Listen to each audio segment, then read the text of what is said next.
we forget just who we are. Make us come together and it's alright. That's when you remember who you are.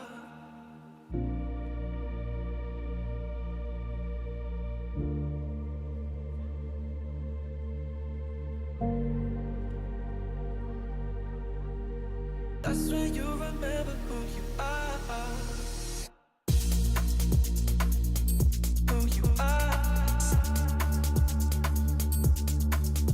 Who you are.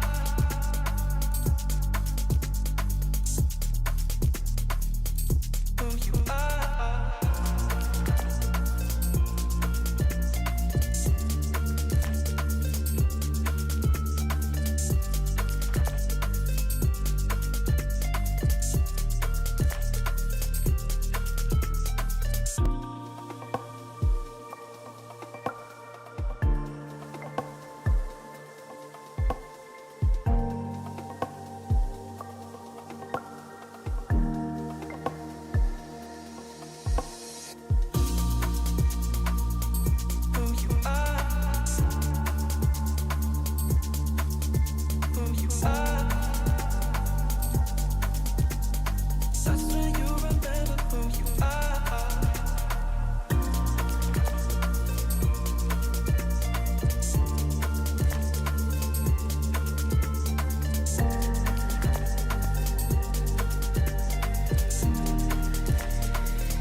Overthink tomorrow when we're alright.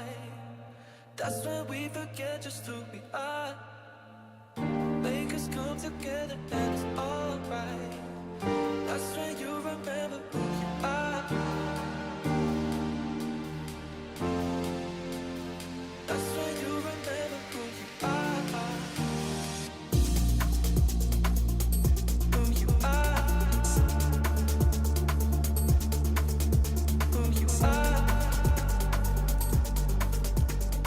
That's when you remember who you are.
I'm Jackie Jing with the EWC, and right now I am with the Team Liquid. Very honored to be speaking with Nesk and Lagonis. So, how y'all feeling? Are you excited for the EWC? Yeah, we are super excited. Like, we are so happy that we qualified. So, yeah, I'm looking forward to this champion. So, what does this mean to your team, this tournament, Nesk? Maybe it's a great tournament for us because in the last season we don't qualify for that. So it's a new chance. We have a new lineup. So for us, it's gonna be amazing to play here. How excited are you all to show off the new lineup? I'm sure you all have been grinding. Our lineup probably is like six months together right now. So we did well in the last major. So yeah, we're very happy, and I think like we can do great in this tournament. So let's see. How do you think you all have been gelling? Like you said, it's been 6 months now. Yeah. So how have things come together since we last saw you? We're getting better, like because like we have a lot of chemistry, like inside the server and outside. Like we're very friends. Like everyone likes each other. I think that's the most important things because like when you are so close to your teammates, like it's easier to work inside the server. So I'm really looking forward because I think we can do great. Oh, I love the positivity. I don't want to be negative here, but we definitely need to address the elephant in the room. Y'all need a major win, for sure. Will this be the year? Yeah, we hope so, but if we don't win, we don't have too much to think. We have a new lineup when we're saying in just 6 months, so we need to work hard, and after that, I don't know what to say. I know a lot of people want to me and Paulo win the major, but for us, I don't know how to speak, but we know that we can win the major, but we are just working hard. I like to enjoy the moment. I like to have fun with my teammates, so for me, that is good. Lagonis, do you feel any pressure? I mean, like, that's a big burden. You know, I feel like people look at your team and they have high expectations and they're like, where is this win? Yeah, like playing for Liquid, like you has a lot of pressure, like especially in Brazil, because we have the biggest scrum, like, so yeah, we have a lot of pressure, but as Nesk was saying, like everything's gonna be like on time, you know, like if it's gonna to win like this tournament, it's okay, but if it's the next one, like we are happy to. So yeah, we are just enjoying the moment and working a lot to. I do want to look back at Manchester a little bit. So major improvements were definitely made, but didn't quite pull it off, right? Looking back, what changes have you made? E que não aconteceu lá, quais mudanças não rolaram lá. Me ajuda aí, que eu não sei falar desse bagulho não. Like I think on that tournament, like we were like probably just 4 months of lineup, so we need a little bit more chemistry. The thing that like needed on that tournament, like we needed to have a short journey. Like on that tournament, like we start playing on play-ins, like we won both matches, and then we go 0-2 on the Swiss stage. So we lost a lot of energy during the championship, and to like you reach the grand finals, you need to have a lot of energy. So we show a lot of intel about the maps. Like we played a lot of maps here in Brazil and on the tournament. So if we want to be champion one day, like we need to save a lot of energy. Like got a short journey like during the championship, and EWC is nice for that because it's only 5 days of championship. So yeah, I think that was the thing that like we miss on that tournament. I don't think a lot of people get to hear a lot about your individual journey. So I wanted to ask you as a player specifically, how have you evolved and what did it start off like and how do you feel about where you're at now? Como você evoluiu, como se sente jogando agora? I'm feel very good when I'm playing now because I talked with them when I see me in 2018. 2018. And against me right now, I feel so much better. Maybe it's the time I'm playing. I don't know how to speak and how to say, but maybe my dedication of the game bring me here. And the experience too, right? Yeah. Do you look back on any experiences and you're like, that was like a changing moment for me, pivotal moment? Maybe in the 6th Invitational Paris 2021. Maybe after that, I changed something inside of me. What changed? I like to more to compete, you know. I don't lost that energy, you know. You felt some resiliency. Yeah. Like you were like, I want to play even more. Yeah. I don't care about my age too, so I just want to compete and enjoy this moment because I know if maybe tomorrow can end it, so I need to enjoy all my life there. And age is just a number. Yeah. Loginus, let's talk about your journey. Where did you start? How have you evolved? How do you feel about where you're at right now? One nice thing to say is like my first international championship was on Paris 2021. So Nesk was playing like for long years, and that was my first international experience. So since there, like I played on Team One, I won a major there, and then after I came to Team Liquid, and yeah, so like now we are working to win that championship like here on Liquid. So yeah, it's a long journey. Like probably if that there's a fun thing to say, like probably if I don't get injured, like I got injured, my dream was to become a tennis player, but I got injured, so I started playing video games. So now I'm here because of that, because it was a different journey. So yeah, that's it. That's some better things on our lives that like at the end of the journey, like turns to be a good thing, and that was on my life what happened. Everything happens for a reason, Yeah. right? I want to ask both of you, what are the ingredients for a solid squad? Like what makes a team the best of the best, in your opinion? You need to have a good like environment. You need to have a good like day by day. Your teammates needs to be your friend. Like if they are not your real friends, like things don't go well. So yeah, we have that chemistry, and I think that's the most important thing that we have right now. I agree with that. We spend a lot of time together, more than our family. So that become our family too, you know. So you have to have that great relationship with them. So that's, and I really like to say I enjoy the moment. I have fun a lot of this guy. And in Brazil, like we live almost together. Like we live in the same building. So like as Nesk was saying, like sometimes we spend a lot of time, more time with our teammates than with our families, because like we live in different cities. So everyone lives in the same city, like playing together. So yeah, that's really important, and probably is our best strength. What do you think opponents think of your team specifically? Like, what do they fear? What do they target? So I think, in my opinion, what like teams think about us is probably about Nesk and Paulo, because they has been on the scene like forever. So I think they respect a lot them. In other side, like they see, oh, they never won a like super major champion. So yeah, I think there's these two opposite like points of view. So yeah, I don't know like each point of view like our enemy on that day is gonna like see. But yeah, we're a very strong team. So you think people focus on you and Paulo? Yeah. For Why? sure. I mean, what do you think they think of you? I don't know. Just Like you specifically, like yeah. I know that I'm capable of to play in the game. So I think that is that kind of thing they think about me and Paulo. do you think that you're a formidable force? Do you think people fear you? Yeah. I think that.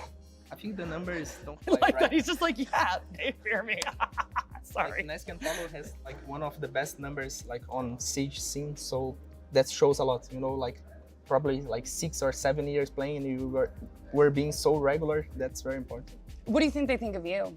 Of me, I don't know. Like to be honest, I'm not like the best player, but I know I'm a good agile and a good communicator, like inside the server. So that's my strength. So probably like people outside our team don't see that I'm that good, but like inside the team, I know my importance. So humble. I love that. What's the best moment in Siege for you personally? For me, is the winning the Pro League on Atlantic City. So for me, that's what my best moments with the team. Do you remember how that felt? Like what emotions you felt? Yeah, I can feel the same emotion, because winning for me is everything. So when we win that title, it's gonna be amazing. It's gonna be recorded of my memories. So it's gonna be good. So what is your ultimate goal? Like what do you want to achieve in the Siege scene? Of course, we want to win everything, but if we didn't win, I just want to have a good career, a good friends, and I don't know, but just that, you know. Obviously, the winning is everything, but if you have a great friends, a good career, you are a good person, for me it's good. Obviously, playing every tournament, for me is a good career too, and winning some things too. Already doing pretty well, I'd say. What about you? For me, like a good career, like we're asking. What's my opinion? Ultimate goal, like Ultimate to goal? achieve Okay, in the Siege okay. scene, yeah. I probably like in this year is winning the Esports World Cup for sure, but like the ultimate goal is probably win a 6 Invitational one day. And yeah, another thing like adding what Nesk was saying, like for me, I think the happiness can't be measured only because like you win a tournament, you know, like as he was saying, like if you qualify for a tournament, like you need to be happy because like you are living that moment, like you are going to a new country, so that's very important. So I think everybody thinks y'all are so cool, right? And they think you have a very glamorous job. What are the hardships that people don't see that you deal with? For me, is to spend a lot of time with them and not with my daughter and my wife. So some people can see, oh, it's easy to play, it's just playing, but we know it's not just playing. We have some difficulties in the way. So for me, it's spend a lot of time with them and not with my daughter and my wife. But now I speak with them, so it's good. Yeah, for me, it's like staying away from my family. Like they are in another city because we are living in São Paulo. I'm from Curitiba. So yeah, that's a little bit sad, but we know like in our job, like we need to like stay with the team, and that's super important. And so yeah, staying away from the family probably is the worst thing on this career, but it's part of the journey. How do you both deal with that? Like what keeps you loving Siege? Like how do you stay motivated? For me, is have a good relationship with the teammates.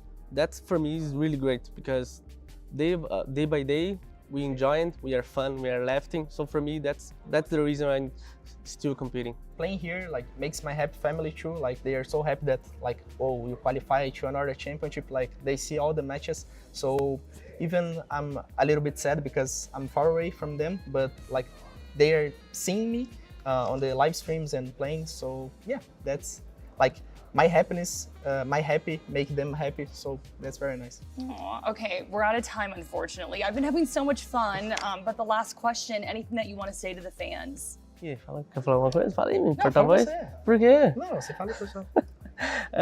Sure, for us, we are going to work hard for that. Thank you for all the support, guys.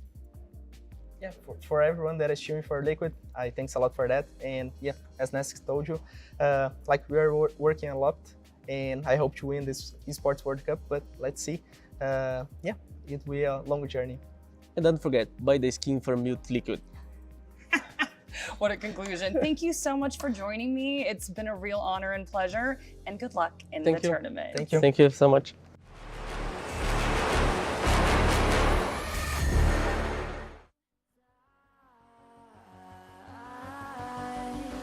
Nothing's gonna stop me now. Nothing's gonna stop me now. Nothing's gonna stop me now.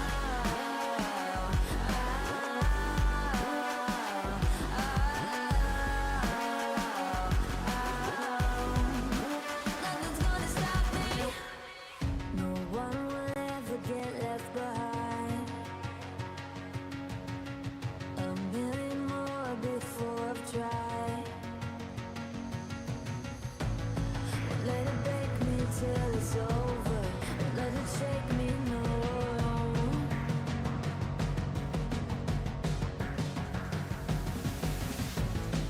Let it make me go under. Let it make me go under. So now it's time to fly. So now it's time to fly. Nothing's gonna stop me now. Nothing's gonna stop me now. Nothing's gonna stop me now. Nothing's gonna stop me now. Nothing's gonna stop me now.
Welcome everybody to the wonderful world of Rainbow Six Siege here at none other than the Esports World Cup, live from Riyadh. My name is Veracity, and joining me here on the desk I have these two fine gentlemen. I've got Alfama and Fox. Alfama, I'm going to come on over to you first. How's Riyadh been?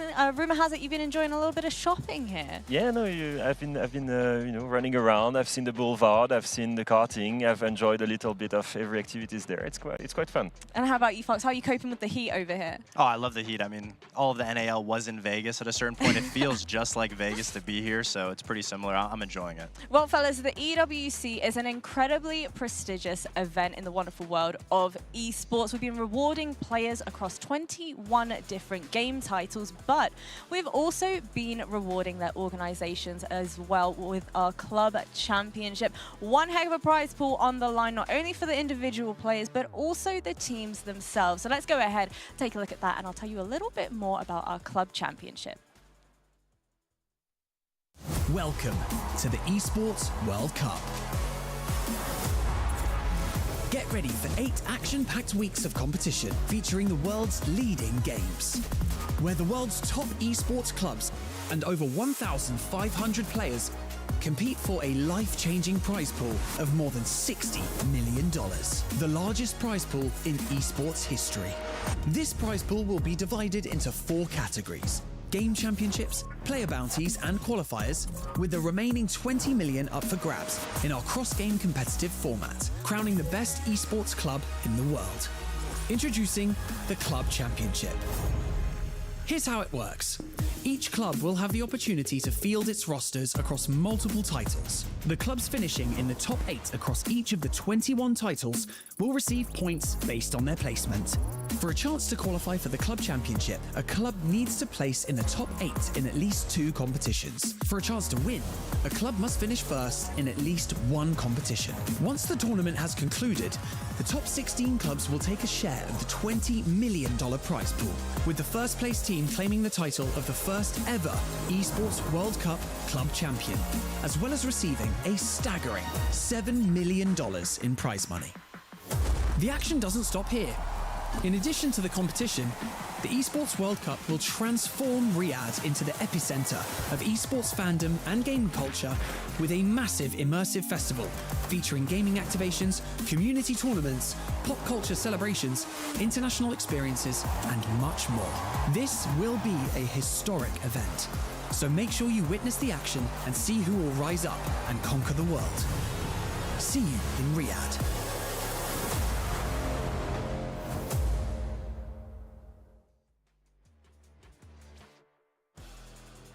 Well, there we have it. That is our club championship, fellas. You ever seen anything like this, rewarding the organizations as well as the players? No, I mean, I think it obviously adds such a huge incentive to have great teams amongst everyone. I mean, if you are an esports fan, this is the best event for you to be following all of the games. Yeah, I feel like it is kind of undisputed at this point. This is a true test of which region will come out on top. I know that there's a lot of arguments about, is it EU, is it NA, especially in Rainbow Six, is it Brazil? But now the real test is going to be with our club championship. So let's go ahead and visit our standings and give you a bit of a TLDR as to what exactly has gone on here at the EWC. So let's go ahead and check that out.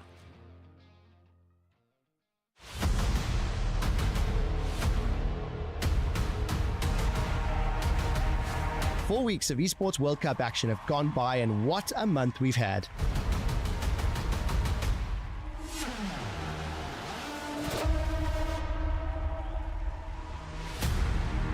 The last week saw the conclusion of 3 tournaments: PUBG Mobile, Overwatch 2, and the MLBB Women's Invitational. And with that, we're back again with yet another update to the Club Championship. With a whopping $20 million on the line here at Riyadh, teams will have to shift into top gear as we approach the halfway mark. Let's dive in to see how the table moved with last week's scores added to the tally. Falcons extended their massive lead at the top by another 550 points thanks to 2 top 4 finishes in the week. This takes their tally to a massive 3,500 points, showing just how dominating they've been at the Esports World Cup. While their PUBG Mobile team was a shocking early exit from the competition, the team was able to pick up points at the MLBB Women Invitational and Overwatch 2. Despite not fielding any teams in the 4th week of the competition, Team Liquid and Natas Vincia hold on to their 2nd and 3rd spots respectively. Both teams will have chances in the coming week, however, with rosters in Rainbow Six Siege and Apex Legends. A top 8 finish in the MLBB Women's Invitational netted Gaiman Gladiators 20 points, allowing them to close the gap to the top 3 spots. For now, they maintain their 4th spot in the table. The 5th position is where we see the competition really heat up, with 5 teams tied at 1,000 points each. Alpha 7, Crazy Raccoon, and Omega Esports are the 3 new entrants in the spot, having won the PUBG Mobile World Cup, Overwatch 2, and MLBB Women's Invitational respectively. T1 and Selangor Red Giants maintain their position thanks to wins in League of Legends and the MLBB Mid-Season Cup in the past weeks. Crazy Raccoon will be in contention at the Apex Legends tournament in Week 5, but are out of the running for the top spot. T1 are the only team from this list who have a shot theoretically, but they must wait out until Week 5, where they won't be part of the competitions.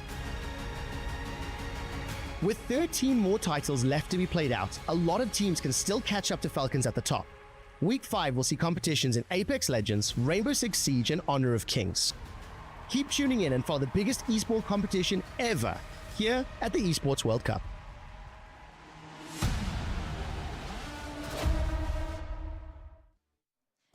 It has certainly been a roller coaster of a journey for many of our organizations, teams, and fan bases as well. But Team Falcons, let me tell you boys right now, I was here when they won their first tournament. That was the Call of Duty tournament, and the fans were going absolutely wild. But now the conversation shifts. Now the question becomes, Team Liquid, do they have it in them? Obviously having a team representing them in Rainbow Six specifically, to clinch that first place. I mean, you'd hope so. You'd hope this is the game that they start the comeback on. Falcons seems to have amazing teams in every single esport, but Rainbow Six, they unfortunately did not get to make it here to represent MENA. And now Liquid is actually one of the teams that can win. And if they do win, they amount 1,000 points. It gets them just that much closer to being able to catch up to Falcons. I mean, they got a nice little betting to sit on, but it's the start. This is the first event that they can get that comeback.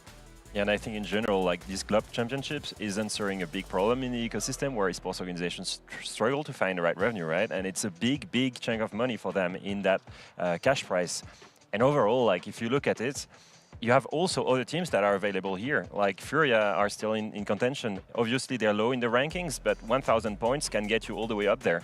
If you win the tournament, it already sets you apart from any other team. And you also have talent, you also have FaZe here. Yeah, especially never mind. G2 actually didn't make it. Oh, no. That was an easy one. I like that dig. That was very sly of you there. But of course, we have had many tournaments that have been and gone. We had CS2. That was incredible. We had a bunch of mobile tournaments as well.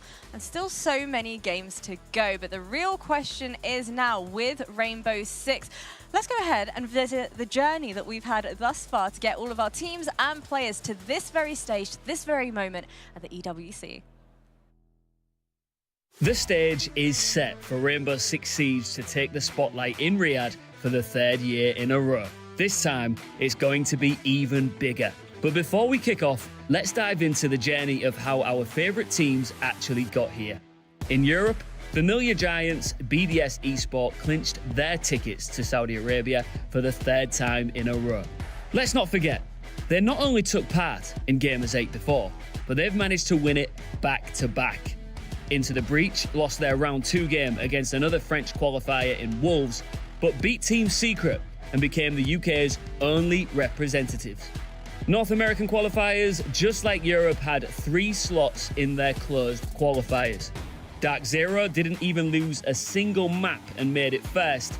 Luminosity had a rough beginning against M80, but all in all, everything turned out well for them. They've beaten our previous Gamers 8 contenders, Space Station Gaming, who will also join NA teams after crushing Sonics 2-0.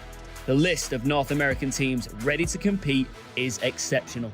Brazil loves R6 with a mutual feeling. With such a perfect symbiosis, it could have only led us to one conclusion. They are the strongest region out of them all, where 4 teams will be representing the land of the Amazon. But to get there, FaZe had to beat NIP and Fluxo.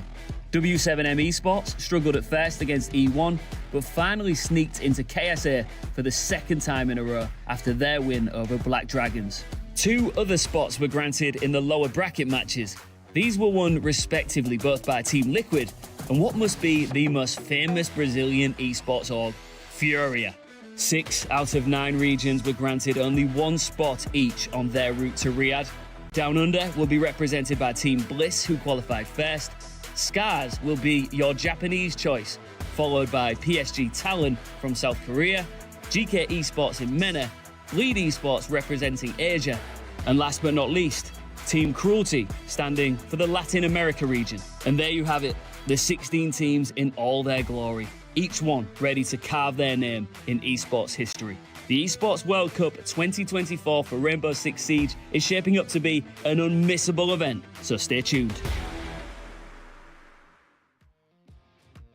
There we have it. Our 16 teams are ready and waiting to perform at the EWC. But boys, let's go ahead and visit the format for this tournament so far. Because our 16 teams are going to be split across 2 groups. It is going to be double elimination, kicking things off with best of 1 and then into best of 3s for those elimination games. Fox, I'm going to come to you first and foremost. I want you to tell me how much weighting, how much pressure realistically is going to be on the shoulders of these teams to perform, especially during the initial best of 1 stages. I mean, best of 1s obviously in Rainbow is difficult as a toss-up. Anybody has the ability to win, but having that extra cushion where it's not just you lose 1 game and you're out, obviously allows you to feel a lot more comfortable, and it gives you a way to right the wrongs that you create when there's just nerves that are just affecting you, especially at an event like this. I could imagine people would be a little shaky on their first set of games. Well, Alfama, are you going to be kind of withholding your judgment of some of these teams? Because I know we were talking off broadcast about who you're hoping to see perform well, who might not. Are you going to be withholding judgment until we get to those best of 3s?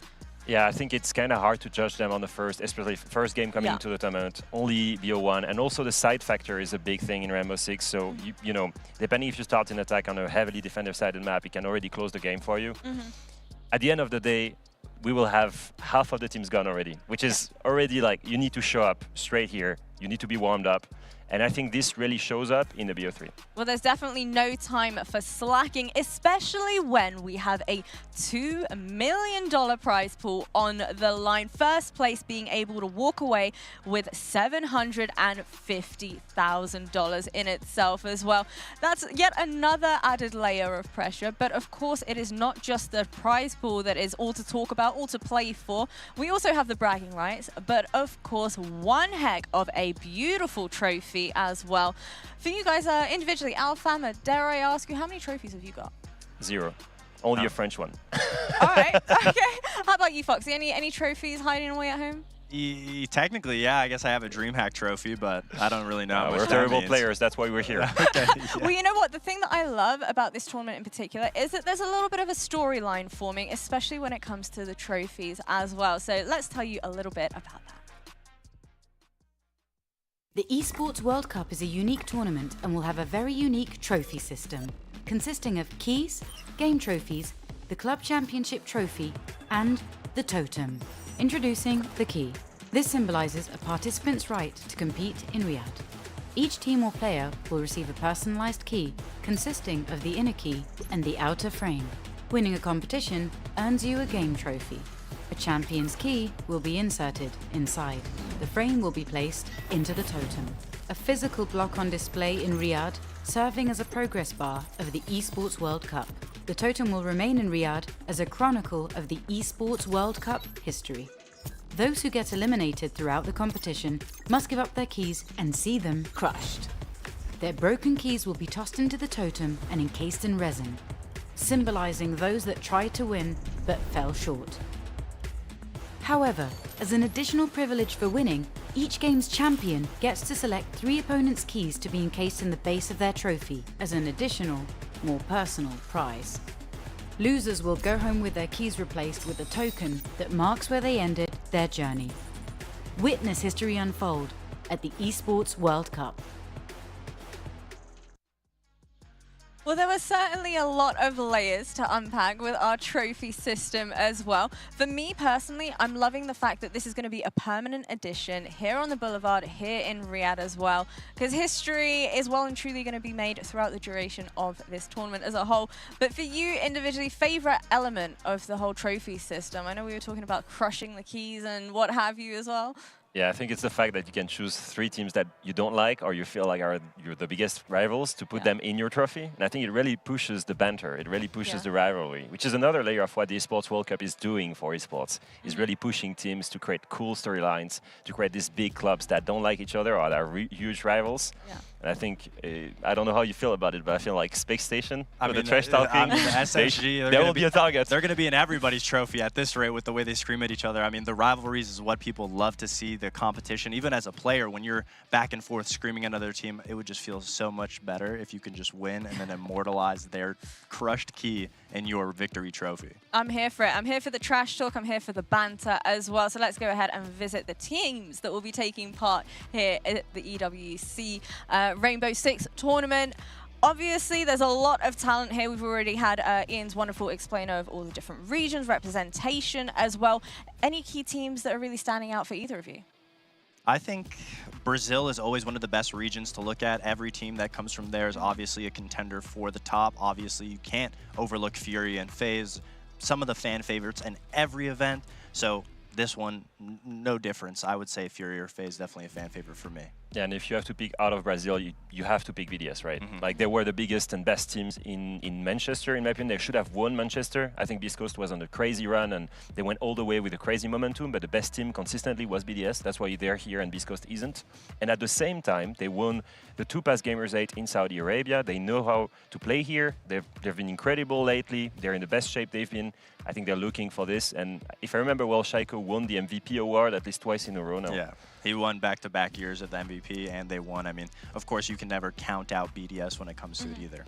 Well, I know we were speaking at the very start of the broadcast about the fact that we are split across 2 groups. So you fellas can let me know, do we think that there is any stacked group in particular? As we take a look at our first group A, you can let me know your thoughts and feelings about this one. I feel like they're really well balanced. I don't know how you feel about it. I think it's quite clear. Actually, like, looking in this, I can tell you, in my opinion, BDS makes it, Space Station, Luminosity, and then Talon. Oh, sorry, Team Liquid. I think it's very fair. Yeah, it's fair. It's balanced. It's very fair, especially right now in the ecosystem of Siege. Anybody can win any game. Obviously, the outlier BDS Cruelty, you'd imagine BDS would take it. But for the rest of the games, I can't really pick a necessary favorite. You said SSG. I think W7M. Yeah, you're right. You said Talon and then Liquid. I mean, I don't know. I think Liquid definitely could have that one. All right, let's go ahead and take a look at our Group B bracket as well. What are we thinking about the bracket system? Is this the way to go? Is this the way forward?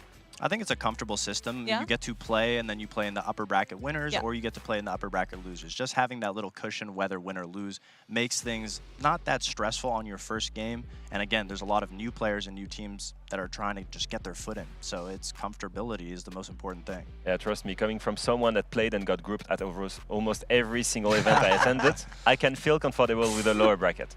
Okay, all right, I'm liking this. So how about our Group B? Anybody that really stands out to you here, one to keep an eye on?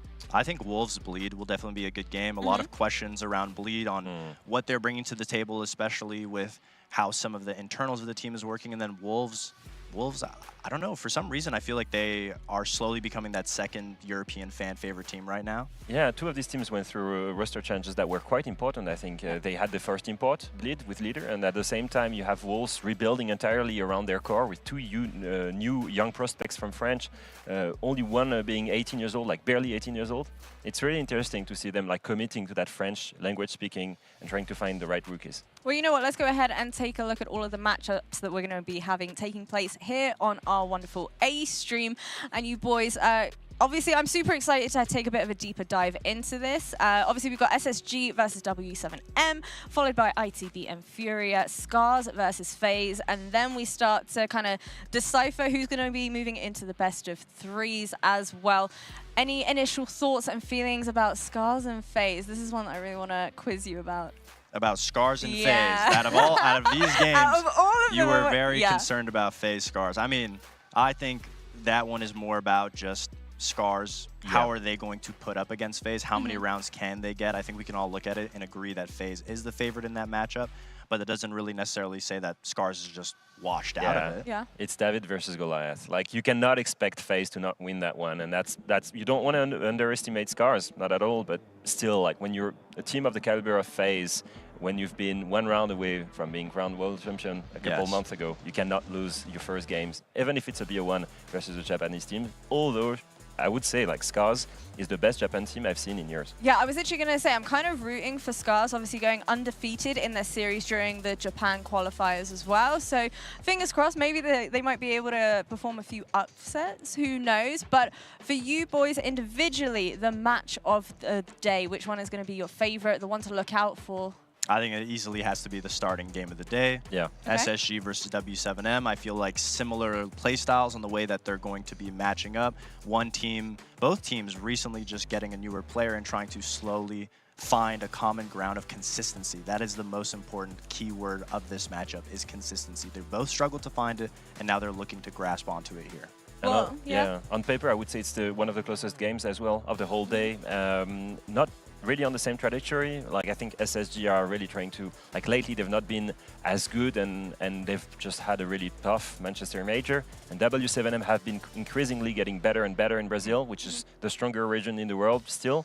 So I think right now SSG used to be better, W7M used to be worse, and now they're kind of matching levels. Yeah. It's interesting to see which dynamic is gonna take the upper hand here. Well, you know what? This is our match of the day for the A stream right now. But we also have a B stream and a C stream as well. So what are we thinking about those two? Any favorites to look out for? Yeah, I'm really excited about Luminosity Bliss. I think that is the most anticipated game because it's LG's first time at an event ever. Bliss is obviously from OCE, and they always are very good there, but it takes them just so much time to get comfortable in the event. So seeing the two teams clash up that we've never seen clash up before is my game on the second streams that I would like to watch. I feel like for Stream B, it should be Talon versus Liquid. I want to see if Fabian's work in Manchester with Talon was a fluke, or if they can continue, grow, and maybe beat one of the heavy favorites here. Well, you know what? Before I get to asking you guys about your predictions for this upcoming matchup, I want to ask the folks joining us at home, go ahead and vote for our SDC audience prediction at www.sdcplay.gg. Let us know who's going to walk away with the victory. Is it going to be SSG or is it going to be W7M? And I think on that note, that leads us in quite nicely for us to focus a little bit more on the side of SSG in particular. Obviously, Benja's recent addition to SSG. I need to ask you, Fox, what kind of contributions do you think he's going to be making to the team? How much of an impact is this going to change their kind of play style, their approach heading into this? I think Benja is better for SSG than, or other way around, I think SSG is better for Benja than Benja is for SSG, because SSG is going to provide a lot of comfortability for Benja to be able to play his position, be flexible, not be so rigid and stuck to what his prior team had to do, whereas SSG has to accommodate for that. They dropped Iconic, who is the IGL supportive player on the team, to pick up an arguably aggressive, flexible young player. And obviously SSG has had success on cultivating young players with Ashen, so they can do the exact same thing with Benja, but it's about the rest of the players if they can find their footing in this new format of the way the team wants to play. Yeah, and I think for Benja himself, like, he's someone that needs to be comfortable to perform. He's had really good phases and really bad ones as well in G2. I think he was not necessarily playing with a team that has the best teamwork. It's going to be very different with Space Station. But at the same time, the gameplay or the playstyle from Space Station is very often, they have a certified game plan when going into a game. And that may not leave enough room for Benja to really thrive. He's someone that loves taking space, that taking risk, and he needs a lot of information to be fed. So it's going to be interesting to see how long it takes for him to really thrive in that position. Yeah. It's quite one thing to arrive in Space Station because they have such a unique system in place, set up by Callout, that obviously early on in the qualifiers he didn't show up like the same way he did in G2. We'll see now if it's working more after having more weeks to prepare. And we spoke about it that Benja is a player that thrives on being able to exploit the gap and take an advantage when it's given to him. And I think SSG is kind of that good team. Everyone in North America knows that SSG loves to just hit every angle at once the opportunity is exposed. They try to beta rotate onto one side of the map, exposing the other side, and somebody's able to get it. And I think SSG giving that confidence to Benja to be able to say, hey, if you see the play, make the play. Whereas I don't necessarily know if G2 is giving Benja that amount of flexibility. Well, on the flip side of the coin, we also have W7M to chit-chat about a little bit. Obviously, having grinded the qualifiers, what do we think of their kind of comparison in performance from qualifiers to making it here now and historically speaking? So we talked about how W7M is on the upwards trajectory. It's only been better and better. And they had a really good showing on stage 1. They almost made Manchester, but they ended up getting stopped by E1 and Liquid. And that was devastating for them, especially since they had such a good season. But to make it to EWC, they actually turned the tides and righted the wrongs and beat E1 to make it. And then in the Brazil League, there is a Brazil Cup that is currently going on. They were able to beat Liquid 7-2, a devastating win, or a devastating loss for Liquid. So that puts W7M in the best position possible. They're currently in the driver's seat to breaking that top 3, top 4 Brazilian pool that is so difficult to, I guess, breach into with the amount of talent there is in Brazil. Yeah, that's the biggest problem for them. Trying to qualify to these STR events, international play is always one thing, but like when you have FaZe, Furia, Liquid in your region, technically you're always fighting for that 4th spot with NIP, with E1, with Black Dragons. And I think consistently right now, it's been an issue for Brazil to find that 4th team to represent them. And W7M is, in the past few events, the one team that I'm looking towards, filling that spot consistently. And I think they played the right way around the lost core that was really strong at Atlanta Major. They lost cameraman and they brought in Volps, who was one of the biggest prospects in Brazil. In W7M, before he left for Liquid, the old Furia, he was really strong. He was one of the key players. That's why Liquid got him. It didn't work in Liquid, but even then, statistically, he was the best player. And now he's coming and making that team better. I'm really looking forward to see them play. Absolutely. Yeah, go ahead. I'm also looking to look at Loban specifically because he is able to thrive when he doesn't have the pressure of having to be a leader or the player that's playing more supportive roles. So getting a player like Volps who can succeed on the more passive roles allows a lot of flexibility for Loban to be able to back up the rest of the team. Well, for the W7M players as an organization as a whole, they definitely have the weight of the world on their shoulders, obviously having previously had that Furia lineup as well. The real question is, are they on the same level, on the same caliber? Do we think that they have it in them, or are they going to continue to be consistently inconsistent? I think they have it in them. If there's ever a moment in an event for them to be performing, it would be on this one, because step by step, they've slowly been getting better. And especially with this start of a game, both teams match up so well because SSG has had a rocky start. It's either a blowout on their side or a blowout against them. They're either winning 2-0 or they're losing 2-0, whereas W7M, it looks like that was the story of them last stage. And now they've got that comfortability that SSG is craving so badly. Yeah, I think generally speaking, you look at Space Station, the way they entered Manchester, they went 0-3. They struggled heavily to punish aggression. They struggled heavily because they went in with a counter strat, with a game plan. And when it didn't work, they had no way to adapt in game. That's my biggest issue. If you face a team that's really aggressive towards you, how do you adapt towards it? And that's what I'm missing to see in SSG. I'm missing that leadership or that right decision inside the game from the players. And I'm afraid that W7M comes in with the same confidence they took towards Liquid in the Copa do Brasil, then how do you react to it when you're SSG? It's a BO1, it's going to be tough. Well, on the note of that BO1, let's go ahead, roll the veto, and you can let me know if it favors any team in particular as well. What are we expecting to see from this? I would expect SSG to want to go to maybe a counter-strat heavy map. There's obviously, like we said, the Copa de Brazil that you were able to gather some information from, whereas SSG hasn't been playing anything interregionally, and the map's going to be Cafe. Yeah, it's exactly that. We talked about the map that W7M 7-2'd Liquid on was actually Cafe. So SSG taking them to this map, knowing W7M is a very confident Cafe team, there has to be an element of challenging this team at like their playing ground. Yeah, you don't do that without purpose. For sure, knowing call out, he's prepared a really good counter strat. Well, you know what, without further ado, let's go ahead, jump into the action, fellas. Take us through this. Thank you, Veracity, and it is Gibson joined by Whippet for the very opening map of Siege in the Esports World Cup. And Whippet, feels like things have gone full circle. Last time we were here for some SSG action as well. It was 2 years ago. We sat down and we were ready to cast our very first international game of Siege, and it was SSG who played in that, and they'll be facing W7M, as you mentioned, in this. You know, a team from Brazil, a region that we've had a little bit of dabbling with, and as everyone knows, I'm a professional North American hater, so I will see. But SSG are my team, and they have a European import, so I will be cheering a little bit for them in this one. But I'm excited to see how this one goes. As our desk mentioned, we moved to Cafe, a very comfortable map for W7M. Clearly, a clear intention by Call Out, a team that he plays with a very strict strat book. They always look for that gap. They have a lot of opportunities to find that opening. Can they do that here early again? Early days, first stages of the groups. It's going to be a best of one, so all to play for this. Yeah, and this is a really big tournament, I think, for SSG. Just 16 months ago, people were calling Benja the solution for G2 when they went on that SI run. Things didn't quite go the way he would want, but he's moved to a new region. He's in a much more regimented and structured team.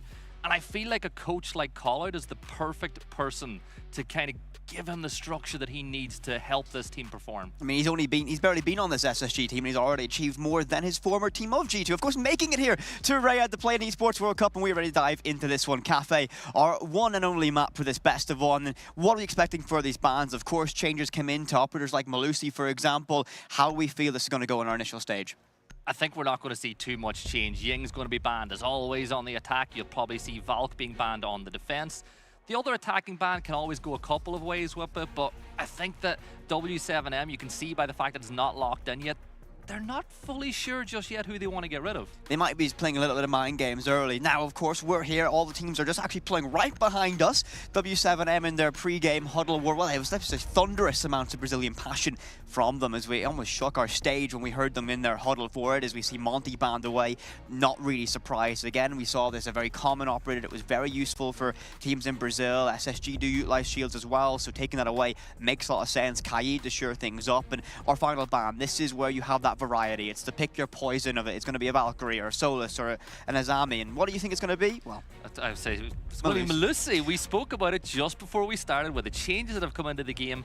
Malusi being banned here. And I think that it's going to make things interesting because Valk is available. You've got the Kiva barriers and Azami that you can utilize, which we know on top floor and Cafe can be very good for setting up piano. But of course, in this changes, they're going to take a little bit more damage as well. They're more vulnerable to ballistic damage from that, so it's going to be a little bit easier, not easy, to clear that position, especially up in piano that we see Azami's play all the time coming into it. But the storyline for this one is going to be, for me, I need SSG to start off strong. They need to come out swinging against this. It's W7M's a high preference map for them. SSG, first 3 rounds, that's going to be where a key battleground for me. I think for W7M, you gotta shut down Ashen early as well. You know that whenever he gets into it and he gets vocal and loud, it can be a real boost to their team and everyone gets confidence when he's playing well. And we can hear the players through our headset. They're sitting right behind us. So the key is to keep it quiet, but whip it. We are underway with the first round. And we're seeing some early setup from Valk below as it's not going to be top floor to kick things off. I mean, we've seen this across the last couple of months of play. It was very rare even during the qualifiers for this inside of Europe, which we covered, to see any team realistically go to that top floor on Cafe. It's a subject of map to age. It's been the primary site for so long. Teams are used to it, so they're kind of rotating away from it and a different variation. Valkyrie cameras being placed, and it will be a key idea. Benja going to be given that operator, and that's going to give Benja a little bit of freedom to roam around the map. Likely going to be playing to deny entries and use those C4s to the best advantage possible. Yeah, so Benja on a good SMG, and he can do work for the team, and I think he will have that freedom in this lineup. Yeah, I think Benja will have a big say on it. We're seeing, though, a nice extension being played from SSG to kick things off, but you know, speaking to the desk beforehand, one of the biggest problems this team has had has been on the defense, and Whip It, they look like they're setting up to rush right through that door. They've got Blitz, they've got Twitch. Once they get a little bit of drone work, this could be 3, 2, 1, go. The bigger thing about this, though, it's not a 5-man commit. It's going to be 2 bodies committed to this. A Twitch on that drone to gather in for extra information, and the Blitz can just take that site directly.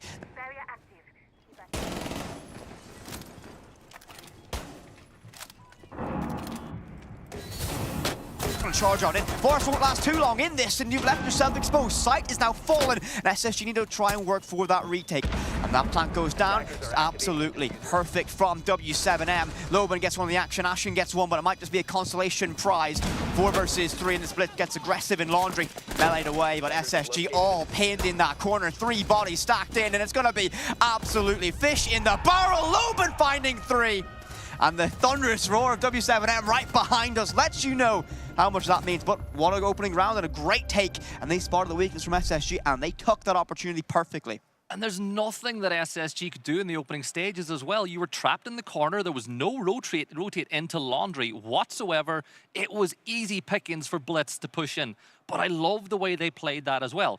Usually you'd see the shield operator being the one that carries the case, pushing in and getting the, getting that down. But instead, Blitz exploded into sight, got the opening kill while the diffuser was going down, and that is why you usually see the operators like Dokkaebi being banned as well, because once that phone call lined up, particularly with the cam that they had with the information, it was just such an easy execute for the opening round. W7M made that look easy, but that's a sentiment to the caliber of this team who's on that upward trend, but SSG also didn't put up many roadblocks to stop that.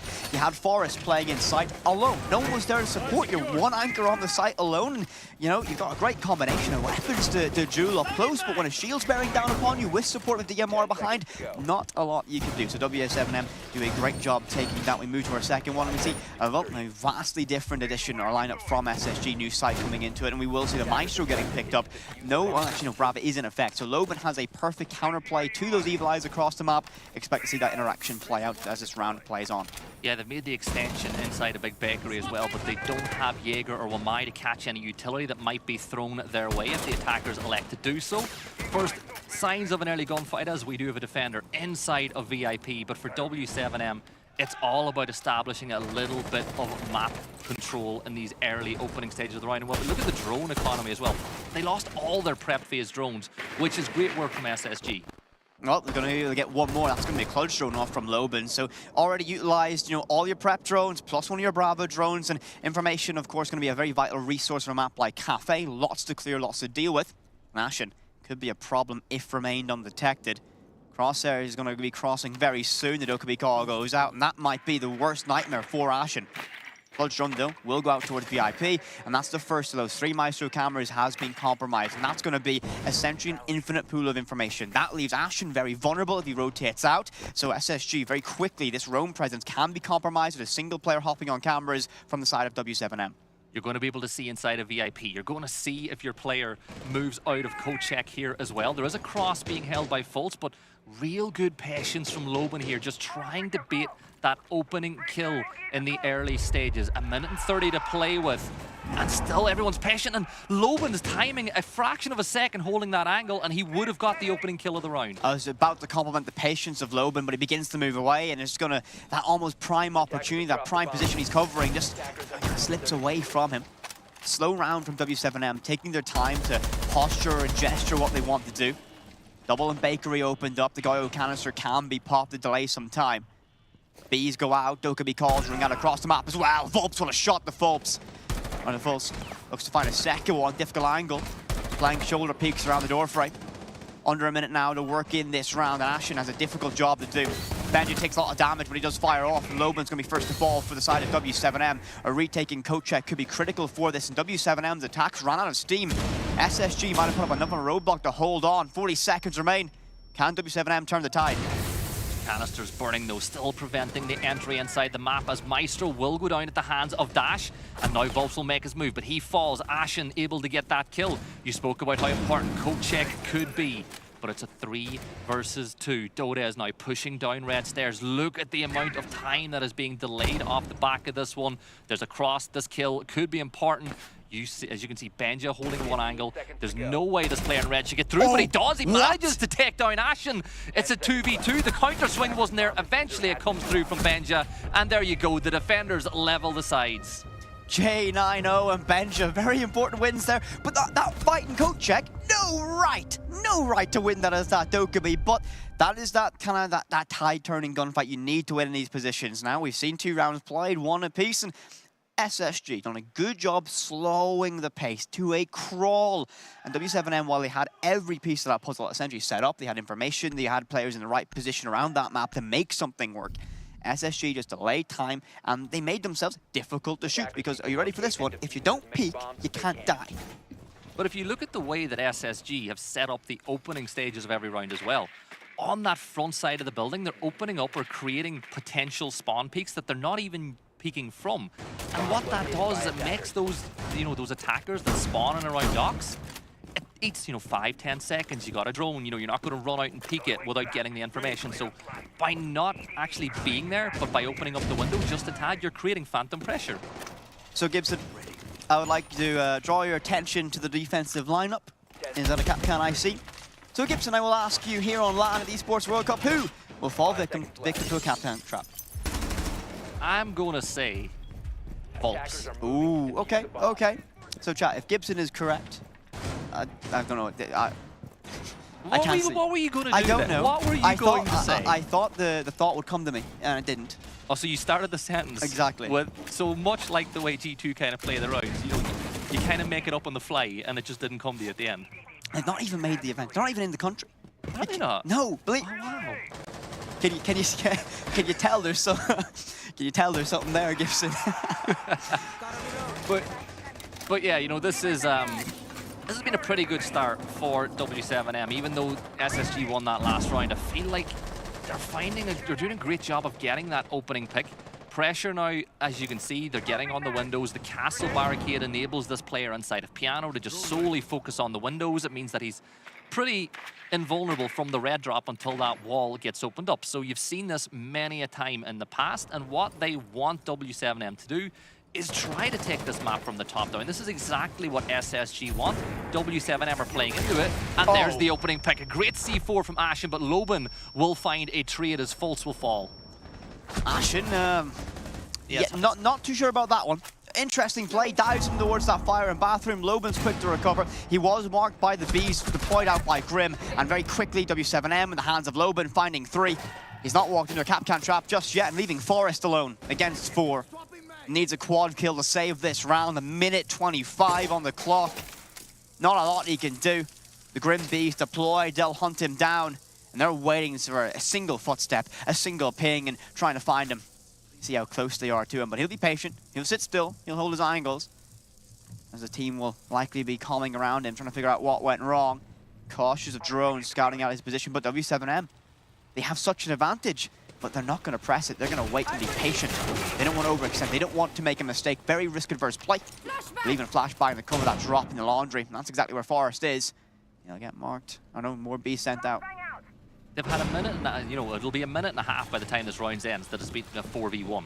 So they don't need to rush. You don't have to try find that kill. Once you get the case down, after about 5 or 6 seconds, we might see some troll time where they allow 1 or 2 players to go find the kill. But for Forest, this is unwinnable. Vertical control has been established. The case is being watched. He spots the gun, he misses it, but a great crossfire from Fireplace. Loban will get the kill. And W7M starting this brilliantly on the attack in Cafe. I mean, fantastic done by Loban, finding 3. Essentially, the round just cracked up open around him, finding that, and the entirety of SSG dissolved. Ashen got a great C4, but I felt got a little bit panicked. We got marked by the Grim Bees and ran out of space as he couldn't move in towards bathroom as the flames for Capital cut off that rotation. So great team play from W7M to enable that position. Very impressed from them in that regard. They get themselves that second round, but SSG, I think very clearly to me, look like they want to make it a slow defense from them. They're not going to... Again, we know that this side prefers offense. They have a strat book, a playbook that call out loves to summon for this team. The defense, it's more about survival. And I think that slower style of play is kind of very much making me feel that it's just about getting through this opening 6 rounds, trying to reduce the deficit as much as possible as they move on towards that offensive side, which they are much more comfortable on. It's the thing, right? It's on Cafe, and SSG historically on defense haven't been the best. It's been the one kind of factor that slowed them down. So a 2-1 lead to W7M won't really surprise anybody at home. Yes, SSG will be disappointed with the start, but for W7M, this is exactly what they would have wanted to kick things off. Different lineup being brought once more. You can see Nomad had a bit of an effect in that last round. Here's a spawn peek. You can spot the player, but missing the opportunity is J90. No kill to be found, but now you can still begin to set up inside of Piano. You can start getting those Kiva barriers down, and nothing ventured, nothing gained. Exactly. I mean, I like it when teams have the confidence, at least. You're trailing, but it's only by 1 round, still early in this best of 1, so may as well try something. And if it works, of course. Up on towards the roof will be Loban. On Striker, the brand new recruit rework.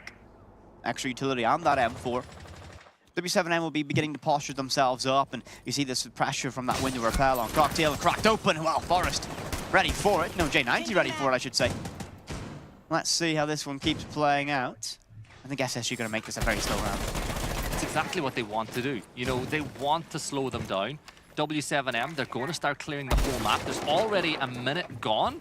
We've not had an opening engagement as such to speak about, and as it stands, this is exactly what SSG want. Look at how slow W7M are attacking, but for SSG, just don't make any little mistakes. Let W7M be the team to make that first move and be able to get the kill off of that. I mean, you think about how Cafe plays out, though. You've got very restrictive entry points, and operators like Dokkaebi are going to be very key to get that information, make that entryway work. Again, you don't have a Ying, so you don't have that kind of one-and-done opportunity to be able to break through for it. And of course, Bavarians are vulnerable through to that rifle play.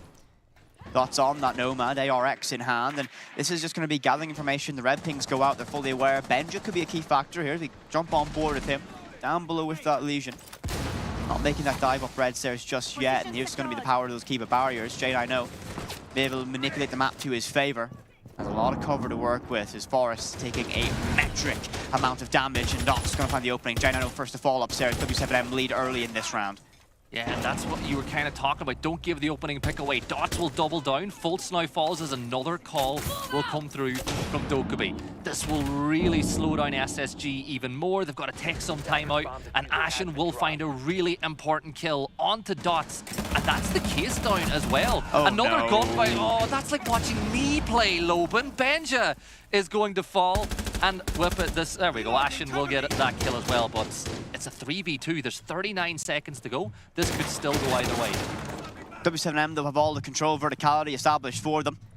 They hold that, no one can play inside a reading room. That side's completely cracked open. And verticality still chewing through. Oh, Ashen. Like two ships in the night, misses that opportunity to find that pick. That could have been the leveling ground.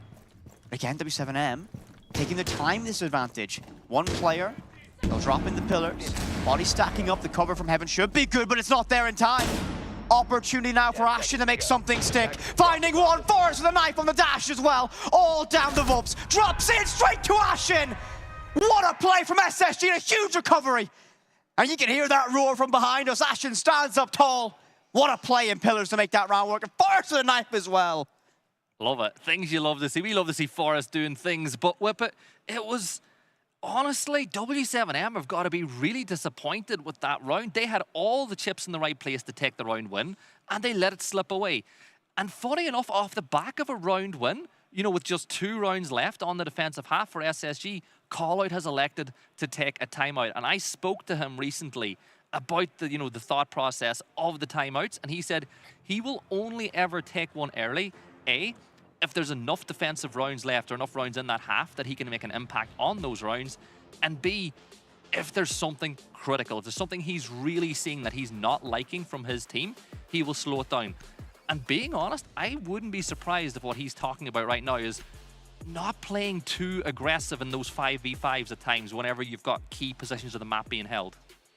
While, of course, I think playing a little bit more reserved could work for them, they're already playing reserved. It feels like they're going to get pushed out. The utility usage from W7 has been good to find that opening pick, but again, are they going to play around denying that? Wamai getting brought out now by Ashen, and that's going to be maybe playing into that. The Capital have also been very good at clearing out these key positions for it, but for SSG, that one play, that round, that 2 versus 3 that they just won, that could be a catalyst for this team. They like to get energized, they like to play around. It's a very emotional side. So they can get into it. We can jump on board with this one. W7M have absolutely... Oh, no. Benja, listen. Benja is a great player. That doesn't show it. But this play here from Ashen... Oh, Forest! Oh, that's a freebie. We picked up Benja, and then we have to do him dirty with that replay. I don't know what to say about that one, really.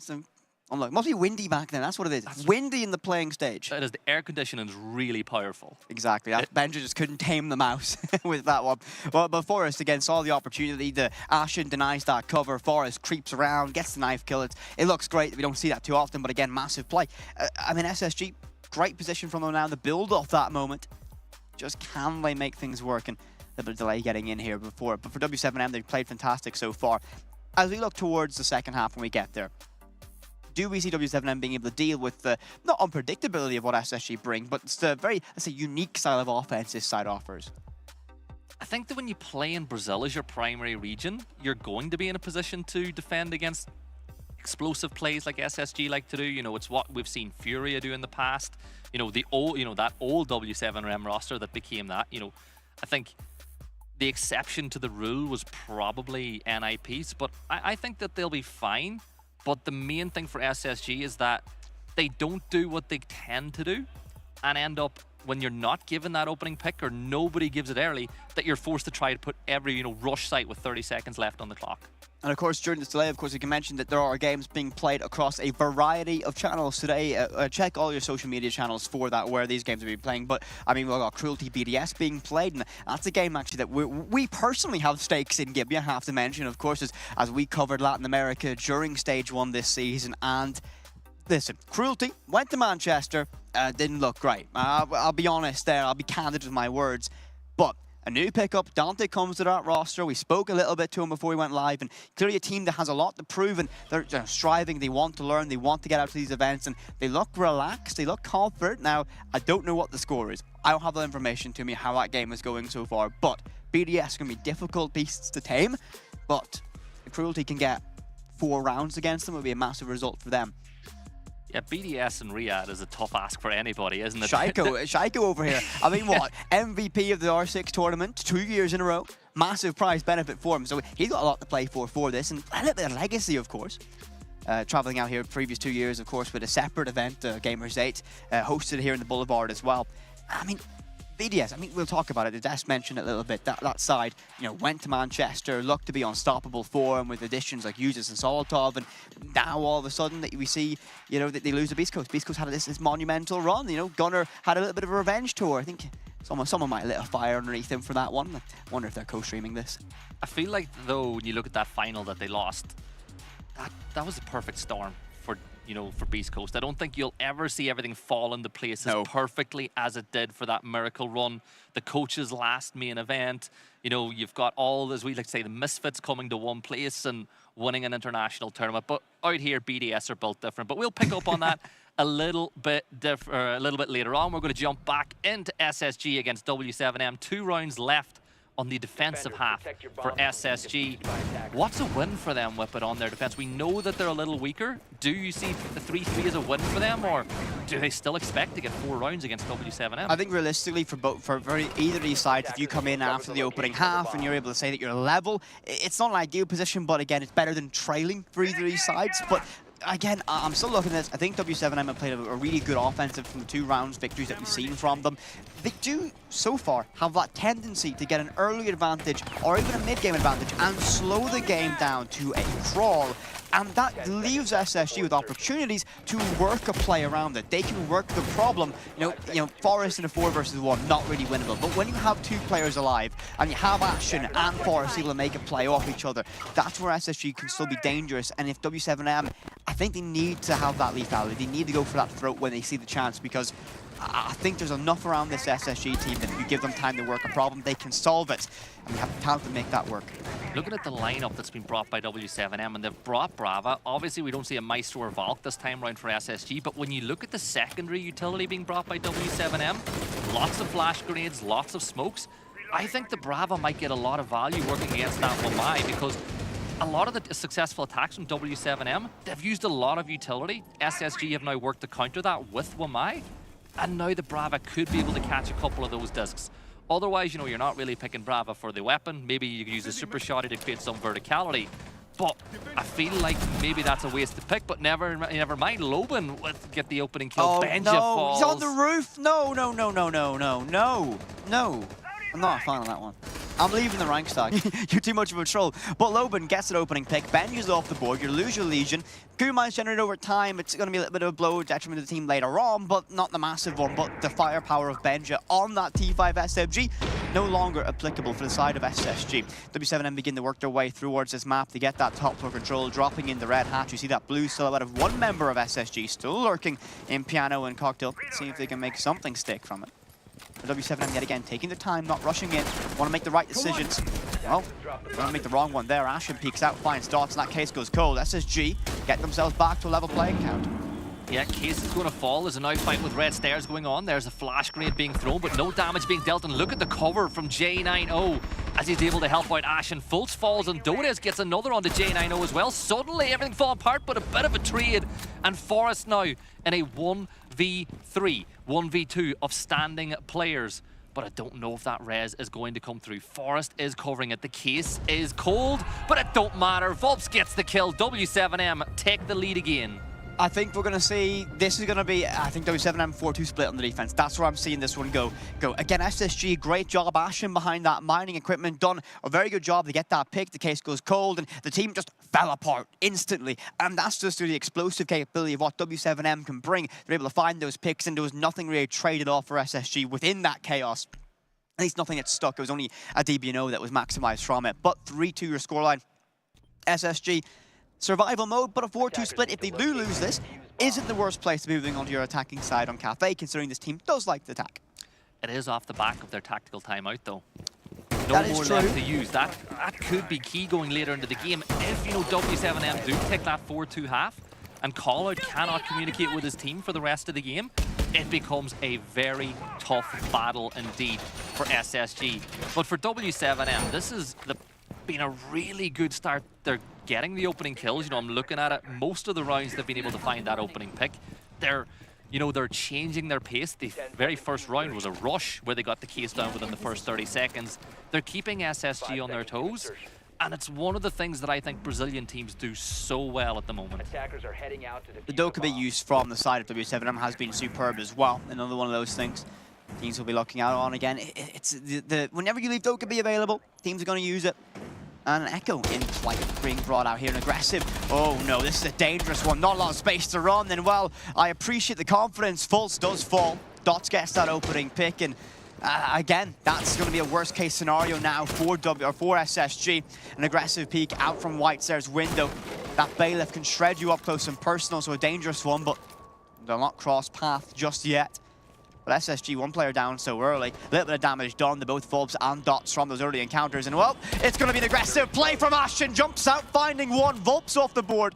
And he'll get a free recovery all the way in garage. Great timing from SSG to bring themselves level in player count yet again. What I love about that is he timed the vault out in time with the call from the Dokkaebi as well, which, you know, usually expect players to freeze at that point. There's a move down the stairs. Ashen gets a double on the round as he's still not made his way back to site. But that is huge from Ashen to give SSG a really good chance in this round, having lost the opening pick. Ashen having yet another fantastic round, and I have a feeling that this might be a moment where Ashen might start to heat up in this. Before we had that technical pause and the scoreboard reset, he was leading in terms of frags for this side, so continuing that trend so far. IQ on the board, those Yokai drones won't remain hidden, no matter how much you hide them. Opening all the way in white wall as well. Long angle, long line of sight. Dodes, though, can deny that with his A-cup. Red goes out, burns away that barbed wire. Knows it's going to be a threat lurking in Christmas and VIP. Needs to deal with it. And he's very alone, isolated, limited utility to work with, limited information to work with. He'll play off assumptions here. No one to trade him if he does fall. Shotgun close, though, from J90. If he times this perfectly, it's as free as they come. Another attempted push is going to come from Brown Stairs. But remember, the barbed wire still hasn't been cleared. There's a bit of utility thrown. There's two players stacking up. There's the smoke. That'll at least make a lot of damage. But they're pushing. They're getting aggressive. And that's going to be VIP has fallen. Dodes will find the kill on the J90. And Ashen will need to continue his big round. There's one on Brown. He misses that shot, but the trade is good. Dots is there to take him down. 3v2. Echo still in play with 35 seconds. That could be a huge problem as long as Benja can just keep slowing them down. Benja plays such a key role in this round. Needs to keep all the pressure away from his Echo. Unsure how many of these Yokai drones still remain in the fray. IQ, of course, a massive factor in this. And Benja needs to win his ones. And that's exactly what he'll do. Finding one, finding two. Benja millimeters away from the third. But 13 seconds remain. SSG look golden to get this round locked out. 000 is going to be a nightmare. But Benja finding three. That's what he needed. And that's what SSG find to bring themselves level in the half. Benja and Ashen, that's exactly what they would have wanted to when they had those two players on your roster. Ashen laid the foundations for that round one with the huge vault out the window, the kill on Brown Stairs, and then Benja in that position. Yes, your Echo was enabling you with whatever information you could get from the Valcams, from the Echo drones, but Benja comes in clutch. And whenever they were playing well, when G2 were playing well, that's the sort of play that Benja was making more frequently than you would have expected. Oh, millimeters away from a perfect three-piece, but he collects it a little bit later on. That's what I like to see, the emotion, the passion from Ashen. Feel like the emotional core of that side. And Benja's stoic. He won't... quiet little Dane. Did you notice, by the way, in the background, J90 was, you know that, like, not bad. It was like, you know, we didn't expect doing that. That wasn't bad. Take it. But that's, I mean, for SSG though, that brings some level on that defense. So we're moving to their side of preference, realistically, then this is where this side has been much better across international and regional play. So can they keep that going here against it? I mean, I love this style of team. I mean, I've not seen how this team's played with Benja. Of course, a massive shake-up of roles as Iconic departs his team. Benja steps in. It's not a one-for-one change. But the ideas that Callout brings to this team, the structure they have, I've always enjoyed watching them play. And they solve the problem now. W7M's defense. 20 seconds gone already. Drone economy is excellent for SSG. They've only lost one so far, and they've still got Dokkaebi to enable those pushes, you know, that phase-by-phase tech that they want to do. Now, they've opened up that long angle from Garrick's side, but it's a real extension from W7M. Nobody's really playing on site because of the danger of the verticality on this map. An opportunity there for Loben to find a kill, but both players will manage to avoid each other this time around. But this is what the plan is with this defense. You don't hold the site, you hold everything adjacent to the... Oh no, Forest. Scrappy either way. 50-50 gunfight. There's no bias in that one. Dudas gets it. He might be able to find himself a second. Flashbang goes out. Timing's not perfect. Benja finding one more in the round brings his team level in player count. And well, I like this from Benja. Bounding in, taking space, taking control. Very stylistic of what we see from SSG. Now met by mess of barbed wire in this hallway. He's got a player in VIP to deal with. He still has one logic bomb in back pocket. Limited support. Ashen, realistically, the closest who can provide that on the other side of the map, but two bodies stacked up, and they'll clear away this barbed wire on brown stairs. And actually, no, they won't, but they'll get some extra information. Though they know it's going to be a two-stack holding that push from Garage. Yeah, they heard you say it, so they weren't going to do it because they're actually sitting right behind you. But this is where the verticality starts to happen. So don't expect much to happen for the next 20-30 seconds other than angles being created. But this is what W7M have set up for. They're like, we're going to let you create the verticality. We'll put a little bit of pressure on the ground floor, but trying to take sites where the problem arises. Because there's a player in VIP holding that hatch drop, and because there's a player inside of Whiskey making sure nobody comes down brown stairs, it makes the push that SSG are trying to do incredibly difficult. This is going to be a must-win fight for either side. Flores drone goes out. They're going to push behind it. They don't commit all the way. They can't, but no, the flashbang's mistimed. Benja can't get his one. Loben finds one more. Ashen falls. VIP remains a fortress for W7M. 35 seconds. SSG reduced to 2. J90 and Fultz, the last remaining survivors of this side. Still need to break the defense inside of that site itself. Zodo counter sent out, the last of that arsenal, and Fultz will get one. That's Loben off the board. And this could be the lifeline that they so desperately need. J90 is going to fall to Volps. And it's going to be a drop into death as Volps finds 2. Picks up the round, the very first defense for W7M. I'm looking at the round history of this game, and they have gone back and forward every single round. Yep. W7M, SSG. W7M, SSG. It has continued that way from the very start, and to be honest, when we looked at today's matchups, this is the one that looked like it was going to be this way the most. Now, this game will be won by the team that can get 2 rounds in a row, that can stop this little back and forward that we have going on now, because you feel like with the way they're playing, once there's breathing room, it becomes very difficult to close that gap. I agree. I mean, SSG need to keep this in touching distance. I feel like they can do that for W7M if they get the 2-round advantage here.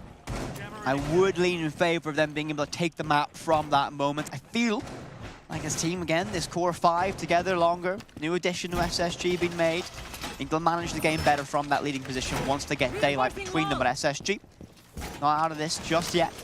Still lots of fight left in them. Upstairs we go. Volps will be donning a Solace. Not as strong as he once was.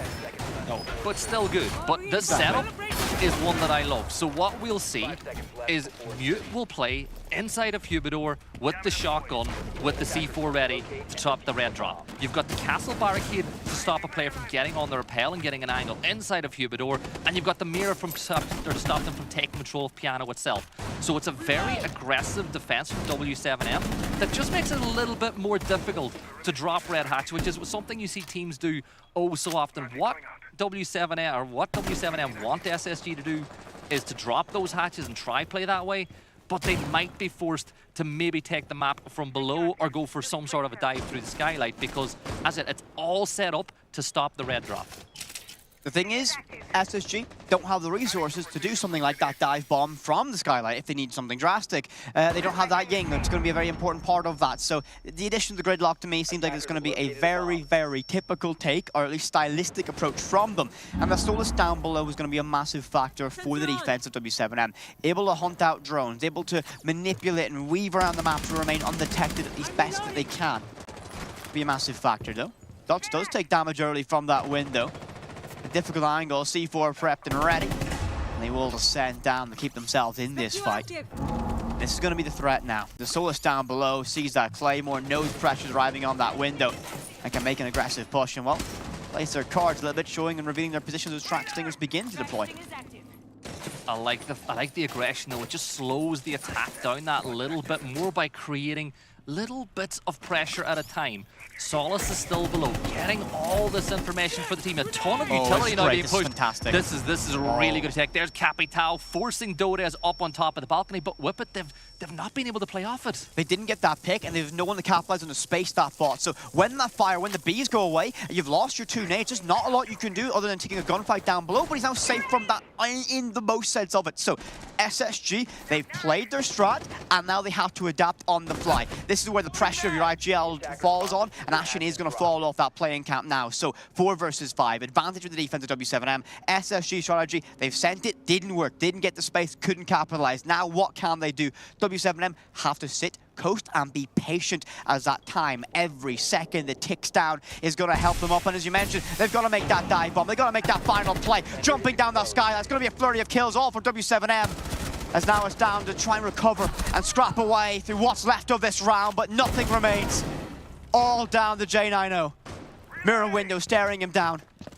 Not a lot, as the case is cold upstairs. He's got to play for kills, and he's not going to find a single one of that moment. Dots gets it, shuts it down. W7M find daylight. They now lead by 2.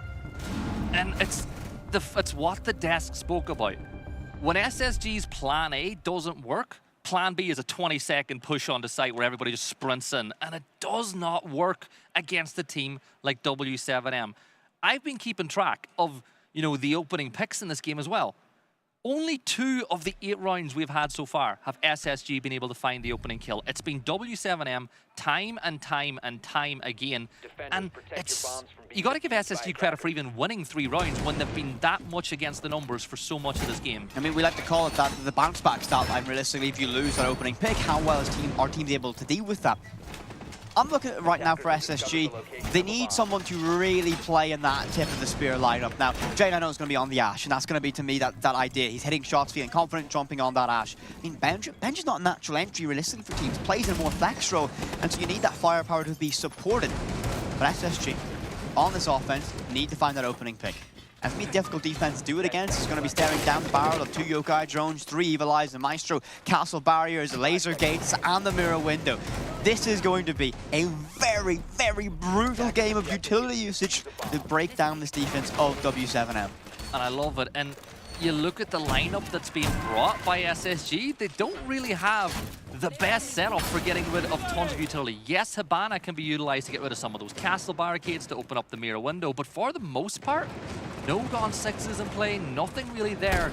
This is very, very tough for SSG.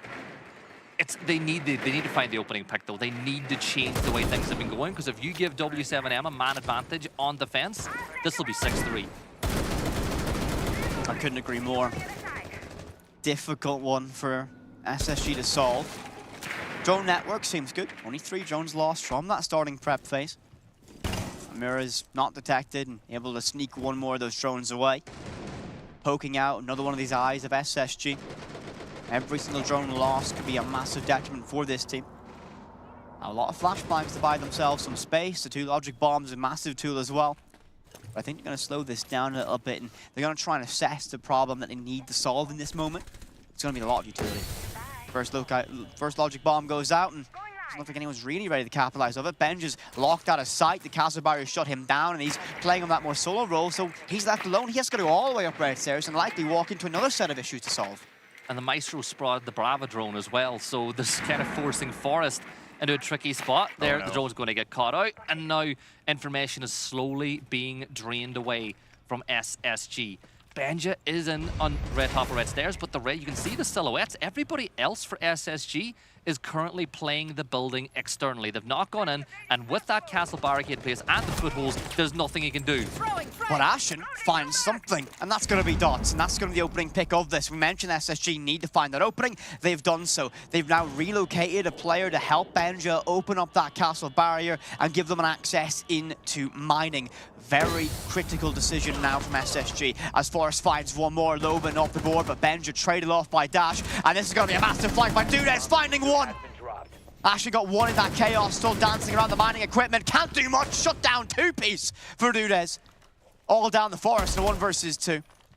40 seconds remain, and limited information to work with in this moment. Case is cold, and W7M will match stylistically now. They'll sit back, they'll wait, they won't extend.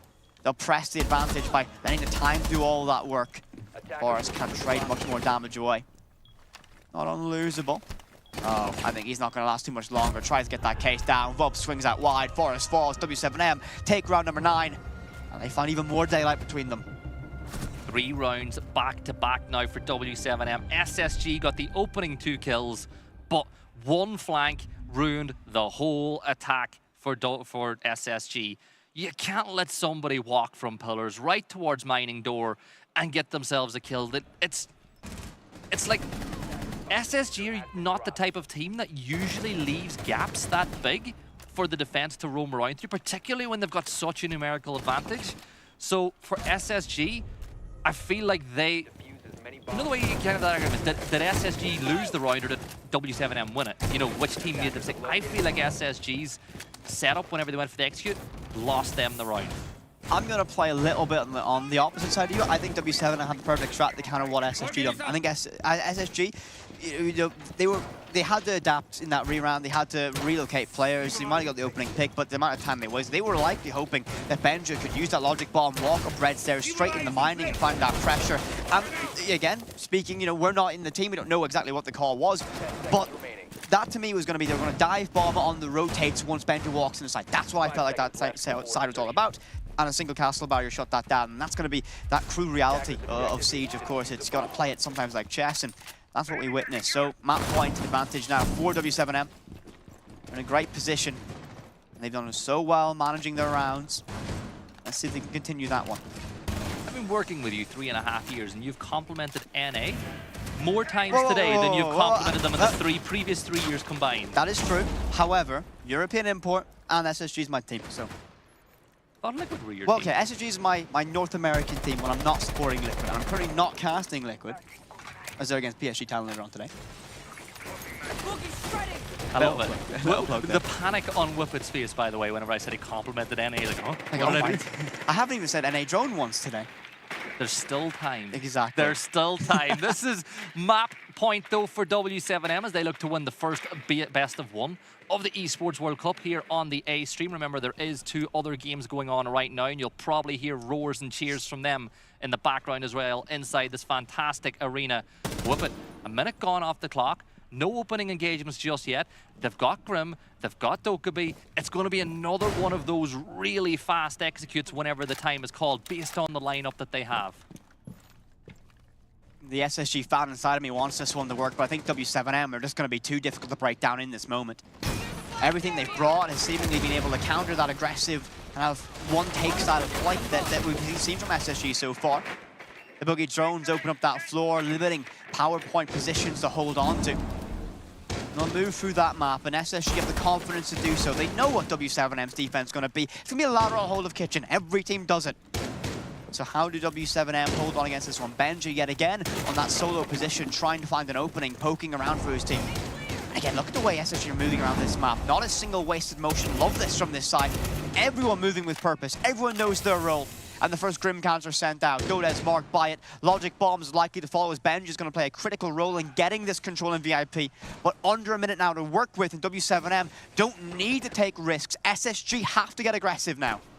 Yeah, and VIP's not being cleared yet. There's still a castle barricade on that window as well, so you're free to play this position.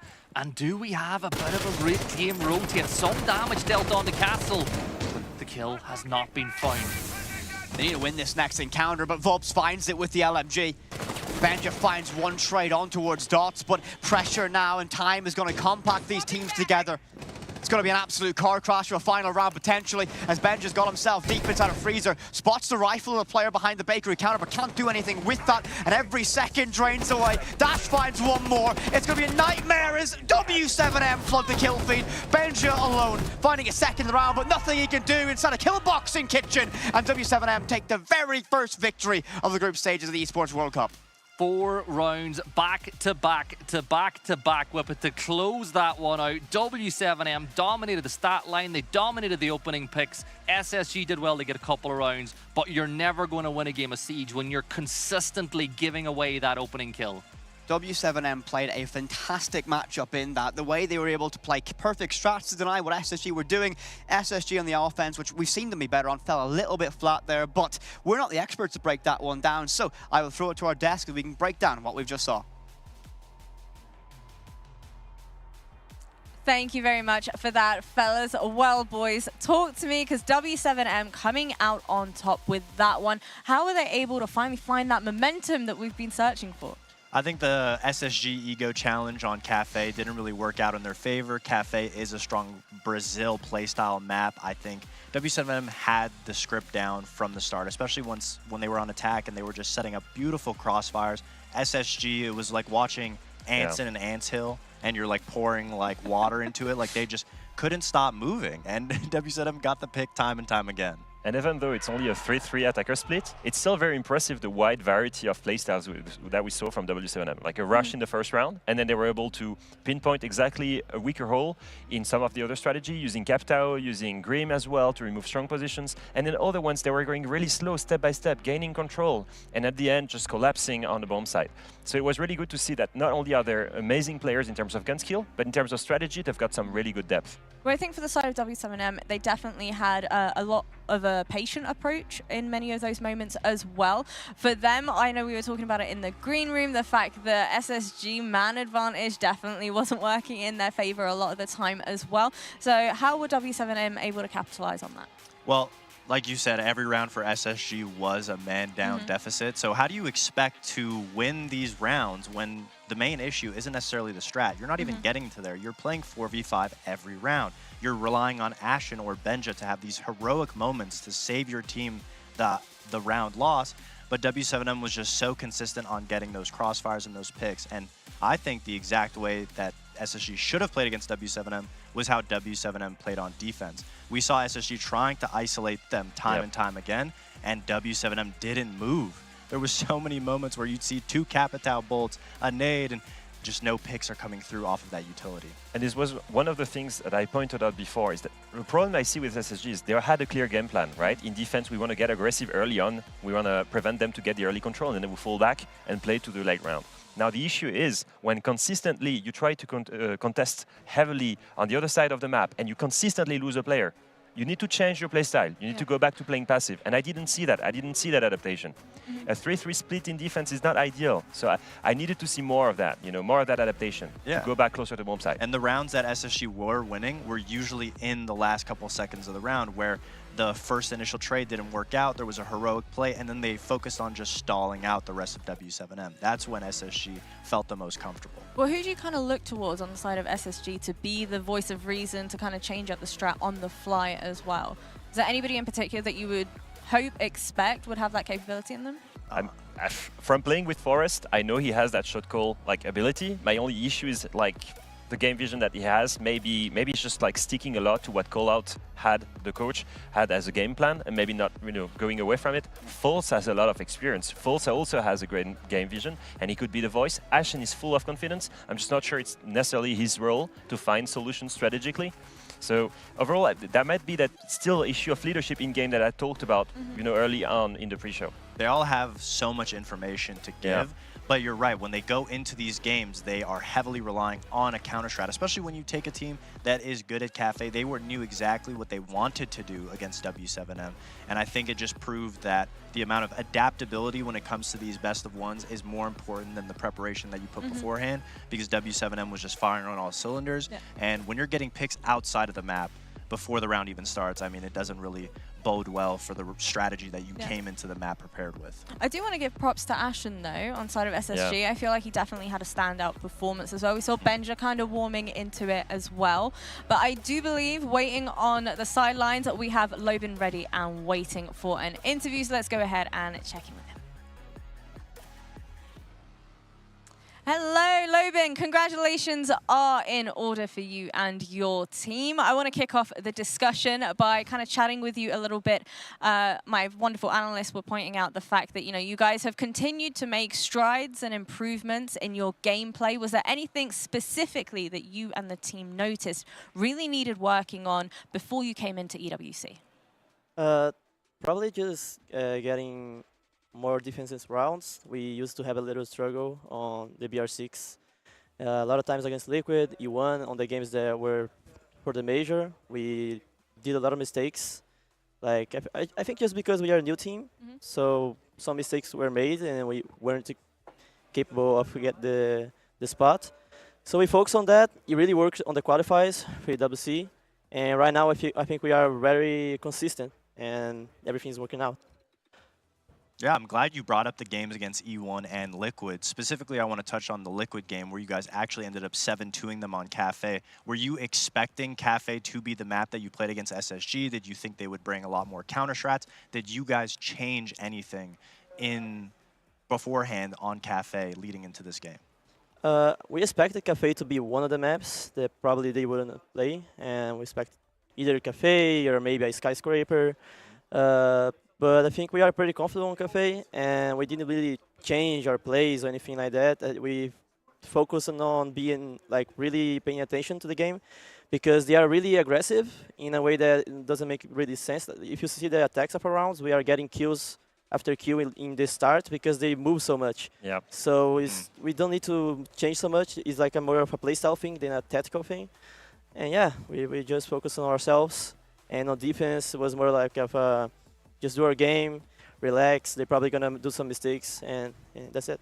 It's something we actually noticed, that you were consistently getting that opening pick. And one of the biggest reasons, I think, is also for you. Like, you've been a stellar fragger for the team. And it was really funny to see you play Recruit. Like, can you walk me through, why do you pick Recruit, the new Recruits for entry?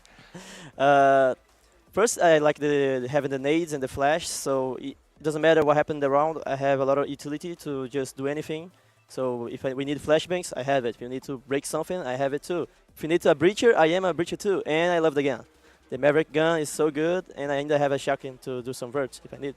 That's really good promotion for the new Recruit. For anyone that can and want to try it, you won't be as good as Lobin, but you can try it. Well, you know what, Lobin, congratulations again. Thank you so much for joining us. I'm going to let you go ahead and join the rest of your team as well. Fellas, what do we make of that? I mean, nothing too surprising for me. What is surprising, though, is how confident they were. Like, everything he said was, we knew they would make mistakes, we just punished them. In attack, they were moving too much, we punished it. In defense, we knew they would make mistakes by overextending, and we punished them as well. It was really clear for me that they felt they had the upper hand the whole time, and they controlled the pace the whole game. They had the confidence, and it goes to show on the map specifically, when you worry about what teams are bringing against you, the more confident team will always be able to adapt in the moment, take it one round at a time, and they were playing against SSG's playstyle on the day.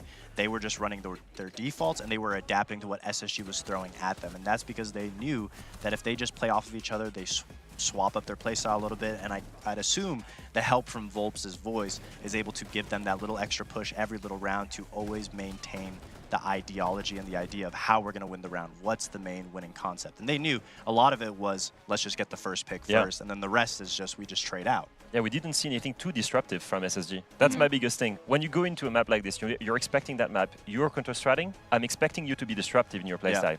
What did we see that was disruptive from SSG? only one player going aggressive at the other end of the map and getting punished. That was my biggest surprise here, is I don't think the plan really worked out for them. Strategically, I didn't see that disruptive aspect. Yeah, it didn't look like they had retake set up or aggressive to play off of each other, off of Ashen's aggression or something like that. It was mostly just one individual person. Once they got shut down, they felt back and relied on the individual performances from everybody. Well, you know what, Alfama, I want to come ahead and quiz you a little bit further on the performance of SSG, and I believe you have a round in particular you want to dive into. Yeah, exactly. It's round 4, and I think it really highlights what was the one main win condition for SSG going in this. They were expecting maybe W7M to not be as good strategically as they were, and so by going step by step, they felt like they would push W7M all the way into the late round execute. And that round in particular is a perfect example. They were on Reading's bomb site, and you can see the retake from Benja Master on Jaeger. And he's coming right now and will flank towards Pillar. Nobody's watching him, and that's a big issue. 2 players, one that was at the door, Dodes, and then one from above, the Buck, are both watching towards the bomb site. Nobody's watching the back, the pillars. And that one round showcased that, yes, if you let them go to the late round, they will make mistakes, W7M. But that cannot only be your one single win condition. Relying on the opponent to make mistakes is not enough. You need to be in control of the pace, and you need to be the one that's always pushing forward to get the round. Well, boys, that was an explosive first map that we had, first matchup here at EWC. But as we go ahead and revisit how Group A upper bracket is shaping up, we're going to have BDS versus W7M. Banger. Talk to me, spicy matchup? Yeah, I don't think there was much disappointment or much to expect of the BDS Cruelty game. I think we all anticipated BDS to win. So this matchup of these two teams going up against each other will be a good limit test for W7M. They were confident against SSG, but I know that Loban specifically and the rest of the W7M players are confident against NA teams. Now they're going to get up against another strategical team like BDS. Yeah, limit test is really the wisest choice of words. We're really going to see like just how far they've progressed through the month. Are they able to take on one of the leaders, one of the winning teams overall worldwide, the second seed at Manchester? Like, I really want to see just how far they've come playing against a titan like BDS. Okay, let's go ahead and take a look at our Group B as well. You can let me know your thoughts, feelings, concerns, potentially. Obviously, we had GK versus Dark Zero. Any expectations for GK to potentially be able to step up to the plate here, or is this an expected result for you, Foxy? I think it was pretty expected that Dark Zero was going to play. GK have gone through a little bit of a roster change themselves too. I think they're finding in their own. I really would like to see who they play in the lower bracket. Maybe they get another opportunity at, you know, just winning a couple more games.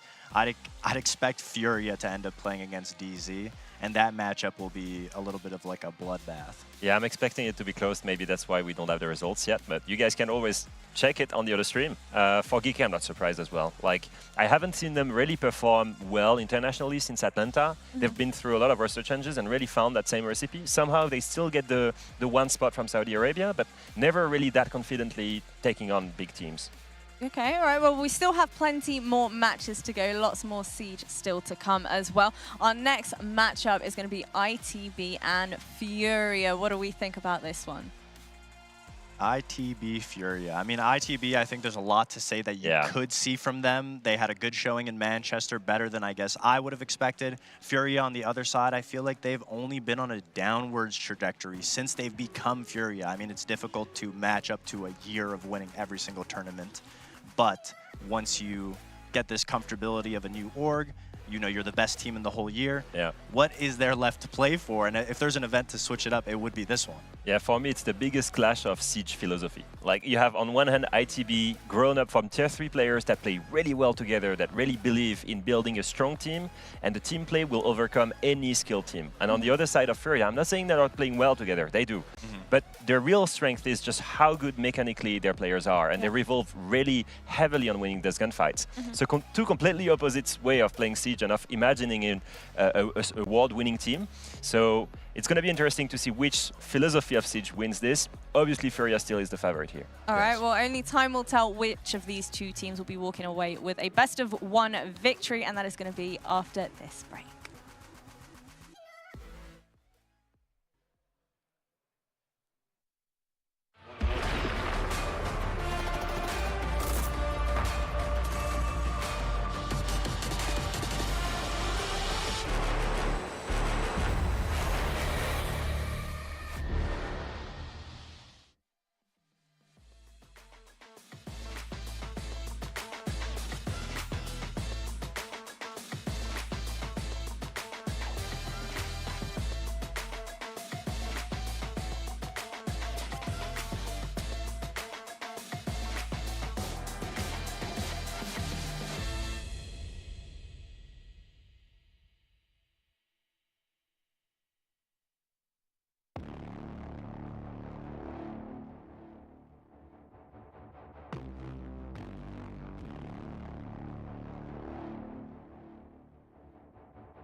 I'm in another world, out of body. No one around, but I'm not lonely. My heart's racing, I don't know how to feel calm. Life's a hard pill to swallow, but there's always tomorrow. It'll all make sense someday. This is what I gotta do, this is what I gotta do to feel alive.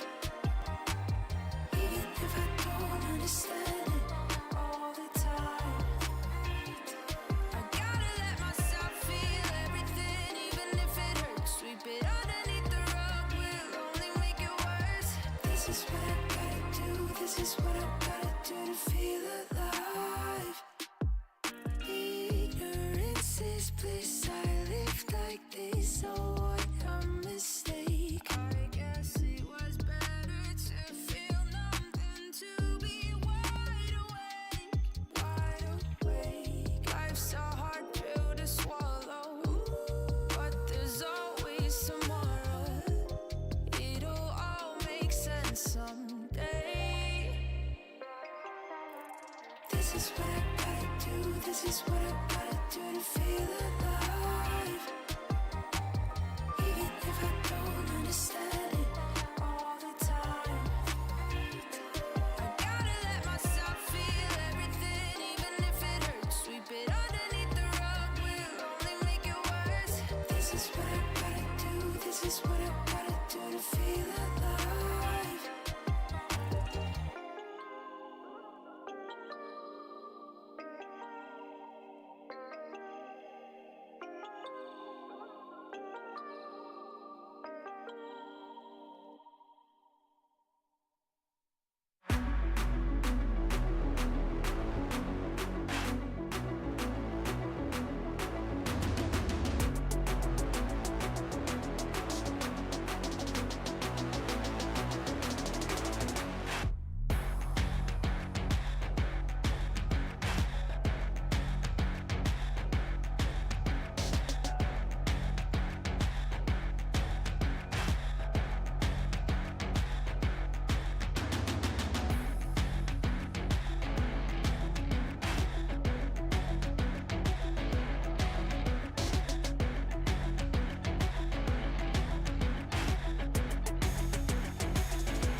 Welcome back, everybody, to the Esports World Cup. You may have noticed our desk has changed ever so slightly. We've got Corey joining us this time around. So, Corey, I'm going to kick off discussions with you first and get your thoughts and feelings about that first matchup that we had here today.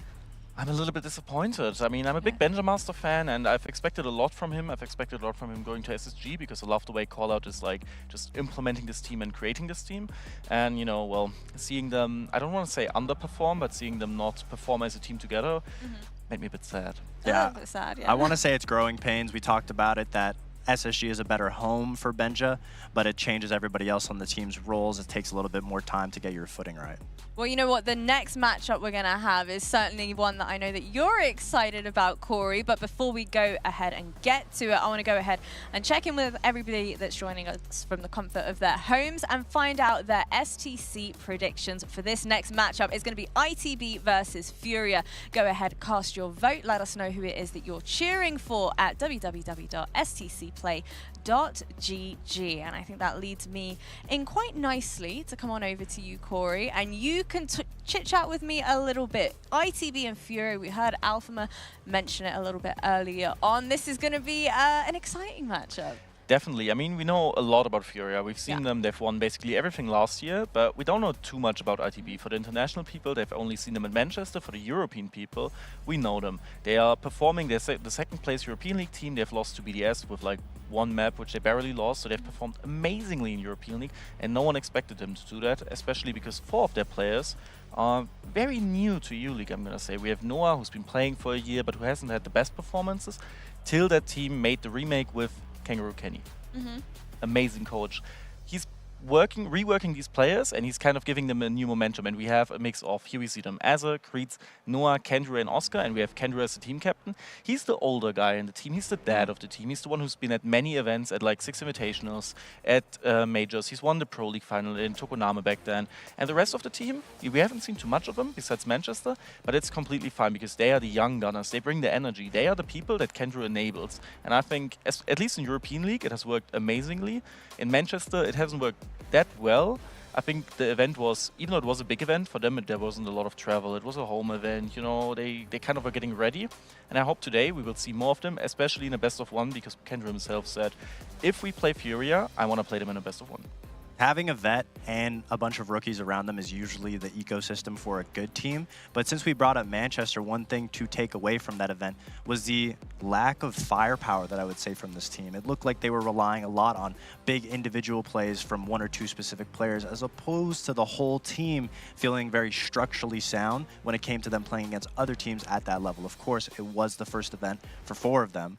I know Kendra's been around, he's won a major himself, but when it comes down to the firepower that they bring to the table when they are matched up against a team like Furia, it definitely scares me.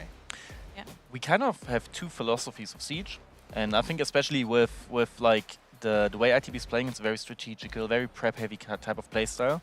And I think they're still trying to figure out who they are and how they act against international teams that they don't know as good as they do with European League teams.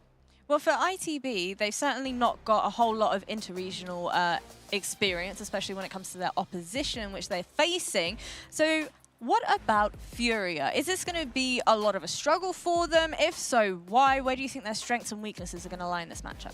I mean, what is there not to like about Furia? Obviously, they won everything last year, and then they got Furia, and now they've got maybe a little bit less weight, less pressure to upstand that year of perfection. Obviously, we know Furia is always going to be a strategically good team, but what pushes this team is the level of individual talent that they consistently bring every single matchup. It's not one of those teams where just any one player can pop off on a single match.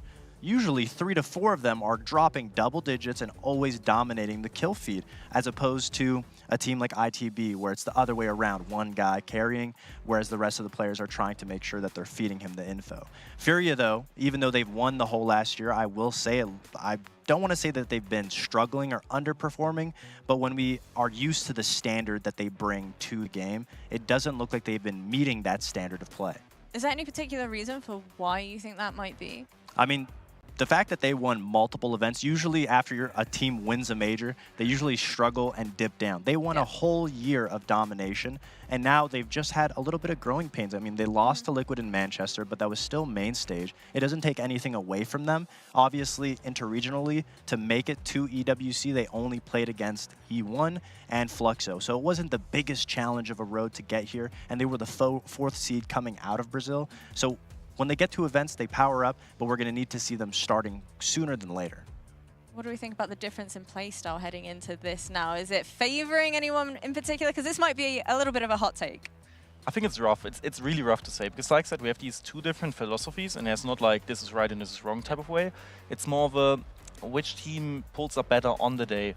And I think the biggest issue you have against Furia, no matter which strategy or which like kind of counter strategy you bring to them, they can throw everything aboard, and the individual players can perform. And just like Fox said, they will pull up these double digits, they will pull up these numbers, they will perform, and they will give you a really, really hard time. Whilst on ITB's side, if their preparation doesn't work, the team crumbles a bit and they need to enable each other, which Furia doesn't need to rely on. So it's very 50-50, but I'd say, especially in a best of one, with the map bans going the right way, depending on what Kenny does, ITB has a very good chance of taking it, especially if they underestimate them. Absolutely, because Furia, too, at every major event that they've won, before they power up and go on these tournament-winning runs, they usually lose a best of one or an early game in the matchup. So if there's a game that's going to challenge them the most at this tournament, I'd expect it would be an excited, confident ITB that has nothing to lose, because let's say if you lose, no expectations on your shoulders. Let's go ahead and get that veto up then, and we can see whether or not the Cinderella story, if you will, of ITB walking away with a victory against Furia will pan out.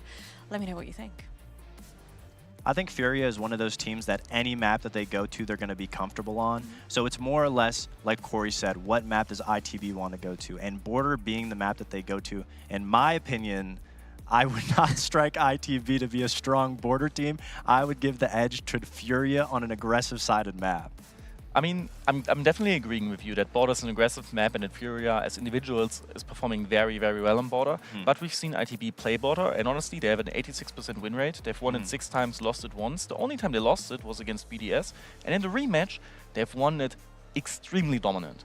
So like, they learn from their mistakes, and they're actually a really, really good Border team. And especially talking about the preparation, they had 3 games of Furia to watch. Furia, if they want to win this event, they might treat this game like, okay, we will hide some strats, we will play our basics, things that we have shown, because ITB might be one of the weaker teams, and that's what ITB, I think, has prepared for, and I think Border is a very good map for them to go through, I have to say. Well, that's good to know. I know both teams don't necessarily have too much pressure going into this match. I'm expecting both teams to feel very confident, and it's just going to be a matter of testing each other's limits. ITB has a lot to prove, Furia has a lot to back up. Would you say that he's managed to sway your judgment a little bit, saying that, you know what, you think Furia walking away with a victory in this one? No, I mean, the European Border stats are definitely skewed. Europe's never been a good Border team. I was on one of the best Border teams in the world. We 7-0'd Furia at Invite, and so that's something, a hill I'll always die on, but Furia is a very good team at Border, and they also correct a lot of their mistakes. I just think the playstyle matches up more for a well-rounded, more aggressive team. Well, I know that you mentioned the fact that, you know, for Furia as a whole, as a team, everybody certainly can have that firepower behind them. For the side of ITB, though, is there any one person in particular that you're going to be looking towards? Either Creeds or Noah, because on Border, I think like Border is a map that suits Noah very, very well. He's one of these young guys, he's aggressive, he's had one stage of EU League where he didn't live up to his name, but afterwards, like after ITB was formed and after he got into a real team with like some support stuff in the backup, he has performed amazingly well. And the same counts for Creeds. Creeds isn't this flashy, in-your-face support type of entry type of player. He can be, but he tends to sit back and abuse gaps. And I think that's what they will rely on against Furia now, because Furia gives you these gaps because they are aware of how strong they are individual, and especially with good preparation. I'd still favor ITB. I know you're trusting Furia, and I know they've been, but this is like the opening game, the strategic part, and the Border part to me plays in that heavily. The biggest indicator for me is we talk a lot about 1 or 2 individuals from ITB that can make that entry, get that advantage for the team. But Border is such a claustrophobic map that if you just put the right player, there's no easy player to approach on Furia. Every angle that one player tries to have the one-on-one gunfight, and more often than not, if you have a bunch of 1v1 demons on Furia's side, I would say that they would win it more often than not. What is the best case scenario here for ITB though? I know you've mentioned the incredibly strong, aggressive playstyle for Furia. Passive approach, is that going to be working more in their favor, or are we wanting to see fighting fire with some more fire? I think it really depends. I think at the beginning you should give them, like, you should fight fire with fire and bait them out to be aggressive, to, I don't want to say tilt, but to like show them what you got and what you have. And then you want to be passive, because the more aggressive you get, the more aggressive Furia tends to get. And if you bait that out of them and wait for them to come to you, wait for them to move too much, wait for them to make these mistakes, these hero plays, as you said, for example, then you have a better chance at securing these rounds. And especially in attack, that's where I feel like ITB might struggle, because of Furia's way of playing border, where they basically attack and defense. I feel like it's a very fine line though, no? We saw it in the SSG matchup as well. As soon as they get that first pick, you're at a man disadvantage. And you know what, I'm super excited to see this one pan out. Let's find out which of these two teams will be walking away with the victory. Thank you, Veracity. And up next, we have a team that could be argued to be one of the best we have ever seen in the game, taking on the new kids on the block, who, by the way, but try to not be as biased. I know you're very good friends with Kenny. I have known Kenny for basically entirety of my time casting Rainbow Six. I've even cast alongside him back in, well, the trenches of European Tier 4 all the way. That's many years ago now at this point. But this is a matchup that in my head I have been so excited for to see. The moment that I saw Kangaroo Kenny make into a coaching role, if he can go up against Furia, he has been obsessive with this team. He understands how they play. He is actually inspired by this Brazilian playstyle and tries to implement that on his sides as well. The question is now, can ITB, a side that has relative lack of experience at this level of a stage? I mean, realistically, bar Kendrew, for all these players, it's the furthest they traveled for an event going into it. Yes, they made Manchester, but for most of them, that was local. They took a long trip here, a large boot camp in Turkey with the organization to get to this moment. Can ITB do it? And well, yes, a little bit of bias here, as I am an ITB fan going into this game. Yeah, you got to like think about it for ITB.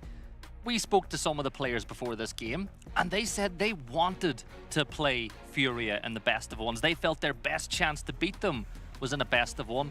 And to set the scene, this is the world champion team, SI winners, Furia, who, as the desk said, had a perfect year, taking on a team where just 3 years ago, when you and I started casting together, most of this team were either in the depths of the UK scene or not even able to play the game yet. So this is a massive glow up for ITB.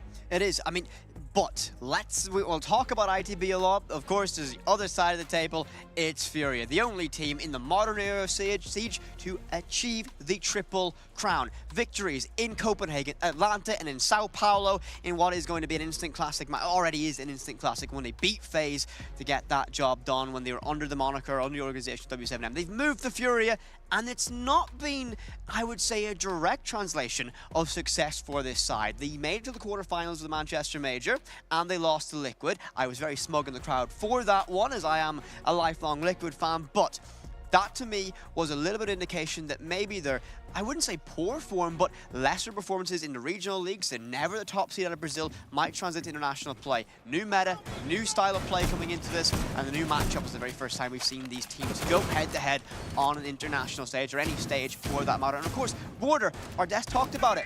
Maybe you look at this, not the map for ITB, but they have a good record on it. Well, you and I watched ITV playing in this map in the qualifiers, and one of the things that they like to do is set up a very good drone network on this map. Now, there's a rumor that goes around about this map that it's all frag heavy, it's coastline 2.0. There are very key points of this map that you got to control, and security is one of the biggest power positions in this whole map. The one thing that I always think about this map, and I see Furia, I see these players, I see this map. Do you know what this reminds me of? The semi-finals of the Invitational in Sao Paulo against Virtus Pro. Now, this game, absolutely, as we see Nate get the opening pick on towards Noah, but that game, we saw VP exploit any weakness they found against Furia, and it was a very, very difficult day for them indeed. And that was a slower strat-based team. ITB, a slower strat-based team, they might be able to find that same level of success. But you need to win your opening engagements, and unfortunately, Noah is first to fall on that defensive side. Oh, it's going to get much worse. Hurt's going to get one more on the Creeds. Yeah, Creeds will fall 5 versus 3 now. 2 picks on the board already, and not a foot stepped inside the building. Another gunfight. Oscar will find a trade as JV92 will fall with 2 minutes left on the clock, but already a change in pacing. Nade gets his second of the game. Down falls Oscar. As I said, they've not gotten into the building yet. They've got loads of time to work with. a team like Furia, they're just going to poke and prod now for a little bit. They're going to see if they can find the easy kill instead of just throwing hell for leather. I mean, Furia have a lot of drones still to work with. They've only lost 4 in the entirety of that, and now they'll know 1 player is playing inside of CC. Not going to be an active threat. They'll spot that rotation. Herds just isn't quick enough for that. So, Kendrew, Oscar, the last 2, or Azur, the last 2 standing. This is going to be a difficult one. They need to win this next encounter. The smoke cancers go out towards these stairs. They're going to find a little bit of chip damage, if any. C4 primed and ready, sent over the top, but it will find one. Kendrew does get an aid. That's going to be a lifeline. The cross is good. This fight goes for ITB. It's going to be a chance, but Herds finds his second round. And Kendrew, 5 HP in the Dream, and very quickly Herds shuts down that Dream, turns it into a nightmare of an opening round for ITB, and it will be an early lead for Furia. Yeah, great round from Furia. They got the opening pick in the first 10 seconds. Nade got his first of a double on the round.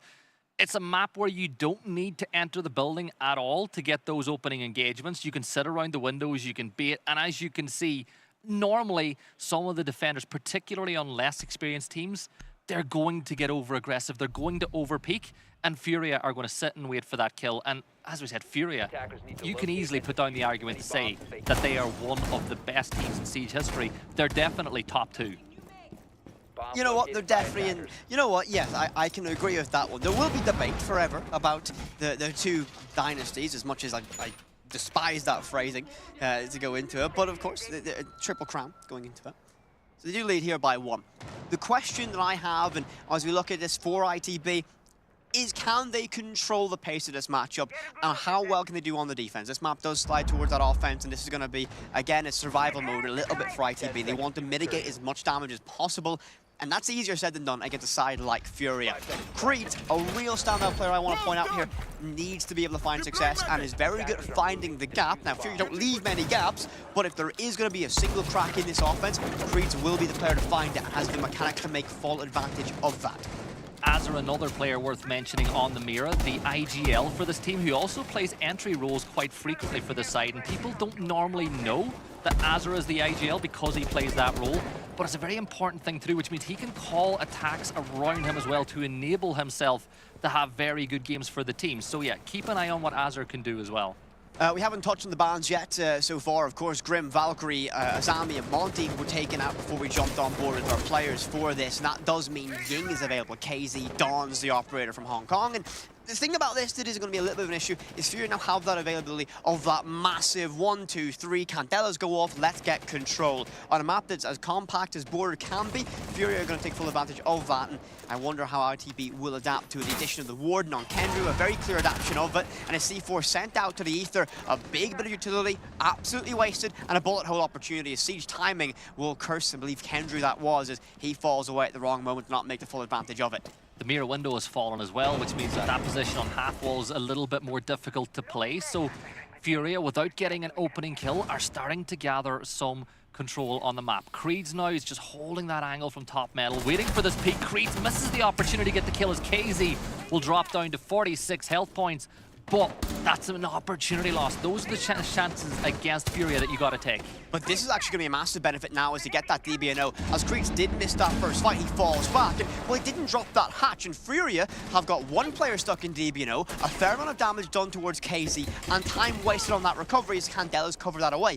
ITB are going to hold on to this control and drop away as late as possible to burn away as much time as possible. As JV92 still not recovered. And I think this opening pick might go the way. Well, no, Creeds does lose that one, but the trade is there. Azur finds it. Gets a double on the round 2, using that broken mirror to find Nade, putting us in a 3v3. Makes a 3v2. Azur with a triple on the round. Noah finds one as ITB are on the verge of winning their first round against Furia. So, Philippox, he's inside of office. They know exactly where he is. Everyone's going to fall back. They're going to force him to make a mistake. There's Azur with a quad kill on the round. We spoke about him before. The IGL, he plays on entry, and he has a 4K in the second round to win a round for ITB. Azur is an exceptional talent on this roster. I mean, I feel like you look at this team and you know, a lot of new players coming into it, maybe lacking that star power someone more veteran would have, but they're able to find results, and Azur finding 4 in this round, and ITB strategically looked incredibly sound on that. They held the ground upstairs, even after Creeds missed the opportunity to win that one. The down on JV92 was massively important in delaying time, but they held on as long as possible, and Furia They weren't given a freebie. ITB didn't push into them too far, and without that opening pick, Furia couldn't find a way in. So again, that slower, more strategic pace that ITB do bring could be very, very detrimental to Furia's problem solving on a map such as Border. We've seen that in the past, and I'll draw a lot of comparison to that Virtus Pro game in the Sao Paulo Invitational, because that was the closest that we ever saw to what I'll call Prime Furia ever losing a map. This must be such a big game for, you know, the likes of Kangaroo Kenny, the coach as well, because years ago he was one of the first coaches when he was in Tier 2, Tier 3 in Europe to take the style of play that was prevalent inside of Brazil, you know, stealing from what the core of this Furia roster were doing and introducing that to Europe to now go head-to-head against them at an international tournament. This is such a big opportunity for him to really show what he has got us, you know, being able to do with his team. KZ will pick up the Deimos in this round, and we saw a lot of teams using this during the qualifiers to make it to this event. And well, Gibson, you're seeing to me point. What was that you're pointing out to me? Yeah, Oscar bringing the shotgun on the Solace as well. Not uncommon. Not uncommon, but it's worth pointing out. Exactly. Again, limits that range of capability. P90, of course, can send bullets down range at a terrifying rate. Will we see that death mark be a factor? You like to call that force 1v1. Allows that pressure. First of those new increased number of Banshees sent out, and well, look at this! Are you kidding me, Noah? Gets one, can't make it two, but that's the bravery I want to see. Furia walk on in, Kendrew gets JV92, and doesn't matter, you might have Candelas, but look what's upstairs, it's a Warden. But the case has gone down. It's a 4v3 post-plant situation now, so in the midst of the madness, Furia have got the diffuser down. ITB know where it is, but post-plant positions being held by this team from Brazil. This is a big gunfight that's going to come. As they're peeking by the double door, the Nomad charge goes off, but nobody's there to take advantage of it. You got to clear the players outside the window. Philippox is going to find Oscar. You can see the impacts being thrown, but Daybos is going to go for a peek. KZ will find the kill on the Creeds. Another on the Kendrew. KZ does it all by himself. Furia win the round. All right, KZ. I was familiar with the game, but you've reminded me of how good it is. I was caught up with the bravery. I like that from Noah. Noah, and I was talking about this, a player that has to have the confidence to play exceptionally. And if Noah's taking jump outs against a side like Furia, that is a great sign for ITB. But Furia, get that case down, stick it, and you're not going to beat Regimented Furia on events plant. You're just not going to do it. They're not going to give you anything. And well, KZ, when you've got someone on the cover of the case just as good as that, well, that was ice cold from him, finding three just like that. But they had Ying, Deimos, and they had the Dokkaebi. You had the Candelas going off, you had the Deimos targeting the Legion, and you had the Dokkaebi call going out at the same time. So even though Noah jumped out, that didn't stop Furia for going for their execute. It's an excellent round. Look, everyone was talking last year at SI about how big of a player Herds is. KZ is every bit as important. I would actually argue that KZ and Herds are the best duo that we have ever seen in Siege when it comes to that fragging potential that they bring.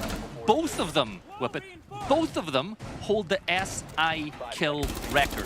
Two players on the same team holding the same amount of kills over an entire tournament. This is Sao Paulo was poetic, but that certainly is another aspect of it. Both locking out that record. Furia now lead by 1 round, scoreline 2-1, of course. Creeds considering, perhaps pondering an aggressive play, jumping out of this balcony window. Risky one, nade sent down, it will buy some space, forces Noah back. I do like the confidence this side has played with. The Doc in this position is going to be able to fortify, keep themselves in this fight a little bit longer. Long line of sight held from Box as well. Gives that extra support they need to keep that balcony. Yeah, the key things Whippet to keep an eye on though is Box got to get in below to clear half wall, and they're going to use that Capital to try clear the Doc as well. Hello, Doc can heal through it. And well, speaking of that Doc, Noah finds one that hurts. Heals himself back up the fall as well, so anything gained from that encounter from the side of Furia now lost.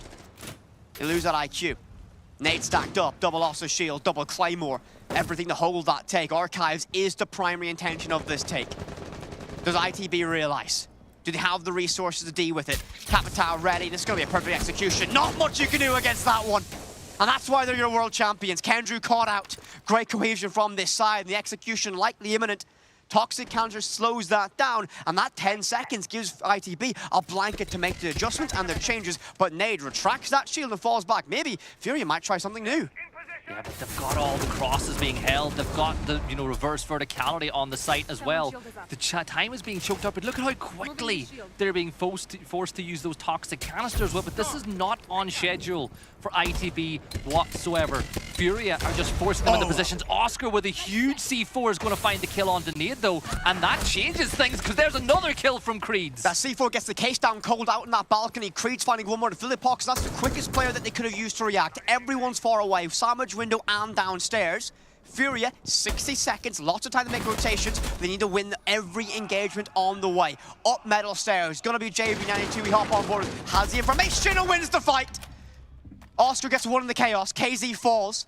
All down to JV92. Can't get it done against Creeds. ITB bring themselves level once again. And Gibby, we spoke to Corey a little bit before we went live with this one, and you said you were expecting Fury to be dominant here. You expected a quick game. We said it's going to be a very close one. So far, no team can find separation. I think anything, we're on for a 7-5 either way. It's been a very good start to the game. Both teams trading rounds back and forward. Very similar to what we've seen at the start of the SSG W7M game. However, the big difference is both of these teams are a little bit more equal when it comes to finding the opening kill. It's not all one-way traffic in the early stages of the round.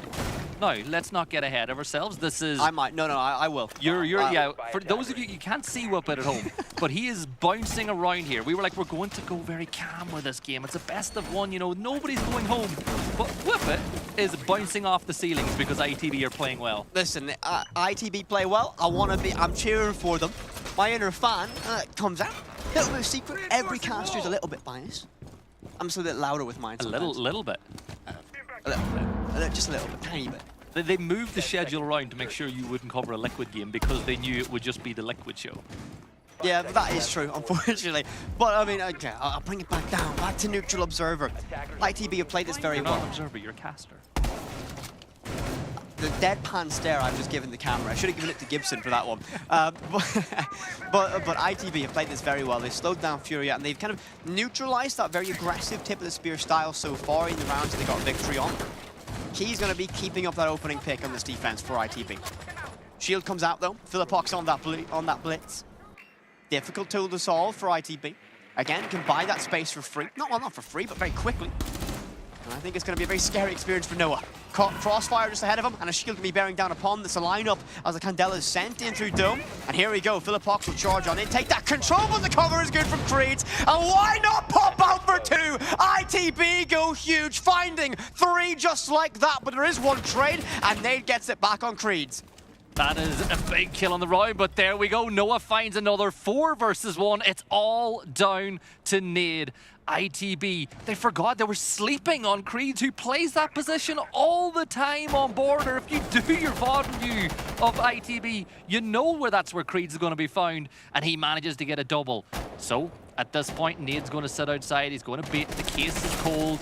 He's just going to try to buy as much time in the round as he can, wait for ITB to maybe make a mistake, but steps down the stairs, little damage done. Azur with the Frost will get the kill, and ITB take the lead in this matchup. Very first time in this matchup, very first time they've ever led against Furia. For the history, it's the first time they ever played, of course, but I'll build this up best I can. But right there, we saw not only a combination of confidence, positioning, but everything. Philippox thinks he can get this for free. The mist drone happens, Creed gets one, and then the confidence go, I'll get one more. We see Oscar get one in the distance. Not sure where that arrived from, but Noah finding that pick there on these stairs as well. ITV collapse on the push from Furia. Furia tried to get aggressive, tried to use their aggression to work in their favor, didn't go their way. So they now trail by a single round, 3-2 your scoreline. ITV in the defense looking very good so far. So I think it's the best form we've seen them in ever. They've guaranteed 3 rounds on the defense already. This is the final round on the defensive half. They could very easily take a 4-2 because this is not going the way of your world champions. Now, this is the best thing about Furia, though. And, you know, I'm going to rewind just a little bit, you know, get everyone's expectations down. I've spoken to Philippox several times. You could say Gibson cast friend Philippox.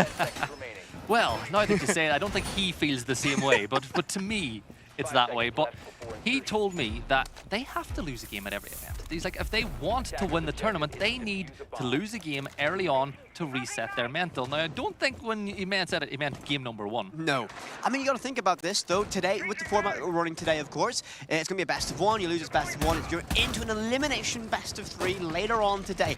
You don't want to be in that position. This is day 1. No one wants to go home early, even though they get to stay out the whole time. But you know what? Everyone wants to be playing and try and progress further and further every single day. So there is that going to be that pressure and expectation of these teams.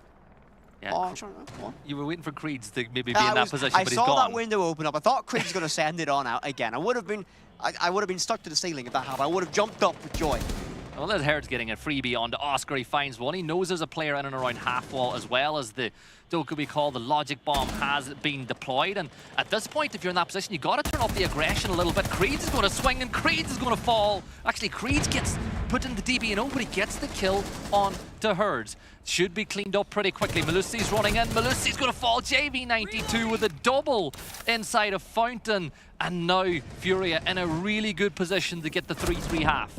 And this is way more back to the style of expected this matchup to be. This is how Furia play, and they're going to be able to solve this pretty easily from this moment. 4-2, they lead in player count. Kendrew is wounded. Does get one. Maybe a lifeline. Nope, not too long. JV92 will find his second in this round on towards a wounded Kendrew, leaving it all down to Azure. Now, he got a 4K earlier on, have a massive impact. Has to find 3 more to go. Some free damage through the wall. Green Mine keeps going up, but KZ's just too good at that SMG-12. Swings out wide, gets the job done. And Furia bring us level after 6 rounds. ITB, world champions, level after 6. If you've told ITB before this started that you'd get a 3-3 defensive half on border against Furia, you'd be pretty happy. You would take that, right? Obviously, you always want more, but you'll take the 3-3. Now they're on attack on border. This is where you'll be really tested against a team like Furia, because now you're the team that kind of has to set the tempo a little bit. You've got to be the aggressors, and Furia, if anything else, are experts at picking up the pieces when a team tries to get ahead of themselves. Different variation now that we see from Furia, Fenrir, Vigil, Aruni. Very different approach to what we've seen so far in terms of everything, but this is going to be a very slow style, right? You cannot deal with it. You can't posture an angle with confidence if there's going to be a F-nat on it. You can't. You're going to be blinded by it. Vigil is going to deny your comfort on that drone. Just seeing those markers around your camera, you're going to be worried about that pressure arriving from it. Legion is going to be able to make that difficulty if you walk around the corner. You're going to get stuck by it, and of course, those laser gates are going to burn that utility later on that round. The big thing that I'd say a lot of people in the community are happy of, though, it's not the boss G. That thing is a terror right now in the current state of the game. A little bit of early aggression here from Herds as he goes for the early round spawn peak, but as we can see in the silhouettes, there's nobody in that postcode whatsoever. And this is the one thing I said that ITB are very good at doing on border, setting up a drone network. And they've got drones in place. They've saved 2 drones from the prep phase, but they're going to try to get as much intel on these positions, because what they want to do is isolate the soft spot or the individual Furia player who's a little bit isolated from the rest of the team and force that kill. ITB are going to take this initial stage around very slowly. So you mentioned the drone network is good. We saw that red ping arriving. They're fully aware of the Fenrir on East Stairs. Question is, how do they deal with it now? Now, it's all well and good having that information. The next step is solving the problem. Now, Creed on that Finca has access to 2 grenades. That can buy that space they might desperately need. They're not going to opt for it. Knowing there's going to be pressure in break room now, that's going to be a pivot. No, down towards Passport. Well, so close to those players, separated by a brick wall, nothing they can do. And this drone needs to be good from Creeds. This is what it's about. They're still trying to find that soft spot where you can get that opening kill. As we can see, Herds is just on the other side of that wall. North American hammer. So, no, you don't want North America to get a hammer with it. Oh, true. But first of those Fenrir gadgets that we see deployed, actively blinding the pressure. Looking for it, find it eventually, delaying vital seconds for this push inside of Passport. No picks arriving either way. Furia will now take that and okay. Pressure from ITB. Let's fall back. Let's not risk it. Let's not give them the opening pick. And as I say that, Philippox falls to Azure, gets the job done. Not sure where the source of that happens, but he gets it no matter what. Candela's sent out. They'll buy East Stairs for free. They can charge in and take that. Still cautious from ITB, and I like this. As Noah gets one more on the Herds, and I love this from ITB. This is confidence from them. Yeah, there's another one. Oscar from the vents window gets another kill. It's a 5v2 with 50 seconds. That's an eternity to work with, but Nade finds a beautiful headshot onto Oscar. Silhouette on the other side of the wall. A ton of damage being done onto Finka, but you know what? That utility, pretty handy for getting yourself out of a tough situation like low HP. KZ finds another. Azur's there to trade it as he gets a double on the round. It is all down to Nade. You've got a 3v1. You know he's in and around sight. You've got 30 seconds to work with. The main thing now is you don't want to overspeed this, but you don't want to be too slow either. Get yourself in a situation where you can trade this one out, because that's what Kenny loves to do. The scary thing is, though, even in this 3 versus 1, Furia are still in this fight. Less so now blinded, but Nade has a lot of pressure here. No utility, the body's stacking up for him. He knows the cover's going to arrive from main stairs, and he finds that ITB in trouble here. This is where the world champions shine. Oh, it's going to be Nade. Absolute masterclass. Creeds, all the pressure, 000s here. He needs to win this one. And he can't do it. A quad from Nade. That's why he has a hammer. That's why this team's the best in the world. Remember what I just said. You've got to be not too quick that you're reckless, but not too slow that you put yourself in that situation. They were too slow, and then you get yourself in a situation where all Creeds can do is stick the plant. You as a defender know exactly where that case is going down, and at some point, against maybe a player who's not been at many major international tournaments, is going to peak at some point. But we have the ITB timeout very early on the attacking half. This is what I like, though, and we're going to actually hop on. We can see this is going to be Kangaroo Kenny, the coach we all talk so much about, but this is the timeout that I'm very intrigued with. Now, ITB have a habit. They call it early. Kenny likes to try and adjust things across his team. He can use it to break momentum, and you can see he's animated. He knows this is a winnable position, but that was a brutal round to take. 3 versus 1. Nade gets the job done, and realistically, they played everything right. They had someone to cover it. It was just gunfight after gunfight after gunfight that they lost. Couldn't make it stick, and again, Kenny, he'll be animated. He'll not be furious, but he'll know what he needs to get this team across. They need to make that amendment now, and this will be the test going into this next round. Can they get the job done? Round 8, post-timeout. Does ITB bring us level yet again? If I'm not wrong, it was actually a 5v2 at one point even inside that round. Yes, it was. And the one thing that teams like ITB do brilliantly is trade, right? Once they get the numbers. So the whole thought process is, if it's a 4v3, and you get aggressive, and you lose a player, but there's someone there to trade it back, you keep the number advantage. You can force your way into the... Like, let's not be mean, because Nade had some beautiful shots. Yes. That was a brilliant quad kill clutch, but we put it into that question mark. Was that won by Nade, or did ITB make too many little mistakes? To have a play like that happen, you have to have a combination of mistakes and exceptional play. They come together to meet, and you get a Nade 4K to save that round from them. But ITB, well, the ending wasn't pretty. Not what the result it was. The steps they took to get there were exceptional. They got themselves that advantage. And you're going to lose every so often. You're going to lose a 1vx or whatever. It's going to happen. It's the nature of the beast when we play a game like Siege. So if it's me or you, we lose them every day. Well, you've been playing more this season than I have, so you've been losing them. Always. I've never seen you lose a club. Oh. I am a brilliant drone phase player. That is true. You are honestly one of the best droners I've ever seen in the prep phase. Never lose them. Never really leave spawn either. We got a trick. We just had a trick we worked off successfully there on the defense as Buck was trying to open up that detention wall, and that's a valuable bit of utility utilized already, because you look at the attacking lineup, they've only got one can opener left. That's the only hard reach they've got left, and KZ very lucky to get away with his life there. Logic bomb goes out. One player makes that rotation, will be Herds. They'll take their time to correct this, and the mirror window staring down towards these stairs. Difficult problem now to solve for ITB. We see no retreat from that one, beginning to think about how they deal with it. That will indicate a player's going to be in Brazil, the position behind it. So how do they react to this? They see that utility to the wall, I believe a yokai drone. Actually, no, something else. It's defensive utility. Yes, that's what there we go. That's what it is. Use the blanket term, get everything right. Exactly. But you can see some soft pings, the yellow pings going out. There's nobody there, but obviously they've heard or seen something that they think that a player, or there could be some pressure coming from that area of the map. Now, that mirror window is having such an impact on this position because you can't really peek the long angle because you don't want to take the risk that there's somebody there. 1.5 minutes left on the round. And I would say Fury have set this up beautifully. A swing comes through, and KZ, for the second time in this round, gets away with his life in order. And here is another one of those logic bombs being deployed. blasted the 2 logic bombs available to work with. Realistically, ITB would have loved to have that opening pick on KZ. Massive player take off the board. Slower round. They're looking for a way in, and JV92 will get one to Noah. The plant, though, hands to Kendrew, might go down. Cover's not quite good enough. The smoke's enough to blind it. Do they look the right way? Kendrew can't get it down. 3 in the round for JV92 and a flawless 1 for Furia. ITB can't convert their tactical timeout, and maybe the miracle run on this map of border might be over. Fractions of a second away from getting that Always case the way. down. It's always heartbreaking, but for Furia, they're just doing a great job. Look, KZ got away with so much in that round. So many times he should have fallen on the swing, but managed to stay inside of the fight. And Furia now take that 2-round lead.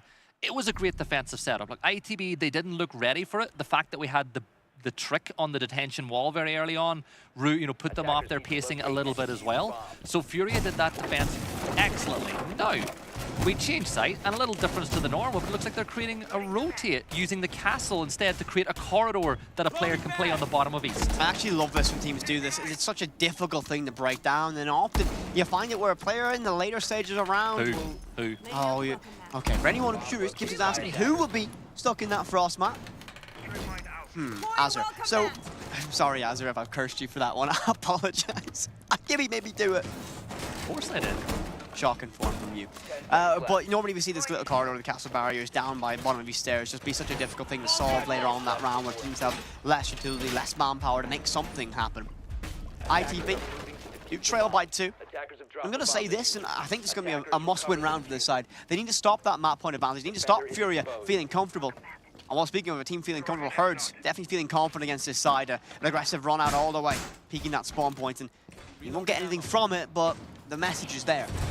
Yeah, I think when you see Furia start to run out when they've got a lead, you know they're feeling pretty confident in the early stages of the round. But this is the point where ITB is going to set up that drone network. Again, they do a pretty good job in the drone phase of finding out information, and they didn't lose too many drones either, which I think on a map like Border, it's not too difficult to keep drones safe in the early stages of the round. But the castle is the problem. Again, look, you walk in that main door, where do you go? You've got the castle barricade, you've got the Selma charges, but it's a great bit of time wasting from Furia. They also lack the soft breach potential to clear this without burning key utility like those Selmas. And it's going to be an aggressive peek out, and that's going to be a dangerous game you play.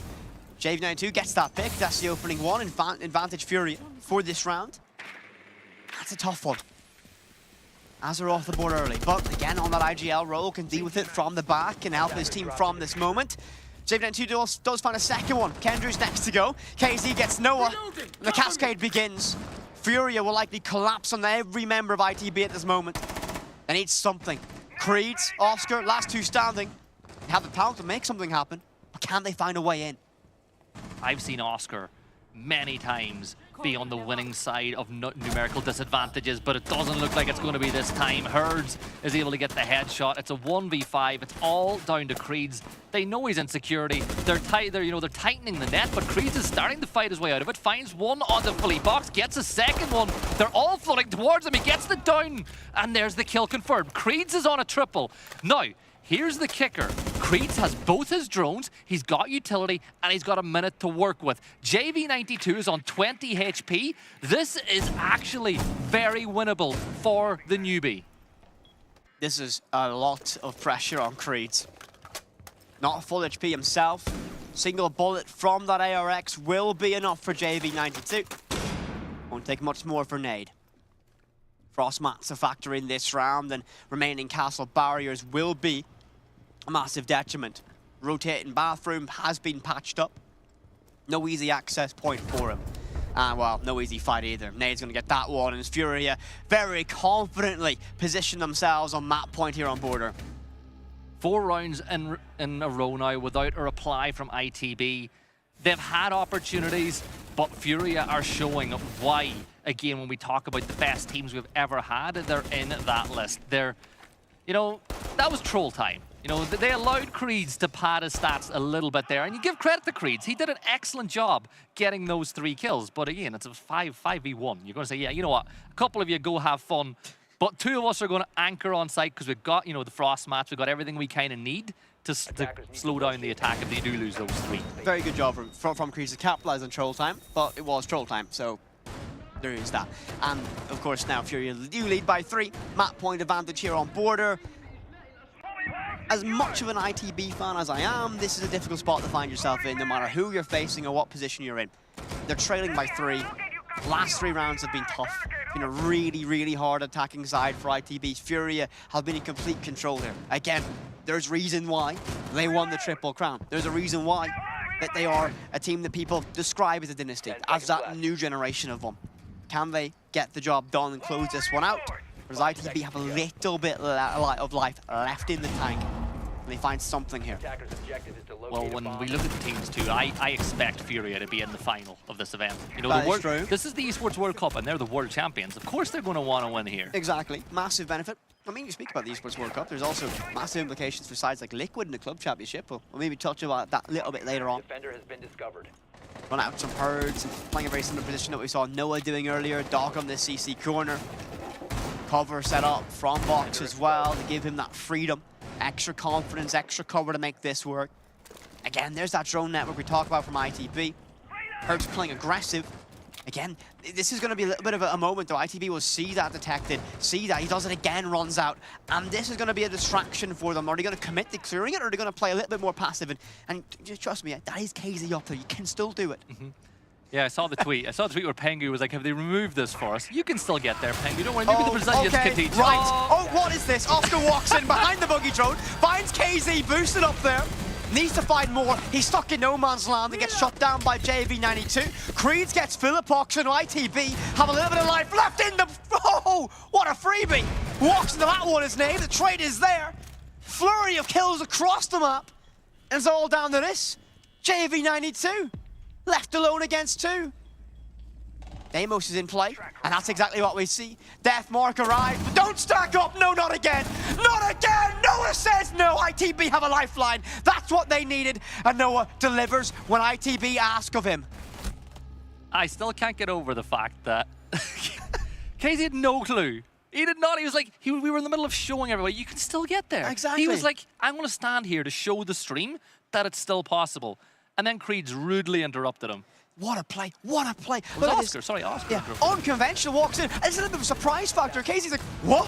What? No, what? Excuse me? You can't do that. But not gonna lie, panic set in the ITB fan inside of me there. I was like, oh no, JV92 is about to do it again. Attackers need to locate and defuse. Furia though, they're 6-4 up. It's still map point. And they're going to want to get this done here and now. You don't want to go 6-5 because then things get a little bit scary. Now, you think about what was happening in that round. Herds was playing inside of security, running out that door. And ITB were like, you know what? You go have your fun over there. We're going to push the other side of the map entirely. And it caught them by surprise. But the whole point of the dock running out, it wasn't even to get kills on that side of the balcony. It was to get the players on to break door. He was trying to bait them to pick break door so he could get a kill there, but there was nobody there. The thing that I'm thinking about here, and it's so stuck in my head, is Oscar's entry into that round. You don't really do that when you're not feeling it. I mean, even though they were trailing by 3 in that position, they had the confidence to go, yeah, let's just push behind this buggy drone. See the addition now, the blitz, Kendrew's donning that shield. Once again, gonna be Herds running out, he'll be peeking in and out, he'll act as a side quest. Does ITB decide to partake in that? Don't think they will this time. But I'm very impressed from that previous round, but the only question, can they build upon it now? Another run out from Doc, and as you can see, the wall's just not giving Creeds the angle. Like, even if this nade lands close enough to do any damage, it's Doc. He's going to get himself back on his feet once more. There's the logic bomb deployed, but there's a cross this time. Lesion and Doc working in tandem to hold break and security. And if ITB keep trying to press the issue, pushing from this side in this round, they could run into some real problems. I'm not sure quite there if we saw the hatch being reinforced or opened up by the bailiff. There's a box down below. I think it was reinforced in that moment inside of Brazil. He's going to be firming that position. Kendrick charges in, stuck by Alicia Mine. He's going to be in a difficult spot now. Flashed by his friend and 5 HP. No, Kendrew. Absolute disaster. JV92 gets the opening on the Creeds. Kendrew left in DBNO. Realistically, only 3 bodies still standing from ITB. They need the next encounter to go their way. And everyone's a little bit static trying to recover. Calls will go out, they'll begin to reposition. Kendrew on an island. I don't think he's going to get recovered here easily. Actually, I ain't my words, Noah's there. You use the lion. You use the lion, get up, get the rest. That's the kill. Azur finds one, it's a 4v4. So things not looking too grim right now. Buck will open up a little bit, you know, he wants to clear small office. JV92 gets his second on the round. There's a third, why not? Just as I'm talking about it, a little bit of damage done on the Buck as Philippox will find one, and it's all down to Oscar. Furia will get the win. Furia take the map, and they start Esports World Cup with a win. They'll stay in the upper bracket, and it's no surprise for the reigning world champions. As much as I was hyped for ITB going into this, it's business as usual for Furia. I mean, listen, they're one of the highest ranked teams in the world. They come into this and they look exceptional against it. But ITB did play a solid little game of Siege as well. They were able to get some tidy rounds, and their overall vision of how they wanted to play that map was fantastic. And individually, players like Oscar, Creed, and Noah all had good games, but not enough to get across the finish line against a side like Furia. But I'm very impressed. Yeah, they're not the first team that's going to lose a map against Furia at this event, but we're going to throw that back to the desk so they can break down what you just saw on Border. Thank you very, very much for that, fellas. Now, Corey, let's come on over to you first, buddy, because you had me there. For a slight moment, you had me there. When it came to round 2, ITB managing to claw it back. It looked like they started to build momentum, but then it all fell apart. The clutch. The clutch was what broke ITB. Before, we've seen a beautiful ITB, in my opinion. They've had the momentum. They were dominating the pace of the game. They weren't giving Furia really any room to breathe. They played different between, like, okay, in the first couple of rounds, we will be super passive. We will wait for them to come. Suddenly, in one round, they played super aggressive. They attacked in defense, and they tried to surprise them. So, like, they really showed such a dominant and phenomenal Siege, especially for them and for their inexperience. But then they weren't able to get that plant down, lost the clutch and lost the momentum. There was a lot of good things that ITB showed. It looked like they had a really good game plan when it came to their defenses. They knew exactly when to press the aggression once they got the pick. They played very smart based off the utility. I thought it was really refreshing to see it from ITB, especially against a team like Furia. It was when the sides swapped, and that's when we talked about it beforehand, when ITB is on the attack. That's where they were able to not really find an opening into the map. Even if they did get a pick on one side of the map, the other side, they were losing somebody else. And that was what I was trying to focus on with Furia's defenses, is everybody at all points is always able to get a gunfight. And so if you are slipping, even if you have 3-4 people focused on taking one side of the map, they're going to hit you on the other side. You're going to lose a man down, and there's no advantage for ITB to be able to use it. And I will agree, that clutch that Nade got just shut down all the momentum, all the energy that ITB had. And from that point on, it looked like ITB was just running pre-made strats to try and scrape around back. That last round, we saw the blitz jumping into CC window, which obviously Furia was anticipating, and they just didn't have an answer for anything. I know you were mentioning at the start of this matchup, you both wanted to see an ITB that could really adapt their approach on the fly amidst all of the chaos that Furia were inflicting. The real question is, do you feel like they even started to show you remnants of being able to do that? I think in defense they did. In defense, it came down to, okay, when do we play aggressive, when do we play passive? In the attacking side of things, though, it was completely different. For example, they tried, in one round, they tried to plant on the basement, they tried to abuse the gaps, but they had such an, I don't want to say bad communication, but they didn't cover each other, and they just gave Furia all this chaos to shine and to abuse it. These spots, this is a fire spot that Furia was doing. Their executes were downright just beautiful. The way that they were able to use Capital, Osa, all of their utility to gain position.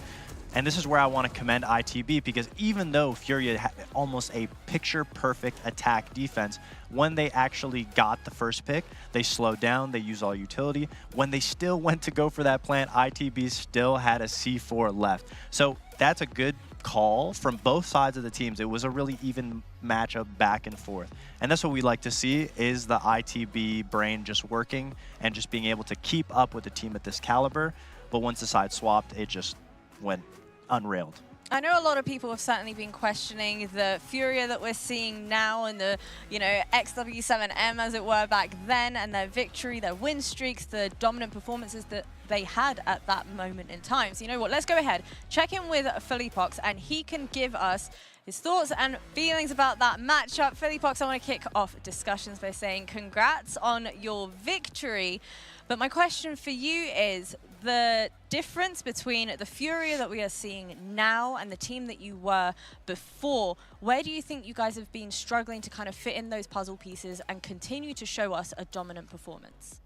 First of all, thank you for the congratulations. And I think after the Manchester Major, we saw that we had a few problems, and we worked on them a lot.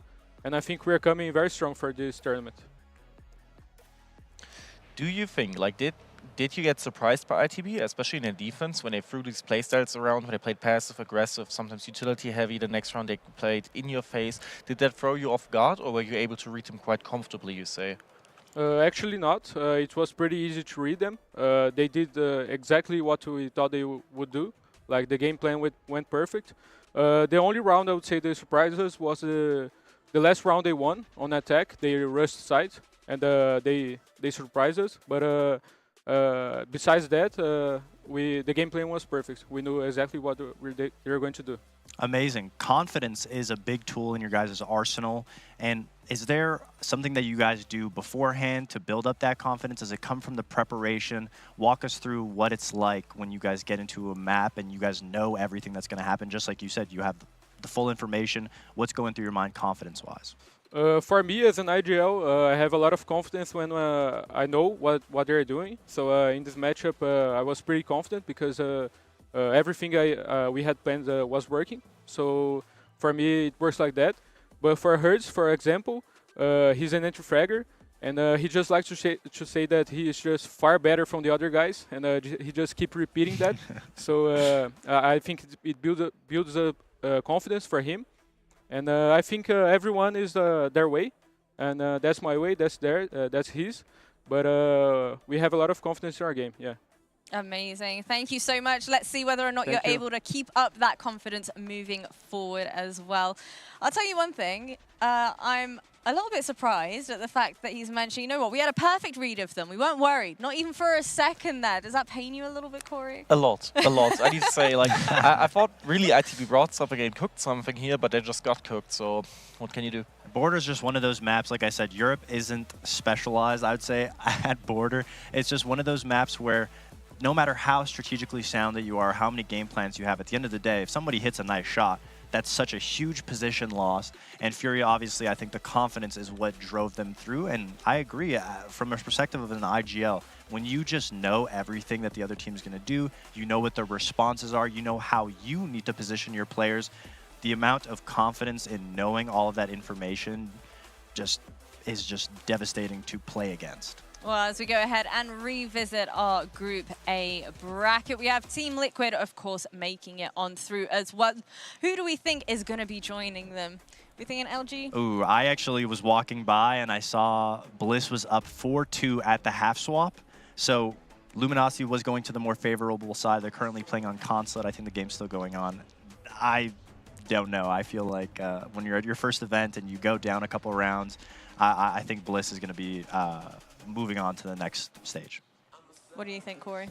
I have to agree with him. I'm a huge Bliss believer, actually, because in my opinion, these teams, like this team, they know they're the best in their region, and whenever they come here, they have no pressure. They treat everything as a gift. They just enjoy their time, and I think that's very, very hard to play against, especially if you're Luminosity, who have their first real event, and you're suddenly up against people that, well, you can't pressure, that you can't really, you know, put into a corner, whilst yourself struggling to find out who you are. So I think Bliss is the better team. We also had SSG versus Team Cruelty as well. What do we think of that one? SSG going to be able to... I'd hope so. I'd hope so. Fight? I'd hope so. I definitely would like to see some life out of SSG. Cruelty is still from the LATAM region. They still have a lot of just grinding to get through to be able to compete with the other regions. I would say they're in tied with APAC. So hopefully a little hope from them, but I hope SSG can take it. And of course, it was a Dark Zero and Furia showdown. Is that going to be an explosive one? Definitely, definitely. I mean, the thing is with Dark Zero, we have a lot of expectations from them since forever, and I think lately they haven't lived up to it as much as they should have, and I think this is one of the proving grounds they have to show, okay, we are this good, we train this much, we train this hard, we have this good mentality, we can be the world champion, even if it's Furia, even if they've been as dominant, and even if they've had a good start. And we were talking about the storyline of ITB being more strategical to Furia, but DZ Furia is the pinnacle of that, of DZ being slow, methodical, trying to constantly adapt, where Furia, usually if they need to, is relying on the heavy hitting gunshots and just the beautiful teamwork that they have. So it's not necessarily going to be one of those matchups where we see fire being fought with fire, because that was what I said I wanted to see in the previous matchup that we just saw. Would you say that we saw that? Because for me it was At first. Yeah, I think at We first saw it's it a at good first. response. Some rounds they were like, even in defense, some rounds they were super aggressive and countering it, but I think they read Furia as smart as they could have, especially with the denial and the utility. Those are the rounds where they realized, okay, if we go aggressive now, we will just throw bodies at them and lose,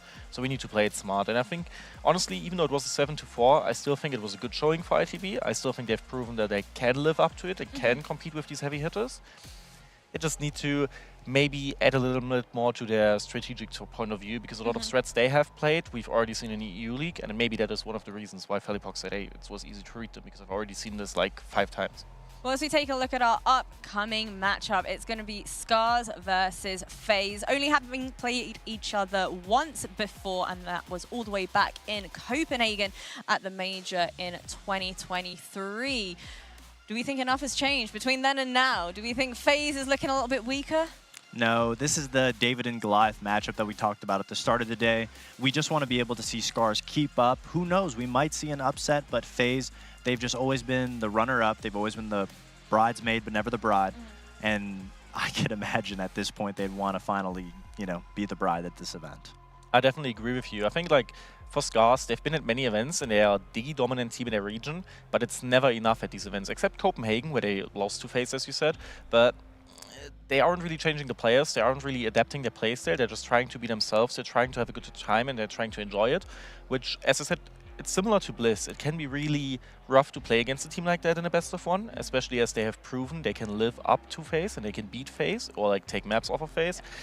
But to be realistic, we both are aware FaZe since years is one of the teams where everybody says this time they will win the event. And I think if you are this dominant as a team and this good, then Scars will have a rough time. What did we think of their performance during Manchester? FaZe? I think the thing to me is Manchester was right after the 6th Invitational where they had to take a heavy blow. Obviously, they became second, but becoming second sometimes is worse than being on the lower end because they were this close to being first place. So I wouldn't really count Manchester in too much simply due to them recovering, in my opinion. All right, well, it's going to be Scars and FaZe as our next matchup, which will be coming up very shortly.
Don't believe what you read, not all words are the same. Not everything you see, you can't trust anyway. All the thieves dressed as sheep tell you they know the way. So bite the hand that feeds you to the wolves as prey. Get out my face, try to stab me with a saving grace. Fool me once, never twice, now I got the knife. You try to cut off my conscience, bake me a cake full of nonsense. You eat it too and I got deja vu when your words are up, you got you nauseous. Your shit belongs in the driveway, don't remember but you wish, babe. Took out the dress like I used to have rest, but all that's in the past, now I upgrade. Shit in the past like I used to have. Snap the C on the pictures, they flash on the page. Now they're pleading on the fifth and last mistake.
adventures bring new challenges. Even as the heat rises, dandruff and grease won't stand a chance. With new Clear Men, powered by triple formula technology. To eliminate dandruff, itch and grease, gives you 8 hours of freshness and 100% dandruff-free hair. New Clear Men, 0% dandruff, 100% confidence. لحظات البداية عاشت معنا. كنا نحسبها وقت للتسلية بس. نحسبها بس ذكريات. عبود أعطي أختك اليد يا ولد. ابتكرنا فيها ابتكارات، وإذا بغينا قلبناها خرافات. كنا نحسبها بس لمة وصحبة وسهرات. انتبه نوب ترى نوب. لكن كنا نشوف عالم ما حد يشوفه. لا تشغل وقته بشيء يفيده. الله عليك على اليد صوت. عالم كبر وعاش فينا. عالم الحماس فيه يوصلك كل مرة لحلم أصعب، بس ما يصعب عليك. بارد معك وين ما تروح.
Welcome back once again, everybody, to the Esports World Cup. We have just seen Furia take on ITB and walk away with a best-of-1 victory. But coming on up, it's going to be Scars versus FaZe. We've welcomed Alfama back onto the desk. So talk to me, Alfama. Looking forward to this matchup in particular. Yeah, I think it's the biggest upset potential we have of the day. Technically, right? We don't expect this team to Scars to beat FaZe. You don't expect? Yeah, I mean, I don't think many people expect. You know what? I would be happy to see the predictions about this. I'm rooting for them. Honestly, I'm here. You know what? On the note of those predictions, let's go ahead and welcome our STC Play predictions for everybody at home. Go ahead, place your votes. Let us know who you think is going to be walking away with this victory. Is it going to be Scars? Is it going to be FaZe? Visit www.stcplay.gg. For me, I'm honestly rooting for Scars. I want to see it happen. We heard Corey mention it a little bit earlier on. Always the bridesmaid, never the bride, that whole storyline, you know. But for Scars, talk to me, Alfama, because within their region, incredibly strong performances. Outside of that, though, once it comes to international competition, opposition, not necessarily the case for them. One thing I can say is that they are consistent. The problem is they're consistently good in Japan. They're always the best team. Japan League champion 2022, 2023, 2024, but they're always consistently bad in international events. They're always missing that step. And funny enough, the further they've been in an international event was more than a year ago at Copenhagen Major, where they achieved top 8 and they lost to FaZe in a BO3, where actually they took them to the third map. So now they have an opportunity to prove that they can go further than that and play them again. Also, on the note of consistency, I feel like individual performance-wise, these players are always having big plays, having big moments. And every player on this team can compete at a high level when it comes individually. But I believe the main thing that sets them aside is the structure and the strategy. Yeah. APAC as a region strategically has always struggled behind the other regions, and they just haven't been able to compete with the other regions. Now, Scars going up against FaZe, both teams love to take their own gunfights, and that's the one edge, is that this is the first game for both of these teams. They could maybe have a shakeup, maybe be able to run away with a little best of one just because they're able to get more kills in the map. But you know what? You call it consistently bad. I want to draw attention to the fact that the team as a roster, as a whole, is certainly consistent, with the majority of their players having been together since 2022. You'd hope that that would, you know, elevate team morale a little bit, team synergy heading into this. Yeah, but it also goes to show, like, whatever the results may be in international play, they're not going to make a change. It goes to show that maybe they don't have the same ambition that other teams may have, and they would make a roster change if they achieve bad results 3 times in a row. These guys almost don't change.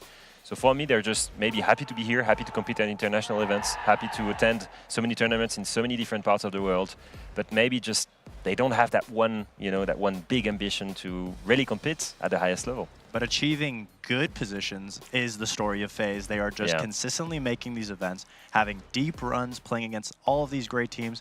I would say Manchester was probably their most lackluster performance because they were just stomped down by a very strong and Cinderella-run Beast Coast that you could argue. But FaZe has always been a consistent team. They're very structured, I would say, on setting up their executes with 3 to 4 main core players, and then they always have the X factor of Cyber. He's always coming in from a different angle, being that anomaly that you can't control, and he can sometimes make or break FaZe's maps. For me, they were the biggest disappointment because they arrived in Manchester, they were undefeated in Brazil. They clearly had the best possible run. Everybody expected the Brazilian team to take it, like always. And in the end, all Brazilian teams were defeated. It was an NA versus EU final. And yeah, Beast Coast completely demolished them, like 7-1, 7-4. Nobody expected that. And we're expecting FaZe to come back with a lot of hunger. Beast Coast is not there anymore, so it's your time to shine. Well, what about when we take a look at their SI result? Obviously coming second, I think it was Corey mentioned it earlier, that was a little bit of a gut punch for them heading into Manchester. Following that, do you think that that's the case heading into the EWC as a whole? Not necessarily this matchup in particular, but as a whole. Obviously, everybody's going to want to win. I'd imagine FaZe more so than others because they are just constantly getting so close to taste victory, but not just making it towards the end. All right, well, as we go ahead and take a look at this video, let me know, thoughts, feelings. I'm rooting for Scars all the way, baby. I feel like teams have been more or less taking the Brazilian teams to maps that comfort the Brazilian play style. And I think Cafe, we just saw a map today, the first game, W7M SSG. We know how that turned out. Obviously, I would favor FaZe on this map. I'd hope that Scars are bringing something that SSG didn't bring in their first matchup. If you're taking FaZe to a comfortable map for them, I wouldn't say the #1 comfortable map, but a comfortable map, you have to have more in the arsenal than just, we're going to shoot better than them. Yeah, if you look at previous matchups on Cafe, both teams feel like it's a good map, but not the best map, right? 4th preferred map for both of these teams. Now, the biggest difference maker is that it's the 4th preferred map for FaZe playing against the best team in the world, whereas for Scars, it's only fighting Japanese teams. So, of course, it's quite different, right? Expecting this to be very different from Manchester. FaZe lost 7-1 to Beast Coast on that map. They must have reworked it heavily. Do we think this is going to be a dominant performance then? Is it going to be an easy victory for FaZe? It's the best way to get into the tournament, so I'm expecting them to be overconfident there and maybe just smash them. I would say this is the best looking version or map for Scars to go to as well, just because it is an unpredictable matchup. Cafe, we saw in the Manchester Major the way that teams were able to run away with rounds is going for fast, unpredictable rushes. You can't predict Japan. Well, you know what? Let's go ahead, throw it over to Gibson and Corey to take us through this next one. Thank you so much for us today. And finally, I'm joined on the casting desk by somebody I would happily play some games of Siege with. Corey, how are you feeling? You're on the other side of things now. Amazing. It's the first time on the casting desk, and like you said, it's funny, going the full circle. Your first Tier 1 debut casting at Gamers 8, casting me, my first Tier 1 debut at casting with you, and I think this is one of the perfect games we could have to start. It's going to be a lot of fun. Look, Scars, I think for me, one of my favorite things is teams that play with loads of energy and are unpredictable. And that's what Scars are. And that's actually the antithesis of everything FaZe are, because FaZe are one of the most regimented, structured teams in the whole world. To me, the best part about Scars is they're having fun. They've been to so many events, and I think they are very aware that they'll always be the underdog and that their performance hasn't lived up to probably what I expected at the beginning, and especially what they expect from themselves coming from the Japan League. But they're just having fun. They're just here for the energy, for the vibes, for the stories. It's a group of friends, and I love to watch that. And I think it might, bring FaZe to shake. But I'll be honest with you, I'm still favoring FaZe a tiny bit. Yeah, I think everyone would kind of admit that they're the favorites going into this matchup. But do you feel like you could draw any comparisons to where Scars are to the Wild roster you were in when you came here? Because obviously they're the heavy underdogs, and like for a team that has a lot of fun, do you think that's like a really big boost up? Like if you're having fun, you're the massive underdog, you've got to feel really good in a matchup like this. It's the best position to be in because you have zero pressure. This is a gift for them. Any Siege event is a gift for them. They're from Japan, they're playing, they're going all around the world, and suddenly they have this event. And you should... The only thing I worry about is you need to have the confidence to be able to say we will beat anyone without having the pressure to say we need to beat everyone. So for me, it's 50-50. I think they can have an advantage, but then again, maybe once they win rounds, they might struggle and be like, oh, now we could close it out. Now we shake. We've seen that happen in the last game with ITB. They were in winning positions several times and they just didn't have the killer edge to get it over the line. On the other side of things, though, you have FaZe, right? They played at the SI final. And actually, it's funny you draw the comparison about closing things out. They should have beaten Furia. Like, what did they lose? 4 or 5 rounds in a row in that grand final, in the match that they could have became SI champions. Do you think that FaZe, after that loss and maybe after the performance that we saw at the last major event, that this is a really important event for them to come out and play well and even potentially win? I think they need to... I wouldn't say they need to win. I think winning them would be amazing and would give them finally what they deserve. But I think it's very important for them to perform and to get back into the groove. Because the 6 Invitational, like said, sometimes becoming second is worse than losing heavily because you've been so close to winning. So I'm unsure whether it hurt them a lot. And I think in Manchester you saw it. It wasn't the same team. You didn't feel any energy. It was more of a like, we're still like... It was still in their heads. So I want them to recover and I want them to gain some confidence in this tournament. And Alphama pointed it out earlier, and I think it's beautiful. This is one of the best games to start because if you are this dominant and it is good and you prepare well, you can crush Scars and you can collect this confidence for the games going on. And we've seen the ban phase happen as well, and we saw some of the operators that were removed. For the second time on Cafe today, Melusi has been banned post the patch. Mira has been banned, and we saw a lot of Mira usage in that first matchup today as well. Do you feel like these are bans that we're going to see more commonly now after the patch? Like, is Melusi that much more impactful?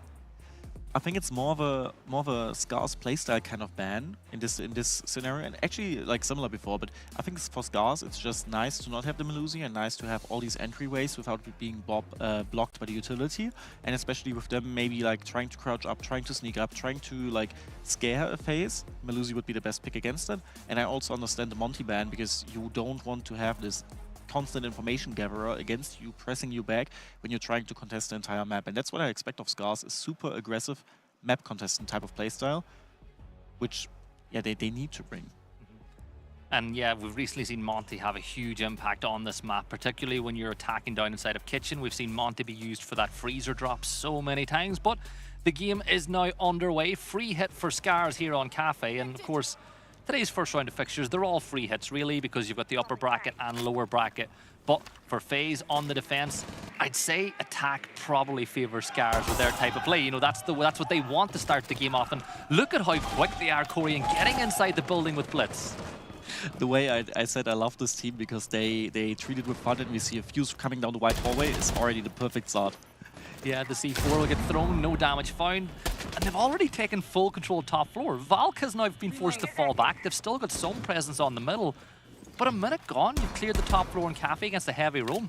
That's pretty good timing. It's a really good timing, and you also baited out a C4. I think using that C4 in that situation from FaZe was not wise because they're trying to play a Fallout strat. They're trying to waste time. And I understand maybe he would have gotten the kill on the fuse, but now you only have one C4 left to deny everything. And now you might need to play a little bit more aggressive, which we see they're trying to do with Cyber over here. Yeah, the big thing now is just make sure that they get their timings right with Fuse and Ram. How many times in the past have we seen stuff get that done? But Nina finds the first kill. Cyber is going to fall, and that's a heavy part of that roam game gone.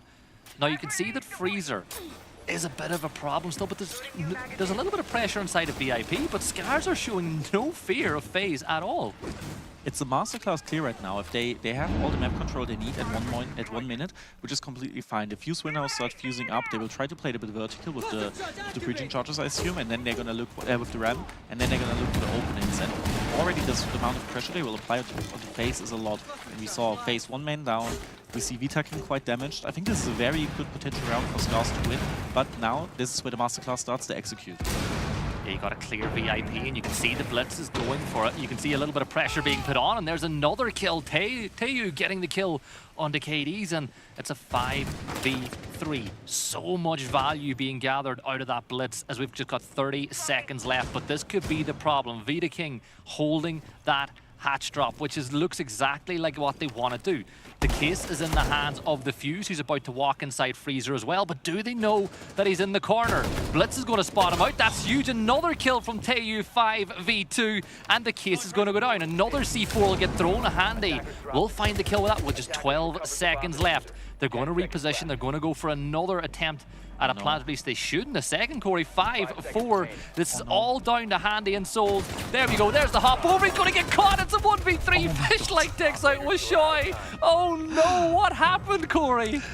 No awareness of Handy in that situation. Insanely well played by Mute to show that confidence and to show the passion, the patience as well, to sit there, to wait it out, to use the C4 and then just sit there and hold yourself without any panic. That's where all the experience shows and the experience come in that FaZe have. But I have to say, what an insane first round from Scars in that direction. The Fuse shield just running through, knifing two people, using it to clear out all the people they usually struggle with. And also, this is like, in my opinion, one of the hardest sides to attack with a top-down clear. And in my opinion, they've managed it really, really well. So I think we might be in for a good game. Well, they did exactly what you said would happen, though. They got themselves into a massive winning position of 4v2, and they lost. And even when they lost the first plant, they had loads more time, but they waited way too long to go for that second attempt at an execute. The biggest issue is you have the ramp, you have everything to open up from above, actually nice set positions. And in my opinion, maybe a bot would have been a better pick, because then you could open up the wall above the reinforcement and literally clear out two of the people they struggled with. One of them being Handy and denying the C4. But end of the day, they decided to go for the ramp, which they need to be aware about, that then people can sit at the double door in kitchen and deny you. Sadly, they weren't aware about that. Same with the C4. He should have noticed that it came from somewhere close, but that's where the panic might have come in. Being so late, suddenly everyone has to call, everyone has to say, okay, where do I plant, where do I go, who's covering what, who's pushing where, and all these things. And I think they stumbled a little bit over themselves with all that communication. So now we're going to go on to the next site. And you look, I'm just going to say it, that lineup on the site is something I've seen Wild do many a time. Are we going to see Scars just try to do the exact same as what you guys would have done and just push in through the door? I'm hoping this is literally a push in through the door and drop at the hatches at the same time to maybe even sacrifice the Blitz and just take top floor, because once you have the top floor, I don't want to say you basically won the round, but you have a super big upper hand. And I mean, we see it over here. We have IQ already in train, literally getting pinged out of the castle and trying to get the first pick. But they might be too fast in this one.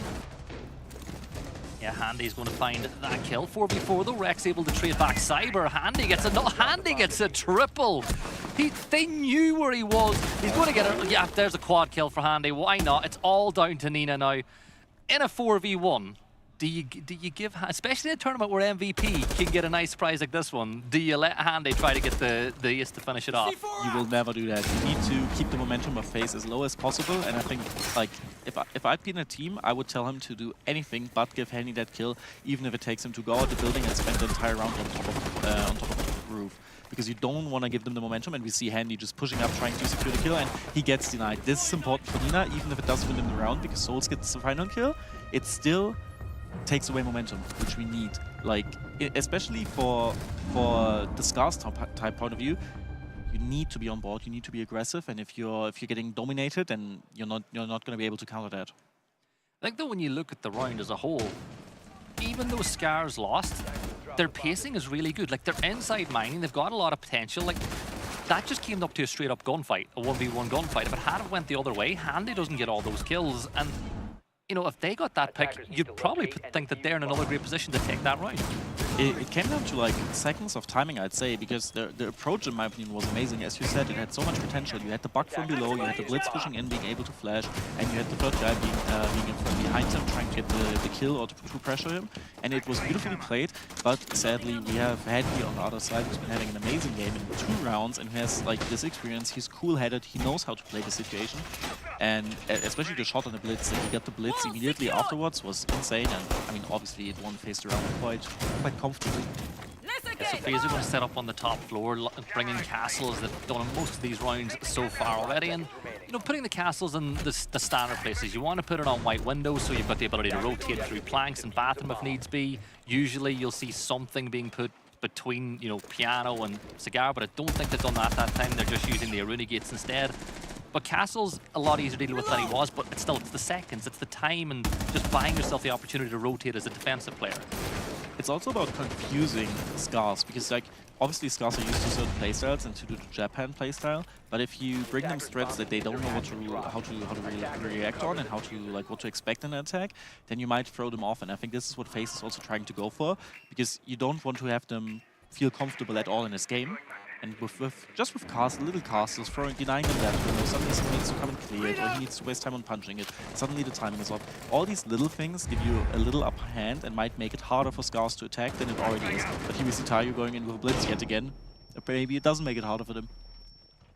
Yeah, but you're in below. You're clearing the map. You know, you're not getting any kills yet, but you're getting tons of information as you push through. You know, the whole bottom floor is effectively clear. At this point, you can get Buck, you can clear.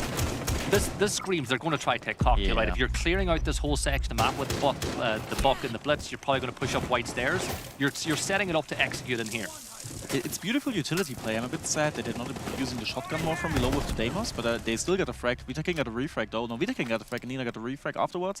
But now you have this map control, you're getting contested with a 3v2. And suddenly it looks like Scars lost every control they had. A 3v1 and that's it with Scars. They had such a beautiful start of the round, but now we have Fishlike on the roof as the last man standing. As Lion, by the way. Lion by himself on the roof. I think again it would have been the plan was to get some control on Cocktail, then Lion dropped the hatch, and yeah, things just didn't go your way. But at this point, try to get as many kills as you can. Cyber will finish the round out, but it's a strong start from FaZe. But again, I think you got to give Scars their flowers, where even though the scoreline leads 3-0 on defense for FaZe, Scars they're living up to their name. They're being entertaining. They're taking a lot of map control early, and they are causing FaZe some problems. And from what we are seeing, it's beautiful siege from Scars in my opinion, because the tries they have are very innovative. I love that we're having a timeout now, because this would be the latest point you should have a timeout, if it's not even a tiny bit too late. But I appreciate their goals. I appreciate them coming from below, trying to use utility, trying to find multiple ways to clear out the position. But they always have these little mistakes. Either it's 1 or 2 seconds of timing missing, or it's just them not having the drones for the guys that are retaking you, or losing the gunfights against the team, against the FaZe players that are retaking you. But overall, the approach is beautiful. And I'm gonna be very honest, I didn't expect such good approaches from Scars. But even when you think back to any other events they've played, they've always been entertaining. And you know, it's tough for that region because you've always had CAG going to events, and again, very similar. Well, they flatter to deceive, they're fun to watch, but they don't really get the end result. The thing that I noticed a lot about that timeout was it wasn't the coach doing most of the talking. And you've been on multiple teams, you were on Rogue, you were on Wild. Why would you see sometimes maybe one of the players doing a lot more of the talking during the timeout than the coach when the coach is the one that calls it? A lot comes down to discussion, and you don't really have the time to discuss things. For example, I remember back when we were playing here as well, it was Jay, me and Aces doing a lot of discussion and trying to figure out what was going wrong. And sometimes you know what is going wrong, but you need a minute, a breather out of the game to talk to your teammates. For example, when you have Carnio being a bit nervous, shaking a bit as an example, then approaching him in the middle of a round might not be the play, but having like 30 seconds to talk to him, to tell him here, in these rounds you need to call freezes, you need to tell us about the flanks, you need to secure certain things, then it's easier. And sometimes, and in my opinion, most of the time, the IGL should be able to say what the coach would say as well. And sometimes the coach is just there as a confirmation to say, yep, that is right, you've already said what I wanted to say, go on, get it. Yeah, Bruce, you had one of the more entertaining coaches in the game as well when you were at Wild. But for Scars now, look at this, look at the spawn. Almost the whole team spawning inside of docks as well, which again is not something you see all too often. It's actually something that happened in the last game quite a bit, where SSG were putting pressure on docks in the spawn phase to try to get those early picks. But everyone's pushing over towards Big Bakery, and they're setting up to go for something quick again, and I'm all for it. It's the 4th round and we're seeing the 4th shield. Once Fuse, 3 times Blitz. I'm loving the Scars aggression, and even though they're down 3-0, they don't care. They're just like, alright, let's clear some utility, let's open the path for our Blitz, and then we completely execute and flush the side. And here we go, Blitz is going to step in. They've got the rotate that they can walk directly into side as well. There is a player on side of Wedding, but it doesn't look like they're putting any pressure this way at all. Actually, no, it's Rex, so it's my bad, but they've got full control of Bakery. They've got the rotate. It's an external hold. The big thing now is, where do you plant? If you're trying to plant on this side, there's so much verticality that the defenders can use. They are quite lucky that there are no holds above prep right now, because otherwise the Blitz wouldn't be able to move that comfortably. And I'm a bit confused why FaZe is not moving their people into mining or into train. Maybe they consider it being cleared or having the control of it already. But all in all, this is a very good approach from Scars. Even though they're not having the verticality, it might be winnable if they manage to find a secure plant spot. But this is the biggest issue they're struggling with right now, to find a secure plant spot. You have smokes against you, you have traps against you, you have a C4 against yourself, maybe even possibly a Valkyrie cam inside. Gives you the information, but Nina doesn't need information, finds Cyber as an entry frag. Yeah, there's the entry, and now with control inside of Small Bakery, smoke grenades being thrown to cut off lines of sight, there might be a chance to get a plant down. Wishoy will get souls as well. It's a 3v4 as Vita King's able to find one back, but this is... Oh no, Handy gets the kill, the case has gone cold, the smoke grenade goes out. Now the only benefit, the big benefit, oh, that's a great kill from Rek to 1v3. Tons of time, but I look at Handy, what, 7 and 2 already? If anybody's going to clutch this one out in a 1v3, it is going to be him, because look at Gridlock, 1 HP. He still has a C4 in hand. This might be a clutch moment, especially if he throws it over and is able to ignite the plan. He's going for the throw, doesn't hit anyone, and now he needs to flank up red. Attackers are activating the bomb diffuser. Here's the thing though, with all of the utility in the hall, he's never really going to get the opportunity. It's a good hold, Rek gets the kill, and that's a round win from Scars. And even though the scoreline now reads, you know, doesn't really read really well for Scars, this game could be a lot closer than it is. They're playing really good Siege. They're putting FaZe off, you know, off their timings quite a bit. And what I liked about that attack was, even though they took control of Bakery very early, they didn't rush from that point on. They slowed it down, they got information. It wasn't just a case of, oh, we've got all this space, let's just go straight in and try to get the case down. I hope, and I'm assuming, like, it's the first round win after a direct timeout, and I'm assuming that the coach was saying, all right, guys, you know what, we got everything. We could have had all of these rounds, don't worry about them anymore, they are gone. Imagine it is 0-0 again, and play it a bit slower, communicate, calm down. You can win these rounds, and honestly, that's all they needed to do. All these rounds before was super, super close, and just came down to tiny, tiny mistakes they needed to adjust. Possibly, hopefully, that's what they've realized now, and we might be in for a bang of a game, because I'm expecting them, or hoping for them to win at least 1 or 2 more attack rounds, because then they might be fine. We have to remember, Cafe on the defense side is heavily favored, so a 3-3 split or even a 4-2 split is completely fine, and a 3-3 split even favors Scars.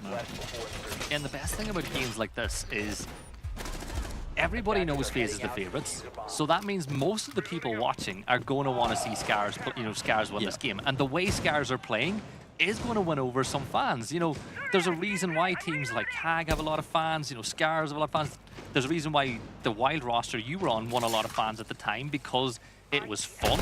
They were playing free, and the fact they're playing against FaZe, like, there is a large community out there that like to see FaZe losing games too. Literally, and I mean, I understand FaZe's position. For them, it's like almost a lose-lose, because if you win, okay, if you're expected to win, nothing crazy. If you lose, though, you'll get a lot of slack, because you shouldn't have lost against a team like Scars. But I think it's unfair in this situation, because if you just look at it statistically, obviously Scars is not up to their level. If you are looking at the rounds, the strats, and the ideas Scars is bringing, then this is one of the most innovative teams I've seen in a long while. And I really, really, really respect that. Maybe with a little bit more experience, talking about experience, that we have Handy with the C4 from below again, maybe with a little bit more experience, they might be able to, you know, even contest other teams just as FaZe.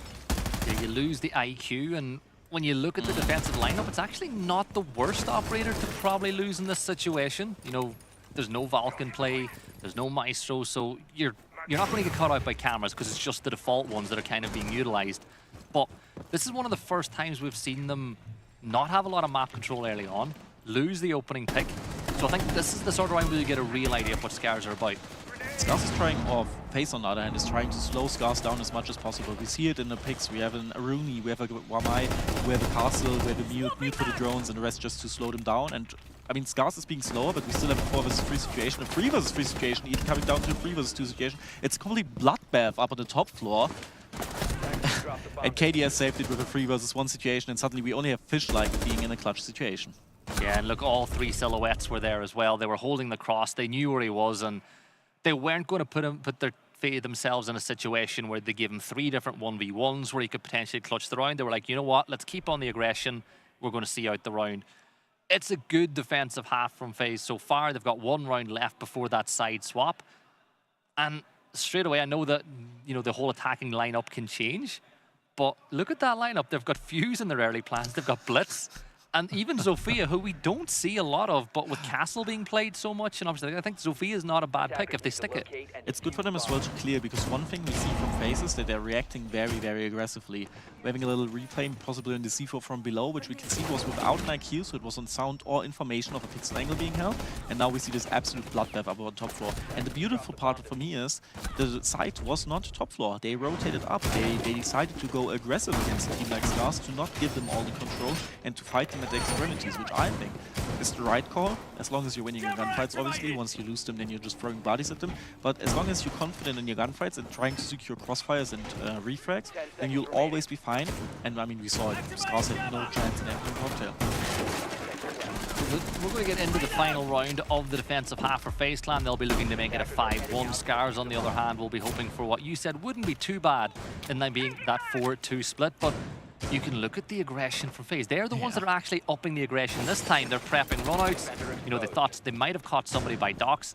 And the funny thing is, you saw the silhouettes. A lot of the Scars players were there. You just picked the wrong side. It was a good adaptation, because he said earlier they're not spawning anywhere besides docks. And one thing like these aggressive teams like to do on Cafe, or one thing we love to do, was we spawn peeked on almost every defense round. And obviously the guys spawn peeking, for example, the south side all the time. We'll say they're not spawning, no one is spawning south. And suddenly after a couple of defense rounds, you realize where they spawn and which they favor. Obviously they did. Obviously they tried to go for dogs, but it was just not the right time. So you can see a little bit of aggression here from Cyber playing below the hatch, but of course you feel like that's one of the positions that you've got to play, especially against a team like Scars, who's shown the tendency to push aggressive from areas like this.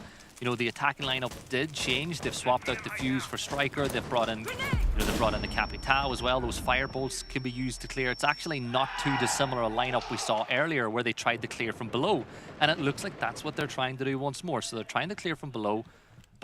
Once you get that logic bomb off and you identify the player coming down white, that could be important, but it doesn't look like Rex all too sure.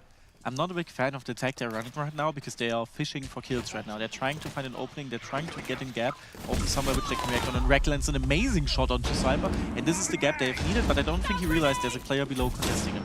The player is going up white stairs, he's realized, and now he's trying to contest him. But yet again, this is a 5 entry from every side, and Nina burns souls, Fishlight gets the kill on KDS, suddenly we have a 5 vs 2, 5 vs 1 situation with Tayo getting the kill, and it's handy up in the clutch situation again with Mute.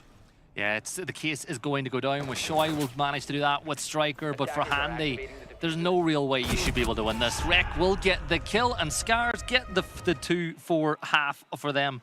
But you said they were baiting for kills. We've seen, you know, if anybody knows about the SMG-12 being inside of Riyadh, you were on a team where one of your players had a hell of a moment with it. They were baiting for kills, they got it. But once they got that kill, Corey, you saw the execute begin. You saw the firebolts being thrown. You saw the smokes being used. They got straight into cocktail. It was funny. It was almost as if they wanted that kill, and as soon as that kill came, it was go time. I am very, very sad I'm not fluent in Japanese and can't listen to them, because I would have loved to hear what their communication is like. Because in my opinion, in a round like this, to react onto a kill so fast and like literally roll over a team, you need to have picture-perfect communication. And can't even imagine how chaotic it gets in rounds, especially on Cafe.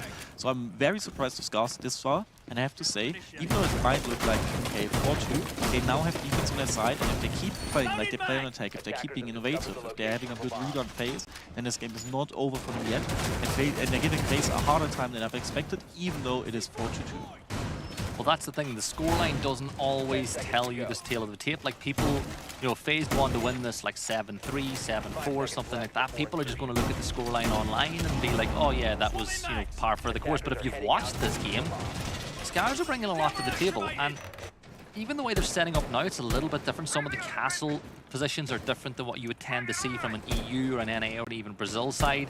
One of the things they did was they castled off that door in towards, you know, library, because it's something you've seen teams like FaZe take advantage of. You push into the site, so it's something that could slow them down, and if they don't drone it out early and they try to execute in the game, they might find themselves locked out of sight. they've also decided to reinforce the backroom, which I find is an interesting take. It tells us that they want to cast Turtle and Cocktail, and they just want to play it passive and see how FaZe executes.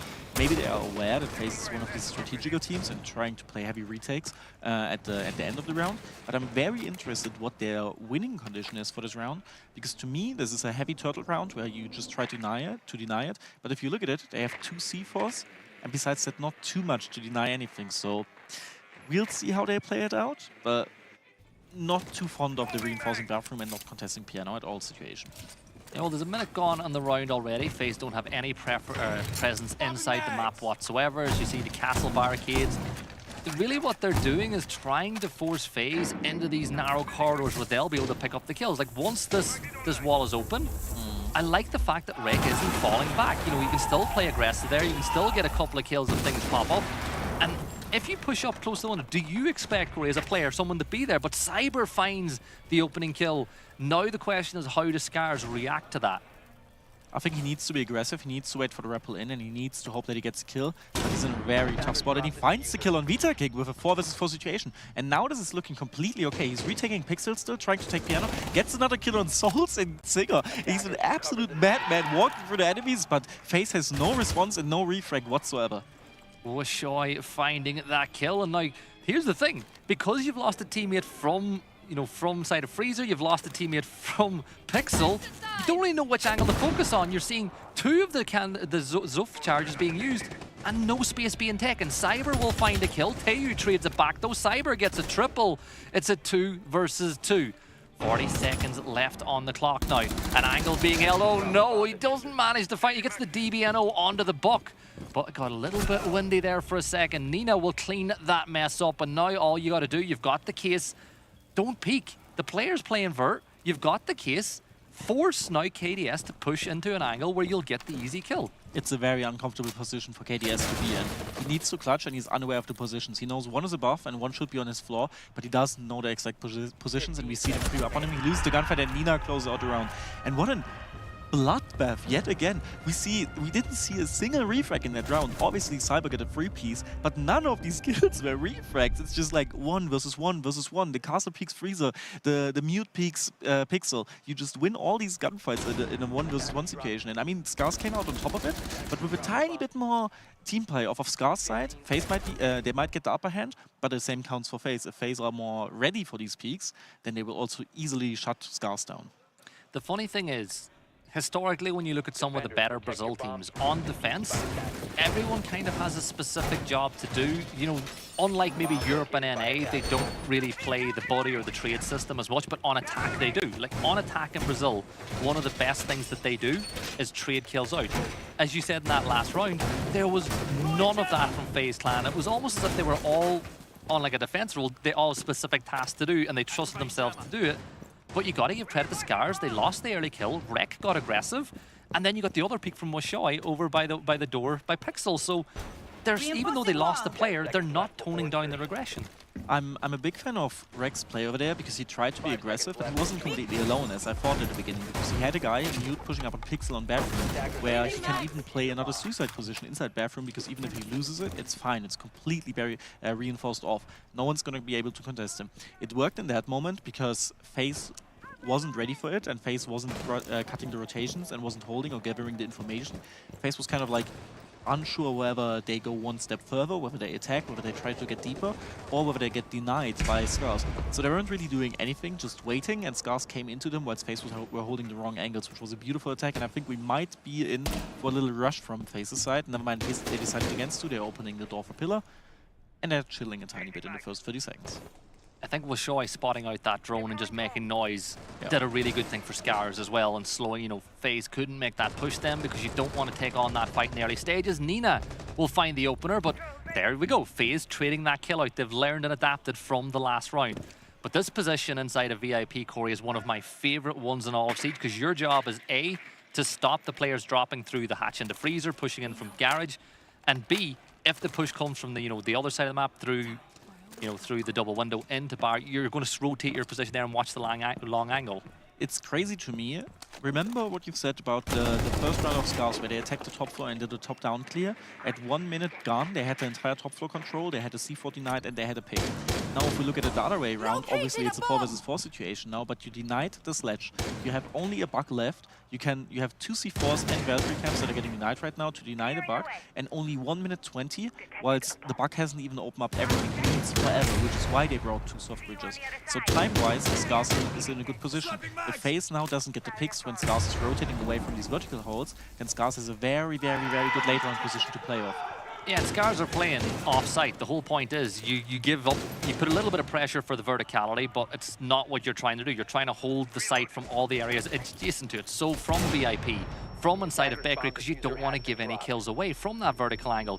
Now that the shield's been dealt with, it does make VIP a little bit more difficult if you start seeing some utility being dumped that way. And as you can see, Corey, they've got plenty of flash grenades to work with. They can just leave it. But the one benefit is Fishlike is Warden, so he's got the perfect counter for it. With a shotgun as well, he's the best close quarter combat guy you can have. With FaZe, they're currently unsure what to do. They're trying to, I like to say this, fish for kills. We're having everyone on stairs now. They try to decide they go around for Bakery, but you're literally pushing into Tayo and Rek, which are finding kills on Cyber and Souls, and it's suddenly a 4 versus 1 situation again, because the explosive execute from FaZe or the desperate execute from FaZe simply doesn't work. Scars was ready.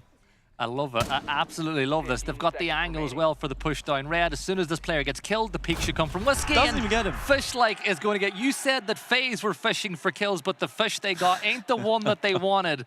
And Scars take another round. And look at this now. We're at 4-4. It's beautiful Siege on top of it. Scars is ready for everything. The trades and the risks they are taking are always paying off. You're trading a Solus for a Sledge, which is the best trade you could literally take in this situation. You're losing a Roma for a soft breacher, which FaZe desperately needed. FaZe didn't have any time anymore, and the goal for the Bakery was a desperate goal because they knew, okay, we have flashbangs to clear the Warden. Doesn't work. We can try to clear him out with a gun. He has a shotgun. High risk, it's probably not going to work. We can't really take a VIP or code check and rush through that. That's not going to work. The only solution we have left is try to surprise them over Bakery. And Scars was so ready for that. It's beautiful what we're seeing from them. Them not giving them any picks on the vertical. And I'm very, very surprised with this lineup we're having right here. Genuine question. So obviously we had the regional change last year where we saw APAC break into multiple different regions. Are we starting to see a little bit of a bend from that? Like you've seen PSG Talent perform at an international event. Bliss obviously look great now with Titan coming in as their head coach. Well, it should add something to them. Do you feel like the changes of the region is making APAC that a little bit stronger? Now, I'm not saying they're on level. They're they're still not on the level of EU, NA, Brazil, but they definitely seem to be a lot better than they were a few years ago. 100%, because you need to imagine the quality of scrims in Europe is okay, but it's not good. Because you don't have enough teams which really want to win and which have the knowledge it takes for you to improve as well. But with all these teams going to APAC, improving and showing what they can and bringing these European or these international threats, I'm going to call it, not only European, with this, Scars is also getting better scrims. With this, Scars has the possibility to improve constantly. And I mean, we've seen that with Fnatic back then, who flew out 2 weeks before the event to literally scrim in Europe, so they say they can get some practice. And I think it's the best that can happen for APAC. And I mean, we see it over here. Beautiful Siege, beautiful adaptations, a super good read, innovative strats. And apparently they've done their prep work on FaZe as well, because they know how FaZe is attacking. I can't imagine them just taking these risks out of the blue. And it's just, in my opinion, a very, very good game for APAC right here. And I love the setup that we have in this position too, with the Kiba barriers in the castle, so you can keep a player inside of Humidor and Cigar, so you can't really drop Red Hatch, particularly if the player in Humidor's got the C4, but it's a change of location here. Cyber will drop the other Hatch, he gets one, Souls will find Nina as well, and as great as the hold was, it's been torn apart by the firepower from FaZe. There's a great kill from Teu on the Souls, but still, you look at the positioning of the last two defenders, there's nothing they can do. Cyber will find Teu. Azami is all by herself. The flash grenades are there. They clearly have a good idea of where Azami is. This will be a hero play and a half if they find it. There's the swing. He's not even going to get one. Handy will win that one out and FaZe retake the lead. talking about reads of the game, this was beautifully done by FaZe. They saw, okay, you know what, these guys have played with so many games and have literally played against us. On this side, you can't play against any team. You need to hold the literally the entire map to be able to control it. And that's where FaZe was like, all right, you know what, they need to hold the entire map. We will see what happens, pillars. We will see what to take. But you see, even though they won that round, they are unsure on how to respond to Scars. They're taking another timeout because they're like, okay, boys, our other attacks aren't working. What can we do? And this is where the coach comes in and tells them, literally hold them. Do you think that that was the reason that was the easiest round for FaZe so far, though, was because it's the most standard setup that we've seen from Scars so far? Like, it's something that FaZe are going to scrim against all the time. It's a more common setup, so FaZe are like, yeah, well, we know exactly what to do here. Definitely, 100%. I'm very, very sure if they would have gone the other double spot again, and they would have played with the mute top floor, would have had the bathroom muted off and castled off, then that would have given FaZe a way harder time. And I think, in my opinion, if Scars now realizes, okay, they talked about us, they read about us, try to swap the playstyle. Try to not be that aggressive in their face. Try to play one round super, super passive, see how they react to you, and see where you can retake. Because we've seen how FaZe struggles with these executes. Let them execute. Try to let them execute, especially at the top floor. If you're able to hold your ground, you're not going to give them the position to plant, and you will give them a rough time. So I'm very interested whether we see Scars go super, super aggressive now as a response, or super passive now as a response. But I hope they do something, because just playing the same way and having the same defense is not going to work if the coach read their strat well. And the funny thing is, when you look at the stat lines at this point in the game as well, it's 5-4. Yeah. Like, Handy's 12 and 6, Cyber's 8 and 7. Everyone else on FaZe is, you know, 3 kills or less. And you look at Scars, it's almost the same situation. Taeyu and Nina and Rek are having a great game, and Fishlike and Washoy. Alright, so it's almost as if nobody's really getting the upper hand in this matchup, and apart from those 2 or 3 players that are picking up tons of kills, it really is a slog match between these two teams. It's a hero play match. You see, like, Nina, for example, jumping out and going for these early picks. He's just trying to trade. He's just trying to throw FaZe off guard. You see it. He's going for spawn peaks. He's going for jump outs. And look at FaZe. Look at Cyber. He's holding it. He's like, okay, this guy might re-peek it. He literally considers him a madman with the play. He's responding to his plays. But Scars has the upper hand simply because their hero plays were more coordinated as a team than FaZe's, because FaZe's relied on the solo clutch play rather than Scars. So now IQ can get tons of information from up on top of the roof. So you'll spot out where all those valve cams are. You know, you get information on the cap cans, which can be really problematic when you go for those executes. This is where IQ is going to get a ton of value for the side. But I've seen it before, where IQ is going to point out all these things early on in the round, but because it's so early, if this round goes on to like there's 30, 40 seconds left, people might start forgetting about these things, particularly the cap cans. It also stresses the communication. You can ping these Valkyrie cams, but like I said, he pinged the Valkyrie cam on Red Stairs for the 3rd time now, whilst the rest of the team is still trying to clear Piano. They're trying to clear Washoy, which they've done beautifully now, because Vita King was holding it whilst Nate was denying the keeper barriers. But the thing to me is, this Capcan pick is beautiful. You're stressing out your enemy with your playstyle, and you're giving him more things to worry about. Even if the IQ denies the Capcan traps, if someone doesn't listen in a second, he might still double check things, and he might still be stressed out by the call Capcan yet alone. The best thing is as well, once you've got your traps down prep phase, all you got to focus on is being a gun and feeding information as well. So I think for Rek now, particularly going 8 and 5, be very problematic for the team. There's an opportunity for a kill, but great shot. Souls will get a trade, but Fishlike will take down Cyber. So there's a big pick on the side. Rek gets another one. We're back to a 3v3, but he's going to get caught on the reload as Handy will explode now down the white corridor. But there's still presence in and around the site. DMR, and this is the big thing, Brazil play on LAN. That DMR on 0 ping is a different beast. All Scars got to do is another player caught using utility or reloading and walking up the hall. Handy gets it. Fishlike in a 3 versus 1. Well, there's the one. There's a swing coming. And there, look, that was a great cross. FaZe were going to push him. They weren't trying to plant. They wanted the kill because the player was cornered.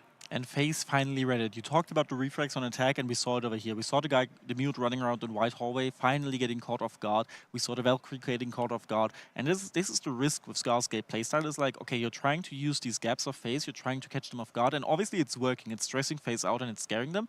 But if you're moving too much, you're always in the chance of getting caught. And there are so many windows and so many angles you can get caught off guard. And this as well, this is a gunfight. This is a same thing here. These are gunfights you're not supposed to win.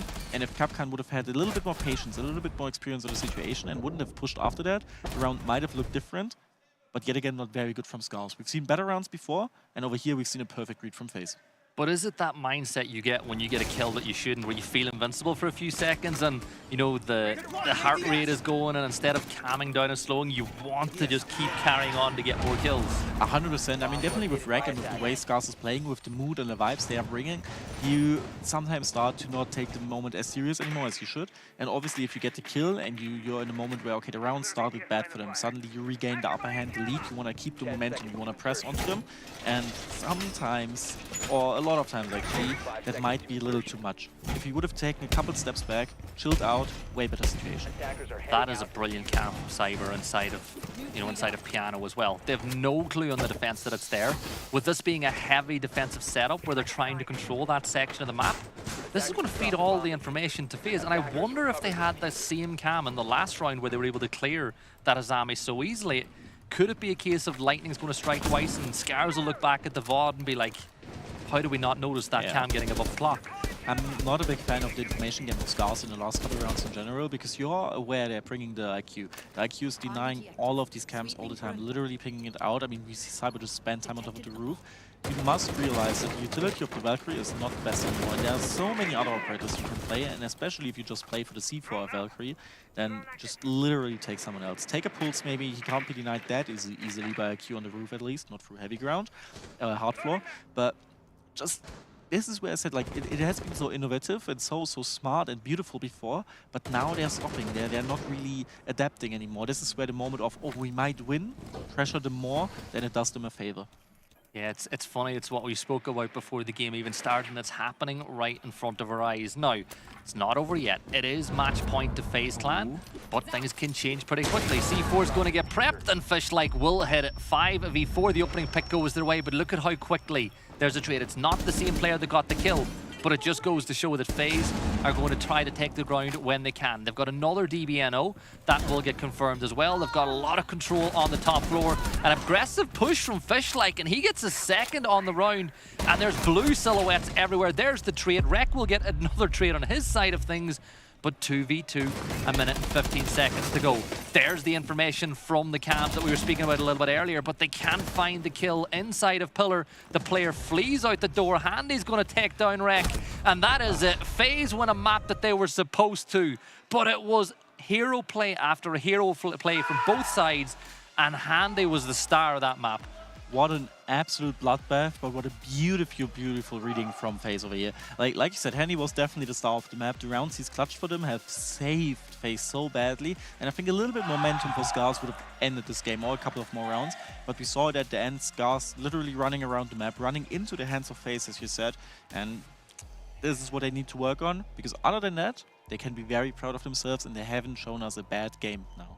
Is that the type of game that a team like FaZe Clan need at the very start of a tournament to, you know, maybe kickstart their tournament, wake them up a little bit? You know, if you're going to have a game where you're off balance, but you're still going to win, it's better for it to happen at the very start?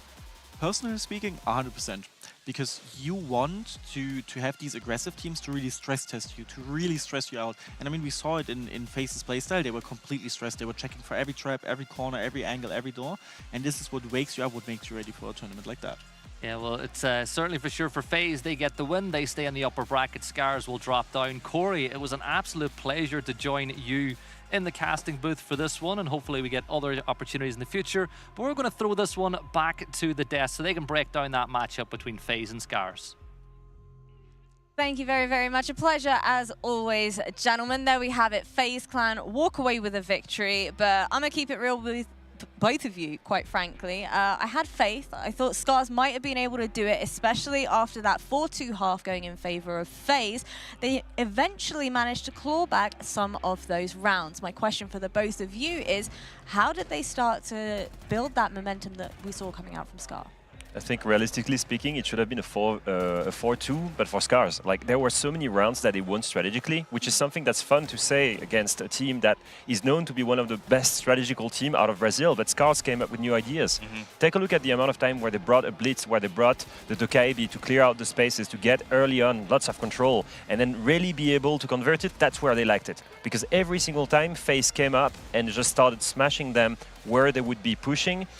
Usually they would try to get the first control, and then they would send 3 roamers up to them and dismantle that attack before it even starts. So they would get the initial control, but the retake was always on point from FaZe. The creativity was there, and that's what we wanted to see from Scars, was just to be able to keep the game close. And I think they went above and beyond. They didn't just show that they could keep it close, but they could also surprise FaZe and surprise us watching it. And you're right, there was a lot of rounds where it looked like Scars should have been the one to win it. And then FaZe just had a big 2-piece or a big round where they were able to climb some kills back and get the advantage and secure those last rounds. And that's what comes with the consistency of a veteran team. I mean, FaZe didn't really look like at any moment they were necessarily stressing. Even when the round counts were getting close, they called their timeout. Even when they won 1 round up at 5-4, and they were solidifying that they could win the next couple of rounds to secure it out, not give Scars any more room in this game.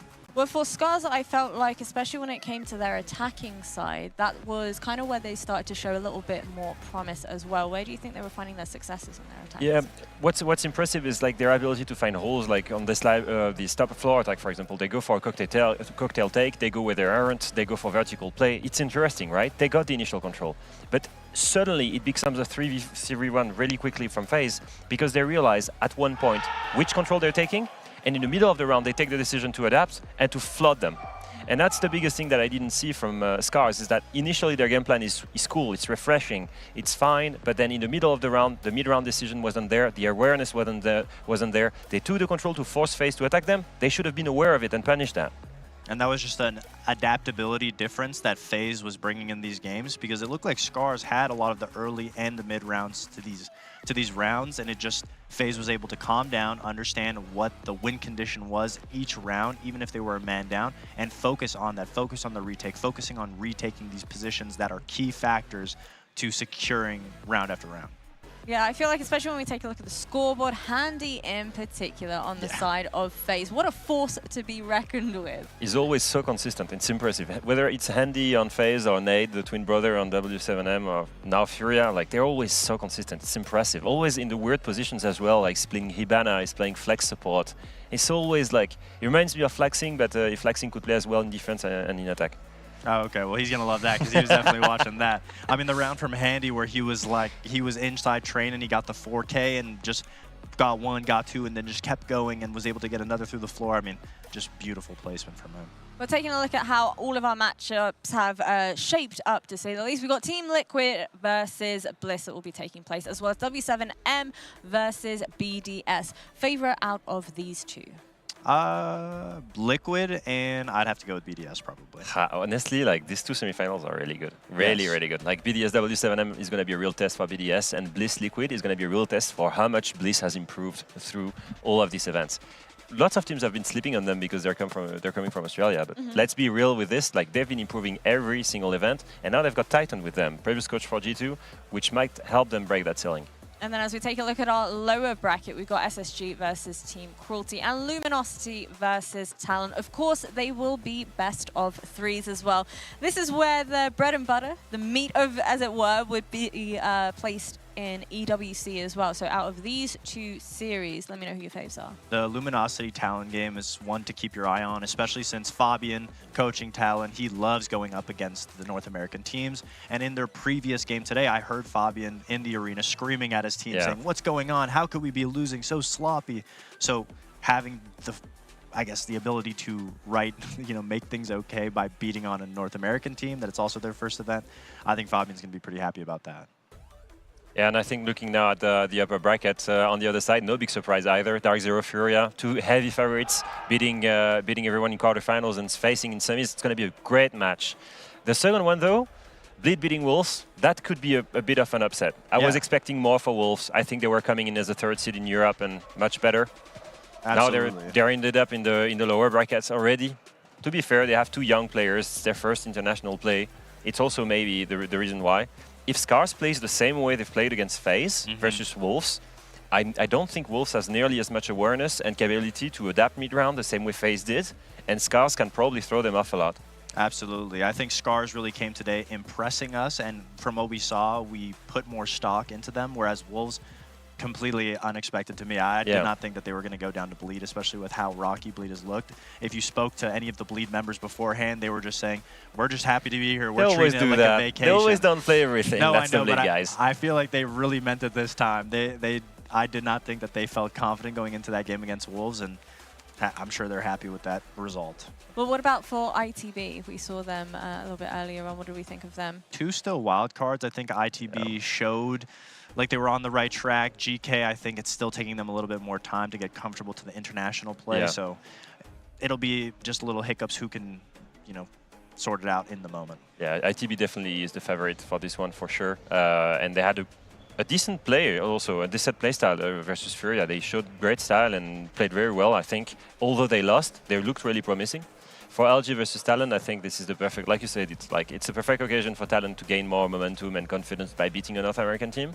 Both of these teams have looked way weaker than we expected them to. Yes. I expected them to be weaker compared to the other teams, but not that weak. I think it was really one-sided, the matchups that they played. Absolutely. And from knowing the Luminosity guys, they came into this event very confident. They thought they were actually going to sweep Bliss. So getting this confidence hit and now going up against Town, both teams expecting to do a lot better than they did. Now they're kind of both in a difficult spot, back together against the wall. The pressure is on them, and usually pressure makes diamonds, so we'll have to see if... It's the weird thing, because on one hand, Talon wants to prove that Manchester wasn't a fluke. They want to prove that they can perform at international play consistently, and for LG, they want to prove that they can perform internationally at all. It's the first time. I know the classic excuse, though, is best of ones is maybe why they're looking incredibly weak. Do we still think that's going to be carrying over? One of them won't have that excuse because one of them will lose a BO3. Exactly. That's a big thing. I would also say I think the same argument goes for Luminosity, that they want to show that it wasn't just a fluke that they made it to this first event with this roster to be able to confirm themselves as like a top 3, top 4 North American team. All right, well, boys, thank you so much for joining me here on the desk. We'll be back very shortly with our best of 3. Super excited for this one.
us come together and it's alright.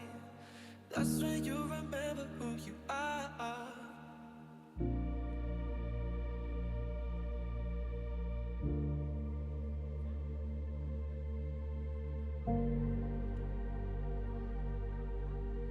That's when you remember who you are.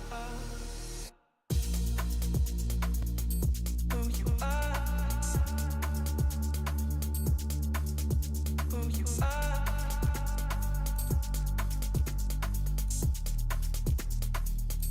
Who you are.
Overthink tomorrow when we're alright. That's when we forget just who we are. Make us come together and it's alright. That's when you remember who you are. That's when you remember who you are. Who you are. Who you are. That's when you remember who you are. Who you are. Who you are. That's when you remember who you are. Overthink tomorrow when we're alright. That's when we forget just who we are. Make us come together and it's alright. That's when you remember who you are.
The difference between being a player and a coach is quite simple because the hours you spend as a player are a lot more. The stress you're feeling is so much higher because you have to go on stage and compete. As a coach, it's actually quite relaxed, I'll say, because what you do is a lot of the time you just shift responsibility over to the players, like tell them what to do, guide them on their journey, rather than to just fully say, this is how I want it to be done. You kind of have to move things over to them, because if they keep each other responsible, I don't have to. They're making my job for me. In the end, I just turn into a babysitter, which makes my life really, really easy. And all I have to do is basically just teach them step by step how to behave and how to act in a team and create a good team environment. Because I think team environment in esports is so important that if you create a good one, the team runs itself. I don't know if I've had to make a mind shift change. I run the team exactly the same way I did as a captain, like I do as a coach. I don't think there's any difference. Now it's just that instead of being in a player position, I'm in a coach position. To win a major tournament as a player compared to a coach, it's so much more a relief as a coach, because it means that you've put the team together and made sure that they can do it. And as a player, it's just excitement and you're super happy about it. I think the difference after Manchester and realizing how it is to work in APAC, the big change you have to make is understanding the culture of the players that you're working with. European players, they have a different mindset than all of the APAC players. In APAC, you kind of just listen and follow and do as you're told, but in Europe, they challenge you. And that's actually something I'm trying to make my players do, which is completely against what they believe in, but they need to challenge me on my ideas. If I bring up a bad idea, don't just accept it because I'm the one saying it. Challenge me, break my ideas apart, and that's how you then build them to understanding their opponents, but also understanding themselves, because they will always continuously look, how can we improve?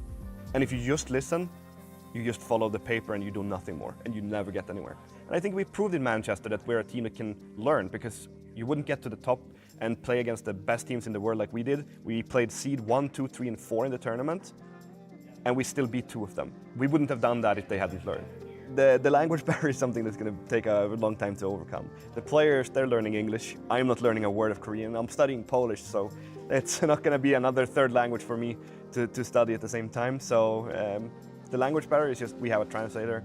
He does most of the translation for us. Then 3 players, they do speak and understand English, but maybe not to the level of fluency.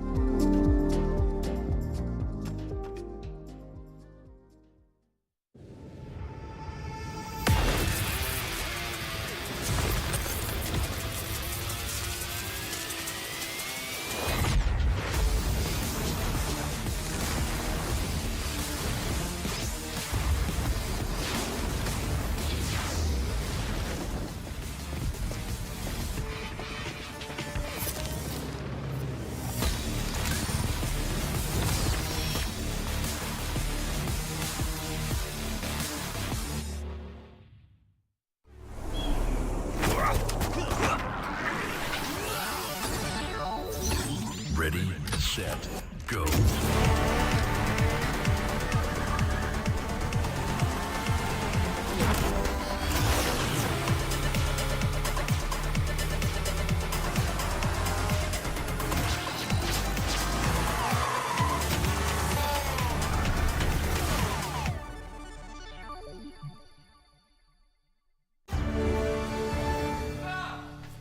You ever wondered how a Hollywood movie is shot? On a Sony. You review it on a Sony. And how do you make that sound epic? You record it on a Sony. Lunch break on a Sony. So why wouldn't you watch it on a Bravia by Sony?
Welcome back, everybody. It is now or never for many of our teams here at the Esports World Cup as we get down to business. It is elimination games, and it's going to be LG versus Talon. It's going to be a spicy matchup. I'm joined alongside Corey and Alfama this time around. Corey, voice of an angel. Beautiful casting we saw from you coming out earlier. So talk to me about how you feel that EWC has been shaping up so far. Honestly, incredible. I mean, we've seen, talking about the game before, we've seen a Scars who has shown up an incredible siege, beautiful siege, something I didn't expect. And in general, the APAC region has improved a lot. And I think Talon especially are one of the teams we can expect a little bit more. And also a lot of people expect a little bit more than off of Scars. We've seen Talon at Manchester show us that they can pick down these big names. They can be very good at the game and they can show us what they got. Now they got 2 roster changes. Might be even better. Might have a lot of expectations on them. All right, there's definitely the weight of the world on every single one of these players' shoulders, especially when it comes to our STC play predictions. Go ahead, cast your vote. Let us know which of these 2 teams you are cheering for. Is it going to be LG or is it going to be Talon? Alfama, which one are you rooting for? I think for the upset potential and for the storyline, I'm expecting and I want Talon to win. Technically, because I wish you kept that same energy when it came to Scars, just saying, but continue. Actually, I was a believer in the rounds because I thought strategically they were winning, and I think that Talon can do the same thing against this NA team in Luminosity, because I don't think Luminosity is nowhere near as good as the other NA team right now in this event. Looking at Talon right now, they're looking to prove that it wasn't a fluke for Manchester, you know what I mean? Like, they are able to improve. On Luminosity side, it's not the same story. They qualified using Esports World Cup qualifiers through what, 5 game days? That's the biggest story for me, is that they qualified by being the best at that moment. Were they really the best out of NA consistently? They still have to prove it. And technically against Bliss, they haven't proved it. And Bliss, once again, proved that APAC is improving. Yeah, I think especially for the side of LG, having recently had Surf joining them this very month as well, heading into those qualifiers with a brand new player as well. What do you make of that? Is it pure luck or is it, what is it? I think it's a honeymoon period, basically, and having a new player settle in, trying to figure out things, teams that have adapted to you previously now need to find maybe a new playstyle. I think it's very rough for them to handle you, and I think, like, respect to them to qualify, and especially taking down teams such as SSG, but we've seen SSG shaky against aggression over here as well. And one thing I'd like to highlight is we have Luminosity Gaming. This is not only for all of them their first LAN event, this is also their first international event.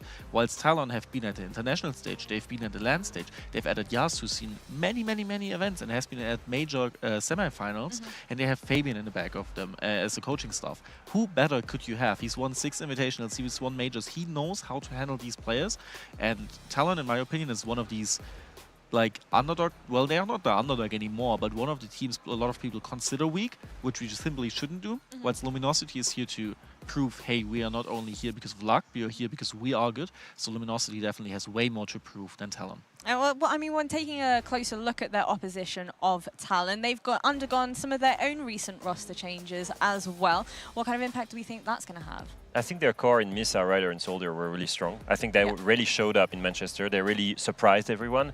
And after that amazing run, I think Fabian understood that he needed roster changes because 2 of the players who may have dropped significantly in terms of statistics were underperforming. He thought maybe they could not break their ceiling instantly and would rather go a different route. And the route he took was actually really interesting. On one hand, you get Rheumatic, that's amazing rookie player that you spot during trials, that you scout in ranks in Korea, that has a lot of mechanical skill and that you can frame and model into a really good player that can buy into your system. And at the other hand, they have Yas, historically and in my opinion, the best Rainbow Six Korean player of the world. Out of everywhere. I think he was the one that was the one carrying Damwon in their prime era.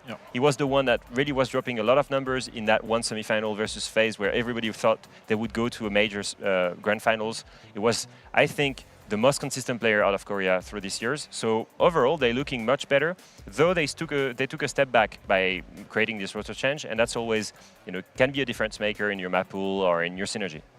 All right, I'm liking the fact, though, that you mentioned that for Luminosity, it might be a little bit of a honeymoon period for them. Most people would counter-argue and say, heading into a tournament, recent roster change, you should be performing worse. You should be looking your worst, not necessarily a honeymoon period heading into this. I think mostly Surf was an upgrade for them.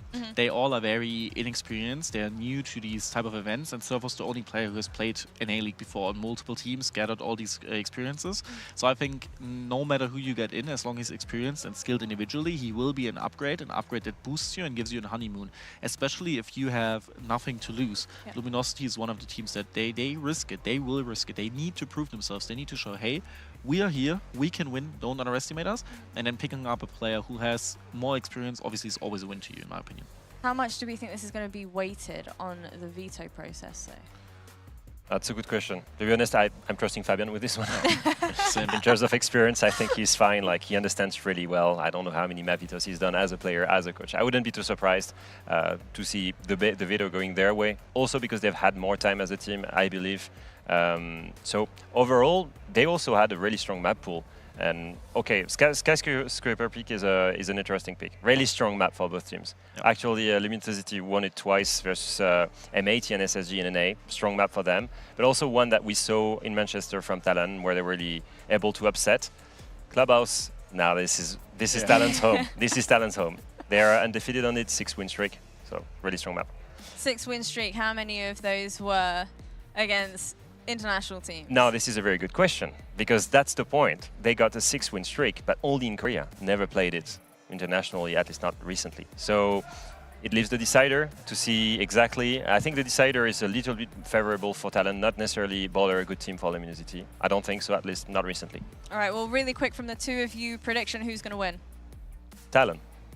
I'm going for it. Yeah, you're asking Europeans that look up to Fabian who's going to win. It's going to be Talon. Long live APAC. Exactly. Well, you know what, Gibson, whip it, let me know. Who do you think is going to win? Is it going to be Talon or is it going to be LG? Well, this is going to be a fun one for sure. Whip it, you've got one of the most iconic names in all of Siege in charge of PSG, taking on a very young LG side. But the most important thing in this matchup, Whip it, is both these teams have keys going into this one. At the end of this best of 3, somebody's key is going into the press, and they will be getting ready to pack their bags to go home because they will be getting no further in this event. Yes, it's going to be almost sad to say on the opening day we can lose one of these teams. And for North America, of course, there's going to be a lot of expectations for this side. Luminosity, you know, they get that spot from the qualifiers against big names like, for example, M80. Now, obviously, that's a team people definitely have strong opinions on either way, but they got here, they beat the competition to be here, and I'll look at it from what I saw from Luminosity. The game against Bliss was let's say a strong performance from Bliss in that matchup. Now they're in the lower bracket best of 3 against Talon, a side that is got a lot of expectation, a lot of hype after what we saw from the Manchester Major. Yeah, they're a team with a lot of hype, but I think it comes from the crew behind it too. You know, when you have an assistant coach in Pengu, when you've got Fabian as the head coach, when you've got some of the best players that have ever come out of Korea, there is expectations. Now, the funny thing about that team is everyone involved were playing down their chances all year long. You love this little conspiracy, don't you? I'm nearly sure that they were quietly confident they were much better than they were. You know, you'd hear Pengu and Fabian talking like, oh, I don't think we're going to beat out the rest of the teams in Korea. Oh, if we do qualify for Manchester, it'll just be good to get some scrims in against some of the best teams in the world, but we're going to get grouped, but we'll go home with that experience. They didn't do any of those things. They have been brilliant since they've qualified for this event as well. They made roster changes despite having been so successful. And I feel like this is a team that people shouldn't be sleeping on. No, I mean here's the thing, right? A lot of team people are going to carry on the expectation of what we saw from this side when we watched them in the Manchester Major. Again, you know, they made it. They were like a best of 3 away from making it on towards that main stage. They almost made it all the way to that moment in front of the fans in the UK. They couldn't quite get that done, but they've made 2 roster changes for coming this in, a newcomer and a veteran in Yas stepping into this team. But the big thing, and I think everyone's going to be watching it, and I think, let's be fair, if you're in the European audience in that time zone, you're watching it for the man standing behind that team. It's going to be Fabian. There's a massive input looking, again, there he is, you know, we can see him on our screen, there he is. You're looking at this going, the guy who has won the most hammers, he's been as a player, as a coach, you know, he got G2 to their last kind of gasp of glory before whatever this roster's done, and, you know, that's why a lot of people are watching it, and I'm really excited to see what he can do behind this team stepping into it. But Luminosity, a lot of pressure on their shoulders now. They don't want to go home early. They were confident coming into this event. They felt they were going to be able to have a strong showing against Bliss. Didn't go their way. Now it's recovery time. Well, in Tier 1, they give off that new kids on the block vibe, right? It's a very young side. They're very vocal. They're very confident in social media. You know, when they talk in public, they always big up their chances. They kind of lived off that underdog tag quite a bit, where they thought to themselves, you know, you think we're not great, we know we're good. But they find themselves in this matchup. Now, there is undoubtedly tons of talent on this roster, but there is nobody there with tons of experience. And straight off the bat, that's true. Speaking of those, experience, look what's happened. And so immediately what we saw is the two can openers are going to be basically null and void, his auto canister and combination with that. Okay, whoever this is, asleep at the wheel, and that's a freebie. Right, Rubitic takes that one for free. Opening pick for Talon. Surf, just not aware, couldn't hear that, and that's going to be a freebie. No claim or no cover, no potential for that trade, so Talon get the opening pick on the defense here on Skyscraper, absolutely free, and Luminosity now have to work from that disadvantaged position against Misa on a clash as well, so you have that massive delay. We'll talk about the bans quickly while we have this downtime. There's going to be a Dokkaebi, Azami, Bandit, and Monty coming out, and you might look at this initially and go, Bandit, not a common one. Not too uncommon to see Talon do this on Skyscraper. Yeah, it's not uncommon at all. Look, I think it's a pretty effective ban from them. But we'll get underway. You're seeing Sens use the utility to try to force their way through, to blind that mirror to allow you to take some ground. Glaz will walk right up behind it, spots the silhouette, and oh no, Rubitic gets the second kill of the round for himself and for Talon. And for Luminosity, it was a great idea, the way they tried to clear that mirror window, but they lost their chance. Ryder will find another kill. Kixrow finally will trade one back, but it's a 4 versus 2, and it's been an excellent start. And when Clash is still on the board, it's so oppressive. I mean, we're going a second now for the player on Sens. This is going to be a bit issue now, though. You don't have the firepower to deal with that and the crossfires there. But I will actually draw quickly, before we do lose visual of it, it's going to be the lineup that we saw from the offense of Luminosity. It was going to be a Ying, Sens, Grim, Glaz. Very aggressive lineup that they wanted to implement. And it's fallen a little bit flat, and Talon just being able to get their opening pick and hold it from here. And this is what I like from this side of Talon. You know, you think about past iterations of teams from South Korea, they'd be super aggressive in this moment. They would be trying to get that final kill at every measure. There's no more troll time. Fabian has said, no, win the round, get that advantage, and you know, it might be boring, it might be 30 seconds of just waiting for the inevitable, but it's going to not risk that lose. So a very good risk mitigation and a good improvement that we're seeing from Talon. Yeah, I think that Fabian will be very happy with what he's seen in this first round, but he will want to see it finish out for them. There's always a chance. Wi-Fi down to 25 HP, though. You can see he's taking 5 damage a second. This is not looking great. 19 left on the clock. It'll be Talon taking the first round in this one as Misa gets it with the clash. But again, this is Luminosity. It's tons of talent, so much potential, but they don't have the old head, the experienced head that can go, okay, this isn't working, we're going to change things up. Let's not forget, they beat some very good teams on the qualification path for this event as well, and they deserve to be here, but they certainly don't want their time here to end in day one. No, I mean, no one wants it to end at day one. Of course, you know, we have to talk about it. The viewers do with us on the Of course, yeah, they probably got a bit of relief. Corey was on the mic on the side. Don't know who that was. Whoever, if you heard that roar of players behind us, that was definitely loud from our perspective. But of course, you mentioned that, you know, we saw during the qualifier for EWC that we got victories. Actually, looking up ahead of me here over Emedi and SSG. We're also here, Carnico as well, fell victim to the run in this qualifier. So a big run from them. A lot of spots, and when you beat teams like this, high notoriety like SSG, you know, like Emedi, you're going to get a little bit of a target on your head for being the team in that spot. And I have to say, I want to see Luminosity find some success here, and hopefully they can get that one done. I believe this was their map choice as well, considering the clubhouse is where literally Talon live. They're on that massive streak regionally for it, so Luminosity want to see things from them. It does lean towards defense-favored maps, so expect Luminosity to get 2-3 rounds max here on their offense, and then come into life later on the second half after we've seen that first 6 rounds played. I've just been told who that big roar was. Who was it? It was the Fresh and Friends rank stack. That's what it was. Of course it was. Fresh used cap can, of course, but it's That's such a niche one to bring up in this game. I mean, Fresh, for people who don't know, if they ever watch qualifiers for other events, Fresh dominated Wolves. I'm just going to put that out there. And you're saying that because Wolves lost on the other side of the matchup, of course. Exactly. Everything comes full circle, right? But we're into round 2. Again, we're seeing the can openers being utilized here, both of them to open up that geisha wall, which they will do, which makes that position a little bit more difficult to play. So a better start to the round for Luminosity and the team that they have. Now, the lineup with it, you've got Deimos, they can activate that Death Mark to initiate 1v1 mode. The Capital was great at clearing space and creating space. but Osta's in place. Oh, never mind. Okay, never so mind. what? Oh, right, Soldier has just found 2 with the shotgun. What does that come from? Luminosity yet again. First pick's going to go against them. Talon in a great position now. This is going to be the question. How did Talon deal with this early round advantage? Look how much time there is to work with. Oh, that's great from Wi-Fi. Finds Rumatic down below. Use that information perfectly. And that's going to be 1 back at least. And that's where, of course, that shotgun arrived. All the way on that staircase. And patience is going to be a virtue. And that's exactly what we see. Wi-Fi waits till that ping goes out. Soldier gets too aggressive and loses that fight. Luminosity, just like that, back in the round. Yeah, big chance now, but you can see the smoke being used to buy time. Ryder will take down Wi-Fi, though, as we go back to a 3 versus 2.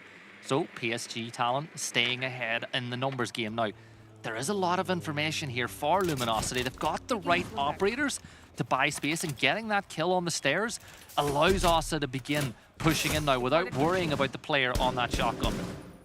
Osa will use this as an incremental approach as well, being able to pick those shields up and swap them out and get more progression in towards that site, repelling all the way. There'll be a sound cue, they'll know what's coming out, but these smoke canisters will choke this one out. The Valkyrie camera gets that information. Surf does get one. Yas off the board. Luminosity in a good position to get this round. 45 seconds in the patience game. Talon, an area that they've needed to work on for a long, long time, is being patient in these moments. That's what they're doing. They don't peek out, they can't lose. They can't lose these gunfights. They don't take them, and Luminosity will try and take one. Misa finds Eddie, leaving us all down to a 2 versus 1. Surf, that power, 308 in his hands of Capital. What can he find? 25 seconds. Looking for something. An act of desperation, creeping below these head holes on that main wall. Gets caught, compromised, and peeked out by Ryder. Talon finding 2 in a row. Yeah, that's an excellent start for the side. Now, remember, this is the opening map. It's on defense. A team taking a 2-0 lead here is no surprise whatsoever. But it's the structure that we're seeing so far. The kills, the double kill in that round was huge from Soldier as he was able to take that spot away. But for Luminosity, we're seeing some nice things in when it comes to just straight-up gunfights. They're very good at these straight-up 1v1s. That's going to be where I'm going to say that Luminosity really have to draw from. Okay, so first of all, storyline for this team is they've been playing inside of like kind of a tier 2 team, got their opportunity to go all the way up to tier 1, and they have that chemistry, they have that cohesion. They're all very talented players, and mechanics are going to be what they need to rely on here. The inexperience is going to be a massive factor for this. You know, it's a side that's not attended international events. It's an organization. You know, Luminosity have not been in an international event for a very, very long time, several years since they've been there. So for them, it's about playing to what their strengths are. I think they need to try and make this a scrappy matchup, which is easier said than done when you're up against Talon, who have become more and more regimented over time. It's actually scary, though, how quickly just bringing Fabian as a head coach has turned this team into a team that's beating D+, that's qualifying out of that region. Like, it's scary that, you know, the impact that he's had in such a short period of time by implementing basics. Like, that was probably the key thing when he came in, was the basics. Do the basics right, and you will be difficult to beat, and you will beat teams. Any team that's worse than you, if you do the basics right, you will always beat them. Trying to get that autograph, giving them all that praise. I know what you're trying to do there. Nah. You're the one that was the G2 fan in the glory days. Very keyword was now. Liquid all the way. But honestly, for Luminosity, this is a big round, right? You don't want to let Talon go 3-0 up. You're on your attack. This is theme. This is a map where you can get success on the attacks, especially when you're pushing towards the kitchen side. One of the things I think will be key for them is establishing a little bit of verticality. Again, we're seeing Deimos be picked again. We're seeing Ying, but we need some impact from the Candels. Now, this player in particular, Ryder, inside of Geisha, is the perfect player to be targeting with those Candelas. Push in, clear the 6 map, take control of the hatch, and see how Talon react. Eddie actually doesn't decide to commit to that. Retreats off that position, repels back down, wants to get some pressure on Kitchen. If he repels up, he's in danger of that Nitro Cell that's primed and ready. Bravo drone's caught and compromised, and this is what I want to talk about. Silent on that Deimos. Death mark's being sent out, trying to get that information. Has that 44 Vendetta in his hand and needs to make an impact, and well, can't false flat route and gets the opening pick. And Talon yet again, 3 rounds consecutively, get the opening kill, and that's going to be a problem now for Luminosity. They need to rely on that bounce back, and it's much easier said than done. First set of Candelas go out to try and blind his pressure inside of Geisha, as C4 tossed out as a precautionary tail to try and stop that aggression, and it does so. He retreats all the way. But look at this. Jackal creeping up from Drum Hallway. Do they know?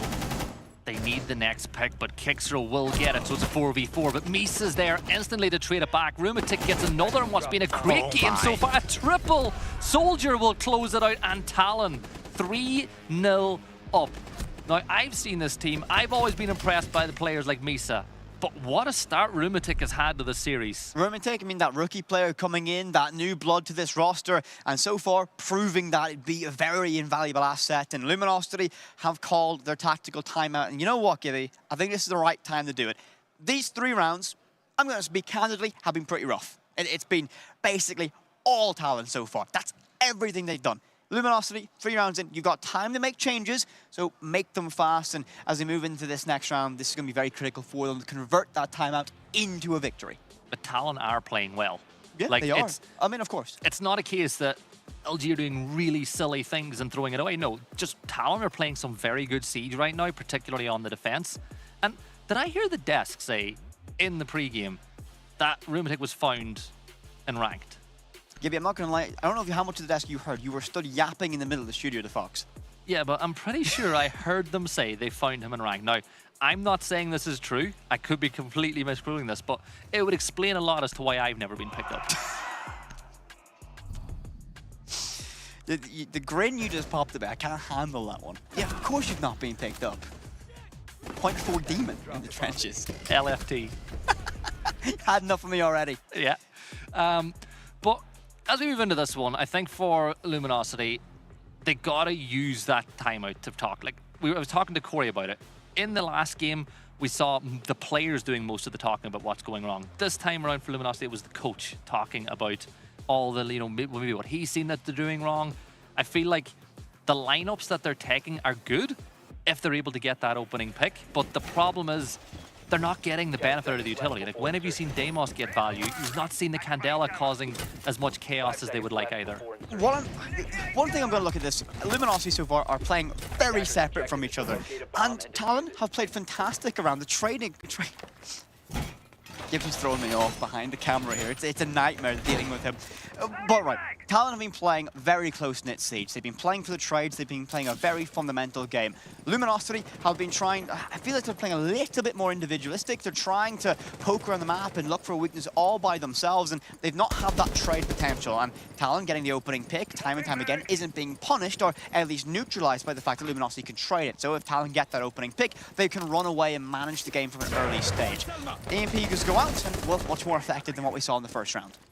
Yeah, this is where everything kind of went wrong in the first round when it got tricked on that wall. But once you get that wall open, it means that you close off or rotate for the defenders. You can't rotate through Shrine, down through Dragon, back in towards site without worrying about players on the balcony hold it. So Luminosity doing a much better job of putting themselves in positions where they can take advantage of the defenders. You can see the defensive silhouettes, though. They're still playing very aggressive on the side of PSG Talon with their defense, with how far they've extended out across this map. Like, there's a minute and 10 seconds gone, and they're still battling on the opposite side of the top floor. Much better round from Luminosity. They've got significant amounts of map control, can put the site under pressure and beginning to force Talon to fall back from these key positions. So I like this from them. The cutoffs are being held to deny that rotation, but that hatch in Geisha allows that rotation from Kitchen. So again, great setup from Luminosity. Talon had the map ready for it, so they've rotated away. And what we see now is this has been neutralized. That roam presence from Talon is now no longer, it's null and void. Luminosity now need to spot that and take full advantage of it. And they might be able to do so here in Shrine. Bees go out, the hives are launched behind Statue, looking to find something. And well, Candelas go out as well. Luminosity are beginning to poise and posture up for that execution out towards site. Yeah, they know where the Valcam is too, so when you push in, that you've got to win that gunfight. But look at the aggression. They've taken full control now of Dragon. There's 55 seconds on the clock that they're able to work with. But look at those defensive positions again. A heads reveal, but beautiful shot from Misa as he finds one. There's 2 players, 1 prone with it as they hold that angle on the Dragon. Misa with a 1x as well, finding that long distance shot. 40 seconds, Luminosity yet again 1 player down. 4 rounds in a row they've lost the opening pick, but Wi-Fi finds that trade. That's what they need. Rumatic gets in the action, Silence next to go. Candelas go out, and Luminosity need to make this one stick. This is their execution. They've got no other opportunity, so they dive on into sight. Can PSG Talon cope with it? Yes, they can. Misa finding 2. 20 seconds, pressure on the backs of Luminosity. Surf and Eddie last 2 standing.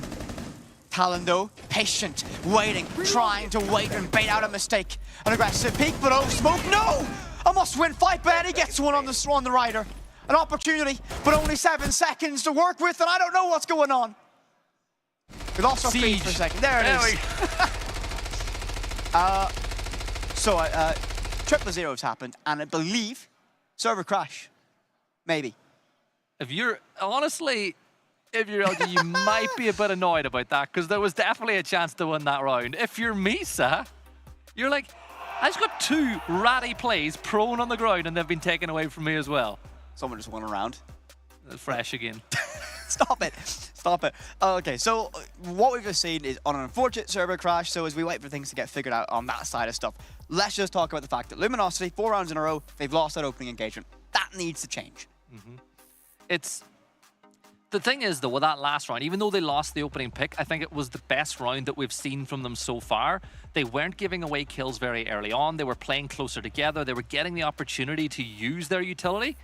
We did see some unfortunate moments, that a little bit of a whiff that we saw on our player inside of bar, but it's okay. We move on with it. But I think that you could definitely see the impact that the timeout had on the way Luminosity played that last round. Yeah, Luminosity played a much better round from beginning to end, basically. And here's the thing about that. It's going to be a what if, right? What if that round didn't crash out the server? What if we had this? Whatever. They still need to build on that, and they can look at that, however things go from this admin ruling, they'd be like, all right, we played better. Now, correct the opening pick. Maybe play a little bit more team-based Siege, get themselves closer together, play more as a unit, wolf pack around the map, and then maybe you won't get so much punished, as PSG always have someone ready for that trade. So that's what we need to see. 100%. Look, Fabian looking as happy as always, by the way. And I saw the PSG players weren't looking too happy either. I think they're still thinking about the Swedish food that Fabian made them eat on their boot camp. I've seen that on socials. I've not watched it yet, so I'll next time I dabble over to the green room, I will do. Yeah, and again, you got to give these guys credit too, because obviously the players don't speak English, and there's a translator there, and it's very important to make sure that there's nothing gets lost in translation when you're coaching a side like this too. So the players will get themselves just composed in this moment. Of course, they can't converse with their coach at this, so it's going to be a little bit more of a mental reset for them. So, of course, we are only 1 of 3 streams running today. There's been action absolutely everywhere, of course, and you want to keep an eye on it. Follow, all your social media avenues to be able to find that. I think Esports World Cup on Twitter will have all the streams linked up for you. But we can have a little bit of rundown of what we've seen so far across our 2 groups. So, Group A, we've seen BDS versus Cruelty, a matchup that we were personally excited for. We were massive fans of LATAM region, and well, it didn't work out well. Cruelty did lose 7-4 towards BDS, who do look strong this event. We covered this game, of course, SSG versus W7M, an SSG that fell a little bit flat, in my opinion, against W7M, who looked to be very strong. Of the Bliss Luminosity game, again, played inside of Group A, and it was a dominant performance from Bliss. He got that 7-3 victory against it. And then it was PSG versus PSG Talent versus Liquid. Liquid, 7-2 victory there. Looked strong, looked dominant going into it. And we've actually already played an upper bracket semi-final. BDS very quickly dispatching W7M in a 7-2 fashion. Yeah, and I think BDS, though, you look at that roster, and there's a reason why most of the talent have them in that S-tier bracket, because of the amount of firepower they have with their history when they come here. They've won every tournament that they've ever played in this region. And then when you look at some of the other games, there's no real upsets that you can speak about so far. But yes, there is. Yes, there is, actually, I'll have you know. Now, some people might not call it an upset as they've garnered a massive following. But over in Group B, earlier on today, Bleed get a 7-4 victory against Wolves. Now, Wolves, 2 new players coming in this side, but, Lesmo and Asa have looked fantastic during the qualifiers, and we got to cover them. But Bleed, 7-4 victory for that side. New coach, new player, looked great so far. It doesn't surprise me, though. Like, when you think about the talent that Bleed have, mechanically, they're some of the best players. Reaps is one of the most fun players to watch out there. He is insane. So a result like that doesn't surprise me. I think as we get further in, these are the scary matches. Now, like, for those of you who might just be joining now, this is an elimination match. Both of these teams have been given keys, and the loser of this game, they lose their key. It gets put into the press. It either goes onto the trophy, or it goes onto the boulevard for all of eternity in a statue. Now, yeah, there's another round 1 in the background, but The big I have a thing feeling is that was Liquid winning. Just a suspicion. It Just a sounded very. suspicion. Could be Cruelty. They're playing now as well. Although I know Liquid's on that side of the stage. That's where the sound. Oh, came you from. sneaked a peek. Yes, of course I did. Whippet is very. If you haven't followed the lore, he's a massive Liquid fan, which is fine. So are you. Don't act like it's something. I love how you get the abuse for it though, and nobody says boo to me about it. Well, it's my hill to die on. So. But while we still wait for this pause to go, the other side of this Group A bracket will be the Team Bliss game against Team Liquid. Both of these sides beat the two that are playing right now.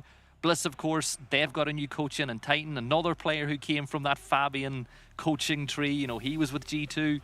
I think Titan will have a great impact on that side, and that's a game that I think I'll actually want to watch back later because that could be fun.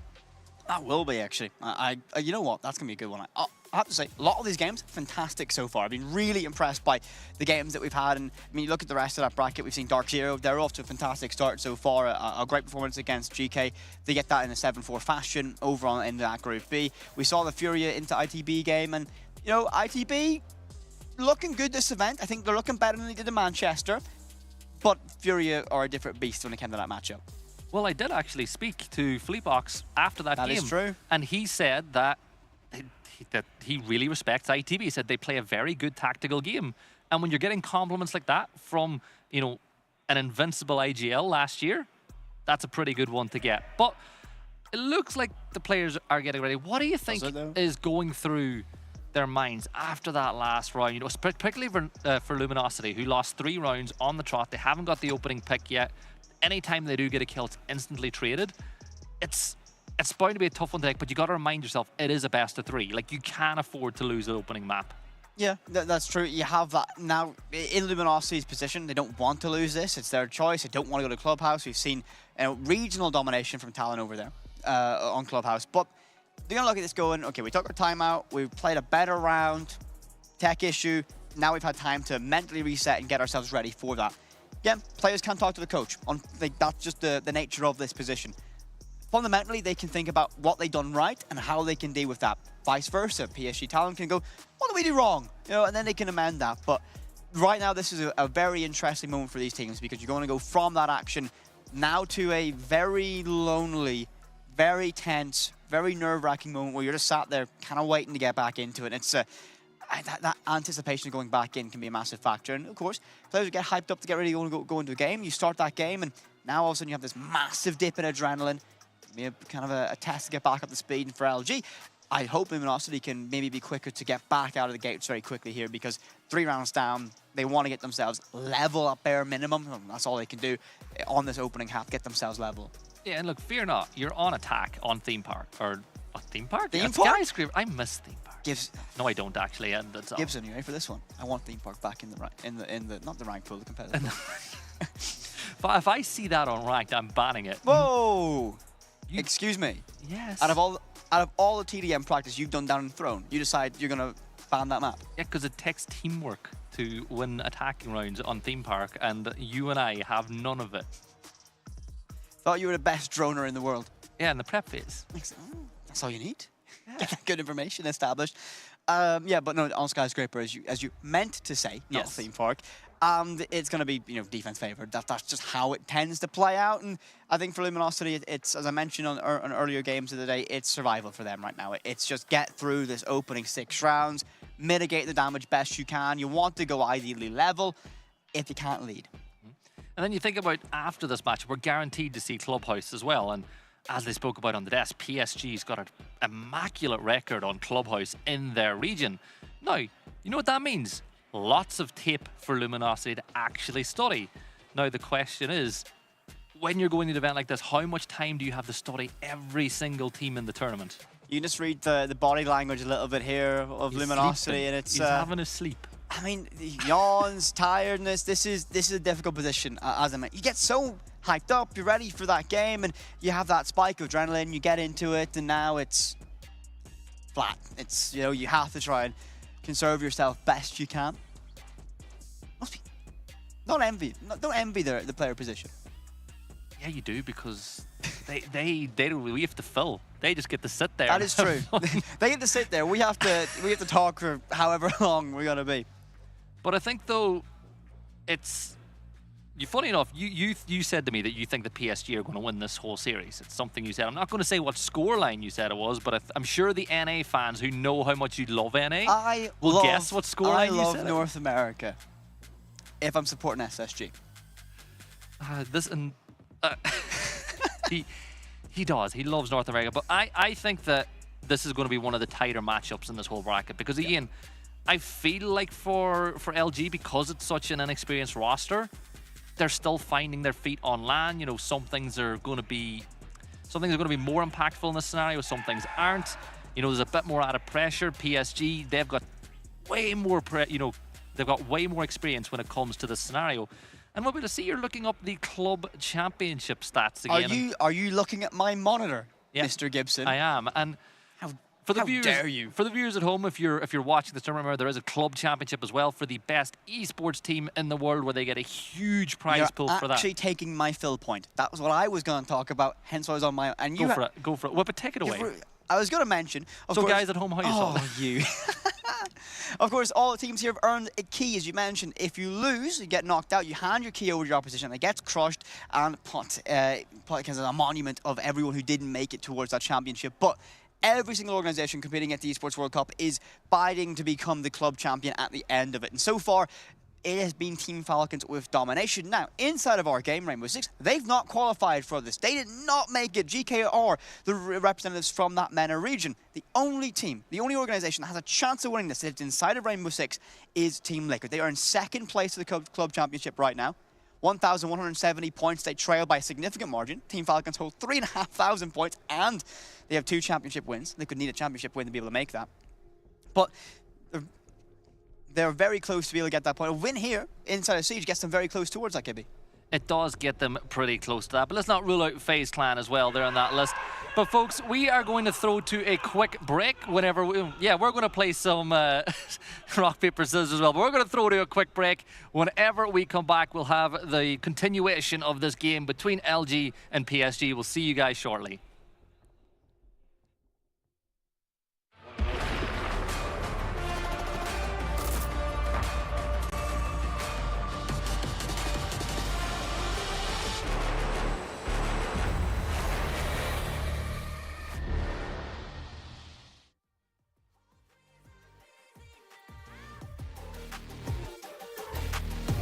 Please, I'm busy. I don't wanna let you let me down. I don't wanna let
2, 1, go.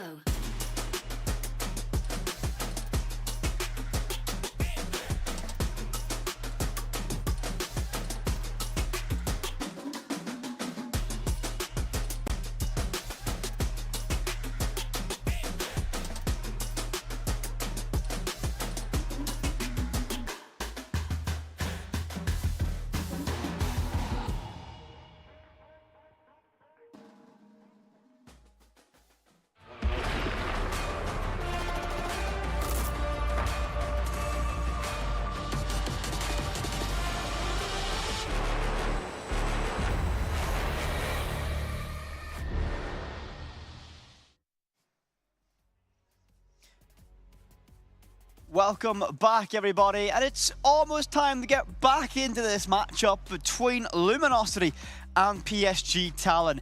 I tell you what, we've seen 3 rounds play between these sides already. It's going to be a 3-0 lead held by Talon so far, and it's been a very difficult beginning of this matchup on Skyscraper for the North American side of Luminosity. Gibby, thoughts on what we've seen so far? I think PSG Talon have been playing some very good structured Siege on the defense to get things up and running. They're playing the trade game very well. When they have to win their 1v1s, they're doing it.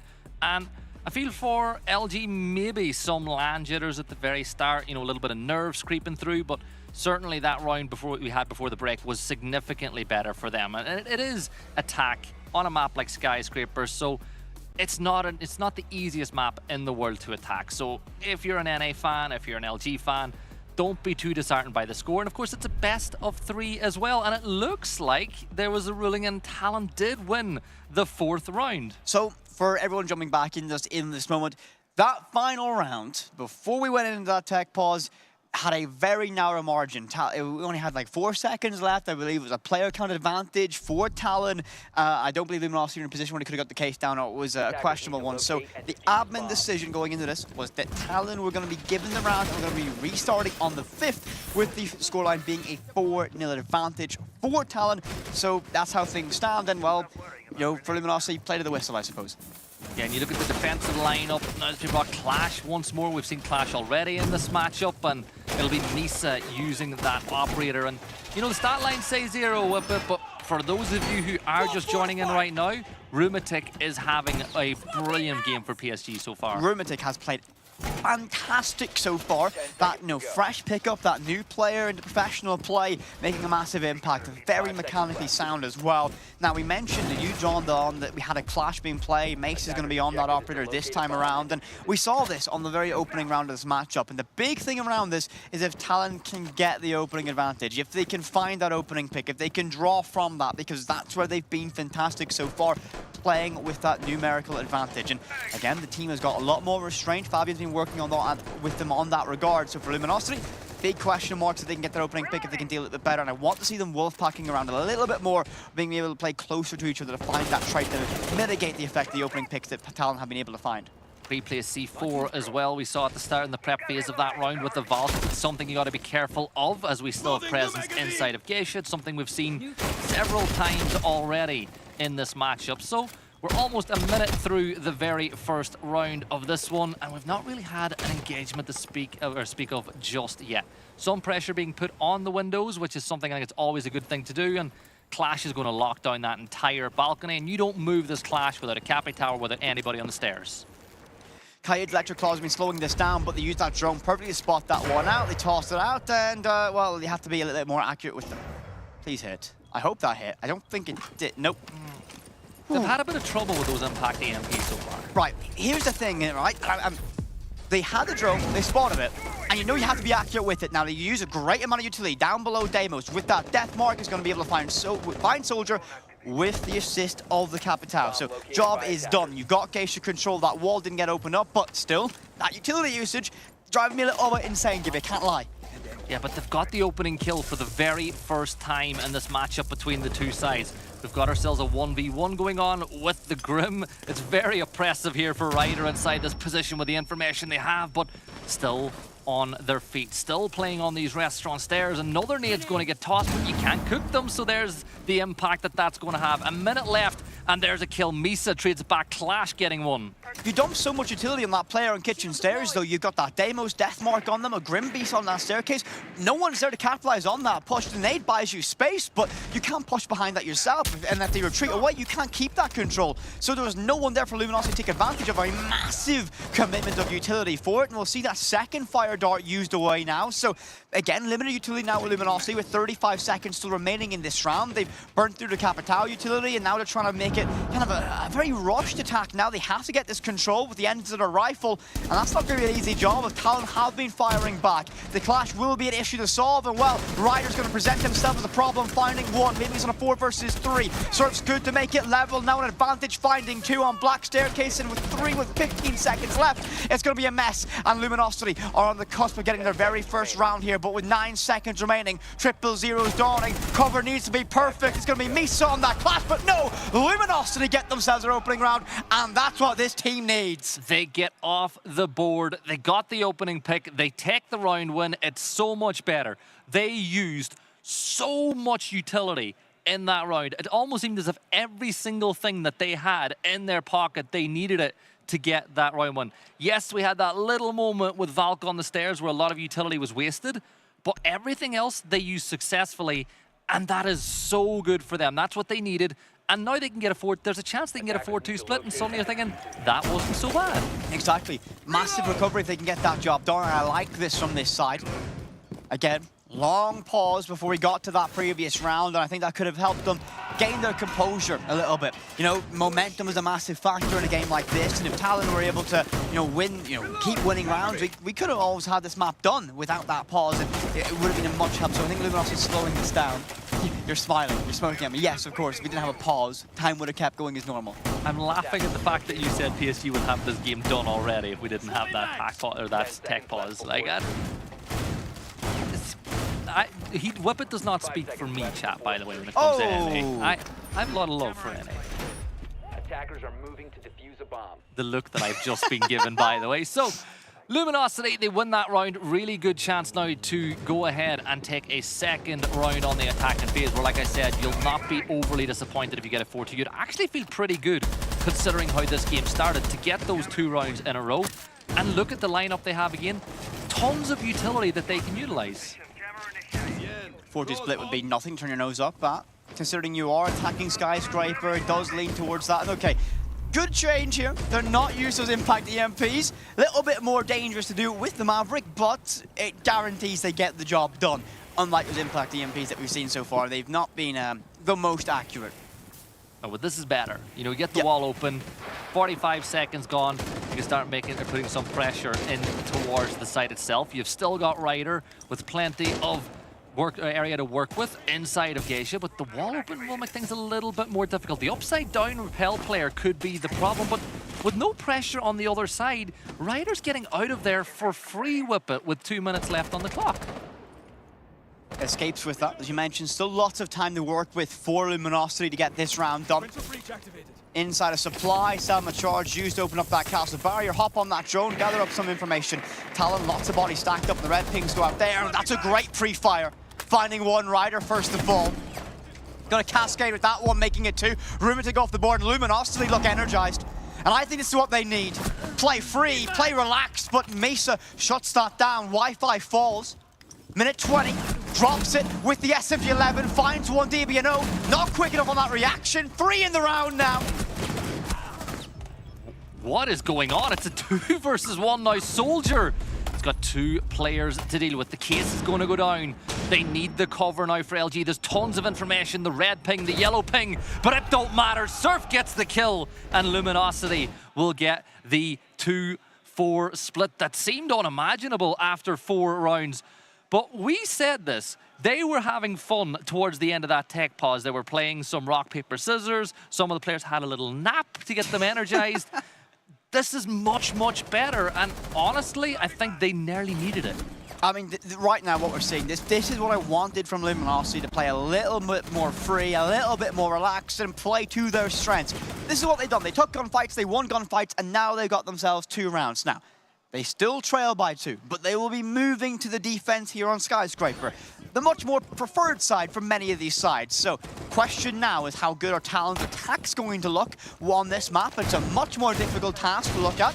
And Luminosity, can they keep these defenses to work out perfectly? Lineup-wise, already like what I'm seeing. We're going to be seeing that Vigil coming out and on Surf. The thing about this is, no boss G. But number two is going to be the moment you see as a droner that the fact that kind of symbols are on your screen, you don't quite know where that Vigil is, that sows the seed of doubt to where that player is going to be and causes that double check, that paranoia, slows them down a little bit, gets in their head. So I like that from Luminosity. Also, the freedom of this lineup. They've got a lot of aggression available to them. They can play loose and relaxed in this. And those 2 rounds winning would have taken a massive weight off their shoulders as well. Like, they've won 2 attacking rounds back-to-back. Now they're on defense. They win this round, they're only 1 behind, and suddenly they'll believe they can turn this matchup around. You look at what Talon are doing. They're not trying to reinvent the wheel with their attacking lineup. Another roar in the background as Fresh takes another round for the ranked stack, but with it, they'll You're get the only saying that because he walked past 2 minutes ago. He did, by the way. Took a break and got back into it. But look, they've got the wall open nice and early. That cuts off the rotate for the defenders. You can see that there's a bit of pressure on the side of the map from Luminosity. And this is a great drone from Yaz. You can see all the way down that corridor, and it essentially cuts off any rotate back to site for the defenders. Talon playing these rotates or these cutoffs very well so far, just kind of waiting to see if Luminosity make a mistake or push in towards it. And while Soldier on that blitz, I'm very intrigued to see how this goes. The Lion Scan goes off, and this is going to be, well, look at the flurry of this one. Luminosity reacting to it, and it's going to be Yaspan that opening. Silence going to be first to fall in that. Not sure what angle to hold on that rappel. Eddie gets one back. Mesa's going to be that trade-off, and that shotgun. Oh, they don't check the corner just in time. They do a scrappy fight. The blitz wins it out in the end. 3v1 now as it's all down to Ryder, but Luminosity with a really good chance now of getting the scoreline to 4-3. You've got Grim. You've still got all your utility. 5 of the canisters still left to use. You've not really had an impact on the round whatsoever at this point for your team, and you've seen everything fall apart. The big thing now, I always talk about it, if you're an attacker, you've got to try isolate these individual players, create 1v1s, and you've still got to win 3 of them. If you're Luminosity, all you got to do is hold a cross. A simple cross being held effectively with the information that they'll get from that cam inside of Drum means that this should be unwinnable for Talon. Sub 1 minute. Ryder, so much work to do. And Luminosity sitting patiently waiting. Fear goes out from that FNAT. The camera spots them out as well. Ryder running out of options. Already had very few to work with. At this point, it's just grasping for straws. Talon are out of this round, surely. I'll take an absolute miracle to make something happen. And I like this from Luminosity. No one is going to get aggressive. No one has been given troll time permission. And those bees have not went deep enough to spot that player inside of Geisha. Everyone of Luminosity holding crosses, not giving up anything, picking out when the opportunity was there. Grim gets that detection, Ryder gets 1. Surf falls, 15 seconds. Through that drone hole, this might give an opportunity. Luminosity might be a chance of danger. No, shut down very quickly. Luminosity take round number 7, finding 1 more. They're on the road to recovery. This has been another good round from them. They give 1 kill away, I suppose, at the end, but they're starting to close that gap. Remember, it's not that long ago they were 4-0 down. They've closed it. They're on defense, on Sky. There's a very real chance that they can go ahead and take this one. Now, you look at every other game today, 7-4s, 7-3s, 7-2s. This is the point now where you expect to see really long games because their tournament is on the line. And this is map 1. You don't win a best of 3 by in the first map, but if you can take that first map, it just makes everything feel that little bit easier going into the best of 3. Luminosity, they win this round, the scores are level, it's really game on at that point. A massive recovery for them. I'll speak candidly, it was a poor run at the first 3 rounds. Unfortunate that we had that tech issue that led to this going into it, and it led to the 4 rounds that Talon got, but now they're 1 round away. They're so close to getting themselves all the way back, and they're on the defense. The much more favored side to get this job done. So North America's hopes and dreams of Luminosity still exist. Let's see if they can get this job done in round 8 to get themselves level. So the round begins. Round 8, the attacking lineup is locked in. Deimos once more. Misa will be looking to, you know, set that death mark out, create 1v1 opportunities. Remember, even if you're not the one to take the fight, you can feed that information to your teammates if your communication lines are clear. Capitao, excellent at clearing space. The big thing though, Whippet, triple hard breach. Maverick, Ace, and Thermite. This is a heavy investment into opening up walls here from PSG Talon. Hopefully, they can get those walls open. As you mentioned, you're going to commit that much too. You have to get that job done. Really relying on that. Deimos and Capitao, the other operators in that lineup providing utility. Deimos a massive factor. Misa on that role. Been great so far for the side of Talon. Early days still in this round. A slow, methodical approach from them. They're kind of taking their time to get things established. And Luminosity will be happy to wait. Happy to let every single second drain away. There's information being gathered here too. You can see the yellow pings that are coming out. Rumatic, who was excellent, by the way, in the opening stages of this game. Not a single kill so far since the rehost, going 0 and 3. Deimos getting information. You know, that death mark has gone out. Oh, a lot of damage being dealt there, but see 65 HP for Yas. Still in a pretty good position. You can look at Luminosity, but they've started to fall back.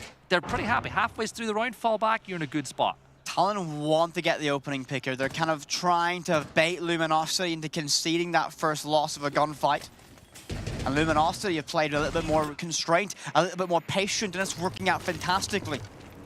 Just over a minute to work in this round. All 10 players still standing, and we'll begin to see utility opening up. Smoking on the Selma charge, an unusual one, Gibby. I love it, because if there's a player holding the angle from the top shrine, they can do nothing about it. You can spray and pray, but that creates an angle now that you can take another gunfight from. Really clever use of utility there from Talon, but with 50 seconds left on the clock, they need to begin marching towards the site. 5 versus 5 as things stand. There's a DBNO as Misa will find the opener onto Eddie on the stairs, which, by the way, creates a hole in this defense that allows the player to focus on two sides. Look, there's an easy kill if you push up the stairs, but still the shot's not found. 30 seconds, and this is going to be a critical one. Now, you need to win this fight in VIP, and that's what Ryder does. Wi-Fi falls. 25 seconds left to hold on. Can Luminosity find something here? 3 versus 5, advantage of the APAC side. All down to this. Talon ready to move in for this control, but every second they wait might be another advantage. Yas finding another one. Silent falls, 9 seconds, 0-0 is dawning. Amisa gets a second. All down the surf, alone, against 5, 3 seconds till 0-0 arrives. He denies the plant, he wins the round. Luminosity are all the way back. That is the type of play that really changes the tide in a game. Surf winning that round in a position that he had no right to. And that is a massive change in this game. Remember, they were 4-0 down. They're smiling. They're having fun. They've leveled the sides up. And for Talon, that is a huge step. When this best of 3 series is over, if Talon lose, that's the round right like that they'll think, those are the mistakes that kill you. Look at the body language from Luminosity. Pumped up, energetic, ready to go for this one. Advantage Talon is now gone. Everything they invested on their defense has been neutralized. They now need to play this like a full reset. And Luminosity have all the momentum. Let's see if they can get their job done here on map 1, their map choice of Sky. And their defenses have looked fantastic so far. You want an interesting tidbit for this game, despite the score being 4-4. In this game so far, PSG have got the opening kill 6 out of 8 times, but the scoreline is still 4-4. The bounce back ability from Luminosity in the last couple of rounds has been really good. I mean, look at that, though. It was down to a 1 versus 5. Surf was alone. He relied on the time, but that's what I was mentioning in that earlier round. Luminosity didn't get aggressive, didn't sacrifice players on that roam presence, pulled everybody back, let the map do the work for you, forced PSG Talon into an execution with around 5 seconds left. And what are you going to do? Stick that case in 0-0? One player looking around the corner can deny all your hard work, and that's what Surf done. But you time that a second or two off, you lose the round as well. Like, the timing was perfect. But again, that's a blind spot. There's no way that PSG Talon should allow that to happen. So they need to bounce back now from that situation. But Luminosity now playing to take the lead for the very first time in this map. So a lot of offensive utility. Brava should get a ton of use out of these drones. You know, you think about the fact that you want to push up through black, you can get a ton of information from them. And you've got the Twitch as well. Like, they've got a lot of utility denial drones in their pocket. Talon need to find that opening engagement yet again, but be able to cascade off that advantage. Luminosity growing into this matchup so far, and I feel just the energy of that clutch is going to be able to revitalize this side, gives them a little bit of extra purpose, a little bit of extra venom behind every single gunfight. And confidence here from Silence. An army of drones hunting him down. Breach is opened up inside of Geisha, looks to try and get an entryway. Talon have that, and he will be the bastion to lock this one out. And that's going to be the opening pick. Wi-Fi finds it. Rumour take off the board early. Traded off from Ryder. Silence now gone from Luminosity. Pressure inside of Geisha has been arrived, but Luminosity still in a great position. And there's Eddie finding another kill. It's a 4v3. They've got the numbers in their favor as well. This is all working out nicely for Luminosity. But you've still got a lot of work to do. You've got the numbers, but you've still got the press towards site. You've got to find these extra few kills because you can't really execute just yet without having full information. So set up your drones. You have 50 seconds. It can seem like an eternity, particularly when you're defending and you know that the push is going to come at some point. There's the yellow ping. You've got information on one of the players, but Yas is holding. Look, he's waiting for everyone else to get in the position before he moves any further. That's a great addition now from Talon, waiting to get everyone ready to posture up, make that play happen. Luminosity, I like this from this side. You think they've energized, revitalized from that clutch, but they're going to play passively, finding one more. Yas is off the board. And now all the pressure yet again on Talon. 2 players remaining, just under 20 seconds, and the case is in the hands of Soldier. They have to make something. Drop in the kitchen, that will be Ryder. Eddie gets a second in the round. Ryder left alone against 3. Can he make it work? Getting 3 in the round, 7 seconds, and time might be the enemy of Talon yet again. No way in this round. 2 seconds remain. 000 has arrived. The red ping is there. Luminosity now lead. 5 rounds in a row now for the North American side as they are starting to put PSG Talon to the sword. This has been a brilliant bounce back so far in this one, but it's a blind spot. It's another little mistake from PSG Talon that will drive them crazy, enough so that it's forced the tactical timeout. But you've got control of the top floor. You've droned out the site. You know where one of the defenders are. Whip it. How is somebody allowed to play on black stairs to take a 1v1 on your player that's in restaurant holding the main lobby section of the map? This is what I'm very curious to see. The emotions on Fabian as he corrects this team. Again, they had a lead. 4-round advantage going into this half. Luminosity finding 5 in a row. Let's see what this team can do. They've had a long boot camp as well leading up to this. They've got a lot of time to prep. See if they can convert that now as Deepwater arrives in the opening map of this best of 3. That's the look in the face that people usually give whenever they're telling me they're not angry, they're disappointed. Get that often? All the time. All the time. But they need to lock in now. They've lost 5 rounds in a row. Luminosity have got so much momentum off the back of this one.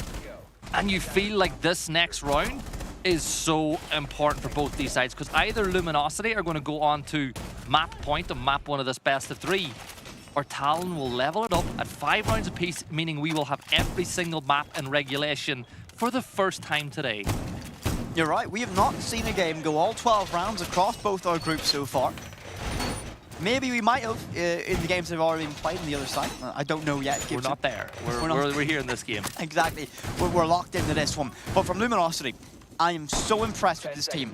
You know, you look at it, it's a difficult start. The first 3 rounds, they looked flat. They didn't have that energy. Now, they're growing into this matchup. They're feeling confident. And this is what I wanted to see from this side is, you know, they are a little bit of the underdogs going into the side that doesn't have that international experience, now making their debut here at a massive event. Let's see if they can perform and on the bounce back of a bad result against Bliss earlier. And this is great to see from Luminosity. Yeah, if you're on that side, you're starting to feel a bit confident. And they deserve to be here. They're qualified. And, you know, when you looked at their social, a lot of damage dealt on the Wi-Fi. But when you looked at their socials, they were like, everyone doubted us, but we knew we would be here. And now they're fighting to stay here, and they're starting to actually throw punches in that fight. There's the opening kill, though. Ryder's going to catch Wi-Fi as he was sprinting away, and he turns his attention now to black stairs. But That's the opening pick for Talon with 40 seconds gone. This is how you do it. This is how you open up that wall. Well, that's the duality of bringing a Thatcher instead of secondary EMPs, the larger radius of those main EMPs, make that job a lot easier. So VIP walls now opened up in Talon are in a great position this round. Early pick, great utility usage, angles opened up, but what can they do from here? It's all well and good having a good early game, but when you get towards that mid stage, you need to be able to get that map control that you've worked for and be able to push on and get towards that pressure point. 2 players in here. They spot one inside a Dragon. That will be your Kaid. That will be Eddie. Well, I think you want to fall back to maintain this pressure out towards VIP, but can't play behind that desk with that wall opened up, as it will be a slower stage now. Minute 30 left to go. See Rumatic fall. The new blood at the side, slaying yet again. Slower since that restart, bringing us back to 4 versus 4.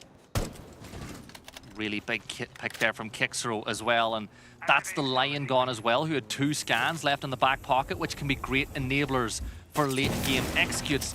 Now they're going to open up that wall in towards bathroom. You can still see by the silhouettes there is some defensive presence on the top floor, but Yas is currently hunting that down. Now look, tucked in the corner. We've already seen a Luminosity player make a huge play in this position. Surf has done it before. Is he going to do it again? You can see he's got some verticality in towards the site as well with some help, but I can't get over how Silent is able to just freely run around here with the angle that Hayaz has, and he's not be able to get any damage done. Under a minute now. Talon lose their early advantage that they gained. 4 versus 4 now. And yet again, what we've seen since this defense side of Luminosity. They'll be patient, they're not going to get aggressive, they're going to let Talon walk themselves into potential mistakes.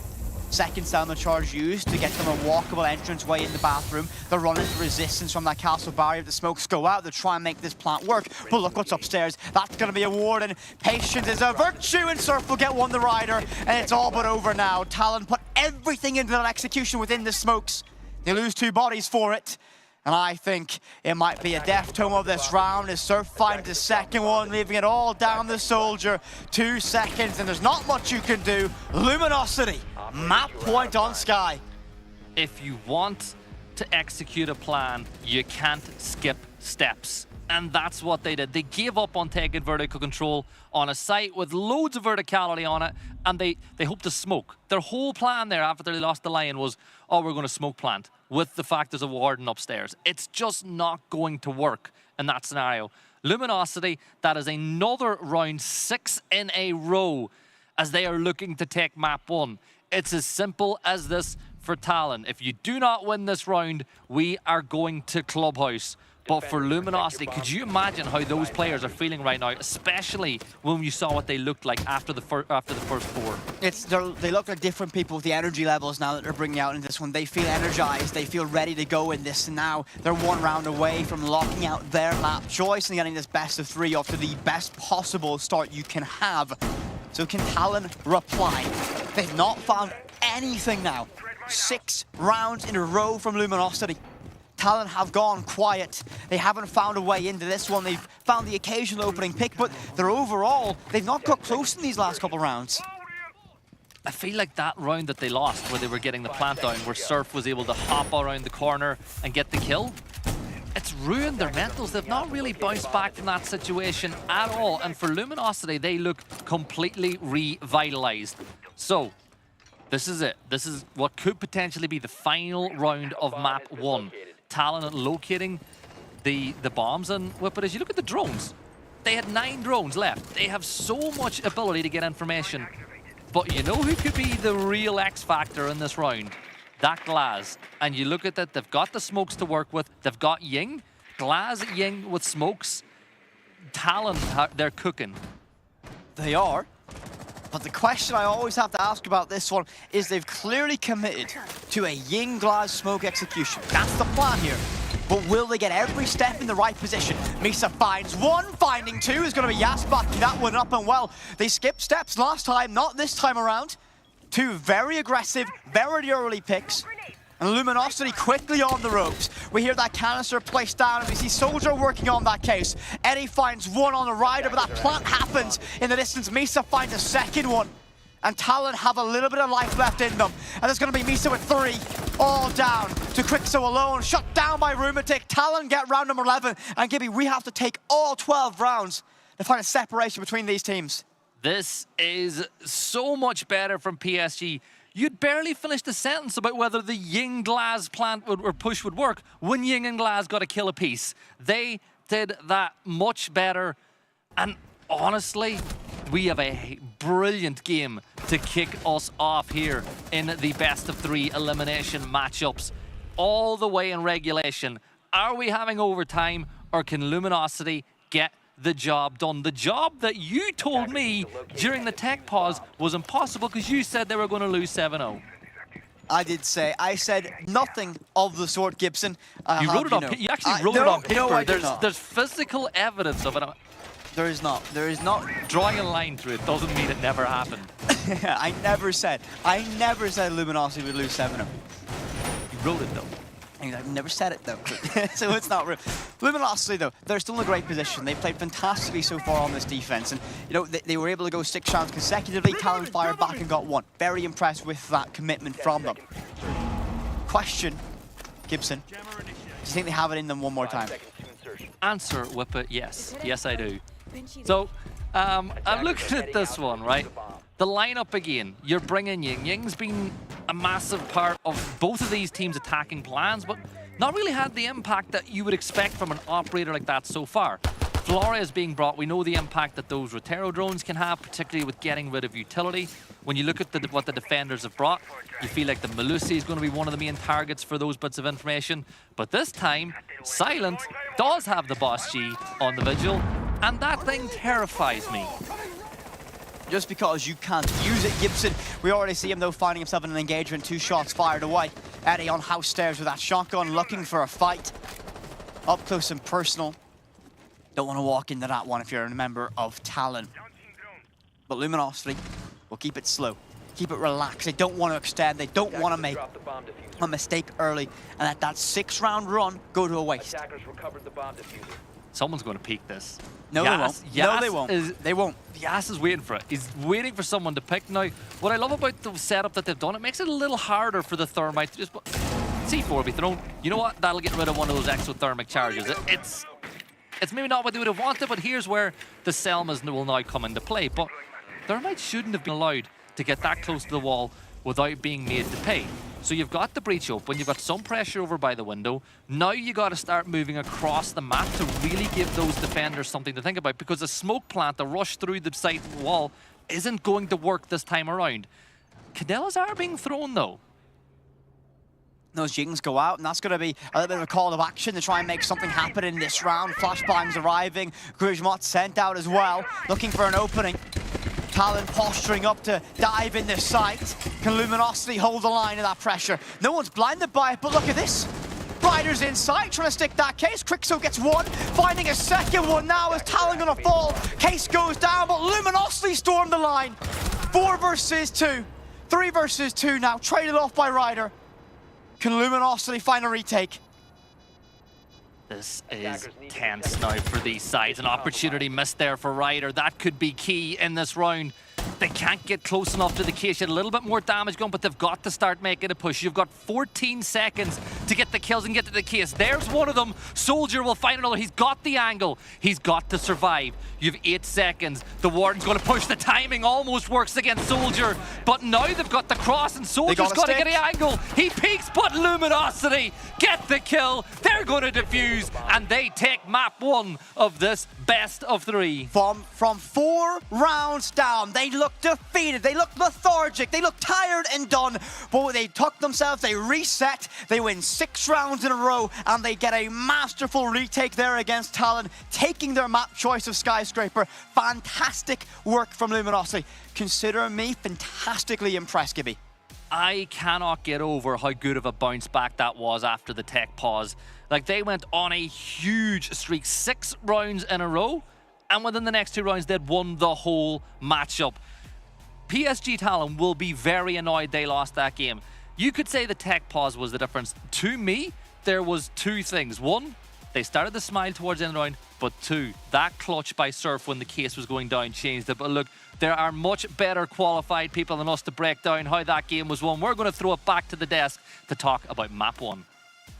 Well, that was certainly a roller coaster of emotions. Talon kicking things off, being 4-0 up. Luminosity calling for that pause, and then the tides well and truly started turning. We had, of course, that tech pause, but I'm going to go ahead, hedge my bets, and say that the Luminosity comeback was down to that pause that they called for. Yeah, I mean, Skyscraper is one of those maps that obviously when you're on defense, you want to be able to farm as many points. So the main thought that you go in is, let's just get as many attack rounds as possible. And even though Luminosity was going down early in the game, everybody on the team was still playing very confident with their gunfights. They were still winning fights. It's just those last little rounds were not going in their favor, especially players like Wi-Fi. I mean, some of the shots that he was hitting was amazing. So once the sides swapped, it was just about, yes, I agree, the tech pause, but it was just about playing their game from that point on. The tech pause definitely iced Talon, but I think a lot of it came down to Luminosity's defensive play.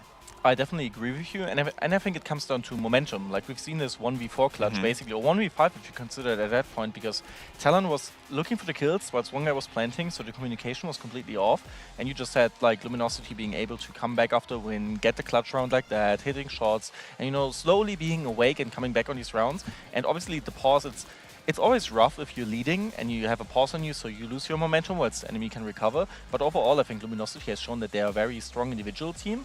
But one thing we shouldn't forget is Skyscraper was one of their, if not their, best map.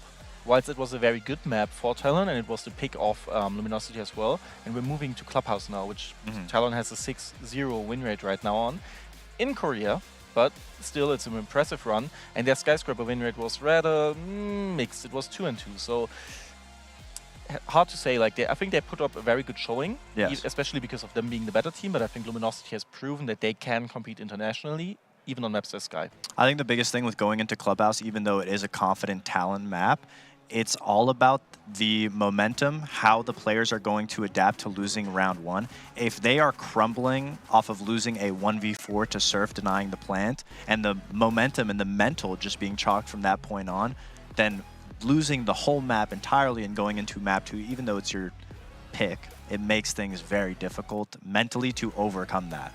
Well, I know we've spoken a lot about the Luminosity comeback, but what about that 4-round start that Talon ended up having? I know Rumatic was definitely one of those players that we highlighted as well. Did you feel like he delivered as an individual? I mean, oh, sorry, go ahead. I was going to say, I don't necessarily think so. I mean, I really want to emphasize how important defense Sky is. I mean, we saw some amazing, you know, in every single Skyscraper game, defense is always going to run away with it. So getting 3-4 rounds is what you want, but it didn't necessarily look like there was a specific player on Talon that was really doing better than the rest. I feel like it was a good team play from Talon, but when it came to those attacks, there was obviously, I wouldn't even say a lack of team play. I think it was just a matter of lack of confidence because they got iced. They didn't really necessarily play off of each other as well. And Luminosity's individual play, which was emphasized by Skyscraper's defensive, like the strong suit of the defense, they just, even when they got their opening into the site, they were still not looking at their corners, not finding all the rat spots, and that's where LG was able to capitalize. Now, Corey, what do we think for next map? If you are Talon, what is the game plan heading into your map pick now?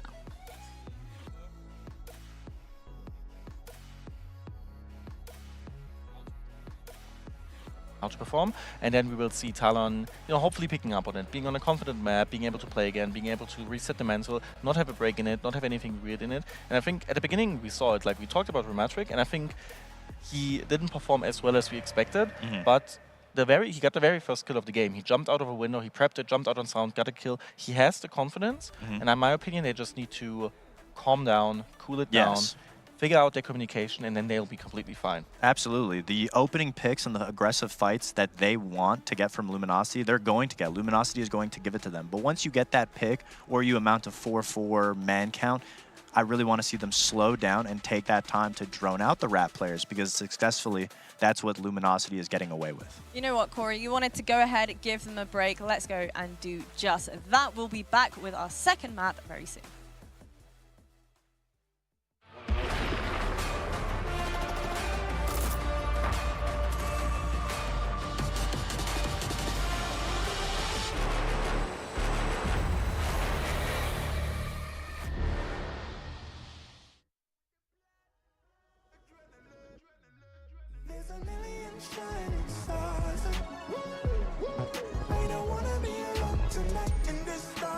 us.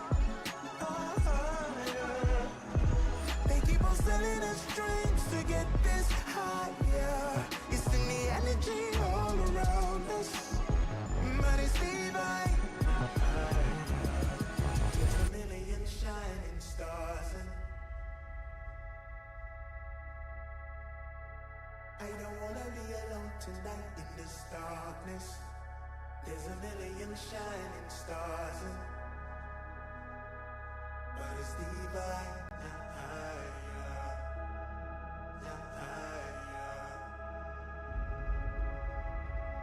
They keep on selling us dreams, dreams. It's in the energy all around us, all around us, all around us.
Welcome back in, everyone, and what a first map we had in that best of 3 series.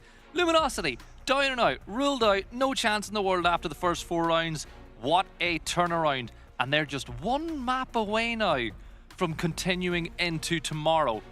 This is such a big map for PSG. As you mentioned, it's a massive map, but also a map that I believe they're 6-0 with their old roster instead of the regional of South Korea so far. So that means it's a team that's clearly confident in their playstyle on this map of Clubhouse. However, duality, you know, two edges of the sword, that means there's a lot of tape for Luminosity to go over. And if they've done their homework, which I hope they have, they'll see how this team plays. Now, it's a new team in terms of 2 new pickups coming into the side, but momentum is going to be another factor I want to talk about in this one. Luminosity looked absolutely done. They were 4 rounds down, and they decided, you know what, they're going to play.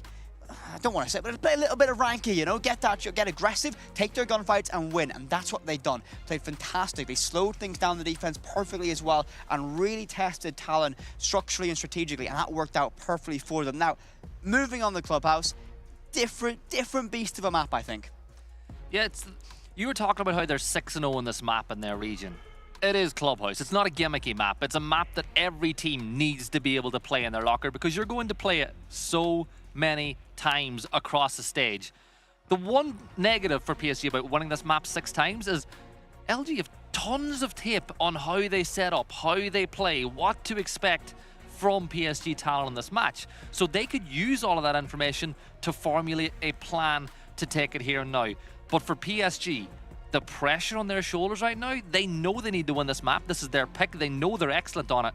Sometimes that can be a curse when you feel like this is our map. We need to win this. Yeah.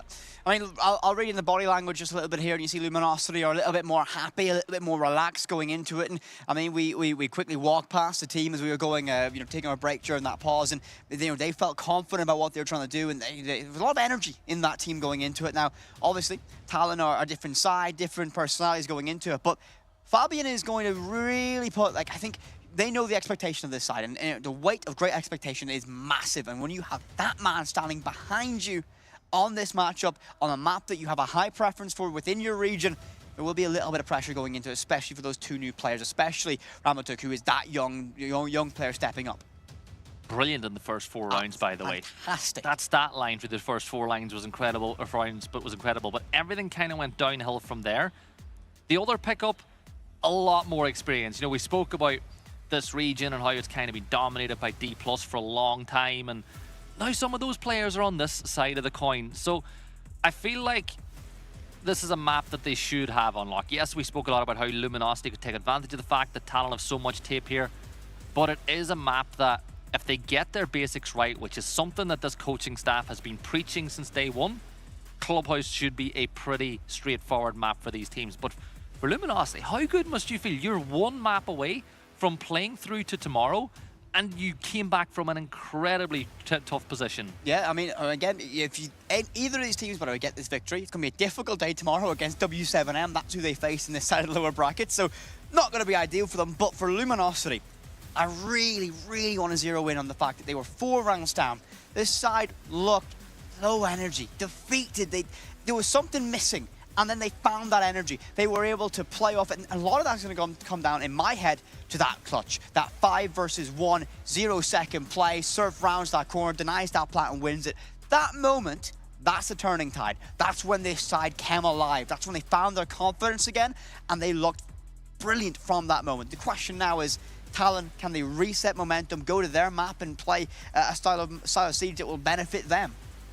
I think they can, but you know you and me, we love a 3-map best of 3. Oh, we love them. So it wouldn't do this game justice to finish in 2 You know maps. what it needs? 30 more rounds of Siege. 15 rounds, 15 rounds. I'm down. Are you down? Yes, I am. Chad, are you down? I heard a massive no, but it's fine. Yeah. It's fine. This one should be a good game, though. I talked about maybe LAN jitters that maybe this roster might have had because this is all really new to them. Relatively, it's pretty new to PSG Talent too, but they did play in Manchester. They've had tons of experience. I feel like now Luminosity have started to believe in themselves a bit more. It is one thing putting out a confident persona to the outside world, right? Saying, oh yeah, we deserve to be here. We're great. We're going to win. It's very easy to do that, but internally it can be very different. Right, visual. Both coaches standing behind their players, ready. Once more into the breach they'll go. See if they can get this one done. And Luminosity looked fantastic with that momentum. Talon had great fundamentals for the first half of Skyscraper, fell apart under that pressure. Can they make the changes that they need to dive into it? Are you ready, Gibby? As it's Clubhouse, map number 2, Luminosity versus Talon. I am so ready. I did want to say one thing. That coach side-by-side we had? Yes, sir. 3 hammers between the 2 of them. Oh, yes, of course. Oh, funny. You're funny, Gibby. You're funny.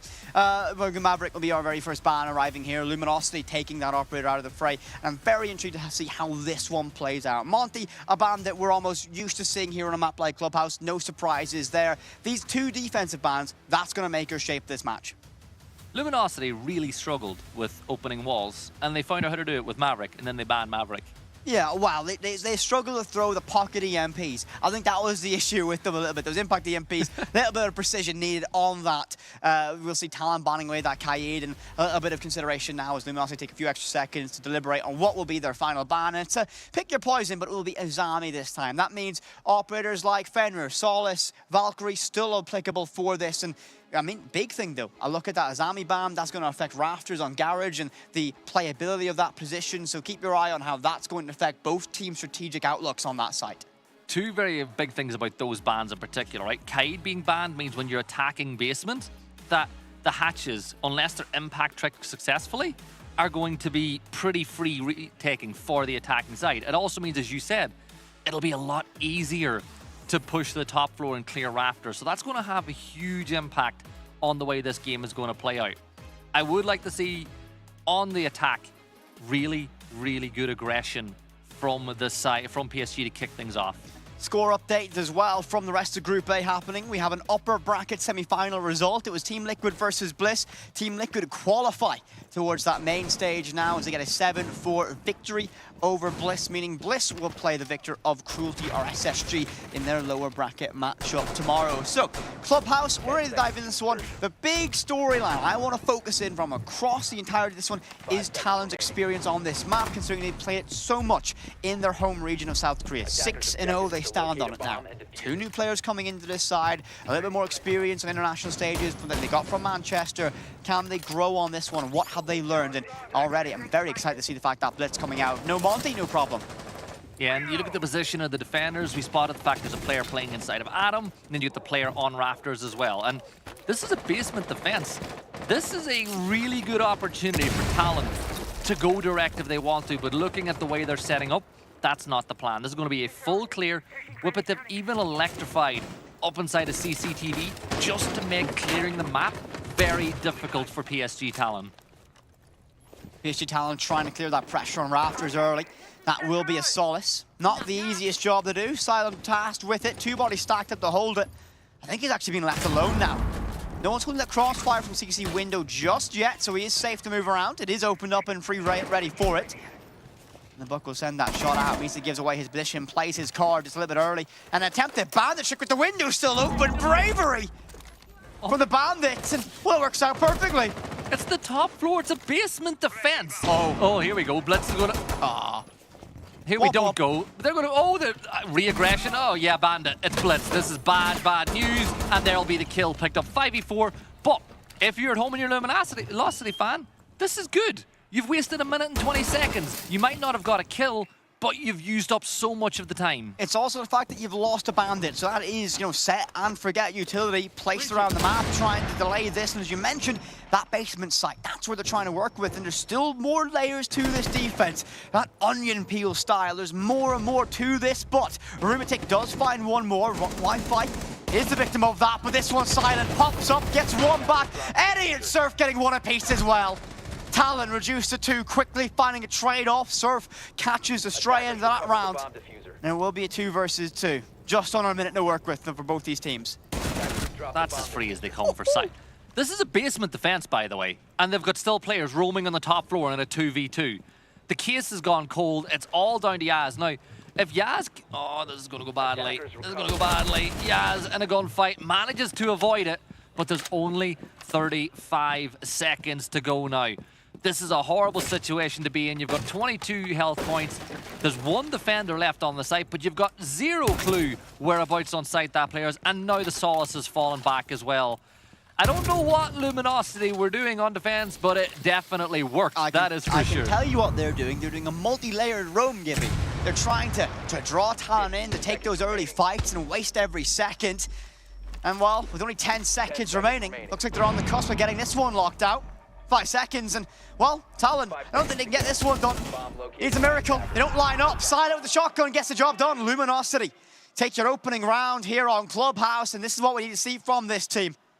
Body language, something I always look at players that land like this, and there's a good energy coming from all these players right now. I think they're in a great position to capitalize fully and get even more rounds in this run.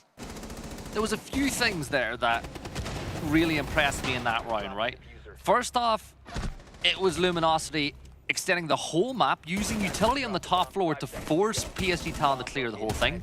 Now, PSG Talon had multiple opportunities to change their plan and go directly to site because of that extended roam, but they never really chose to do so. But it was the fact that even after they lost that initial player on the top floor, they retook the top floor in a 2v2.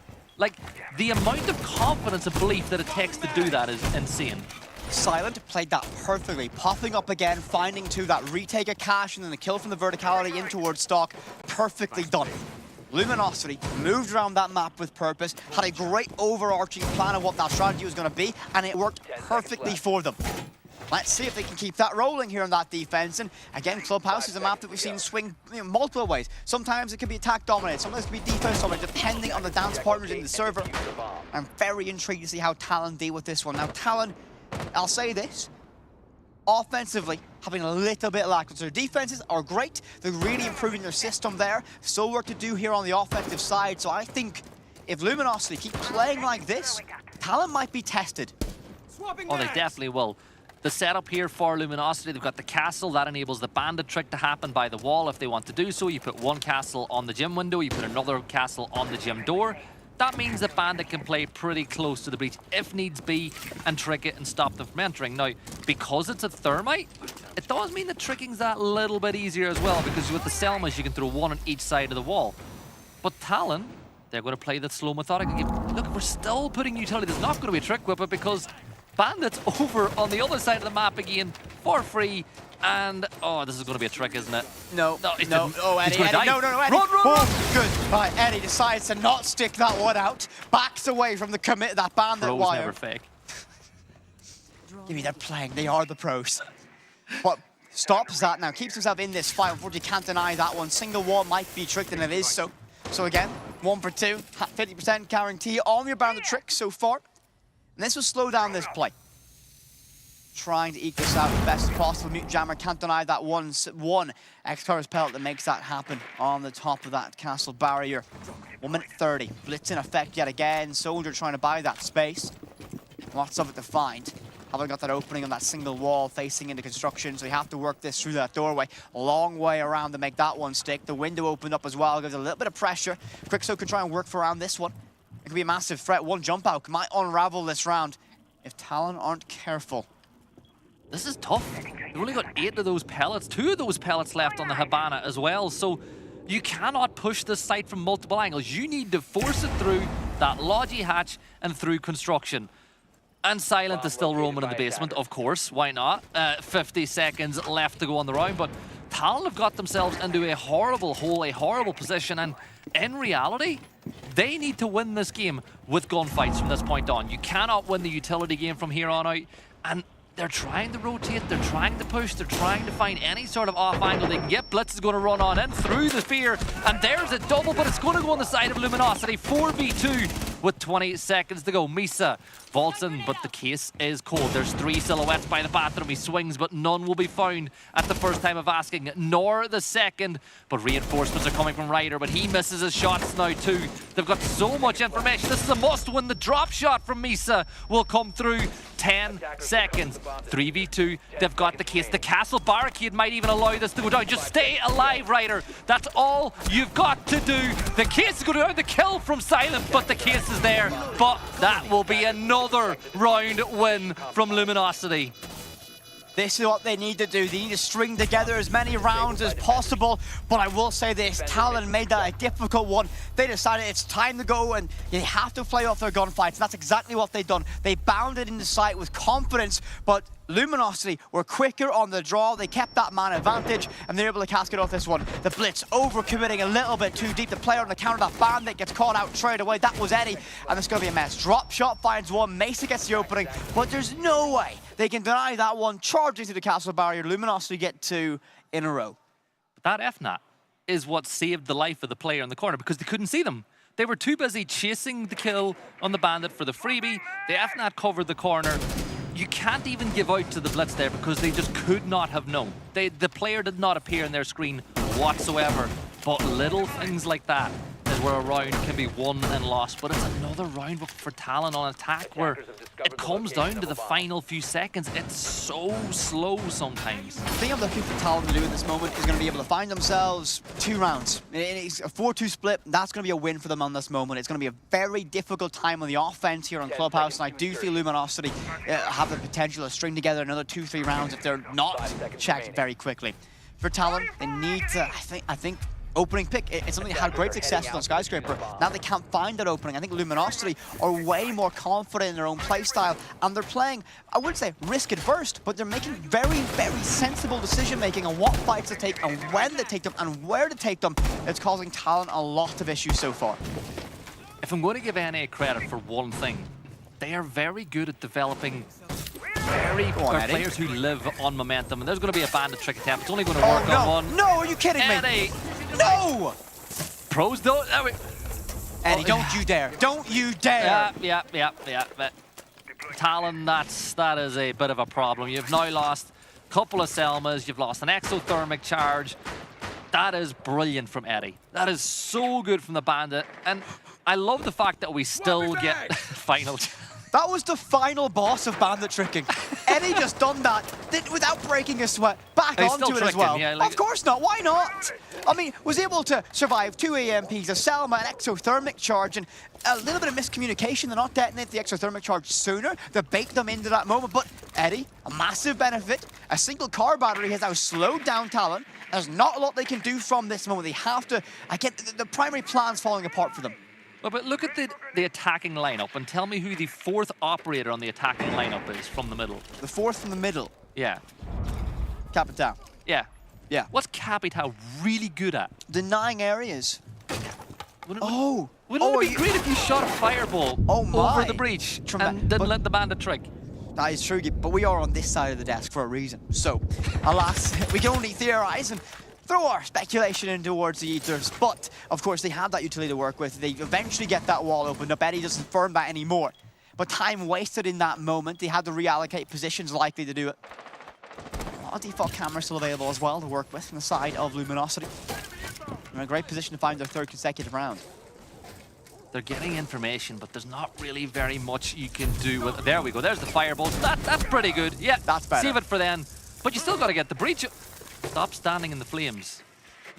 Harder than you think, Gibson. Much more difficult than you think. But again, it's going to be that sacrifice. They got tricked out on that wall. They didn't want to use the Capital darts for that, but they want to use to clear that routing position. Much more well done from them and efficiently done. Silent couldn't do anything from that position, no matter how many of my discs he had to cover him. However, Eddie's work on that trick means we only have 25 seconds left to go, and Talon have a numbers advantage, but not many ways in. Smoke canister still going out, and that case is out on rafters. A much more difficult approach, so they're going to rotate around, and, well, Soldier needs to make this one stick. Charging up red stairs, going to be shut down very quickly. 2 bodies stacked up, and Surfer Wi-Fi finding it, and I think Talon have ran out of steam in this moment. Case should go down with this retake. It's going to be very, very difficult. C4 down below, Eddie combination. Locked in, Luminosity finding 3 in a row. The streak that they are on right now, since the rehost, which happened in round 4 of map 1, PSG have won 1 round. Yep. And we are in round 4 of the 2nd map. It has been dominant from Luminosity.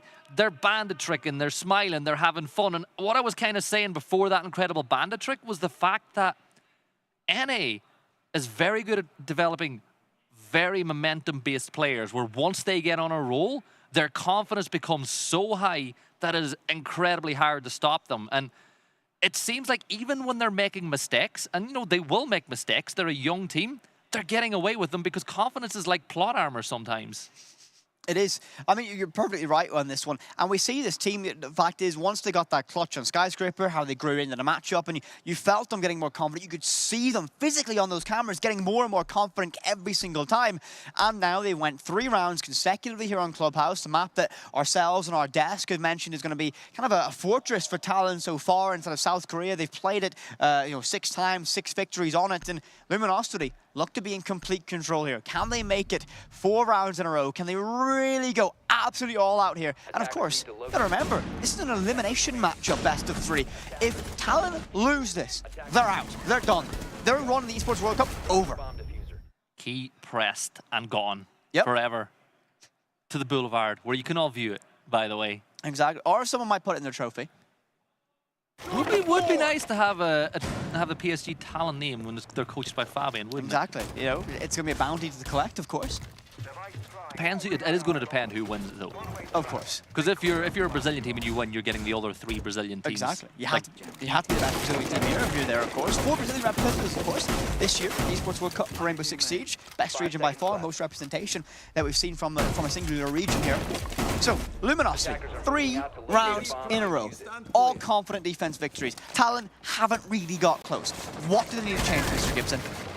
I think they need to start taking a leaf out of Luminosity's book and actively use the utility that you're bringing to the game. That's the big thing that Luminosity started to change after that terrible start at the start of the game.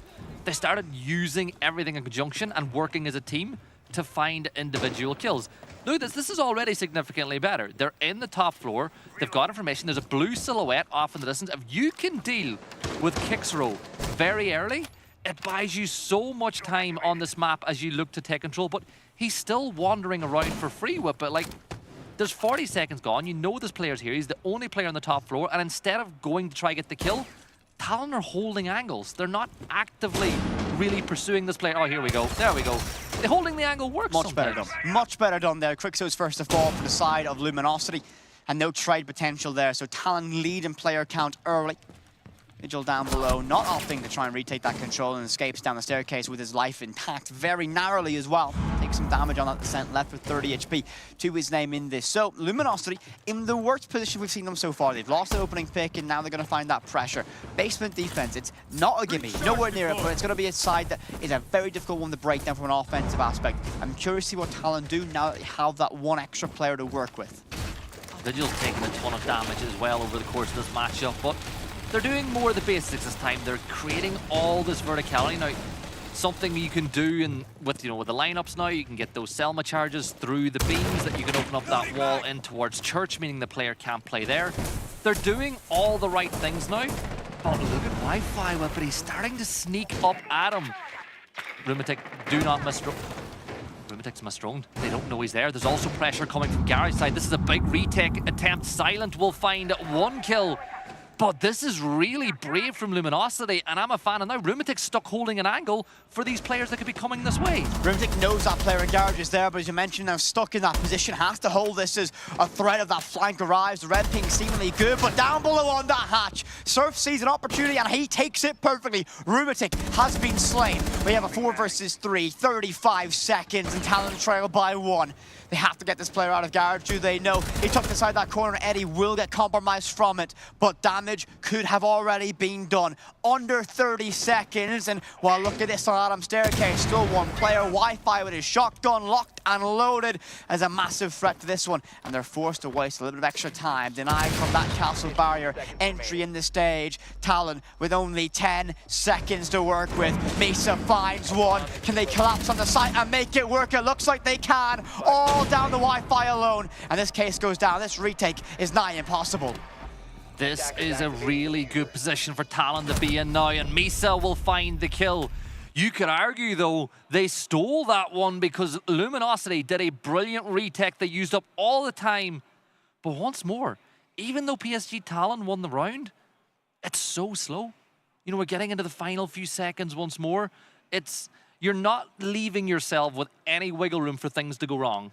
Other side of that, though, is, of course, that Luminosity delayed it, and they made it a game where they utilized the best of that utility going into it. Now, yes, Talon were forced to execute with around 10 seconds left to work with before they drop that hatch in towards lockers, but you still got to go and give credit for Luminosity to make that one stick. So they still lead by 2. They have a good job so far.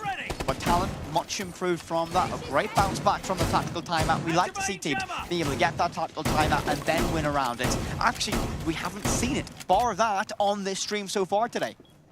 No, we actually haven't. Honestly, we've picked a great one. This is a great game to have on the broadcast. And I'm really impressed. I keep saying it.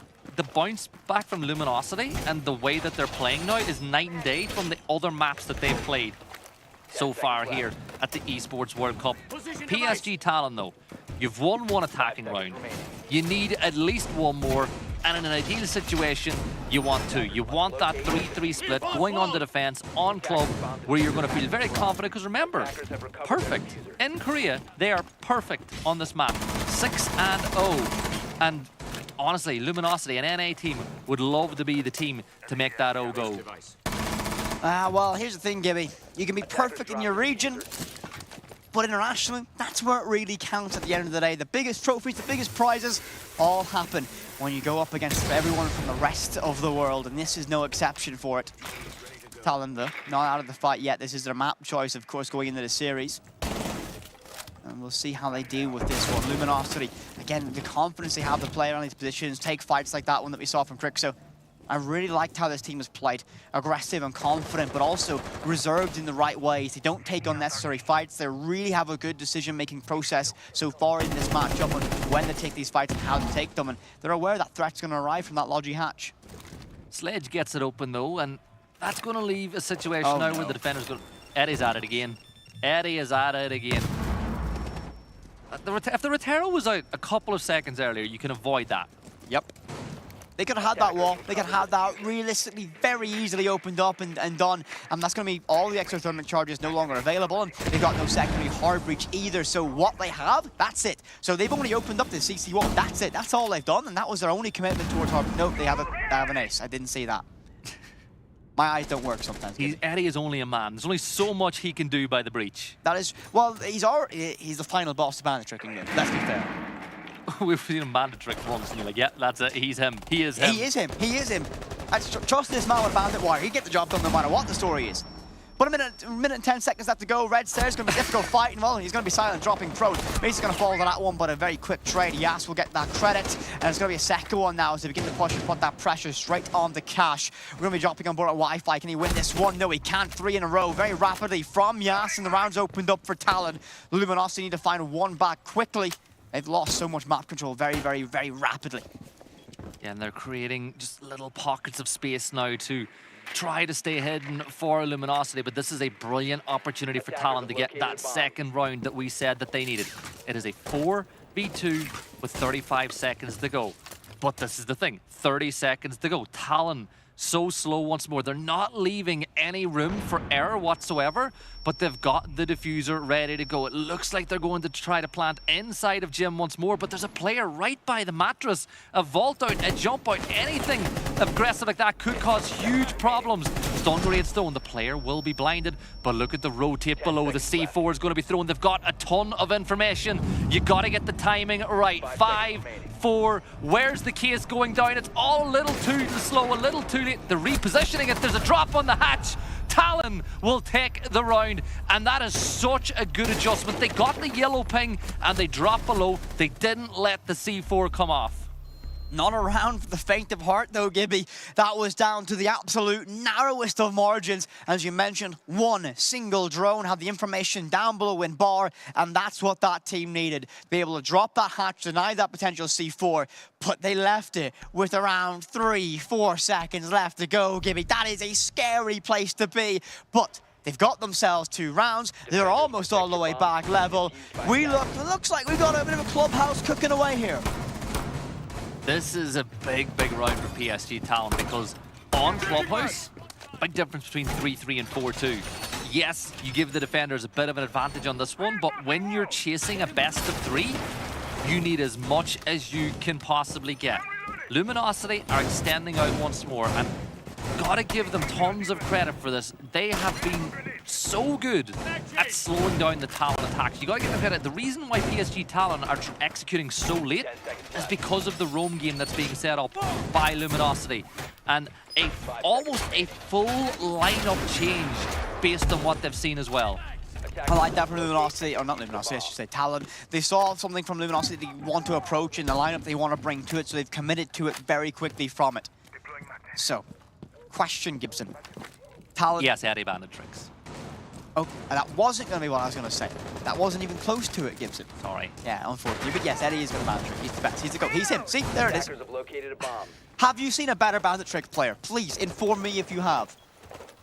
I haven't. This is actually a clinic on how to do it. It's a masterclass. It's probably a clinic from Talon too on how not to avoid getting bandit tricked as well. There we go, Rider and Soldier, you're going to work in tandem if the timing is right. Right, okay, Eddie, you are him. He's the GOAT. He's the best in the world at that.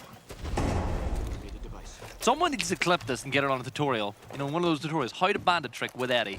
This is a masterclass, but also you got to think from talent. You know, there's a lot going wrong to allow Eddie to be able to do that so far. So again, as much as it's fun to look at the bandit trick and that unorthodox amount of utility he's gaining from it, question is to be asked about what Talon's doing to enable that to happen in that way. They've got the breach open on a single wall in the construction. They have that avenue into it. But again, just another amount of utility burnt away from Talon that I don't think they can really afford to do. Yeah, it puts them in a very tough situation indeed. Now, the round's not lost by any means. It's still a 5v5 with more than half of the round to go. It just makes it that little bit more difficult. When you look at Luminosity, they've got a little bit of presence back on site. They've still got control of Rafters with the Wamai, remember? Wamai gets way more useful the longer the round goes on, as he can put more and more of those discs out there that catch things. And well, the last time that we saw the player in Raptors go down, it was because of the Capitao, the firebolts. Wamai is an excellent counter to that. PSG learning their lesson though. They know Luminosity like retakes. They're putting the Claymores down to make sure they don't get flanked. They should do it anyway, but yes, it's going to be an extra level of defense. They didn't have a drone there as well to watch that. I imagine they do in this position, but under a minute left to go. 10 players still standing vertically down below, trying to force players out of these key positions. And, well, they don't really have a lot of approach avenues here. They've got to go one way. They have a little bit of utility still to try and work with to get that wall open inside of Cash, and that's exactly what they'll do. The Salmon charge is used for that. C4 down below to no avail. I don't think they actually got that single wall open, Gibby. I think they're out of hard bridge. That wall's not open up. They've got nowhere to go but doors and windows. And Luminosity can control the tempo of this. But Misa finds one. Crixo falls. And, well, Luminosity, they should be able to win this round easily. But Talon have that man advantage with around 15 seconds left to go. Yeah, but there's a player elevated watching for this vault, and if it's going to come, they've still got defenders in excellent positions. There's the swing. Eddie and Silent, one apiece. Another one for Eddie. Stop it. You need to behave yourself. You're showing off too much at this point. Down goes the case, and down goes Chance. Another kill for Eddie, and Luminosity take a 4-2 defensive half. All I'm saying so far, right, every time that we've come out to the Boulevard here in Riyadh, Shaiko's been the MVP of the event. Eddie, so far, my MVP. It's like he's 3 players at once now. He's Ed, and Eddie. Shameful, Gibson. Shameful from you to say that. But, I mean, right, Talon ran into problem after problem in that round. Eddie was allowed to bandit trick away a Selma charge and an exothermic. They had very limited utility to work with in this round. And when they got towards that execution stage where they're trying to push into construction or push into Cash via construction, there's no way to open that wall. There's nothing they can do. So they're left to try and funnel in through very limited avenues. And there's not much you can do. So Luminosity get themselves their 4-2 split. Well done, pat in the back. Castle skin. Okay. I'm surprised you haven't picked up on it yet. CAG didn't qualify. I'm fuming with them, actually. You're fuming. Friendship ended with CAG. For anyone watching who's not from Ireland, fuming is fuming, which means he's not very happy about it. Exactly. I'm angry with them. You know what? Friendship ended with CAG. Luminosity are now my favorite team. Another NA team? Oh no, I'm collecting strays. But I mean, listen, Luminosity played this fantastic so far. Eddie, the GOAT. And Talon need to be able to find a way to break this down. They move towards that defense. I think the more favorable side for both these teams going into it. So the question's going to be asked on round 7. How do Talon cope with this change? Pressure on their back now. Yeah, you look at the difference in style as well.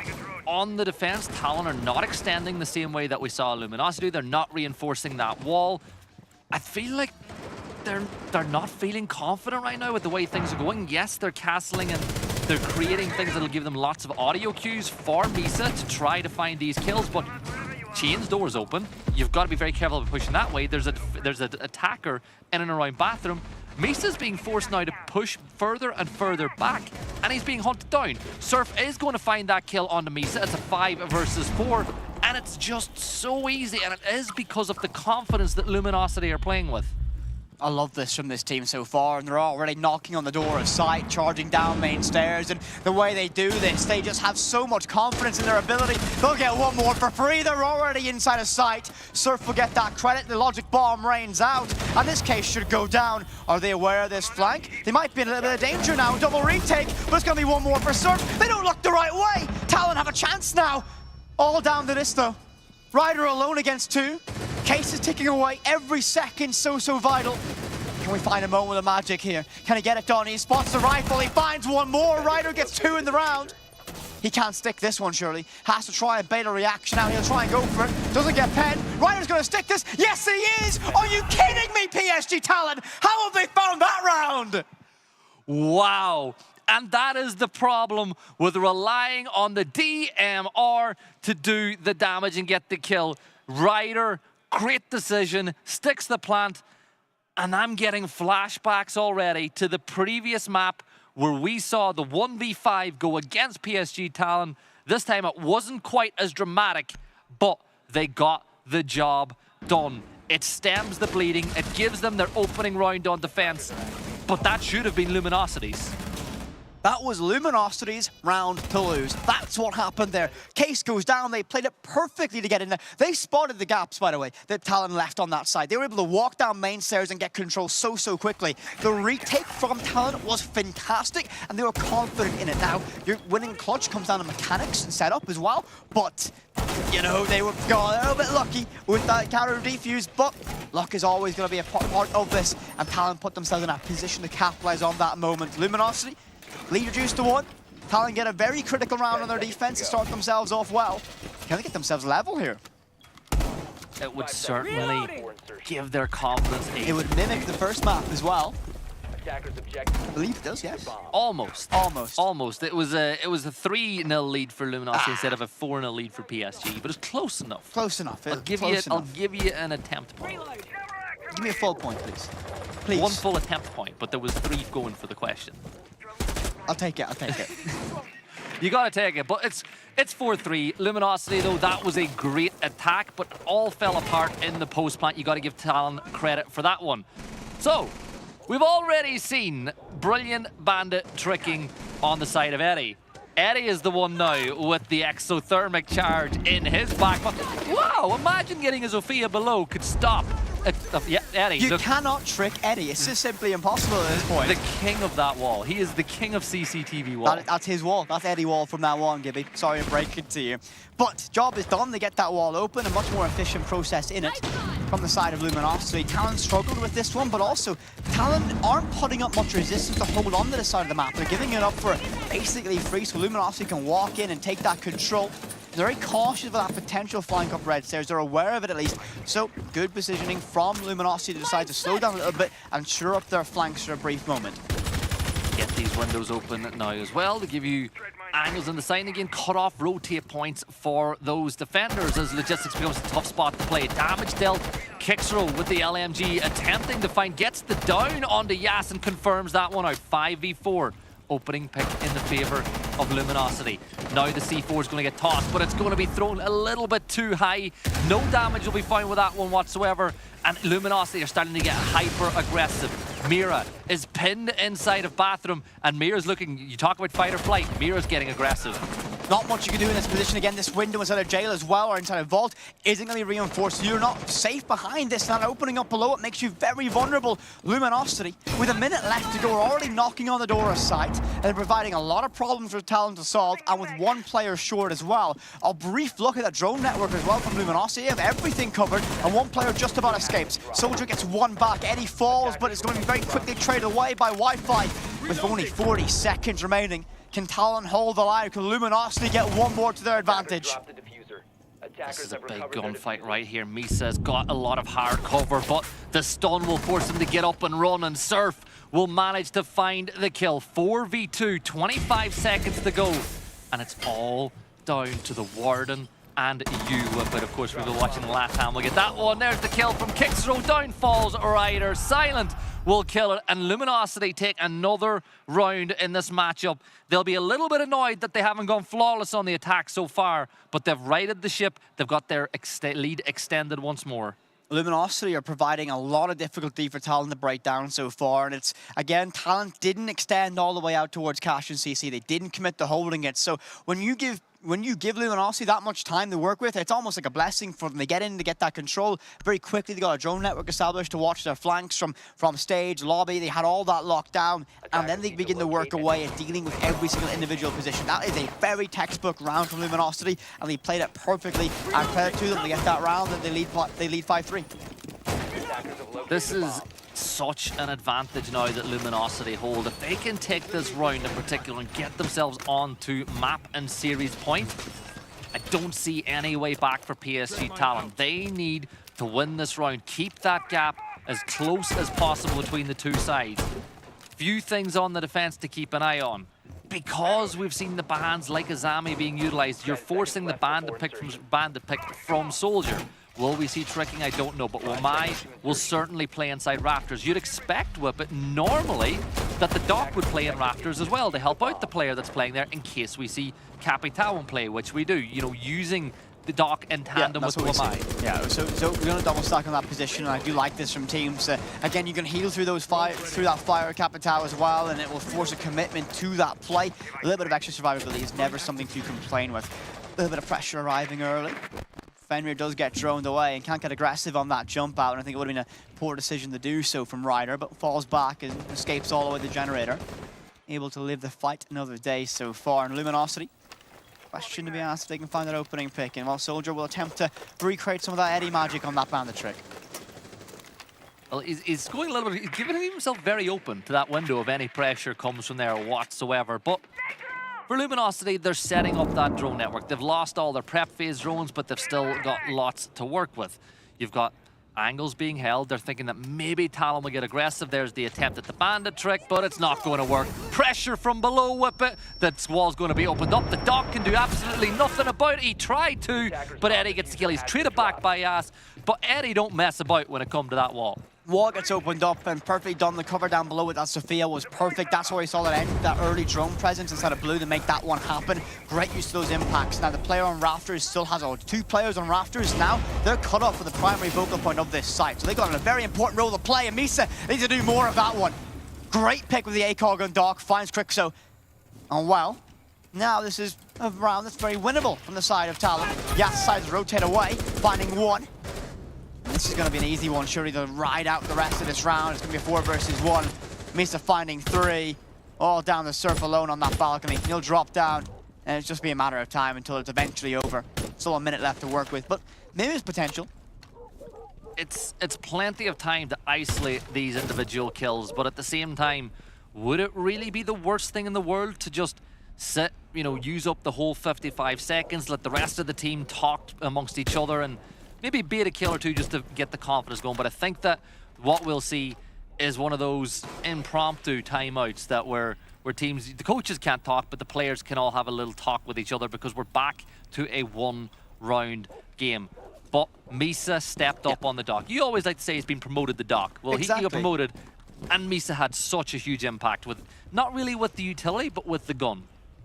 No, I mean, again, you're bringing Doc for a variety of reasons, and the stim pistol didn't work out, but you have a very good, accurate weapon with that ACOG. So, I mean, this is, as you mentioned, okay, right, Ryder, bye-bye. Consolation prize for Surf, very nice shot, though, but it is just going to be a little bit over. So we can jump in and just, you can see this, it's going to be a timeout for these teams. And Luminosity, what did you have to change from that round, Gibby? I feel like they did a lot of things right in the early stages. They got the wall open.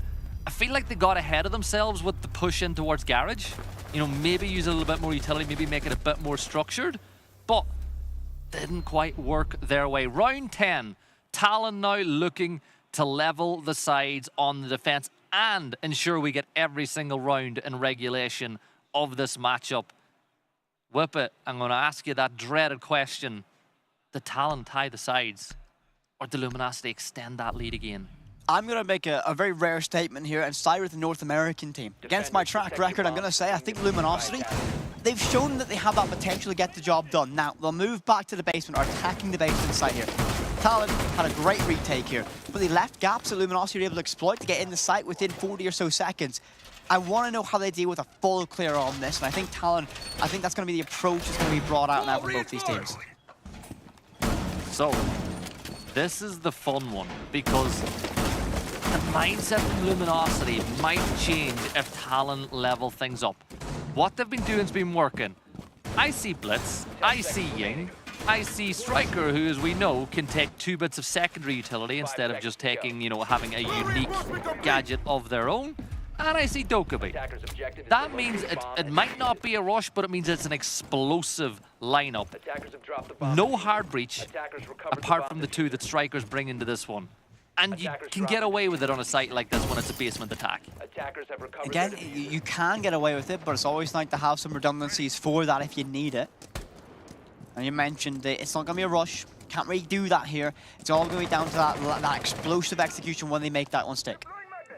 What I think we'll see is a push down dirt, kitchen hatch open, Candela's being thrown from kitchen to try clear the player behind AKs. That's what you would assume is going to happen.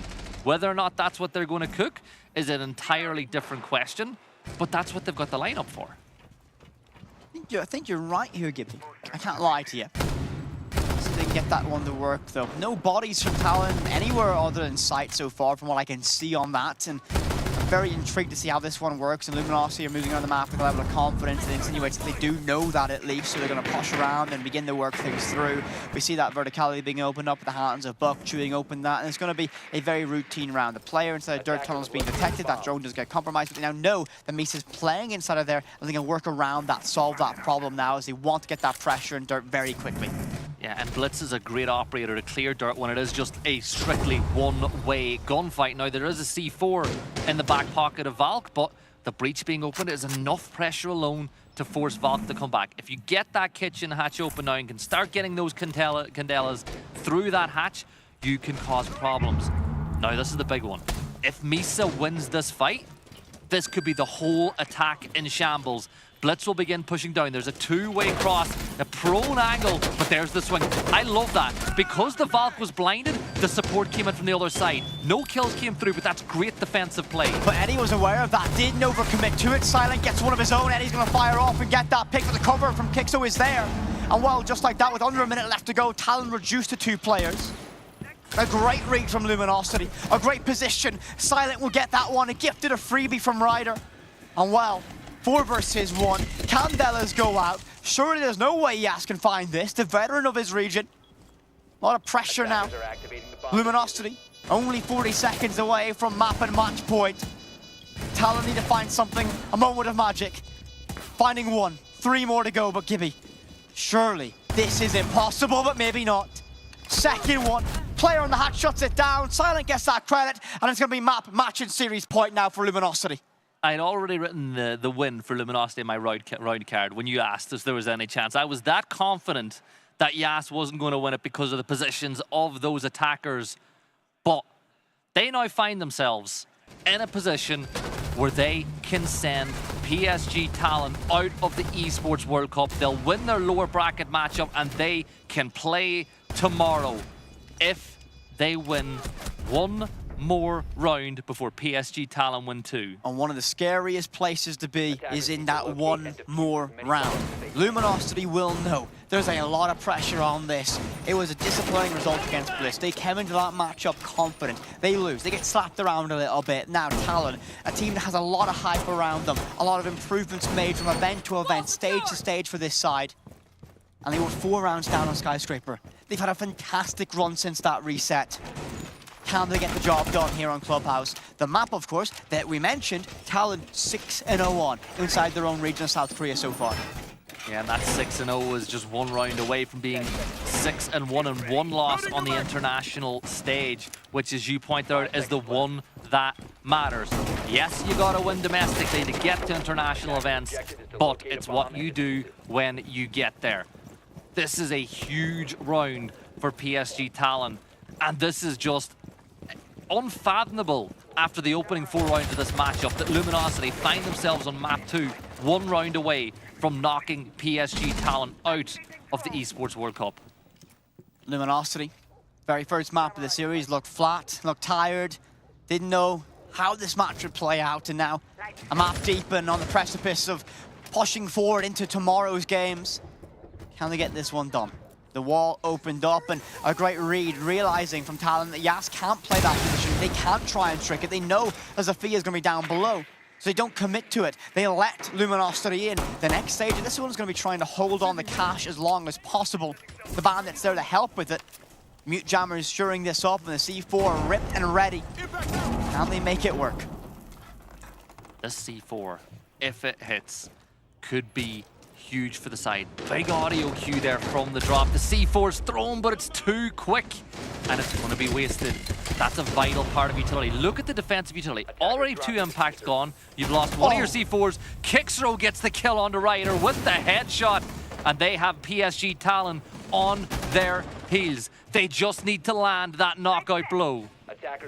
What a shot to find that opening. Yas is reduced to 30 HP as well in this moment. And Luminosity look all set to find it, but that's going to be a crucial one now for Talon. Soldier finds it, Misa finding 2. Talon aren't out of this one yet. That C4 is going to get that knock. DB&O on the Kixo, leaving Wi-Fi alone against 4. 2 in the round for Soldier as well. Talon are not out of this yet, and Luminosity likely aren't going to get the job done in this round. It would be an absolute Herculean task for Wi-Fi to find this. Every single body lined up and stacked, holding crossfires from Talon. No one wants to move. No one wants to be that player to make a mistake that might open the door for Luminosity to steal this round. Creeping up the main stairs. Well, the creeping's not going to work anymore. You've given away your position, but look at the cross. Everybody from Talon is in a position to make sure there's no chance here from Wi-Fi. First bit of damage dealt. Soldier gets the swing. I said that they were there on their heels waiting for the knockout blow, but as you always love to say, as long as you're in it, you have a puncher's chance. And they landed the counter punch in that one, but they've still got to win one more round just to force overtime. It's never over till it's over, Gibby. There's always that one chance. As long as you're active in the server, you can win a round. And Talon have done that here. Timeout called from Luminosity. They're calling a timeout in preparation for round 12, the last round of regulation so far. These teams have tested each other so far. Will we see overtime? Can Talon survive a little bit longer on their map choice? Or can Luminosity get this done in regulation and send Talon home on the opening day of the Esports World Cup for Rainbow Six? Yeah, this is a big map for Luminosity. Remember, a very young team indeed, and virtually no LAN experience going into this. And they've found their feet from beneath them. They've started to play very well against this PSG Talon side. Now remember, even if PSG Talon lose this matchup, what they've done in the previous 7 months is incredible for that region. You've knocked Damwon or D plus Kia off their perch, and you've managed to qualify for 2 international events back-to-back. They deserve a lot of credit for that. But what Luminosity is doing is great. Perfectly put, I mean, so far. I mean, obviously, Talon are going to have a massive target on their back after what was, I think, a performance in Manchester when leagues above what they expected, or at least what we were anticipating for this side. Luminosity, again, this roster is an organization, again, Luminosity is an organization have not been on an international event for a very long time inside of Siege. This roster yet to do it. This is their debut here. What a result this would be. What a bounce back this would be. I was very worried after the Bliss result that this could have been a team that was demoralized and tired and a little bit worried. Their confidence could have been shocked. And it looked that way on Skyscraper very, very first round. It went a different way now. And Clubhouse, anyone's game. All down to this. 1 round to play. Luminosity get victory. Talon go home. Talon need overtime or their run here in Riyadh is over. Great situation to be in if you're a player that you can make a little name for yourself inside of your team. If you can make the play that's the difference in this round. For the attacking side of Luminosity, Ying is in play once more. Blitz is in play. They've brought the striker again to get rid of those hatches, and the frag grenades can force players out of positions as well. The frags aren't going to be there for kills, but they're there to move players, to create space.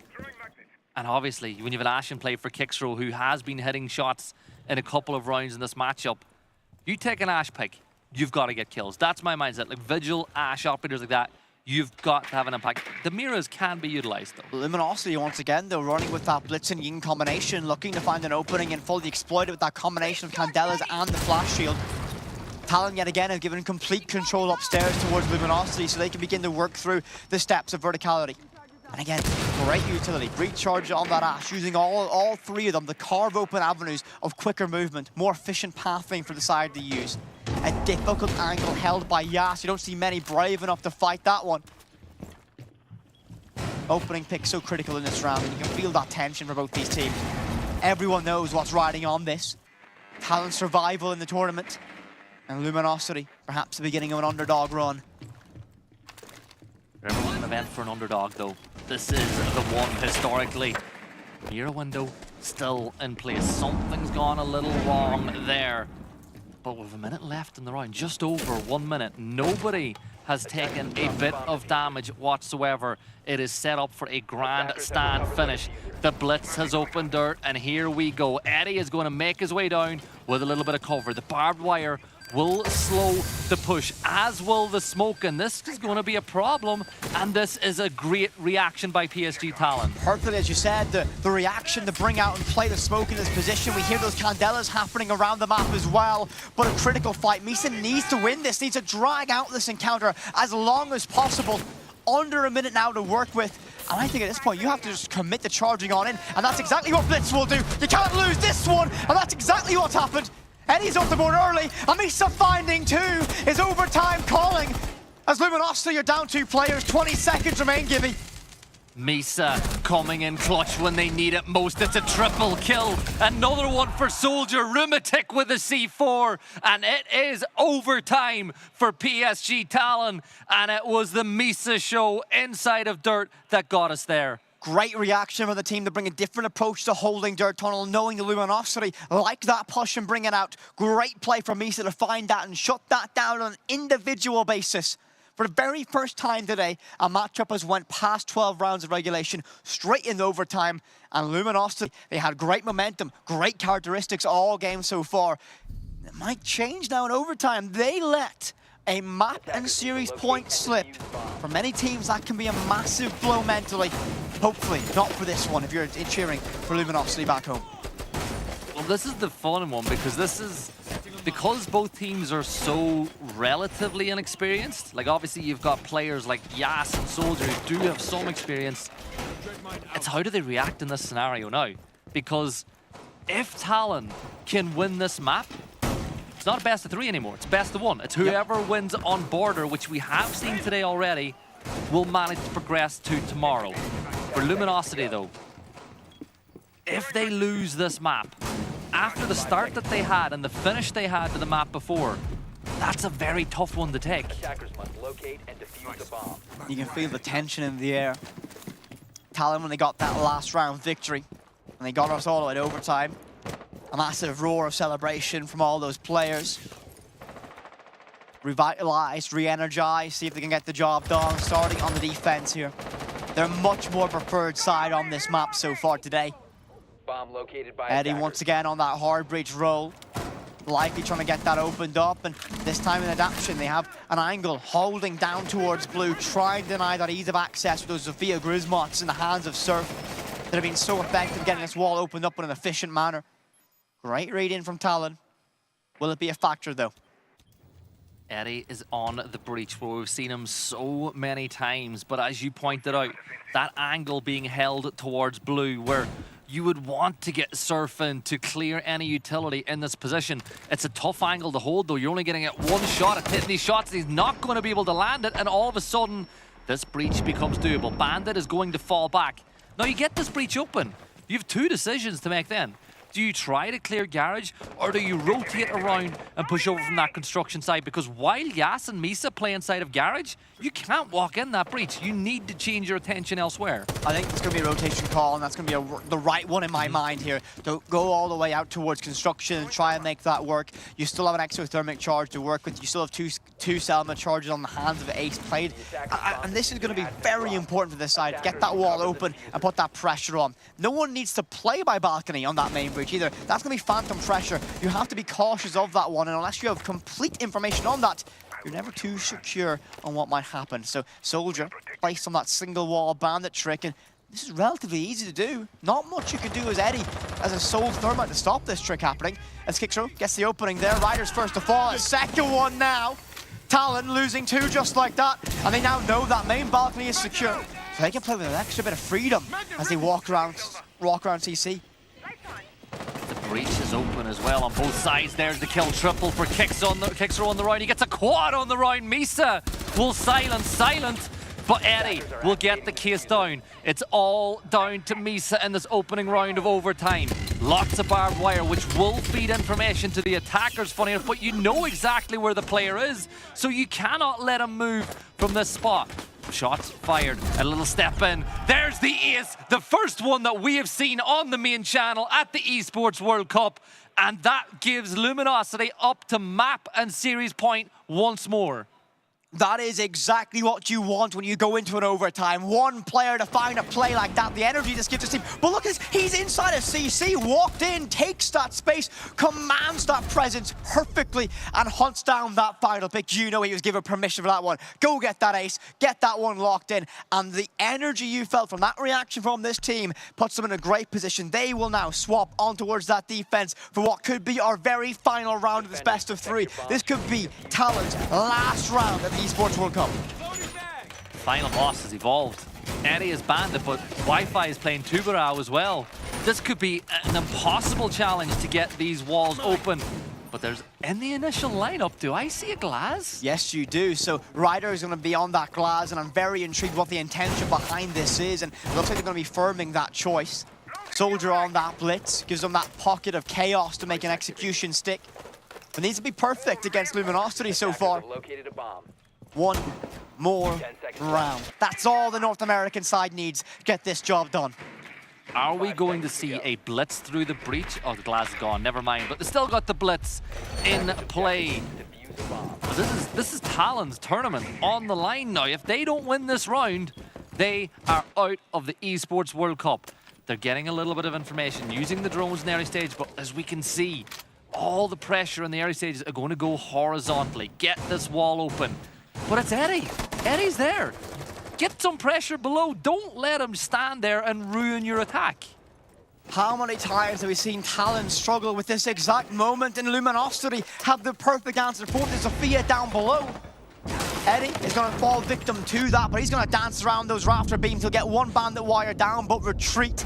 And that wall will be opened up. Job done.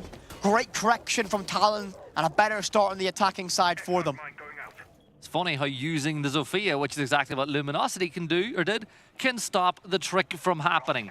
But nobody has fallen on the side of Luminosity yet. They've all fallen back to construction now, having given up that section of space.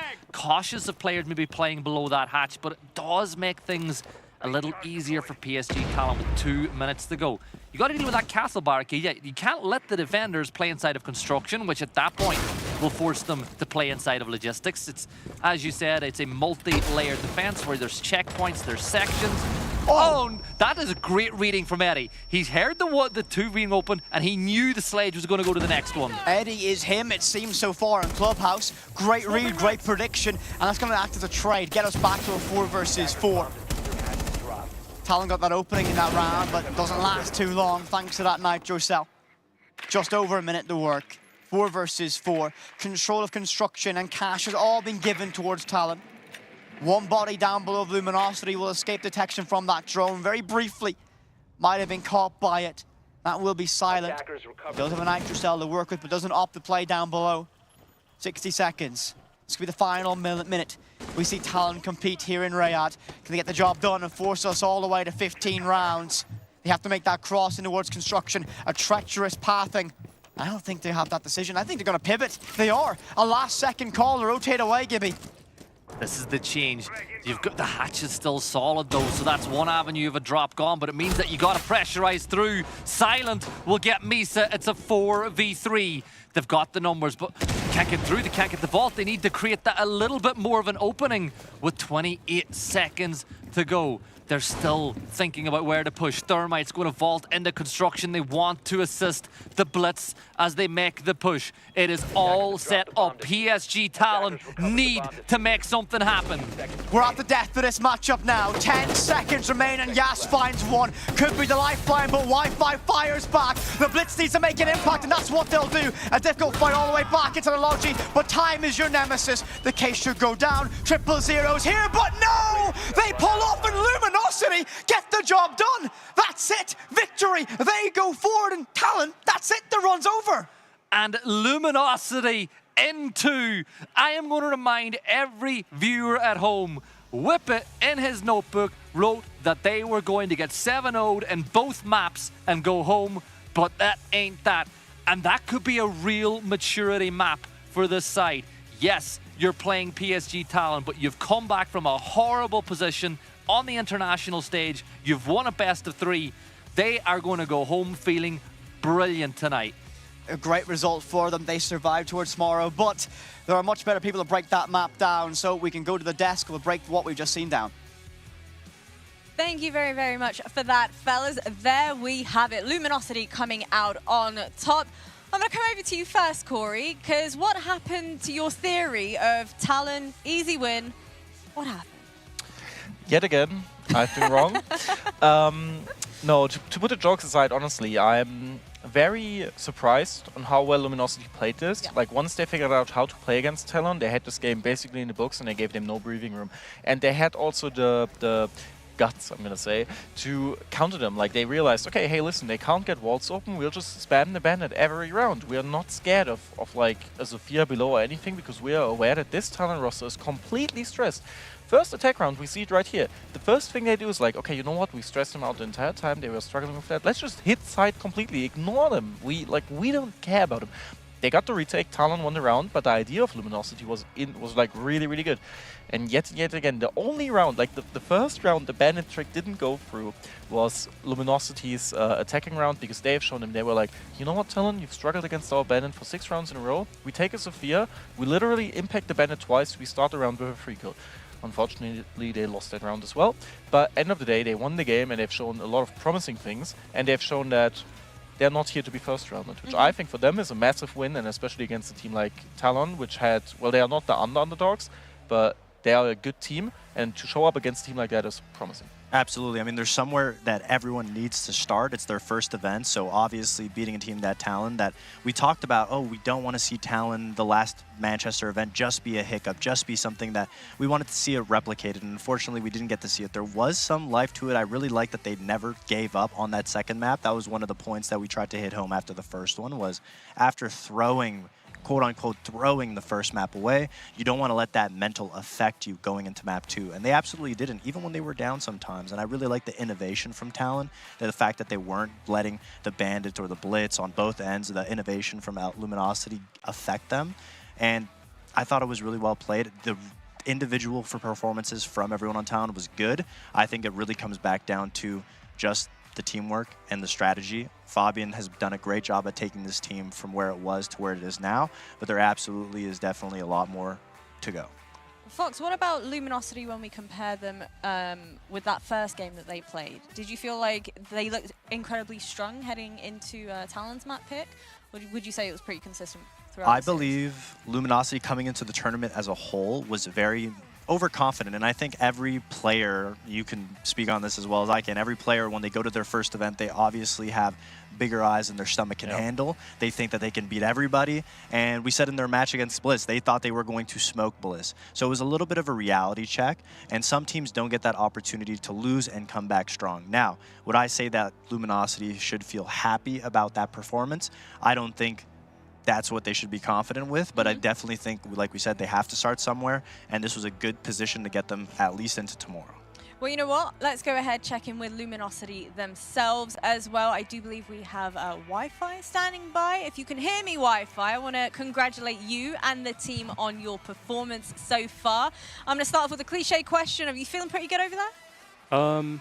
You know, yeah, it's good to win, so yeah, not to go home. Well, you know what? I want to go ahead and draw your attention to the first map that we saw. You boys were 0-4 down. We saw the team call for a tactical pause, and then the tide started turning. There was an incredible comeback from you boys. My question is, during that tactical pause, what were the discussions that took place? What did you guys change up? Honestly, it wasn't that much strategically wise. It's honestly our first game and this game at the beginning, it was more just of nerves and kind of getting used to this environment. You know, we've never played on like outside of like our rooms before, so all the lights and the cameras, it's all new to us. So it's kind of just getting our nerves under control. Absolutely, and speaking on those nerves, just going from the first matchup against Bliss, which we had a chance to talk about that you guys were very confident going into that, to this matchup, what was the mental change from losing that first match on LAN to going into the second one? Honestly, I think before that match, before the Bliss match, we honestly didn't respect our opponent enough. You know, I think just because we made it here, we had high heads and overconfident, I would say. I think the Bliss match was a good lesson for us to take everyone seriously. I mean, I hope to play those guys again. I'm hoping for a rematch. I mean, they're a good team, but I know we can play better. I know that the play that we're putting out right now is not our standard. And yeah, I mean, we want to win, so that's much I can say. So you've added Surf quite recently to the team, and he's changed quite a lot up when you look at the results you've performed. How does he change things in the team, and what did he bring that you guys were lacking so hardly? Surf is honestly, he was such an important player for us to pick up. He brought a lot of things to our team. He brought the experience. He brings the leadership qualities that we need. He brings the calling. He has incredible gun skill. Honestly, I'm not sure why he wasn't in Pro League like, you know, way earlier, but this guy was like, he's just insane. So I'm glad to have him on my team. Well, you know what, Wi-Fi, thank you so much for joining us. Get used to enjoying the lights, the camera, the action, because there's still plenty more Rainbow Six for you boys. I'm loving the fact that he was incredibly honest, saying this whole environment is incredibly new for us. There are nerves that factor into this as well. Playing outside of your bedroom in itself is absolutely massive. But you know what, credit to them, I think they performed exceptionally well. Absolutely. Some of these players on Luminosity have been grinding in the T2 scene since the game practically came out, and then this last year to 2 years, they've been able to accumulate this level of players. Getting a player like Surf is a huge momentum to their motivation, I guess, and the vibes of the team. At the end of the day, if you're having a good time and everyone's enjoying themselves, you will play better. And some of those times when we were walking past the stage, you could actively see how much energy Surf was bringing to the rest of the team, especially when it's their first time on LAN, they're all nervous, and Surf was like shaking and dancing at his desk. It just lets you feel a little comfortable, like, hey, like if he's having fun, then I can have fun too, and just not take it so seriously. What did we think of Wi-Fi's little interview? I think you could see that he's very, very happy. You saw that he was like happy to win, so much pressure off of his shoulders, and he just felt very relieved. And I envy him a tiny bit because it is a great feeling to win, and especially the first win at LAN. I mean, you know it as well. Feels amazing in my opinion, and you saw it at them. And I hope they took the lesson, and I think that's a great thing. And I think it's a great thing to say as well in an interview, to be like, hey, you know what? We were thinking too high of ourselves. Didn't work out. We will learn, we will take it, now we will move on. And apparently it's worked out great, so I'm not complaining. Well, they're going to be moving on against W7M. Oh, that's going to be a tough game because W7M has been looking really formidable, but this could be the start of the snowball effect. You know, Beast Coast had an upsetting run at the last major. You never know, maybe the third seed from a North American region could do the same thing again this event. Well, for our qualified teams thus far, we have BDS and Team Liquid that have qualified through to our playoffs. Would you, gents, say that that was expected for you at the start of the day? I think so. I think the BDS W7M game was definitely closer than what we thought it was. A lot of us thought that maybe SSG was going to take it away from them, but BDS making it through and then Liquid making it through makes sense. That's what I expected. Same. I mean, with BDS, they've won it back-to-back, basically. They're trying to get the hat trick, so I would have expected them to move on as well. And in my opinion, they are the best European team. I mean, they got users in Solotov on, which are insane players, in my opinion. So, overall, I'm not too surprised about them. And Team Liquid are good. And I wouldn't say it's surprising that they made it there, but I wouldn't have been surprised either if they would have, had a little team shake them off or something like that. Well, what about that Bliss and SSG matchup? That'll be a good game because Bliss and SSG love to play against each other. I think it'll be a good matchup. I mean, SSG did not look too happy after beating Cruelty. It was a very close game for them as well. They got away with the win, but just seeing them walk away, it wasn't like their head was held up high. Well, taking a look at our best of ones, we've also got Dark, Zero, and Furia. That's going to be the next one that we're covering here on the stream. But talk to me about that lower bracket for our Group B. We got GK versus ITB and Wolves versus Scars. Honestly, I'm giving ITB GK for me is quite clear. We've seen a lot of promising things from ITB earlier, and I think they have what it takes, and especially after the first game, they had a lot to learn. So I think they might have the upper hand, they might have more experience, and I consider them higher. The Wolves-Scars game, on the other hand, I think could be very interesting, because Scars, in my opinion, was super promising, really good, till they noticed, hey, we could win. That's when everything crumbled. And Wolves, in my opinion, had a shaky start. Yeah, it's underwhelming. They have young players and everything, and I give them a lot of slack, so I'm trying to be a little bit nicer to them, but I have to say this event for them, they changed and they're missing leadership. And I think especially with these two young players, it's rough to really introduce leadership. Well, Furia and Dark Zero yet again in another best of one. Do we have any favorites for this? I think it's hard not to vote for Furia. I mean, they've been so consistent. In this event, they have been looking very good, so I would obviously give the edge to them. I'm voting for Dark Zero, literally because of Nave on the team. And I mean, I truly get your point, and I think this game is 50-50. It could go both ways. And I think Furia has the slight upper hand, but I'm gonna vote for Dark Zero simply because of Nave and Folo. They're the goats. Yeah, it could be. It looks like to me the story of strategy over bronze. You know, will Furia be able to swipe out all of Dark Zero? Will Dark Zero be able to outsmart Furia? That's kind of what I'm expecting. Well, brains or bronze, is it going to be Furia or Dark Zero? We will find out in our next best of one coming up soon.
go.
We are back, baby, with some more Rainbow Six here at the Esports World Cup. Next matchup is going to be Furia and Dark Zero, the ultimate showdown in this best of one. Corey, I'm going to skip over you because the last time you gave me a prediction, it ended up being dreadful. So, Alfama, you can give me your thoughts and feelings about the quality of these two teams that are going to be butting heads. I mean, honestly, this could be a grand finals matchup. You know what I mean? Like, we're getting two of the best teams in the best possible shape right now with high momentum playing in the upper bracket. That's what you expect from a semi-final of an upper bracket. So overall, like, super excited to see this. It's only a BO1, so maybe it's just a first taste, and it could still be a grand finals down the line. Down the line, who knows? I want to hear from everybody that's joining us from home. Visit www.stcplay.gg. Send in your prediction. Let us know who it is that you are going to be rooting for. But Corey, who are you going to be rooting for? I am very scared to give you a prediction right now. Like, I was trying to hide my tears to calm down for a tiny moment, but no, it's fine. Honestly, I mean, it's obvious. I'm rooting for Dark Zero. They have Nave added from Europe. I'm a big Nave fan. I think he was like the glue to M&M that made this team that great. We've seen when he joined M&M, the improvements they've had at the 6 Invitational was insane. When he joined Dark Zero, the improvement he's given Dark Zero was insane. His own performance was the best at that 6 Invitational it's ever been. On top of that, they have Bolo, and I mean, we talked about it earlier. Bolo literally unretiring, coming back to Dark Zero and placing 5th to 8th at the 6th Invitational is crazy to me. Well, after taking about a year off, retiring for a year, the real question is, why do you think, Alfama, that Dark Zero might have been the team in which, you know, you kind of viewed it as being worth coming out of retirement for? Yeah, I mean, Dark Zero has been there for a really long time. They've invested into a long-term project. I remember, you know, whenever they came in, they actually created the organization and chose Rainbow Six as a first game. They were the first one to invest into a team house. They were the first one to invest into real tools, into real courses about physical coaches, to have a really good staff. Like, they were the team that was pushing the boundaries in terms of performance, and I think that's why he chose this team. Also because they're really great with content as well. And I think overall, like you said, Knife addition was crazy. I think he impacted that team so well, both in terms of fragging, yes, but also in terms of shot calling, in terms of vision, adaptation. For a team that relies so heavily on strategy, it's very important. And it shows. At Six Invitational, a 5th, 6th finish was already really good. And then consistently they progress. They went all the way in semifinals and lost to BDS, a really strong BDS in Manchester. And so they're hoping to really take that first step, that last step, sorry, and go in grand finals. Well, I know we speak about their results, but what about, aside from the results, the mental attitude towards gameplay as a whole? How would you kind of describe that for the team? I think there's no team with a better mental attitude. I mean, they have Canadian, and if there's one thing I love about him, it's how he pushes the mood of a team. He's shouting, he's loud, he's in the heads of the enemy team, and he's always there for his team, boosting them up, helping with the mood. And it's similar for Nave, actually. He's someone who's looking out for his teammates, who's looking out for his players, who's trying to pick him up. And I think just the mix of talent, and the word you said, vision, is something that I actually really, really liked, because they all have the same game plan. They have this character of, you know, we know what we want, we know how to prepare, we know how to work, and if everyone in the team has the same vision, you will be confident. Now, what about their opposition of Furia Alfama? How do you think their confidence is going to be looking heading into EWC? I think they're reboosted, they're rejuvenated. I think they just went off a top 8 finish at Manchester, and what's crazy is that in 2 years, they were either winning everything or top 4 every single time. It was actually the first time in 2 years that they didn't end up even top 4. So that must have been a huge wake-up call for them. They expect more from each other. They were the reigning world champions, and so they cannot just afford to stop in top 8. So they will be really hungry for this, and so far they've been looking really good into this tournament with a convincing win against ITB. What do you think it is that's going to make them edge this out versus Dark Zero, Corey? I think for them it's going to be very similar to the ITB game, in my opinion, because yet again we have two philosophies of Siege, and ITB and Dark Zero are very similar teams, but I think Dark Zero has the upper hand of ITB. And we saw Furia today struggling against, I almost said against Dark Zero, against ITB already, and I think if Dark Zero, if they are on spot today, if they will hit their shots, if they will be good individually, they will win. If Furia has like one player showing up, one player really turning it up, then they will win. To me, this really comes down to individual star performances, and other than that, it's almost impossible to predict, in my opinion. Almost impossible. I might be too scared of you to predict it, to be honest. I'm sorry, I don't mean to have scared you already. There we have it. We have Border as our decider, our one map in this best of one. Are we feeling like you're leaning either which way now? No, nothing is too surprising here. Like when you look at these bans, each team banned the 4 lowest maps for them and then the 4 lowest maps for the other one. So it's very clear. What is surprising is we're going to Border again, which was the map that they played against ITB today. And I can assure you, knowing Mint, knowing these guys, knowing Canadian, they have went and watched the VOD and prepared something or cooking something just for this matchup. I don't know how much you can change in that short amount of time. For sure, you can call a few adaptations, maybe see a few openers. But what I like in Furia's side is they have Felibox, one of the best in-game leader in the world, and he can definitely turn it around and craft defenses just on the flow. I think this is genius to go for Border again. I'm going to be very honest with you, because the thing with Border, as you said, you can do a lot on the fly, and you're not showing another map in a best of one. You're not giving anything away. You just play Border again. If you do something on the fly, it works great. Teams will think, oh my god, they have another strat. If it doesn't, it's whatever. And you really like, you're still in the upper bracket. If you lose this best of one, it's okay. You've just shown a map you've already shown. So it's really, in reality, in the worst case scenario, it's not too bad. And in the best case scenario, you win way too much. So I think it's amazing. I know we mentioned earlier on that Furia has the capability to change things up on the fly, but what about Dark Zero? It's the exact same story, especially now that they have Nave, and especially now that their whole playstyle revolves around strategy. Now, when you're facing Furia, for me, you have 2 win conditions. Furia is known to be the most, or one of the most aggressive teams in the world, so you have 2 ways to beat it. The first one is try to match the aggression. Good luck with that, by the way. They are the best players in the world. Or you try to punish the aggression. But at that point, it's really hard to control the pace, because Furia will be making the first move. You need to try to punish that, and if you can't, then they will roll you because they have the pace. Well, you know what? I'm going to go ahead, throw it over to the boys, and they can let me know, Furia or Dark Zero, who's going to take this? Thank you very much, Veracity. And well, I'm joined by someone new here on the casting desk. Foxay is joining me on this one, taking a small detour from the analyst desk. But what's your thoughts on this one? Going to the same map that we already saw Furia play earlier today. How do you think that's going to play out against Dark Zero? First things first, I'm happy to be here with you. I couldn't imagine a better duo. Thank you very much. My opinion, I do want to have faith in North America. Obviously, the NA bias, but unfortunately for NA, I just feel like Furia is a team that not many NA teams have been able to overcome and overbeat. Border is one of those maps where it really comes down to the gunfights, and like Leo was saying on the desk, if DZ even wants to match that level of aggression, it's not going to bode well for them. I mean, we already saw the Fury in the rounds that ITB got against them earlier on this map. We saw that there was some aggressive plays and gunfights that came out from ITB that caught Fury napping a little bit. You know, big thing to me that points out is Oscar walking in Archives with behind that buggy drone after that castle barrier, catching someone. Do you think DZ can try and play around that from what they saw, as the Des mentioned that Mint and Canadian likely would have seen some of that before? I think that's wishful thinking that DZ's obviously done a whole lot of preparation in that one matchup. Obviously, they were here in the venue getting ready to play their own game, so there's not too much that they could have gone off of their own. And I don't necessarily think that ITB put up that best of a showing. Obviously, it made Furia look human and that they could bleed on ITB's defensive side. But obviously, when the sides were swapped, Furia became way too overwhelming. And I think when I look at Dark Zero, I see almost a better version of ITB in a way. They're very strategical, very smart, and there are some elements that they can use to exploit Furia's aggression.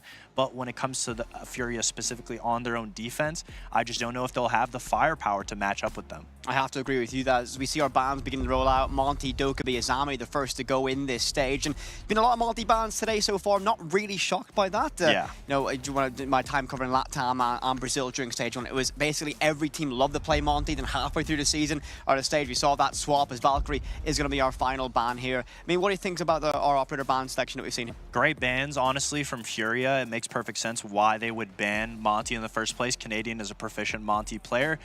I would expect him to have picked any type of a shield operator going into this game. And the Valk, obviously, Dark Zero loves to play off of information. So getting rid of that information-based operators is going to make things just that much easier. On the flip side, Dark Zero is getting rid of aggressive-based operators, Dokkaebi, so they can't make the phone call to limit Furia's aggression. I mean, again, I think we put this perfectly, that DZ have that similar style of what we saw from ITB that did cause some problems, but I think overall, as much as my love for ITB is there, I think DZ's a more well-rounded roster. They have that experience and a little bit more firepower to perhaps even test Furia. So we dive into round 1, lineups going out, and immediately they're going to see that Brava getting brought out. And normally you see that as a response pick to when a Maestro is in play, but not this time around. And Dark Zero on the offense here starting off, and that's typically the favorite side that we see on board there. Yeah, Dark Zero going for a lot of util-based ops. The Brava, the Capital, like you mentioned, the Lion, the Deimos. Honestly, looking at their operator lineup, I wouldn't be surprised if they try going for a CC bottom up take where they abuse the Deimos and clear out the players in CC.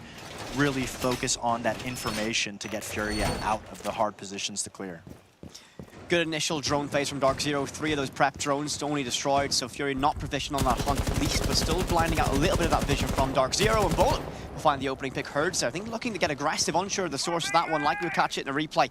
But opening pick very early for the side of Dark Zero, and a great start for them. And I like this. Again, getting aggressive, going for the spawn peaks early, shows the confidence in this side.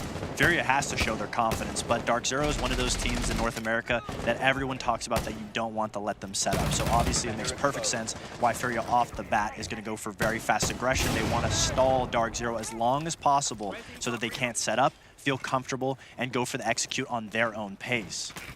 KZ playing around that door in CC, likely going to be a threat. Goomine's going to be all the way up on that balcony, so if any member of Dark Zero tries to creep up, that will be revealed. Difficult to bounce between positions. We'll know that pressure is arriving. Critical to hold this for Furia.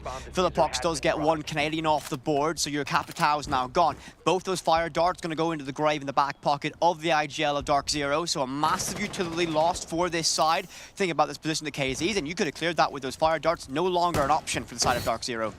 I agree completely. The Capitao going down was going to be that fire to keep people off of the armory wall so they could focus on KZ in this position.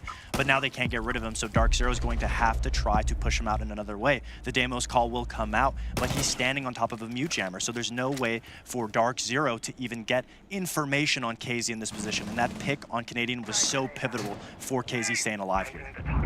Looking at what DZ have left to work with, realistically, they have the best bet's going to be that Ying, an aggressive run out. KZ should be able to get this one. Shoulder baits it, and we'll hear that rotation towards him. Cover is good from behind him, and JV92 will get that. Nafe falls. Advantage 4 versus 3 for Furia. Bolo creeping into break room, not to try and grab one, can't do it, not quick enough in the draw. KZ gets that, and Fury in a great advantage. Deathmark goes out, will arrive at its destination. It will.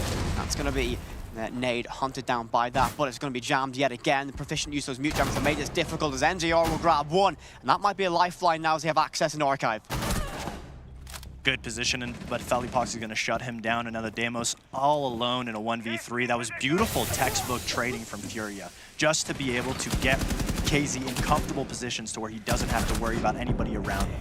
NJR, oh, Pambazao is finally going to go down, and that's going to be the first round from Furia, and that was beautiful textbook teamwork. Furia played that perfectly from this side. I mean, everything was covered on that from that opening pick, and the comfort. Now, they obviously don't know they got the Capitao in that, but the fact is DZ had no option to deal with that position. They relied on Bolo creeping in from walkway to try and find something there, but not quick enough on the draw. And, you know, for Dark Zero, when your strategy falls away, you have to rely on your mechanics. You're against Furia. You have KZ, Herds, Nade. It's not going to be an easy job to do. Absolutely. I can't stress how pivotal that Capitao pick was, because the Capitao was going to deny Felipox, who was behind the half wall on Armory, from being able to stop the CC window player. And because they were able to shut down the Capitao, Felipox was able to assist KZ and CC by holding his window, holding his door. And KZ, all he had to do was make sure that he doesn't get shot from the Deimos below, and he can slowly bait out the Nomad into a position where Felipox can get the free kill. And once they get rid of him, then there's absolutely nobody who can contest KZ in that position. So taking down Canadian was pivotal for that round. Similar lineup yet again in terms of operators from DC. We'll see that pivot away. Canadian doesn't want to bring the Capitao this time around. And very similar role again, that zone denial of bringing out that Grim. A pick away. Bolo is going to be on that on Ace now, as Panzerbu will bring out the Nomad to try and deny those rotations. On a map like Border, you are very compact. So again, those air jabs can have a massive impact trying to deny that rotation around. And Solus being picked up in addition with Nade now on the Fenrir. And again, Fenrir and Operator, I always think it has a massive impact on Border, considering how tight it is, how compact your rooms are. And it's going to be an extra thing to solve for Dark Zero when they try and take those gunfights when they need and get pressured into it. And information is the name of the game for Dark Zero. They want to know where Furia is. They want to know where they can isolate those individual picks, because Furia, every member is constantly moving. And the operators that they're playing aren't necessarily utility-based. They want information off the Solus. They want to know if somebody's trying to creep in off the Fenrir. They want the Warden to be able to stop Dark Zero's fast smoke plants. And all they want to do is maintain a mass amount of position, slow down Dark Zero, force them to have to make that play, make that gunfight, make that execute. And it looks like the execute's going to come onto the east stairs. Toxic canisters deploy to choke this play out from Dark Zero. Now, an early use of that smoke is actually going to be great here. It makes it difficult for Dark Zero to do what they want to do and slows that down. Every thought process now is about this. A second canister tossed out as the Solus down below. Spot Stack drone to begin to work around what to do here. 3 bodies on Furia all stacked up. Herd swings out. Panzerbu's going to fall to that one. And round early, again, advantage for Furia. No trade from Dark Zero in this, and they're stuck all on this balcony trying to push out towards the east side, and nothing's working for them so far. Nothing is working at all. Dark Zero is sitting here just waiting for the utility to do the work for them. KZ's going to make the massive gap even bigger, and they're just going to wait. Now Canadian's going to have to try to make something happen and bring it back, and he's going to get one onto the east stairs with the Bailiff nonetheless, and makes things a little bit closer. But Furia knows that they've done the heavy lifting. They've gotten the pick, they've got the man advantage. Now they just have to play the crossfires.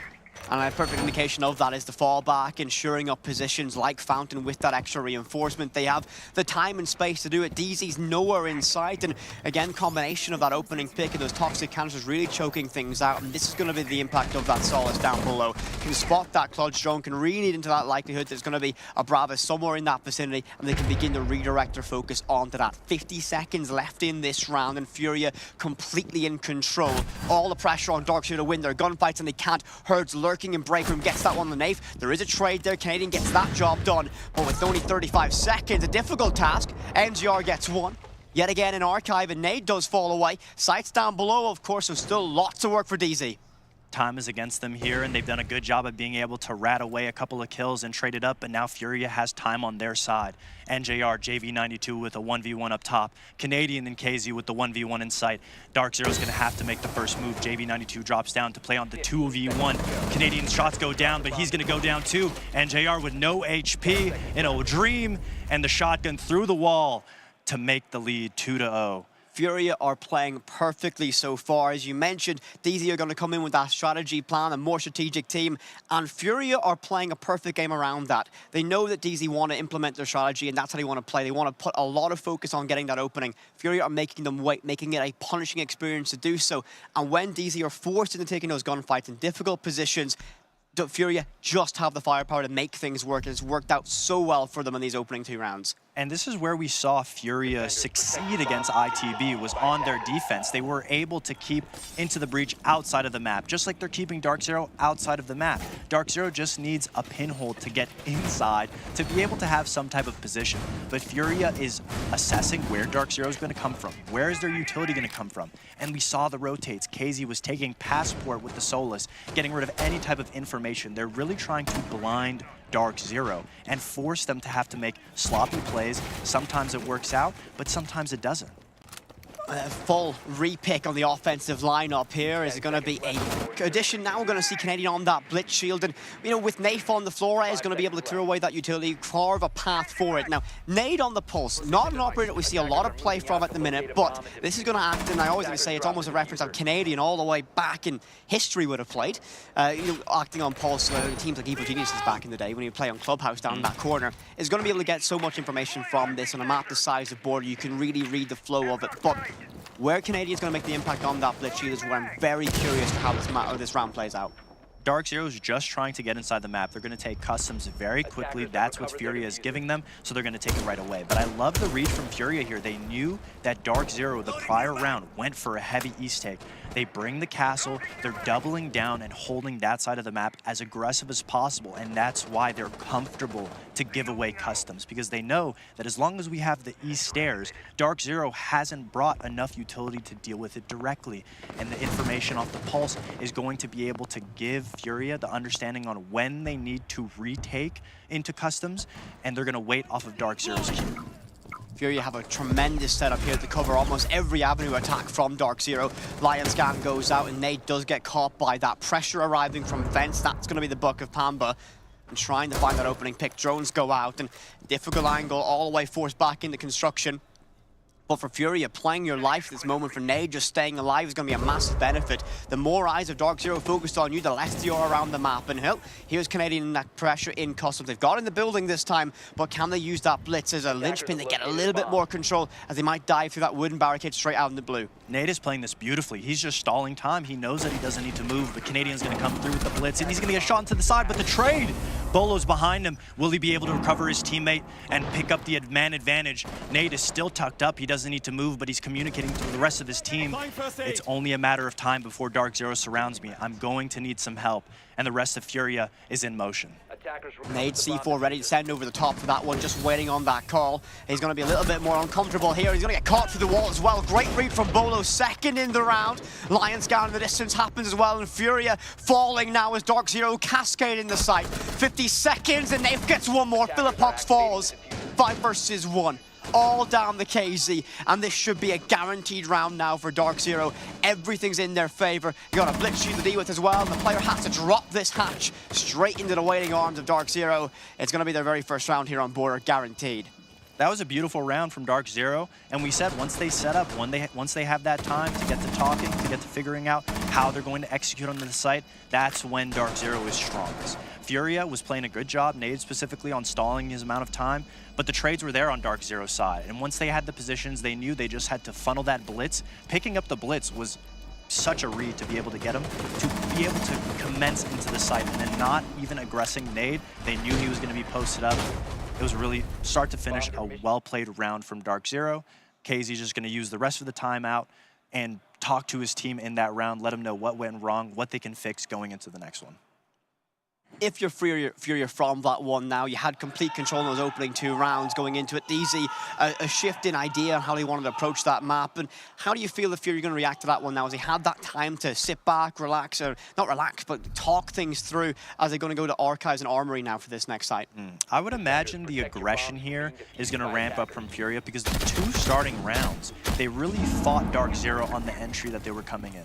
And on the last round, they decided just to hold East, hold Bathroom Tellers, and let Dark Zero make the first move to switch up the tempo. And that's what we want to see most teams do, to limit test the team that they're playing against. They don't want to show too much out of their own basket of tricks, but now that they've lost the round, they know, hey, if we really do let Dark Zero have the position that they want, set up, and get ready to commence onto the site, it's going to be harder for us than if we just fight them head on. So I'd imagine Fury is going to swap things around and go back to fighting exactly where Dark Zero is going to come from. I think the cast is going to be a perfect indication of that, though, now, is I think it's going to be making a maze around the map and very forcing DZ into particular lines of sight for it. A lot of repicks from the side of Dark Zero. We saw NGR grabbing on towards that, on towards Glaz, and Pamba going on towards Deimos as well. Intrigue there, Fox. Yeah, the Glaz is interesting, and it looks like the same type of setup that they want to go for a CC side take. I'd imagine that the Deimos is going to be a bait, and it looks like they almost want to bait what they were doing the first round. A lot of the Dark Zero members are tucking up by Archives, almost as if they want to look for a rush. And the first pick is Herd's going to take an ape down, and that's not what you want to see. But it does look like DZ wants to start for a rush. Good read from KZ to take NJR down, and that's the Glaz through the barricade. He gets out scot-free, and he's just going to disrespect a little more. We're going to see Pamba bottom metal.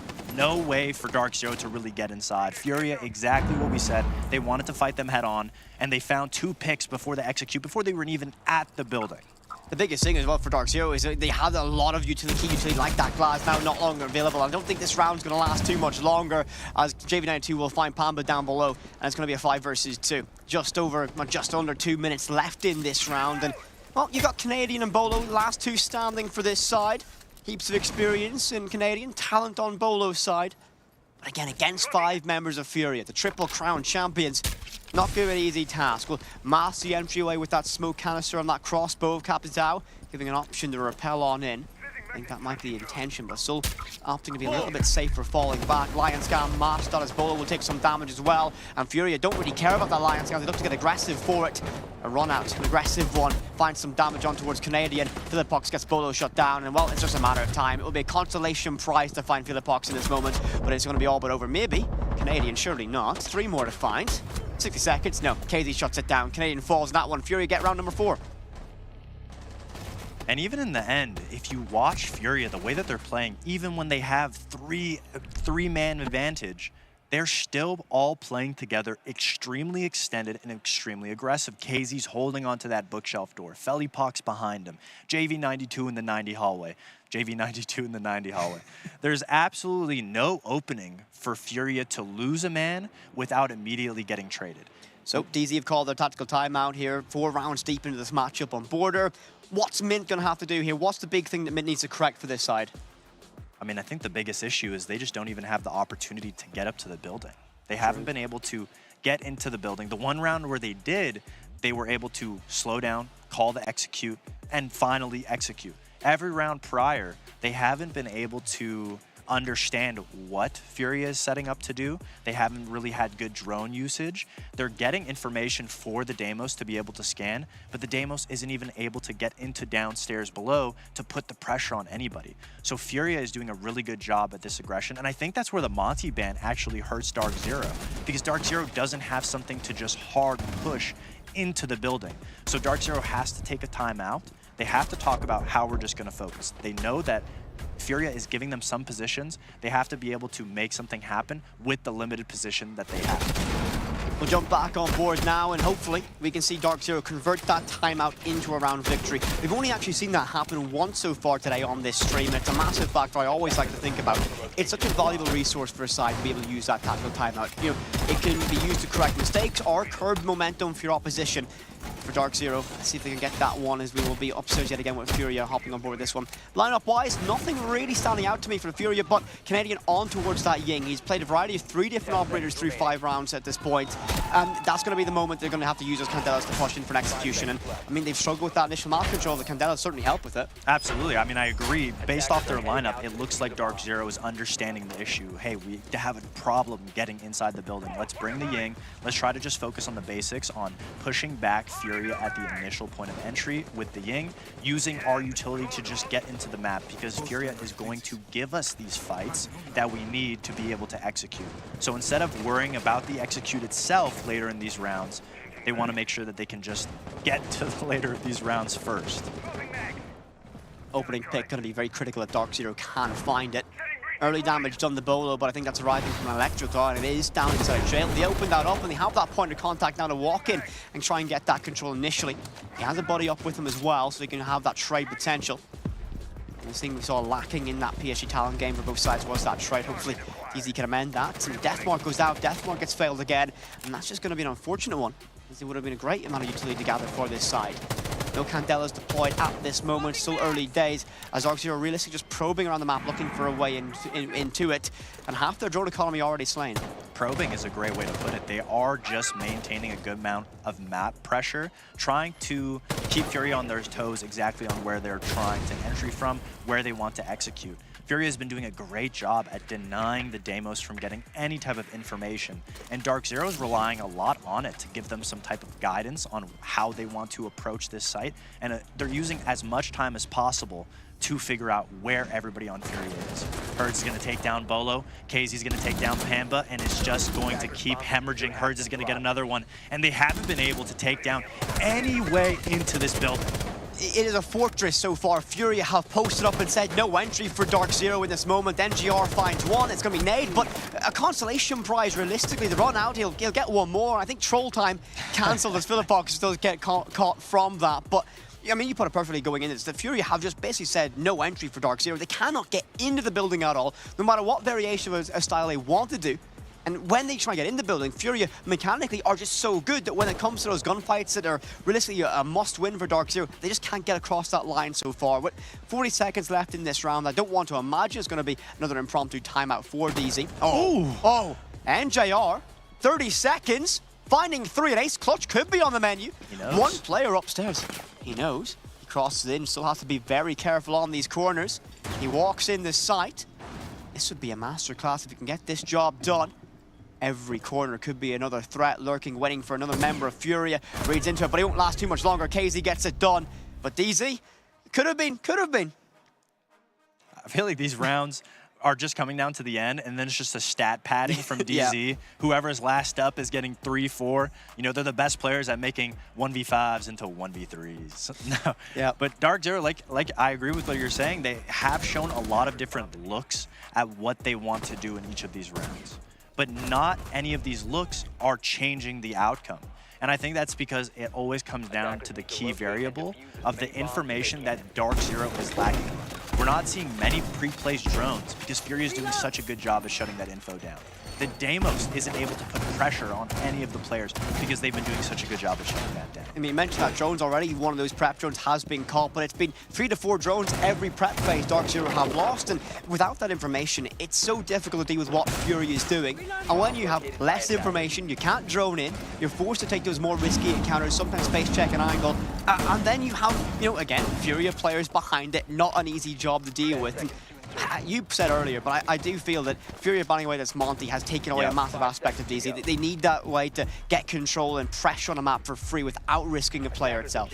A lot of North American teams know that Dark Zero, when times are struggling, they will often crutch to the Monty to gather themselves some raw information. And when you have Canadian, who's a formidable IGL, he's able to get so much information and position his players around him off of the back of the Monty. But when you shut that ability down, it's almost as if he doesn't have that raw information. He has to listen off of his teammates' calls and the information that they're able to get off of the drones. And they just haven't been able to even get any drones really into the building. And once they do, there's so much utility that Furia is able to play behind, specifically the Fenriers. Every time they try to walk into the building, there's a crossfire or a Fenrir that is stopping Dark Zero in their tracks. We saw on the HUD there of Pamba on that demo so that every single defender has been marked so they can death mark it. So the 2 drones that he had sacrificed at that point in the prep phase, worth it at least for that one operator being enabled in this so far. But they haven't made the most use of those death marks. We'll see one go out now, deployed on JV92. But this is just going to be an invitation for him to get aggressive, knowing he can take these fights. He knows his position is compromised, and he has the mechanics to back it up, and he'll be able to get the DB and 0-on-1. Canadian saves his teammate there, and well, look at this, Bolo charges in. NJR gets into the action as well. This could be an opening, as just like that, DZ finding 3 all down the Bolo, and like that, the round is going to go in their favor. Much more improved from them. They found a way in. Beautiful. Beautiful. That was actually the exact execute that they wanted to go on the first armory hit with that Capitao that we highlighted so importantly, that getting rid of Canadian was able to allow Philippox to play against that wall. Now Canadian was it was getting a little scary on that sandwich window, but he was able to get those fires out, and that allowed the rest of Dark Zero to overpower the player in CC. Unfortunately for Dark Zero, the Deimos didn't go down in this fight. It was a little wonky of a fight back and forth, but once they were able to eliminate the Armory player, it was just free roam, because the CC player is already in an island of his own. So if you can get rid of that player, it's so difficult to retake into CC, and that's why Furia is trying to stop that before it even happens. 4-2 split defensively for Furia. Good job done on that regard for them. DZ now move towards that defense, and I mean, Furia, great counterplay and how they were able to shut down the ideal plays that Dark Zero wanted to make throughout that first half going into it. With that 4-2 advantage going on the offensive side, you know, Dark Zero, how are they gonna shut down Furia? Because we've often seen this side be very aggressive in trying to get that initial opening, and Furia are very good at it. Where ITB went right was with the utility. They just stalled out Furia. They tried to understand where the plant was going to come from, where the execute was going to come from, and they were winning off of the back of a C4 and the time. Now, Dark Zero has a similar type of playstyle where they want to slow you down and make you make the first error. But what I want to highlight is how Furia is playing. Big pick from Pamba to get the advantage. Another playing on this highway balcony. He's not giving up the position. He wants to fight this aggressively. He is the first point of contact, and he's trying to give Furia a little bit of a taste of their own medicine. I like this again. When teams get shut out of border, it can be a nightmare to get that initial control. With an opening pick in the hands of Pamba, they can press this advantage a little bit as Fury don't find that trade. Well, now they do. Pamba's been slain, so a little bit of delay on that, but back to a level playing field. They've got that initial entryway all down the Herds, just walking in and finding it. Again, so difficult to deal with that player on an individual basis. And DZ begin to fall back a little bit. See all these blue silhouettes working all the way by Office. Oh, JV92. No. Oh, Canadian. Oh, no, no, no, no. That was a little bit of an oversight. We highlighted, we said, look, Dark Zero's going back to site. They're playing in Dark Zero fashion. They want Fury to make the mistake. A little bit of an overzealous peak from Canadian, but obviously when you're down 4-2 and the pressure's on you, you want to be able to make hero plays. And hero plays is what we're going to see from Naif. A little bit of shots rang out, but Fury is slowing the tempo down. They're waiting to see where Dark Zero is playing so that they can isolate the 1v1s. In this moment where Fury slowed down, though, of course, we're going to see that C4 used up from Dark Zero, a vital bit of utility, especially considering you can drop down below if you have an opportunity for that rotate and deny those plants on a lot of this primary site. So now Fury will again look for that isolation, but that's going to be Naif winning a must-win encounter with Herds all the way down that main hallway. So 3 versus 3, just over a minute to work with between both these sides. Information rings out, those red pings are there. Great swing from the mute. That's fantastic from NJR. And that's the lifeline that DZ need. Now Furia are on the back foot with a minute to go. DZ don't need to overextend this one. They can somewhat wait as Furia need to make the play in towards their lines of sight. I mean, NJR's in the hard spot. You can't get rid of him. He's very successfully tucked back there, but not if you give away the pick on the crossfire. And now they know that the player is stuck back archives. They're just going to try to isolate him. Will Bolo be able to cover his teammate? NJR, the shots don't go down for him. Now Bolo's in a 2v1. He knows where JV92 is, but does he know where the other? Both low HP players. Furia taking their time, trying to creep up, and Nate is going to get the pick on a Bolo. And Furia going to make matters worse, running away with this lead here. Furia in complete control, it feels like, but 2 moments in that round that really stand out to me, and it's going to be that Furia took full advantage. Canadian over-aggressive on that window, revealed himself to JV92, and Naif in that final moment. Considering your player in back archives is tucked away with only 5 HP, you need all that cover there to make that player a threat, and I mean, there that is. Canadian is overzealous, and NJR, great swing here, tucks himself in the corner, becomes a massive threat for his team, a dilemma to solve for Furia, but didn't have the cover to work with as Naif gets caught in that rotation. A massive lead now for Furia. They stand themselves with a 5-2 advantage here. I mean, again, doesn't look like it's slowing down anytime soon. Absolutely not. And there was a real clear difference in the plays that needed to be made last round from Dark Zero and the plays that didn't need to be made. Now, the Dark Zero that we all know loves to play methodically and loves to play slow. It looks to me like being down 2-4, obviously on the more favorable side of border, arguably attack is the more favorable side. So when they swap sides and they're down, it seems like the frustration was weighing down a little bit on them because some of those picks to go for them, you didn't have to, especially once NJR was able to get the bunker spot in Armory. He is the hard player to clear out right there. If you don't give an opening for them to get to him, then there's no step for Furia to even get a chance to bring that back. one note for this matchup, of course, this is a qualifying match to make it towards that main stage for these teams. Both Fury and Dark Zero won their earlier match, and this will guarantee they move forward to that main stage. The loser of this still is not out. They'll drop down to the lower bracket and face the winner of GK versus ITB that will be played on this stream later on today. With Fury in a great position to control this matchup. We see the addition of the glass being brought out now, and Dark Zero tried to implement this, didn't work out when they brought it. Can Fury do a little bit better here? Yeah, we've seen a lot of glass being picked, but we haven't really seen many kills through smokes just yet.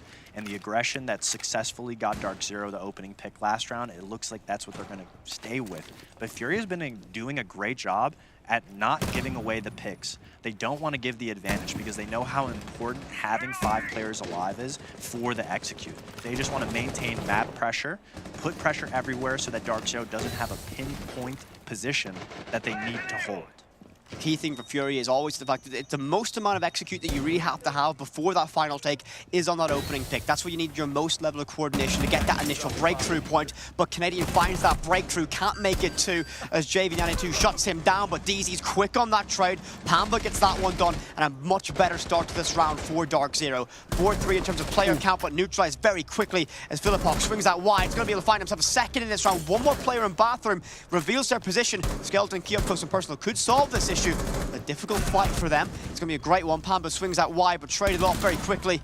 And upstairs now, 1 versus 1. All down the nade versus Bolo. A minute to work with, so much time. Information might work for DZ as he had that red ping, but he's very quickly relocated away. Deep inside his sight, can play those long angles. That DMR coming nasty, but a bearing 9. Up close and personal. Gonna be a difficult one, but Bolo wins that every day of the week. A close quarters fight with the MP5. Gets it done, and DZ aren't out of this one just yet. That was a great round from both teams. The trades back and forth. Felipox being left alone in Workshop was a scary position for him to be in. Dark Zero knew as soon as Felipox was in that position, we have to send as many people as we can to clear him out. They sent 3 people to deal with him, and he was able to get away with 2. And then it just put Bolo in the position to do what Bolo does.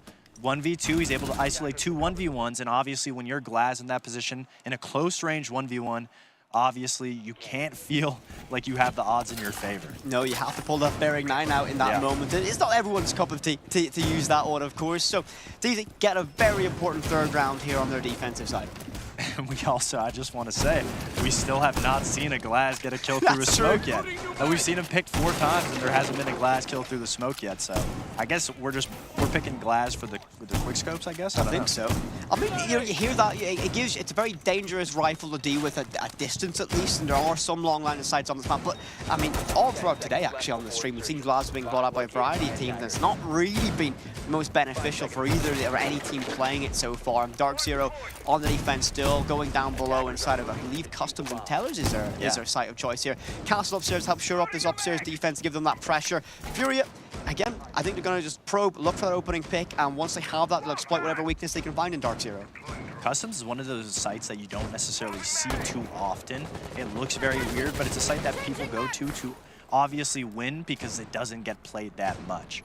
Now, the issue with Customs is once you lose top control, it's very difficult to... Oh, Pamba. 2 early first picks. Aggression on the east staircase, and this crossfire that they have from triple wall and on the new balcony has been doing wonders for Dark Zero. That's a massive advantage to garner so early in this round for Dark Zero, and that means they can play a little bit more confidently. They can play somewhat risk-adverse. The timer at the top of the screen is going to do a lot of the lifting now for Dark Zero after those 2 early picks go in their favor. Furia now have to solve this problem with limited utility to work with. Now, Lion and Nomad, not the biggest losses for this side, considering that they can make that execution work with gunplay alone. The Capitao still has both those fire darts in the back pocket, so they can clear that space. But you're met by resist with his castle barriers, choking out time, and that Gone 6 is just going to be a dinner bell now as Tenny wants to swing this out wide. He finds a second one in this round. Herds gets 1 trade on towards Pamba, but Dark Zero in complete control, it feels, in this round. They don't want to give up top floor on CC until they absolutely have to. As long as Bolo is tucked in this E-box position, C4 is going to come out, but it's not going to connect. He's going to lose the one to KZ, and now they've lost CC control. Dark Zero's played far back. They're trying to hold as much of top floor as they can with the limited position that they have. 2v3 in favor of Dark Zero. They have good position. They're just going to slow it down, wait for Furia to make the mistake. Furia needs to go out of their way, find out where these isolated players are, try to get a pick, try to even the mound count, because if they go for a plant, that's exactly what Dark Zero wants them to do. Nafe has been misdroned here. The Clutch drone did not spot him in this corner, so if Furia have no idea he's lurking, this could be a massive problem as they want to gain that control. As you mentioned, DZ want to hold top floor control at all costs, and Nafe doing it in a very stealthy fashion so far. Under a minute to go, drop in the small office happens. Smoke's going to blind that vision and try and buy Furia a little bit of space. KZ tasked with this so far. Pora, not the best weapon they're using in these close quarter fights, and Nafe has that freedom to move, verticality to work, but no! KZ, are you kidding me? Finds that moment. This could unravel the round for DZ. They look so good. The case goes down, but Canadian finds a third, and he's going to find one more for good measure. Locked in, and NJR gets that defuse for free. Massive round for Dark Zero. Wow, Canadian has been playing like he's 18 again. The shots from him, he has been Dark Zero's saving grace in this match. And you don't look to him to be the guy putting in those bullets, putting in that work. You usually look to him to be the IGL. Not only is he telling everybody exactly what needs to be done, but he is showing up in this game and saving them round after round. The fact that Furia was even able to bring that round back with losing top floor control, I mean, wow, these shots through the floor from KZ obviously gave KZ the confidence to over push, jump into office, and KZ saved the round and then subsequently threw the round by overextending. Obviously, the confidence made him feel like he was Iron Man, and he wanted to just win the round for his team right there. That was a really amazing try from Furia. Nice shots from KZ, but Canadian there to save the day for his team. Beautiful. Canadian has had a fantastic matchup so far against Furia. Always able to pop up, and weirdly enough on the defense, it's been somewhat on an entry denial role. He's on that Legion time and time again, finding the first or second pick so far. Very crucial ones at the death of that round to bring Dark Zero in touching distance now. One round back against Furia. You know, we talked a little bit about this in the green room that DZ like to go deep in their matchups. It's never going to be easy for it, and I think that's exactly what we're seeing here. They're not going to give up easily, and Furia are feeling that now as their advantage they had has vaporized in front of them. Dark Zero loves going the distance. Wow, look at that information. I was just about to highlight Furia's operator lineup is very information orientated. The Grim, the IQ, and the Deimos. They want to be able to understand exactly where DZ is playing. Furia did a great job at keeping Dark Zero blind on their attack. Now that the roles are reversed, can Dark Zero, with the Mute Jammers, be able to limit the amount of information that Furia gets so that they can't capitalize off of the game? My mind is a little bit blown from that final round that we just saw, the previous round where KZ had that player and Canadian bouncing back, and momentum a little bit with DZ here. I'm going to feel after being able to save that round as Furia nearly saved it for themselves. Early days here, 2 minutes still remain. Ooh. This looks like they're going to do almost a similar take that Dark Zero did, but instead of with the Capitao, they're going to Grim out all of Armory and have the Deimos potentially fight the Armory player, so that instead of isolating the CC player, they're instantly putting the pressure onto this Armory player right away. Yep, look, there's JV92. He's going to be creeping down low, and they're playing to fake the CC take so that they can get an early pick on this Armory player who's isolated alone. This is absolutely brilliant. That death mark goes out, and you can play that down below with that Vendetta. Wow. But Nafe gets aggressive on Sandwich, finding one. He's caught by the bees and that death mark. Herds will fire one, get bullet, but Nafe's going to go huge for two. An aggressive, confident peek gets that job done. Eventually shut down by KZ, who'll make it two, grabbing Canadian in that chaos. DZ find a way to scrap back, but Furia bounce back better on that trade. And a massive play from that. Brox goes up with the distraction quick enough as Pamba capitalizes, and JV92 falls. 60 seconds remain. 2 versus 2. Philippox, KZ versus Pamba and NJR. All the talent in the world in this matchup. Who can come out on top? Behind that ace chassis, one player took. Pamba swings out wide for a second one in the round, but KZ makes it 3. Yet again, a 1 versus 1. All the pressure of this matchup on this side. Furia, if they win this, they move on the map point. DZ bring themselves level. If Pamba can just find one more. 35 seconds. So close. And every little bit of desperation arriving for these players. trying to find something out towards Fountain. Just tapping to that wall, baiting, hoping to get lucky perhaps. But again, look at this from Pamba, waiting, being patient, knowing Furia need to press the advantage. The case is down as well, he doesn't have it in his hand. It's all the way downstairs, so he has to play for this kill. Restraint, and Pamba finds it! A massive 1v1, and DZ bring themselves level. They needed that round. Dark Zero needed that round. Heroic plays from Nafe. I mean, who better to be put in that position? The aggressive play to shove your face in the sandwich window, to go for that fight with the Grim, instantly taking him down. The Deimos unable to get him from downstairs, and then he gets a second one outside Armory. The plays from Nafe and then Pamba to close it out. Beautifully played. Even though Furia didn't necessarily make any mistakes in that round, that was amazing positioning and individual plays from Dark Zero to bring that back. And also, that bulletproof that was getting so much information for Dark Zero. We saw JV92, or was it KZ? Who was the last player alive? KZ punch it, but even though they punched it Dark Zero, Pamba and Dark Zero were playing off of the sound of it to know exactly when KZ was going to go for a plant if he could. But he couldn't, because the case was outside sandwich window.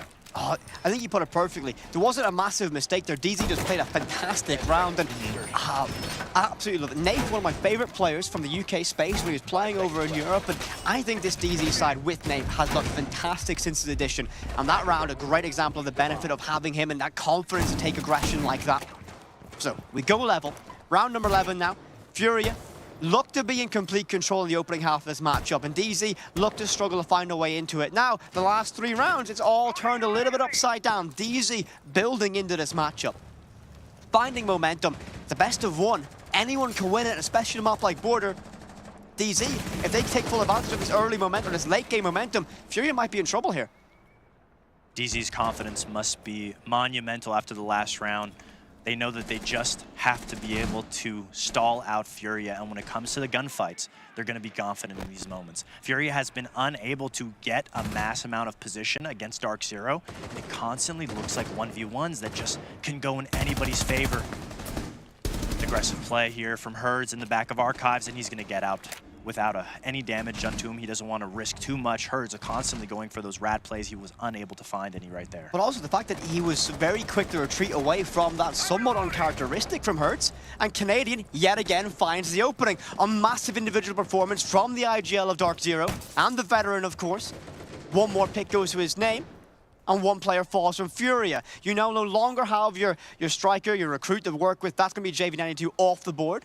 Again, 2 bits of secondary utility can be a massive blow to a team. Likely going to be a set of flashbangs to work with.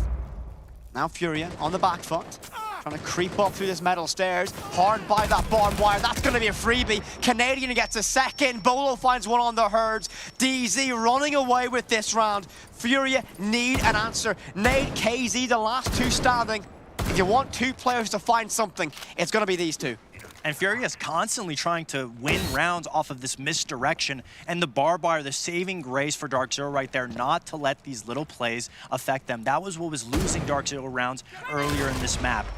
And now they've been able to equalize. Ooh. And that's exactly what KZ is trying to do. He brings it back. One more pick in his favor, but it's so far to be able to win this round. 2v4 for Furia. 4 versus 1 now. 4v1. It's always the way. The moment you say the player count, someone has to get aggressive and find that pick. It's all down the nade in this moment. Had a massive clutch against ITB in a 1 versus 3. A little bit harder this time around, finding one. 30 seconds, less time to work with, has the case in hand, and has control of sight. DZ are relatively close, they can work with it. They got pressure in Workshop as well. 2 bodies rotated from this, but Nate will find a second. Surely not. DZ have a great position, but I think 2 bodies are behind him. And with limited time to work with, he tries to stick this. 000 dawning. Nafe will try and make as much sound as possible to mask the progress of Bolo, but Bolo tucks in. The bailiff is going to try and shred this player up close, and nothing you can do. Nafe gets the credit, but DZ have themselves map point against Furia. And that was so close. If anybody was going to do it, it was going to be Nade. But the bulletproof in the back of bathrooms was calling out his every move. Dark Zero had full, comfortable control of that round. And I want to highlight exactly how confident Dark Zero is looking, and that's because they've eliminated the X Factor variable, and that Furia is going to go ahead and call their timeout so they can talk about what's going on. And for the viewers at home, I'll let you know exactly what's going on. They have been unable to succeed on getting these picks that they were earlier in the round. Dark Zero is not playing scared. They're not letting them set up, and they're paying attention to these specific areas. We saw Herds try to get into the back of Archives. We saw him trying to walk up metal stairs. Time and time again, they're gathering the information, and that's exactly where Dark Zero feels the most comfortable, is when they know exactly all the variables that could affect them. They have had a great vision on this map this previous rounds. And listen, you might have the best team in the world of Furia, but even all 5 players combined still have less experience than Canadian in these positions. And when, you know, he's able to find frags the way he's done so as well, he's been a massive threat in terms of getting those kills as well as backing up his team. So now for Furia, the reigning world champions, the only team to gather a triple crown in modern Rainbow Six Siege history. While it's not an elimination matchup, they have that second life to play tomorrow against the winner of our next game on stream. Still, you gotta feel a little bit of pressure here. And again, Canadian in these moments as well, you know, obviously going to have a lot of experience to be able to tell this team exactly what to do in this moment, because, again, the players can talk to each other on DZ as well, and they'll be reading into maybe what Furia might want to change about their style going into this. Furia is one of those teams off the back of a timeout. They're very scary because they know exactly what's going on, and they've said that their coach, he knows exactly when you need to be aggressive and when you need to be passive. Now, I'd imagine that Furia knows exactly why they've been losing these rounds. They know that they have to slow down their pace because Dark Zero is trying to play Furia's game right now. They're fighting them exactly where they want to do, specifically on that new balcony. Time and time again, Canadian has been getting a pick on the new balcony onto the east stairs. And every single round, we're saying, wow, Dark Zero's getting a first pick, and it's always from the same spot. Now, Dark Zero, I'd imagine, is going to play the exact same spot, because if it's not broke, don't fix it. But Furia needs to adapt and understand here, okay, instead of playing spread out, isolated, and trying to win our ones, we need to focus on a specific position, all 5 together, and try to isolate these ones that Dark Zero is giving us to get us an advantage. And then potentially the Rat plays the individual risky 1v1s will be able to work out again. So in round number 12, end of regulation, Dark Zero, a massive return, kind of run of form in this matchup that we've seen. A difficult beginning in the opening half for them. They moved towards this defense, and they felt so much more comfortable. But as you mentioned, Fox, Furia, scary when they have that tactical timeout that they can correct these mistakes. But can Dark Zero hold on just a little bit longer? Just one more round is all they need, or is overtime just on the horizon for this side? Lineup-wise, I'm enjoying what I'm seeing from this. Canadian yet again on that Legion. He's been so effective on it. I think he's just comfortable playing that role, playing that operator with that gear. And well, a bandit trick going out with that. Nade just not close enough to shut it down as JV92 finds the opening pick on towards Bolo. And that's one of the CC players that went down, and the bandit beautifully played, the nade just rolling away from him. And they're able to get rid of the extra pressure that Furia was trying to make. But the pick going not in their favor, it puts them in a risky spot. Because yes, now they have downstairs control, which is the end of the day, that's where the site is. But we have been talking about this customs bomb site, that the top floor is so pivotal. Panda's out, is gonna even out the man count, he's gonna get a pick onto Dome.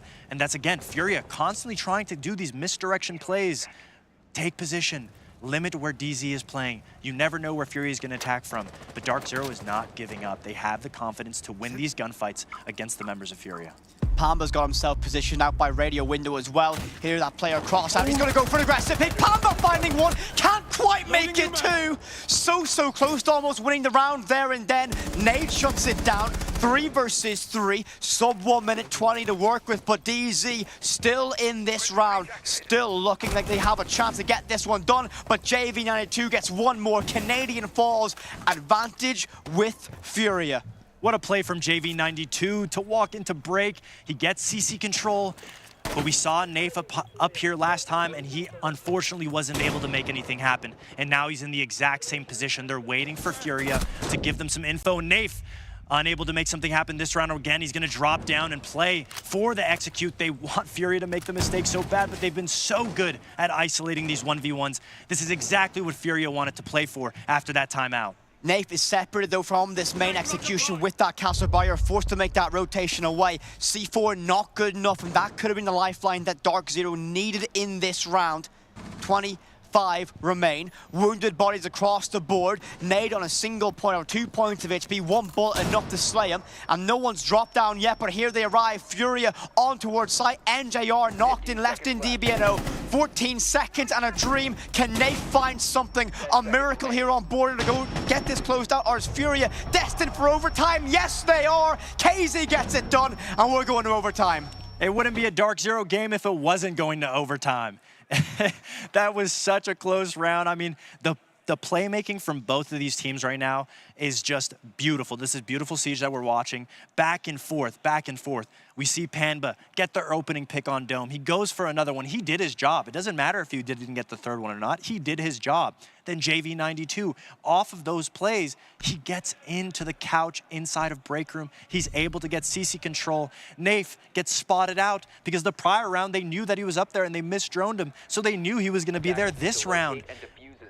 The thought process from both of these teams, it's really like two titans performing intellectually against each other right now. It's such a joy to watch this going on, and well, unsure if the viewers at home can hear it, but just to our side, FaZe is playing as well, the Brazilian brethren of Furia in their matchup, I believe against Bleed on the other side of the stage, and you know, kind of if both these teams win, 2 Brazilian teams will make it through, joining Liquid, so an almost perfect run for these Brazilian sides at the Esports World Cup here. But overtime, and DZ are going to be on the offensive side here. They did struggle here on the opening half of that. They've had a long time between that moment. Do you think Furia, because of the defense on this overtime, have a little bit of an advantage? I don't know if Furia has a little bit of advantage. I feel like the confidence here is the biggest driving factor. And Dark Zero, you can see it in their gunplay and the way that they're going for these fights, that they've managed to build up their confidence in this game. And it looks like Furia is more or less trying to not lose the game rather than win the game. Whereas Dark Zero, they want all the smoke. They're going for all of these aggressive fights. They know that playing the utility, playing the information didn't work on their prior attacks. They know now that going for these gunfights was able to keep them in this game and get them to that match point victory. So now, I'd expect to see them really try to stick to their guns here and go for these aggressive fights with the limited information that they're going to be able to get, go for these gunfights, and hopefully get them an advantage into this round. I mean, on that opening half, those first 6 rounds we saw play, DZ didn't feel confident behind their rifles, and I think certainly after the last 6, especially their defense, they have that confidence now to try and get that control.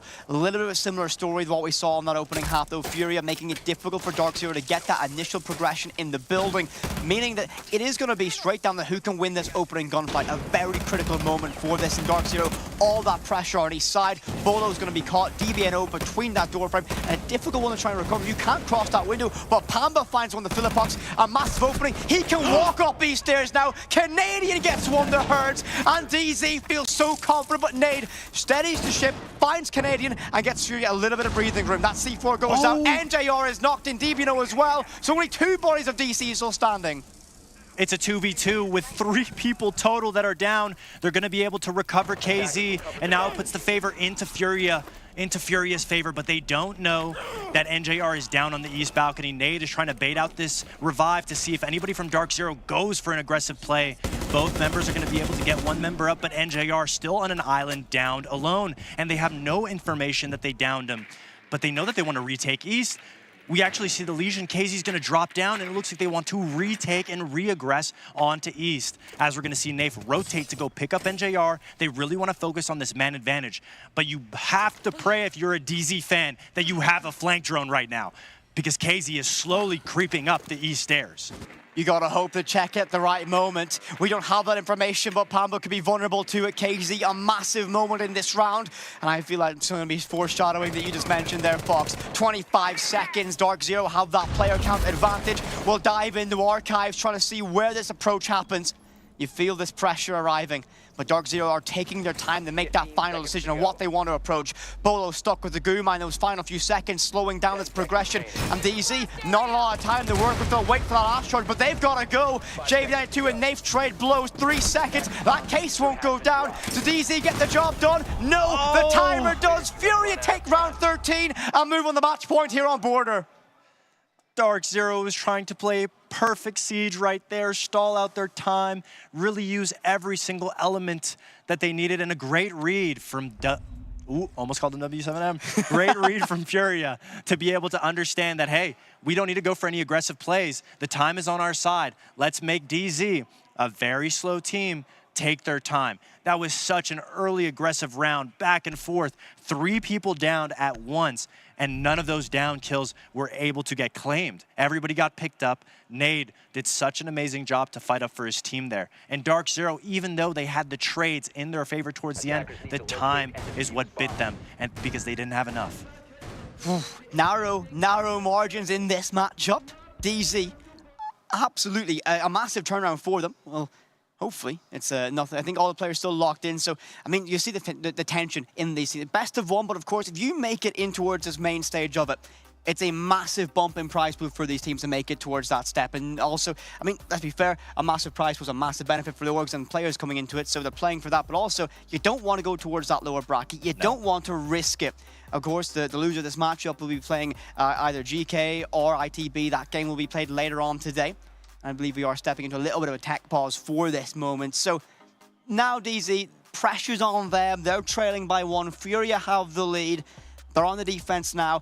Is it going to be a story of just more of the same from what we saw in that last 6 rounds on their defensive side? I mean, the defenses were really good from Dark Zero's side, but when you are 2 teams that are as experienced as these two, and you get in this position, it's almost as if you're trying to play poker against each other or call each other's bluff, because Furia, they're obviously going to want to change something. They want to make sure that they're able to secure this attack round. They're going to change what didn't work in the prior rounds. But now Dark Zero, are you going to stay in the ideology of if it's not broke, don't fix it, let's just make sure? Or are you going to completely switch it?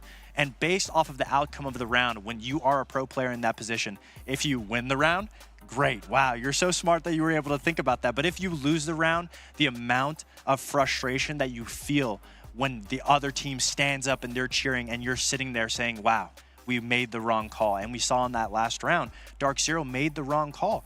They had the right idea. Everything was working in their favor, but they just lost to the time. And that is something that is so frustrating because it's nobody's fault. You can't blame anybody besides the fact that the round was just not in your favor. And that is something that it hurts so bad when you are a player, especially now with this timeout, that you have to sit there and just sit in it. It's so difficult to come out of that. I mean, obviously, you know, you have a lot of experience in this. In these moments when you're in this pause, I often imagine it's a pretty lonely place to be in, especially considering the pressure and stakes going into this. How does this feel from a player perspective now in this tech pause where you're going from the max adrenaline of an overtime round that was very close to the end to now sitting still, waiting to get back into it? It's very difficult. It's very mentally draining because you are in that high-intensity adrenaline state where you're ready to play. It's go, go, go. You're talking about what went wrong, what we need to do better. And all of a sudden, iced. You have to wait. You have to slow down. You don't want to talk about the issues so much. You don't want to beat a dead horse. But at the same time, you have to be able to keep yourself mentally in it. And this is where you see the weak separated from the strong when it comes to mentality. And Dark Zero is one of those teams that doesn't let that affect their mental. But Furia is also one of those teams that obviously they won everything last year. So they've been there before. They've had the pressure. They've had the crowd against them as well. And so I don't think either of these teams would let it affect them, but it's still something that is very difficult individually. I mean, actually, funny enough, popped in my head thinking about this. You've personally been in a position very similar to this at the Tokonami finals against NIP. It was a consulate garage attack, server crashed with, I believe, NIP in an advantage. Yeah. You've been in that moment where it's a very tricky reset coming into. I think that was late into the matchup as well. Yeah. Well, you know, what's the big recovery from a one individual player basis going into this as you're trying to reset, getting ready for it?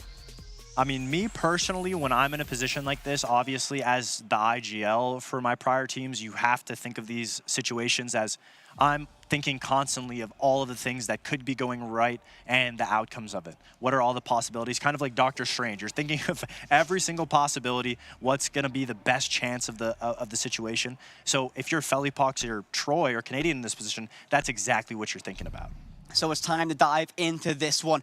What could be our very last round of this matchup. And again, I'll round everything out for this one. It is going to be a qualifying match to make it towards that main stage, to make it out of your group. The victor moves forward, the loser goes down towards that lower bracket. So I'm very intrigued to see how this one plays out. DZ have looked impressive on their defenses, and a real highlight to this one is going to be Canadian in terms of how many kills he's actually been able to find in the same positions. He's been very comfortable on that Legion. It's been a massive problem for Furia to solve. It's always in the same area that gunfight happens, and I'll quickly draw the attention. 3 drones already gone from Furia.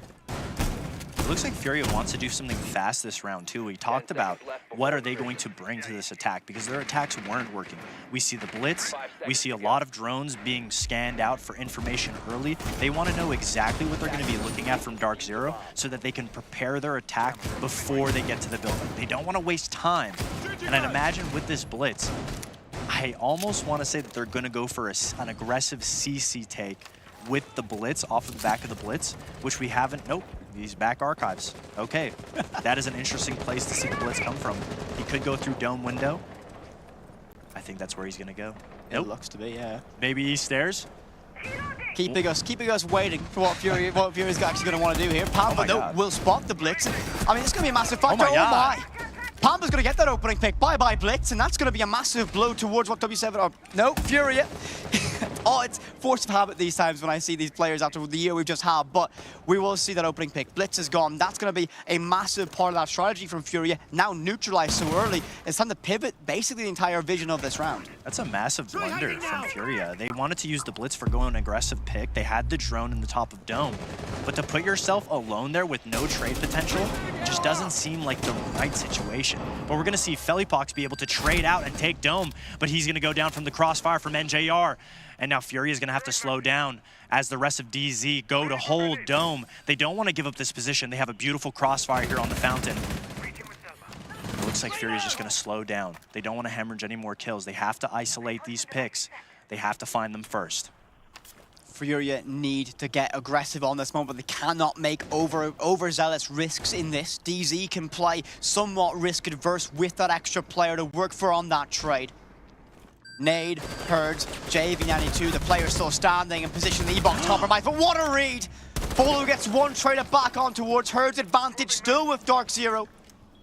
You begin to feel, though, that Furia are one pick going their way to be able to unravel this round and get themselves qualified for our main stage. Repellent sandwich window is there. They got control of sight, and JV92 is just so good. Shuts it down, and now reads into this cross. But no, the cover won't be good enough. Canadian Bolo fire off, and well, overtime, that's not good enough. We need all 15 rounds. Of course you do. It's Dark Zero playing. One more round. One more round. I mean, the back and forth again, even though Dark Zero was in the driver's seat, Furia is constantly looking for the misdirection. They look like they're going to take Fountain. They rotate to CC. JV92 gets pinged out by the scanner, by the alarm, and he's still able to get the pick onto the Warden.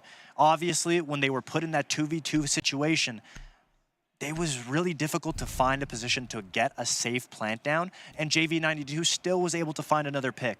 Fortunately for Dark Zero, they were overexposed in the back of Armory.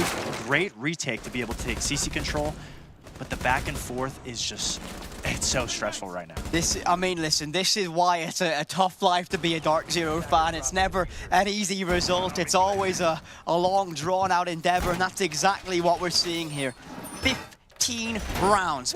Every single possible round you can play in a non-infinite overtime game has been deployed. Furia on the defense here. Dark Zero is going to be the final round of this matchup on the offensive side.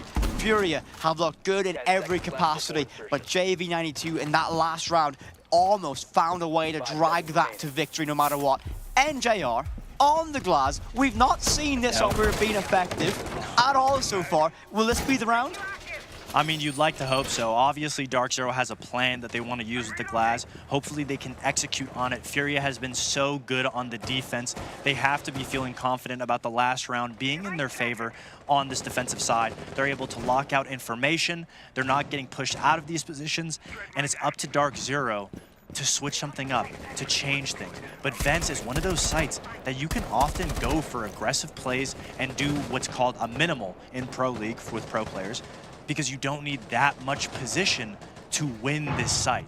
So Furia actually has to be constantly proactive. If they try to sit back and let Dark Zero do their thing, it won't bode well for Furia. We've seen Herds in this position against ITB earlier today and played it to massive effect against that roster. And that drone has a lot of information on this player, can read into it, and there's not a lot Herds can do to deal with it. It is visible on his screen. We can see it at least, so he's not locked into that one. The curse of 4x3, perhaps even. Players can charges go out. It's going to be locked in, and it's going to be the smokes. Very important to try and catch that rotation, but you're likely going to expect a glass behind it. You don't want to peek into it. So Furia right now playing a very patient game. JV92 will find that opening one as KZs finds one of his own. Nafe gets that lifeline as Herbs is slain away. No! Bolo, are you kidding me? The nade claims his own life, and it's going to be a difficult one now for Dark Zero. NJR gets one with that glass on towards nade. It's not over yet, but a must-win fight by Blue, but shut down just like that from Furia. They move and qualify themselves to that main stage, but Dark Zero stay alive in our lower bracket. It will be played tomorrow. But what a matchup that was. 15 rounds needed to get there. Not easy being a Dark Zero fan, is it? No, not at all, but I will say that Dark Zero looked very good. The fact that they were able to bring it to that round was great. The Glaz was able to find a kill. I saw the cogs turning in that last round. It was a really, really great match from both sides. You can't be upset if you're Dark Zero. To go toe-in-toe with the team that built a dynasty last year, you obviously need to be happy. And you get another chance because you're going to go down to the losers bracket. And if you keep playing like that, I wouldn't be surprised if Dark Zero seized Furia later again in the tournament. I can definitely see that going. That honestly would be a matchup I would love to see at any stage in this bracket so far. But that matchup is wrapped up and we can go to our wonderful desk to break that down in further detail. It's okay, Corey. Corey, it's okay. Oh, wait, sorry about that. I didn't realize we came back to us. You feeling good over there, Corey? It almost looked like your Dark Zero boys could have been able to do it, but Furia looking way too strong. I prefer not to speak. If I speak, I'm in trouble. I will be in big trouble. You know what, fine. Alphamar, I'll come to you first and foremost. I know we were highlighting the strength of individual players for Furia. KZ, masterclass of a showing in that match. He's the only reason they went all the way and actually won the map. Like, strategically, Dark Zero won this map. Really clearly. KZ was the single win condition for Furia for a long time. I don't want to downplay the role of other players, but like he brought back rounds again and again and again. And if you see the difference in defense, actually he was the one taking the lead in the way they played their defense by playing super aggressive towards the opposing side of the map. They were preventing entry points by banning the Monty. And he was the main factor in actually winning these really non-favorable gunfights to people outside and consistently gaining huge man advantage. And then when they switched, then it was completely different win condition for Dark Zero, who were playing towards the late round and to deny the execute, and did it perfectly. How much of an impact would you say the opera... Every time I look at you, I just laugh. How much of an impact would you say those operator bans that we had at the very start would have kind of played out into this matchup in particular? Quite a big one, actually, because Dark Zero are known to play the Monty, especially Canadian, and this is like the best thing you can do against Furia, because you pressure them back, you get the information, and you can easily double up on them. You can, like, literally the amount of pressure a Monty applies by literally walking up to you, taking spaces. That's what Dark Zero would have needed, because now they needed to face it, or face it like together, and they really struggled with that. So it was a genius ban by Furia, and I also think the Dokkaebi ban that Dark Zero did played in the hands of Furia, because it made it harder to really clear and get the positions done, especially with like KZ. You couldn't clear him. If you have a Dokkaebi call, it's always a bit easier. It's not easy, but easier. Well, I know during that series, Alphama, you wanted to chit-chat a little bit about DZ's reads on the way in which Furia plays. Talk to me about that. Yeah, I mean, it was so defender-sided that it was so important to win these attacker rounds. And the way Dark Zero did it was perfect. They used the utility of the Capitao to remove the Armory player. He's also getting Demostract. They remove that strong position. That way they can jump in at the same time in CC. You remove that strong position, you know Furia will play aggressive towards you, you punish them. Because you force them to move and you're expecting it. That pre-fire from Bolo and Lion in Square, it was a perfect example of this. So for me, they were actually managing in some rounds to really use the utility with Capitao, Grim, this kind of operator that removes strong positions, just like Monty, but it wasn't banned, and strategically winning those rounds of that. The biggest problem was, it was so hard for them to actually reach that point. Anytime they would have a utility in hand, KZ would swing and kill him. Honestly, I think some people might say built different. Now, Corey, once we started to head ever so closer to that overtime. You were getting a little bit tilted, let's say, especially when it came to those tactical timeouts as well. Talk to me and the folks at home, why? The thing is about a timeout, like statistically speaking, usually for most of the coaches, a timeout comes in one round after it has been activated. So let's say in the 5th round you take a timeout, in the 7th round it will be useful because the team takes the time for the team to activate it. Furia now, I understand why they took it that late. They took it when it was 6-5 for them. It was because, okay, they were in a driver's seat, they could close out the game, they could win it. But I don't like stressing it out that much and literally giving your enemy momentum and time to talk about, okay, what do we do for the last round to make it into overtime? Why not take a timeout earlier? Why not discuss things when they are already looking bad, but not too bad? So I think there would have been better times to take the timeout, but I think we can ask Felipox about that. You know what? Let's go ahead. Let's do it. Let's welcome the man, the myth, the legend himself, Felipox, once again. You boys are on absolute fire. Talk to me, the game plan heading into this one. Did you guys have much time to kind of revisit things you wanted to change heading into this match? Yeah, we changed a little bit stuff from the other game. I just want to clarify first that I'm very tilted right now because Pambazu was killing me every round. This match was traumatizing for me. But yeah, we changed a little stuff there from the other match, and it worked. I think it could have been better in the attacks for us. Like, it was really close some rounds, but they were playing really good, and yeah, that's it. Now, I'm a big fan of the Monty ban you guys did to counter Canadian and to kind of give you guys more space. But one thing I was a tiny bit confused about, and I want your insight in, is about the timeout. I understood why you guys decided to take it that late, especially because you were leading. But how do you handle timeouts? What do you exactly do in timeouts? And would you have said an earlier timeout could have prevented an overtime? Or do you think it is fine to take it this way? Yeah, the timeouts are Igor's responsibility. He always thinks what's the best time it is to take the timeout. I think what he thought to take the timeout so late is that we were attacking very well. Like, our plan was working. We were just like I said, I was dying early. Like me and I think Hertz too were dying very early, and then some rounds were close. So I think he trusted us, like to close the rounds, and then when he saw like 6-5, then he had no option but to do the timeout. Yeah, Felipox, I've been watching you guys for the last 2 years dominate Siege again and again and again, all the way to win so many events. And I was in Brazil, I witnessed you guys this crazy comeback, you win SI. And then in Manchester, first time that you're out of top 4 in like 2 years. How did you handle it as a team, and did that help you to really like have a wake-up call coming in this tournament? Yeah, it was very tough for us to be out of top 4 of a major because we were, like you said, we were winning a whole year. So it's very tough. Like, you kind of get used to winning. So when we lost, like, it was very tough for us. It was really a heartbreak. But then after that, we saw that we had a lot of things to improve because we couldn't rely like on the results of the past. So we worked like twice as hard, and really think we are prepared to win this tournament. And that right there is the mentality of a champion. It really is. So Felipox, tell us, what is the game plan for you and the boys now, obviously qualifying through to playoffs? You guys going to go celebrate, relax, or is it back to the drawing board and do some more reviews? For today, we are celebrating. We are taking some time off the game, relaxing. But tomorrow we are screaming, we are changing some things on border because we played 2 borders already. So we are changing some things there. And then preparing for the match on Friday. Champion mentality right there. I'm going to let you go ahead, get back to it. Thank you so much for joining us. A champion in his own right. Yeah. Real question is Furia back, baby? Can they walk away with the Esports World Cup Championship? Can they do it? I think they might be back. I'm very, very happy well, with now this that interview. sorry, now that you've said it, it's just not going to happen. Am I right? They might not be back. They might lose every game. I'm not jinxing it, but I think that interview was very, very well done by him. He gave us a lot of insight, and I actually really enjoyed talking to him. And like I said, one thing that I think is genius by them, and I already said that before the game, is the border gameplay. Having border back-to-back, not really showing anything, is perfect. First day, they lose one map, and they have like enough time to rebuild that map. Beautiful fun.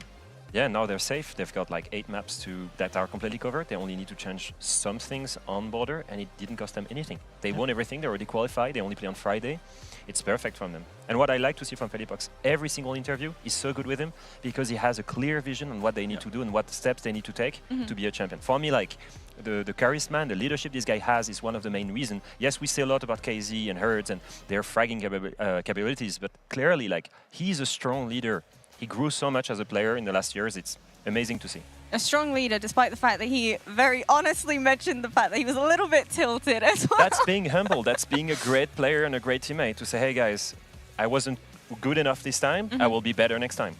All right, well, I know KZ certainly rose to the occasion. Fantastic showing there from Furia, qualifying through to our playoffs, but a lower bracket for our Group A. We've visited discussions about this a little bit earlier on Bliss and Space Station, and we got W7M and Luminosity. Which one do you want to kind of keep an eye on? I think it's going to be the Bliss and Space Station game. I think that one is interesting because Bliss now with Titan has shown us a lot of potential, and I think they're looking good. They've improved from event to event to event. Sorry, right, yeah, you good, bro? I'm sorry. I just saw Bleed qualify against FaZe Clan. Did I really see that? Oh, they are the GOATs. They have a fish, dude. They won the semi-final. It's a B1, okay. That's something I would have predicted, and they would have called me crazy for. But obviously now I'm doing this. So you now have BDS Liquid qualified. You also have now Furia, and you have Bleed. And I don't think anybody expected Bleed to make it all the way being undefeated. That's crazy. The real question is, who are we expecting to see from GK and ITB in this best of 3, yet another elimination game? Please give up your vote first. Yeah, it will be ITB. I will be right this time, and I will not jinx it, and I will be a much better at predictions than Corey. And I will stand by my word. I don't think that's difficult. Oh, come on. That's not doing any favor to GK. Come on, you should have some hope in them. Go on, hit us with it. You know what? Just for the meme, I would go for GK, but I'll be honest, I'm believing into the ITB boys. I believed in them against Furia as well, and I think they had a very good showing against Furia. And I hope it didn't drag them down that they lost, so I'm going with ITB again. Basically, he's sitting on the fence, right? You've mentioned rooting for GK and ITB at the same time. But No, you know what? We'll let you have it. I take ITB. I take ITB. All right, you got to have a win at some point, bro. Don't worry about it. Who knows? Maybe you'll be able to get it after the break.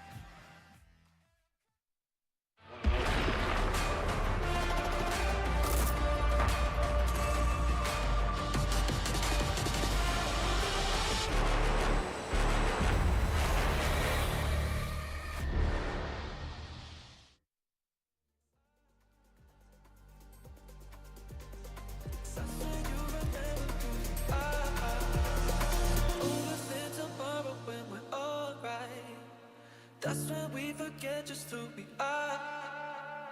Make us come together and it's alright. That's when you remember who you are.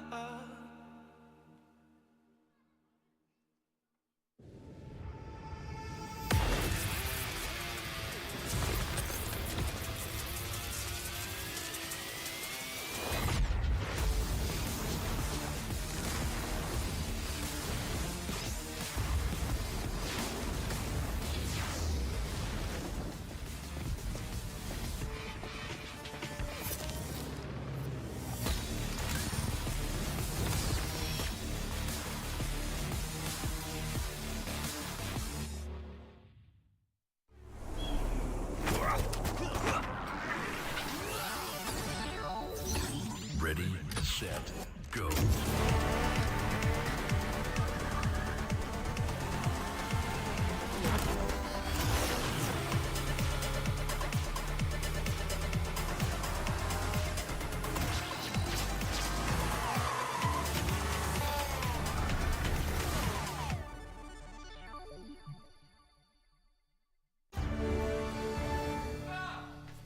You ever wondered how a Hollywood movie is shot? On a Sony. You review it on a Sony. And how do you make that sound epic? You record it on a Sony. Lunch break on a Sony. So why wouldn't you watch it on a Bravia by Sony?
The time is here and now, baby. It's going to be GK versus ITB and a best-of-3 elimination matchup. Corey, you feeling good, brother? I'm feeling good. I've recovered. I've mentally recovered. I'm fine now. You know, I'm a bit scared of you, but besides that, I'm fine. You know what? If you're only just joining us, I've been giving him a world of pain, a world of flame as well throughout the duration of the broadcast about his predictions. But you know what? Maybe the folks at home might be a little bit better than you with their predictions. So go ahead. Let's roll the STC Play predictions. You can go ahead and cast your vote at www.stcplay.gg. Let us know, is it going to be GK or is it going to be ITB walking away with the victory in this elimination matchup? Alpha Man, I'm going to come on over to you. GK obviously making it here to represent the MENA region. Comparatively speaking, how do they fare up against all of the other teams from that region? I think, like, towards the team of this region, I think it's very balanced right now. They struggle to qualify here. They actually went 3-mapper in the 2 matches that decided if they were going to go here. And again, it's like Luminosity, like the qualifiers here only had like 5 days of game day to actually like practice or play this. And I think this is why they are at a very different stage than ITB, that's been consistently growing for the past 2 years. And as in terms of maturity, in terms of experience, clearly not the same. Although I want to point out that GK actually brought someone interesting, Frenchie. I'm not saying this because I'm French and he's Frenchie. But he came from ENCE with a good view on the EU meta, with an incredible work ethic by ENCE, because that's where he was. And I think he can probably, you know, help this team have a better strategic depth and maybe try to be disruptive towards a more experienced European team. What about differences in playstyle for the MENA region compared to other regions? Is there much of a difference here? Definitely, definitely. I mean, this region used to be very aggressive, used to be very, very team play focused and very chaotic. And I don't mean chaotic in a bad way. I mean chaotic in a way where you try to literally throw yourself at the enemy and try to come out on top in terms of refrags and pure aggression. And I think, especially with the new additions, they try to change that a bit. And the word you said, strategical depth, is a very important word for GK, because that's something they have, in my opinion, lacked before, and they now improved on, and now they try to like play rounds out how the EU meta does it. And I think sometimes it favors them, but the good part is in rounds where they struggle, they don't have an issue with being aggressive, with trying these rushes, with trying to find these gaps, these solutions. So it's a very balanced and good mix, but we'll have to see if they have enough experience to beat an ITB. And speaking a bit more about ITB, scouting storylines galore with this team. What can you tell me about them, Alpha? I love watching this team. For me, it's the perfect storyline. It's the team that built everything using T3 players, using players that would be playing well together, high synergy, privileging strategy over pure gunplay. And you know, they're one of the reasons where, you know, €0 spent on buyouts and amazing roster, and they're here in G2. You know, it goes to show that if you play this game properly, if you play as a team, if you play into Siege collectively, even if you grind out there in ranked with your friends and you take the right steps, one day you might be on similar stages. I think it's a bit of a Cinderella storyline, but of course it doesn't necessarily always work out that way for many teams and many players. So you tell me, the difference maker for these ITB boys, what is the secret sauce? The double Kenny. Kendrew and Kangaroo Kenny, in my opinion, are what makes ITB ITB.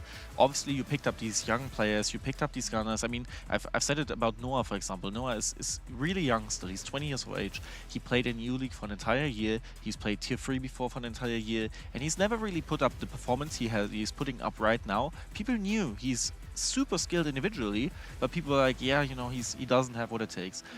Bam. You add Kenny, you add the Kangaroo Kenny as well, you add these young players, a supporting lineup, suddenly you have a potential star player, in my opinion. Then you have Oscar, Creeds, and Azar. Yeah. All these 3 players together are just...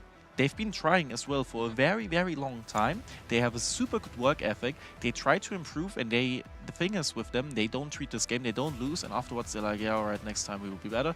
They will be better because they look at the games and they look at everything. That's why they play second in the EU League as well. When all the teams were losing because they were trying to pick up the best player possible and couldn't, so they tried to pick up the next best player possible they can find.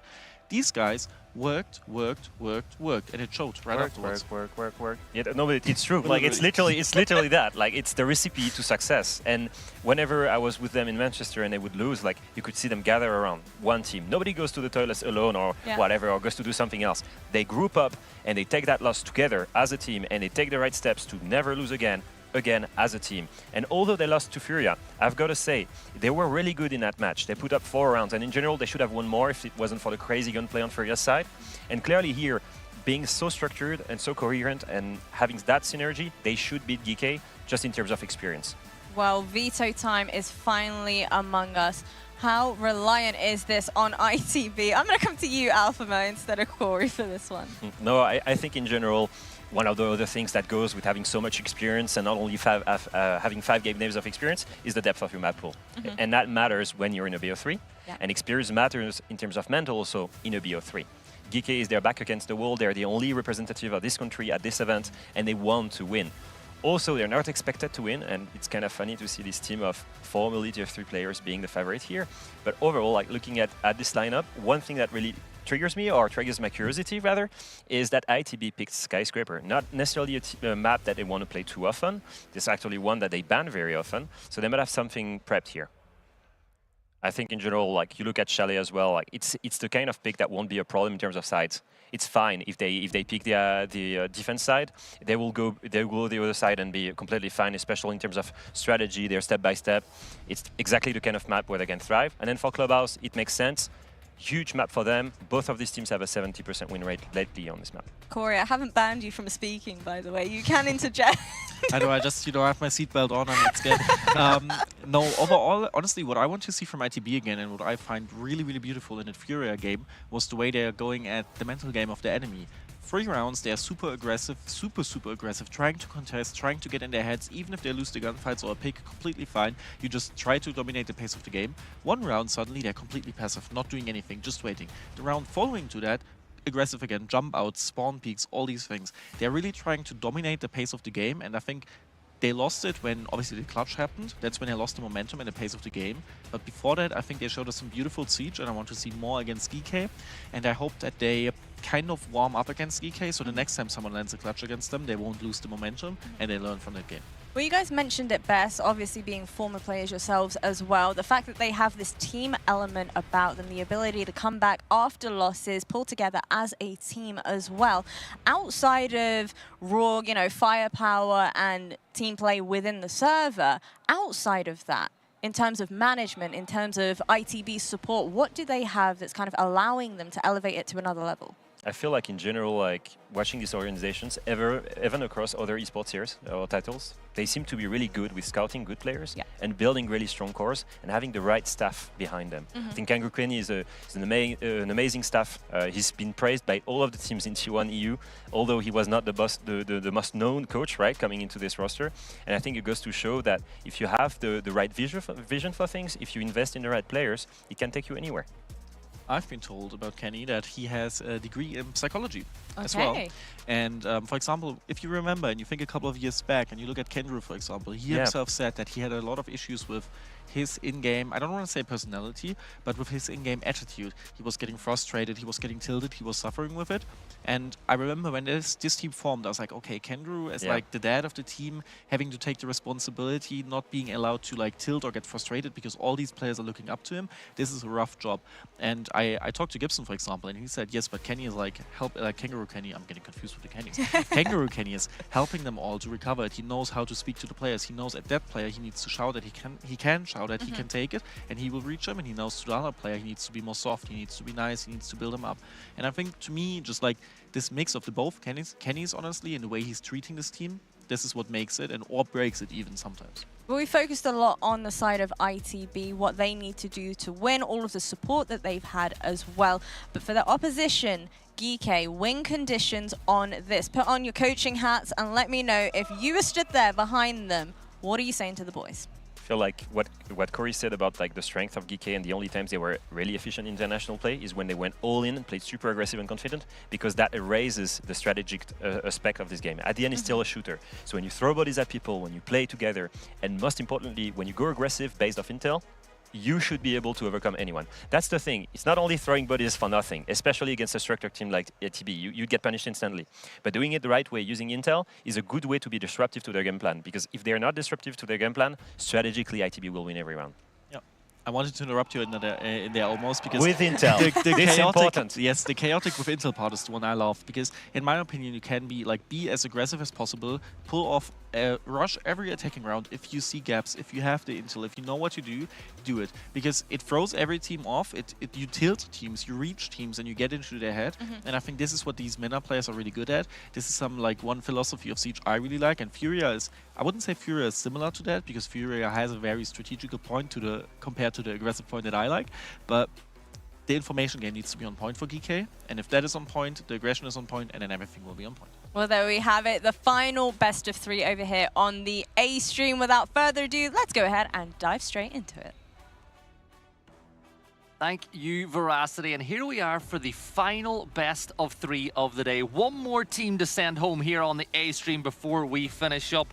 And Whippet, you've changed since we got here, right? You started the day, I hate NA, I really do. First off, you start to support Luminosity, and then you replace me with an American. Like, what's going on? Listen, Gibby, maybe, just maybe, the era of my anywhere but North America might just be wavering a little bit. Too much to support over there, of course, but listen, this last matchup going into it is going to be GK versus ITB for this. I mean, I'm very intrigued about how this is going to go. ITB against Furia on our very first game on this stream looked exceptional for the first half, and then they fell off. And I mean, I'll speak candidly about that for ITB. That was a lack of experience. I think a lack of firepower to deal with what Furia were doing. Also, I think a little bit of Furia have seen it all, done it all. I mean, they couldn't really throw off those world champions. Now, against GK, a less experienced side, but full of talent.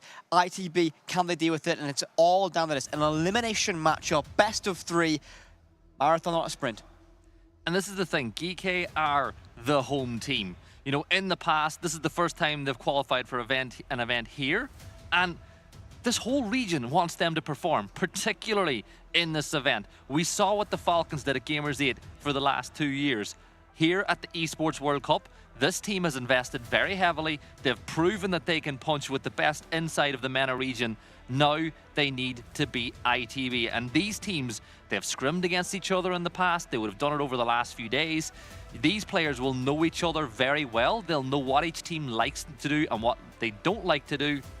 And at the end of the day, this is the best of 3. Anything goes here as they try to or to at least play tomorrow. I mean, there's a lot of pressure on this for these teams, of course. I mean, victory and moving forward is going to be, again, it's a massive bump in prize pool for players and organization if they make that jump, of course, so a lot of pressure for that. But before we dive into this, we often like to talk about other results across the day so far. Of course, we've had 3 fantastic streams running all the action. And one thing I would like to highlight is, of course, is a massive upset result that we saw, Gibby. You want to talk about that one, or will you give me the honor? This time, I will give you the honor, but I will say I am surprised about the result this time. Okay, so earlier on in one of our other streams, Bleed beat FaZe Clan. Enough said, really. Locked in. It's the leader effect, it really is. Leader, and we already spoke about the fact they've got some great talent. But let's jump into this game. Ying being the very first ban. I had a segue, Gibby. I had a segue for that one planned, and you ruined it. The leader effect, and well, one of Leader's old coaches, Kangaroo Kenny, behind the roster of ITB. That's how I was going to bring it back full circle. But our bans rolling out for Skyscraper, our first map of this best of 3. Ying, Brava, Fenrir, and our final one coming right up will be Kaid. Not really too surprised in that regard. Not at all. And on Skyscraper, we've seen it today already. We know what works, what doesn't work on a map like this. But these teams can't hide anything anymore. Like, you've lost the security of the upper bracket. This is lose and you go home. So they're not going to hide anything. You're going to see players playing for their lives in this matchup to try get the win. But the big difference is the experience. People on the desk were talking about the impact of Kendrew, who now goes by Kenny. Yep, it makes things lovely for everyone involved when you've got Kangaroo Kenny, the coach, 2 Kenny.ITBs, really. But the Kenny is one of the most experienced players in all of Siege, and he really needs to give all that information and all those years of experience to the rest of his team. I mean, to talk about the level of experience that he has, I mentioned the Cast at Fox about, a performance he had in Tokonami. Well, guess who won that major event? That was, Kenny on the side of Navi at that time, was able to get that victory. So you think about that, that is a long, long time ago. That's ancient history in terms of our game. And Kenny was there for it. And, player Kenny, not Coach Kenny, this is it's difficult sometimes here for it, but that's going to be a massive buff for ITB. It's why they're so good, of course. Now, Skyscraper, an interesting map for this one. Stylistically, I think it will favor ITB. GK do so on the defensive side, what tends to be the favored for most teams when they get onto this matchup, so I'm intrigued to see how things play out. Lineup-wise, we've yet again see Noah donning on that glass. It's not been a very popular or not very successful pick across the day so far when teams bring this out. Where we have that Grim for extra information, but very intrigued that we're going to see an Ella getting brought out, looking for an aggression. Yeah, they're going to get the breach, or he's attempting to get the breach open. I think by the sound cue, it has been opened, which gives him that line towards Geisha. Now you've really got to clear the player on the stairs, and you can see the utility dump, and there's no real cross, and there's going to be a peek, but Exi gets the first kill, as Azami will try to close that avenue of push. Exi gets the second on the round. It's a 5 versus 3. Make that a 5v2 as Neskin will find one for himself, not to be confused with your favorite player, Nesk for Liquid, but with 1 minute and 50 seconds to go. Brilliant start from GK, and it leaves it all down to Creeds and Oscar to try pull this back. Difficult 2 versus 4 to find yourself in. Oscar will grab one. X-Key's going to be off the board. 1 minute 40. Try and make something stick, and again, low HP on the member of Creed's. Not going to be an easy job to get this one done. Shots just narrowly missing from that black staircase. Difficult game of patience, but you're going to creep on in. Creed needs to win this one, and does so. Needs to win his second as well, but no one's there for it. No one from GK is going to peek up, but that plant should go down. Creed's in a great position for that cover. Oscar finds his second in the round. Can't stick that case right now. Doesn't have the cover to do so. Needs to relocate to make that work, but front lines have been formed here. ITB have an opportunity, and Creed is so important to it. Frenchie goes down. Oscar finds it. Now we're in a 1 versus 1, but it's going to be Creed. Finds it. ITB a difficult round, but they get the job done. ITB pulling that one back from a 4v2 to take the round, and it was Oscar and Creeds. And I have always said this about Oscar. He has got that clutch ability, that clutch bone in his body, and him and Creeds really did a great job. You could pick apart little mistakes GK made, you should not be losing, but the two boys, they got it done. They take the opening round on attack. And I feel for GK, that's maybe one of those rounds that got away a little bit, but take nothing away from Creeds and Oscar. Brilliant pullback from them. The massive thing is, though, no matter how difficult a round tends to be, and this has been a characteristic from a lot of Kangaroo Kenny's teams throughout, all the way from UK, the National League over in the European region, that's a long time ago now for this side. But again, his team have always had that ability to be very winning. No matter what the situation was, they could find a way no matter what, and that's a great example of it. It was a 4 versus 2. All down to Oscar and Creed. A lot of work to do. They were wounded as well. Creed's had around 20 HP, even less to his name, and they get that job done. Fantastic effort from this side, but can they keep that one going? And the big thing, again, is they're doing it on the offensive side. They need to get as many rounds on the attack as possible. They make that defense a much more comfortable time as they jump onto it. And we'll have that Monty in effect, something DC wish they would have had against Furia in our previous game, but ITB can make full use of it this time. Right, Kendry won't mind me bringing this up. Oh, will he not? But when we covered them in the qualifiers in a best of 3, he dropped a 0-kill game, right, that they lost. That's a Gibson classic, that is. Exactly, but the very next game, he picked Monty and got like a 3K in the first round. Like, Kendry knows how to play Monty, and he will be able to take tons of space. And something that I think he does very well, and it's the reason why he has this role in the team. Such a good communicator, and when you're Monty, you can get so much information while also forcing defenders out of position. Logic bomb goes out from Dokkaebi. The first set of those sent out. And that's going to be jammed. No way in. That Selma charge is just too good. Or not good enough for it, I should say. They spot out that mirror window. They could deal with that with an ace, but they can't move that ace around because they're denied or literally delayed by that mute jammer. Bees go out towards Shrine, trying to get that extra bit of information. That drone covers it off as well. They know they're safe. Second logic bomb, combination with that death mark, and down below, and just misses the window, but doesn't matter. Creeds is there, gets himself traded, however. 4 versus 4, but Kendry's going to keep walking in and put that pressure on.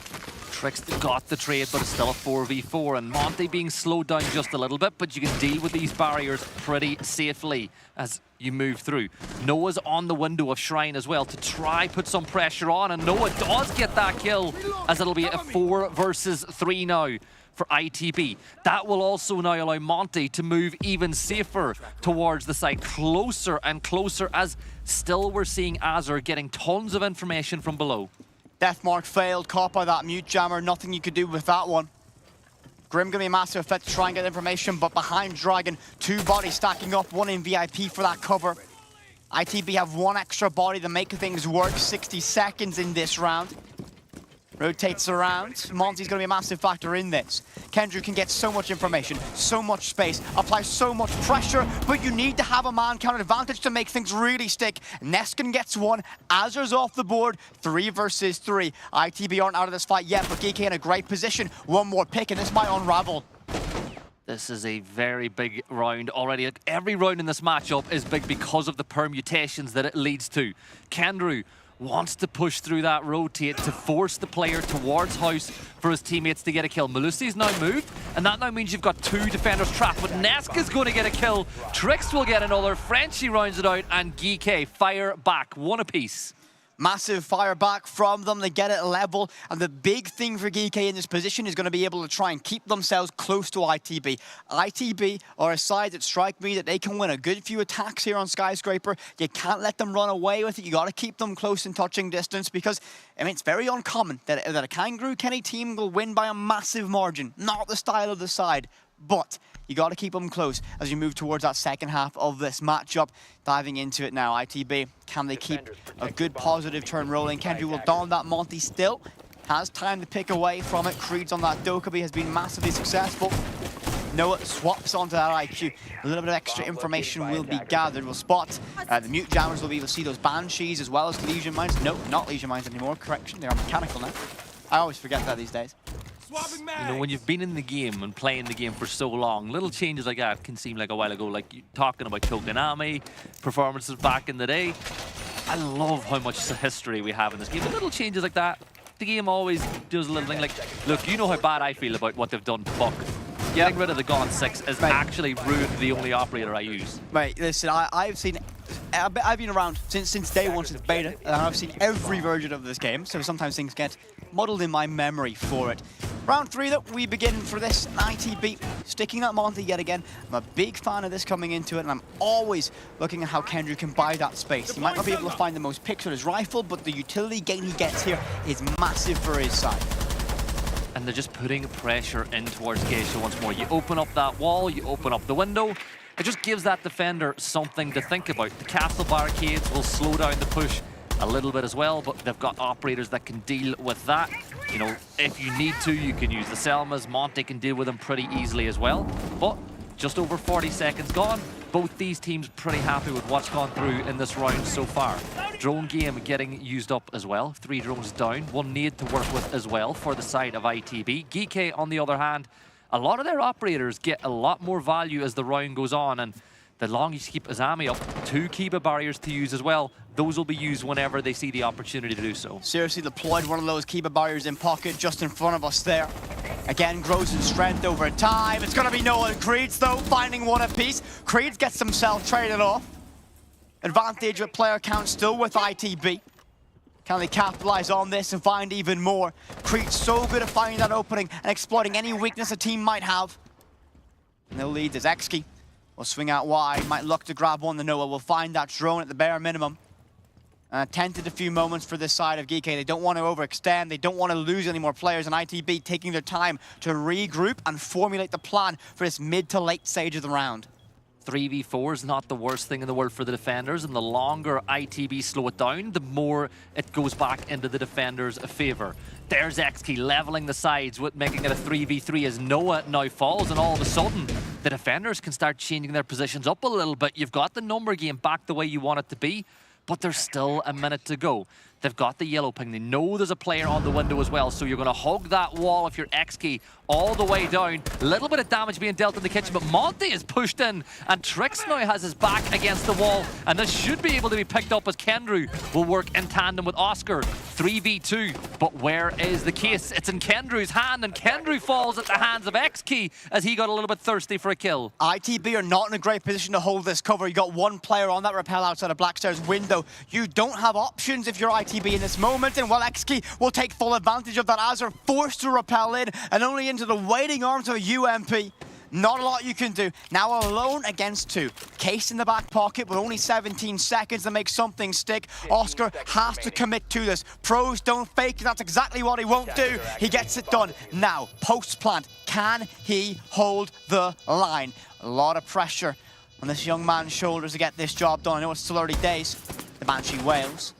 Reveals his position, but he's passive enough to not extend. He picks out, finds one. Needs a third. 3-piece in the round if he can get this job done. All up against now, seriously. Full HP. No keepers to work with. Has to get aggressive. Does he look the right way? Yes, he does! Oscar gets the job done. ITB find one more. No, barely cracked a smile, by the way, when he won that round. A little cheeky grin as Oscar gets the job done. That's 2 rounds that ITB have won that Oscar has been involved in big plays from difficult situations. And just the smart little things. He didn't overcomplicate it. He flamed off the stairs. He knew that would buy him the time to get the case down. And then he looked up and was like, okay, there's about 15 rotates into sight. There's verticality. There's 2 sets of stairs. He moved to the position that gave him the best chance of winning inside of restaurant. Really good game sense from Oscar. I mean, we've watched Oscar for a very, very long time, and we've always said that you mentioned he's one of the best clutch players you think you've ever seen. And so we'll see that exactly in play as he finds that 1 versus 2 in that post plant. Immaculately done from this young player. ITB get themselves their 2nd round here on Skyscraper. Now, we're guaranteed to see Chalet when we get there. Geeke's map pick. Gibby, what are you laughing at me for? He's standing up. He's so excited at what Oscar just did. He's literally standing up dancing because of that round. I am now stood up. That is correct. Too much passion, Gibby. I mean, I'll say this, quite frankly. I've got a little bit of a soft spot for ITB. They're one of my favourite teams in the European League. GK, also a team, when we came out here to Saudi Arabia 2 years ago, they cast a tournament called Gamers 8. One of the teams that we casted, one of the very first meta teams we casted, it wasn't the Falcons, was actually GK in a show match against then MIBR. That's when you got fat MIBR fans, because you wore the MIBR hat, by the way. But again, it's great to see where these 2 orgs have come in the last few years in the Siege scene. But this is the big one. It's all well and good being here on day 1. It's about being here on day 2 all the way through to Sunday. And it's going to be a tough task for these teams to get there. Only one of them will still be in contention tomorrow after this matchup. But we've already seen 45 seconds gone in this game. You can see that ITB are beginning to drone out the map. Reminder, barbed wire does some damage. They'll have that working in tandem with the Melusi, so if you push up the stairs, you're going to make a ton of noise. And it makes it a little bit more difficult for Buck, because GK know that Buck is below, as there's a huge roar behind us from one of the other games. I don't know what game is being played at the same time as us, but that was thunderous. But ITB, right now, the game we must lock in on. Gibson has thrown something across the room in dismay about this matchup being played. But GK do trail by 1. The really big important thing for me in this is they need to get the opening pick. They need to hold the line best they can against ITB. ITB have been so good at finding this opening. Players like Creeds have been massively critical for this. Minute 25 left to work in this round. Xkey on that cam. Doesn't see anything, but has that solo work with that position. Spots out the drone as well, which is there to catch any players on the flank. As we can see, they're starting to put pressure on the door. Is Creeds. They've cleared out behind the sofa, which is even more information for the side. All of the GK defenders have fallen back just a little bit more. They're giving ITB this entry because they know that's when they can strike.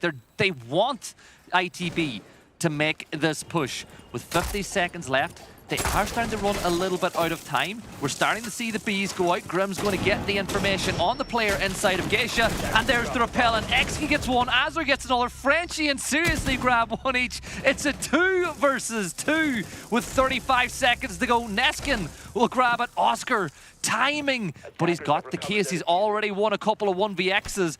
He's going to plant in a sneaky spot to bait the swing, but Warden manages to cross. But he manages to get himself all the way up close to this door. Oscar could win this round. He needs to check the right position. Someone so close to him is desperate. He tries to bait one, gets it down on the Warden. Oscar has a chance. Not again, surely. A 1 versus 2. Yet again, he needs a 3K to win this round. He has no information. He's going to play it with his rifle. Swings out wide. Oscar, no! Seconds away. The shift key is his nemesis. Frenchie gets the job done. GK go level yet again. But Oscar put them back in a 1 versus 1. But when Warden crossed and you suddenly have 2 angles to worry about, it becomes so... That's the same expression he made when he won the clutch earlier. Locked in. Cool as a Oscar is cucumber. locked in. You can't beat him. For those of you who've known them all the way through, do you remember when they were traveling to the event and that picture of him sleeping on the floor of the train came out? Gibson, are you referencing? You can, yeah.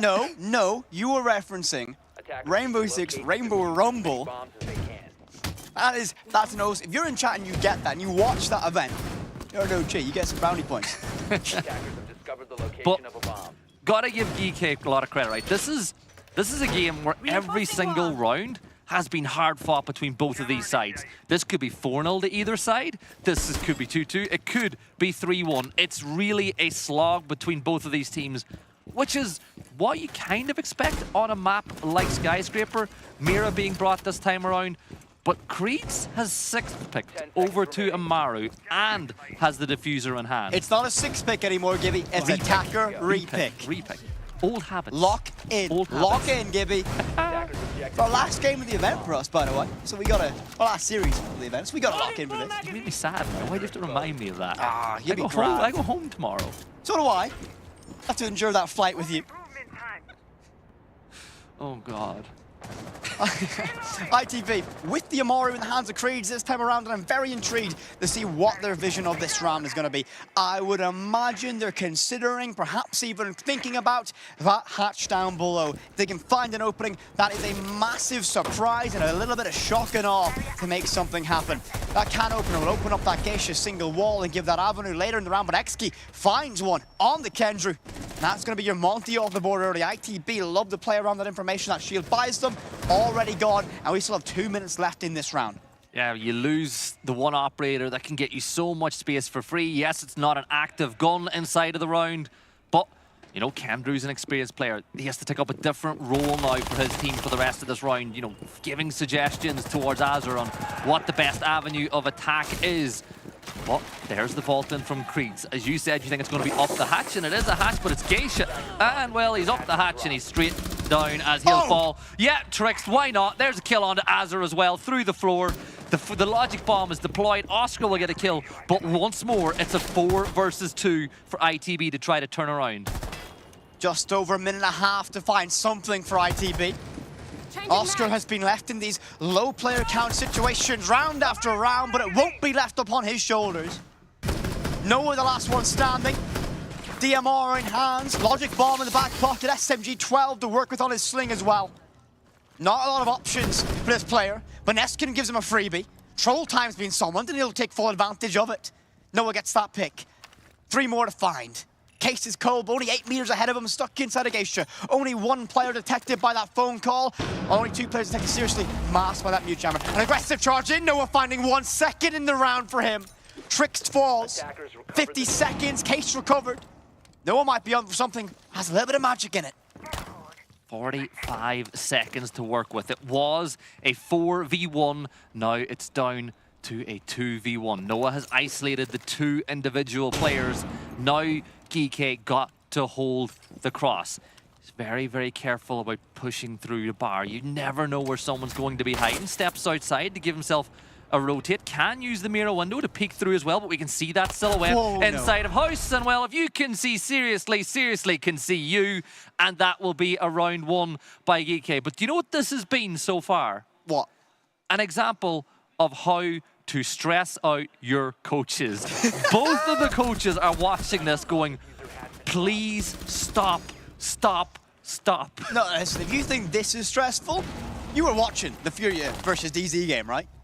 That was great. It was great, I loved it. But if you're a fan of either of those teams, that was a nail-biter. But so far, very similar vibe that we're getting from this matchup. No team has found significant A-light in terms of score light. DK now lead by 1. Going into the last round of this half, so their last defensive half here on Skyscraper. The preferred side of choice for many of these teams at the event this week.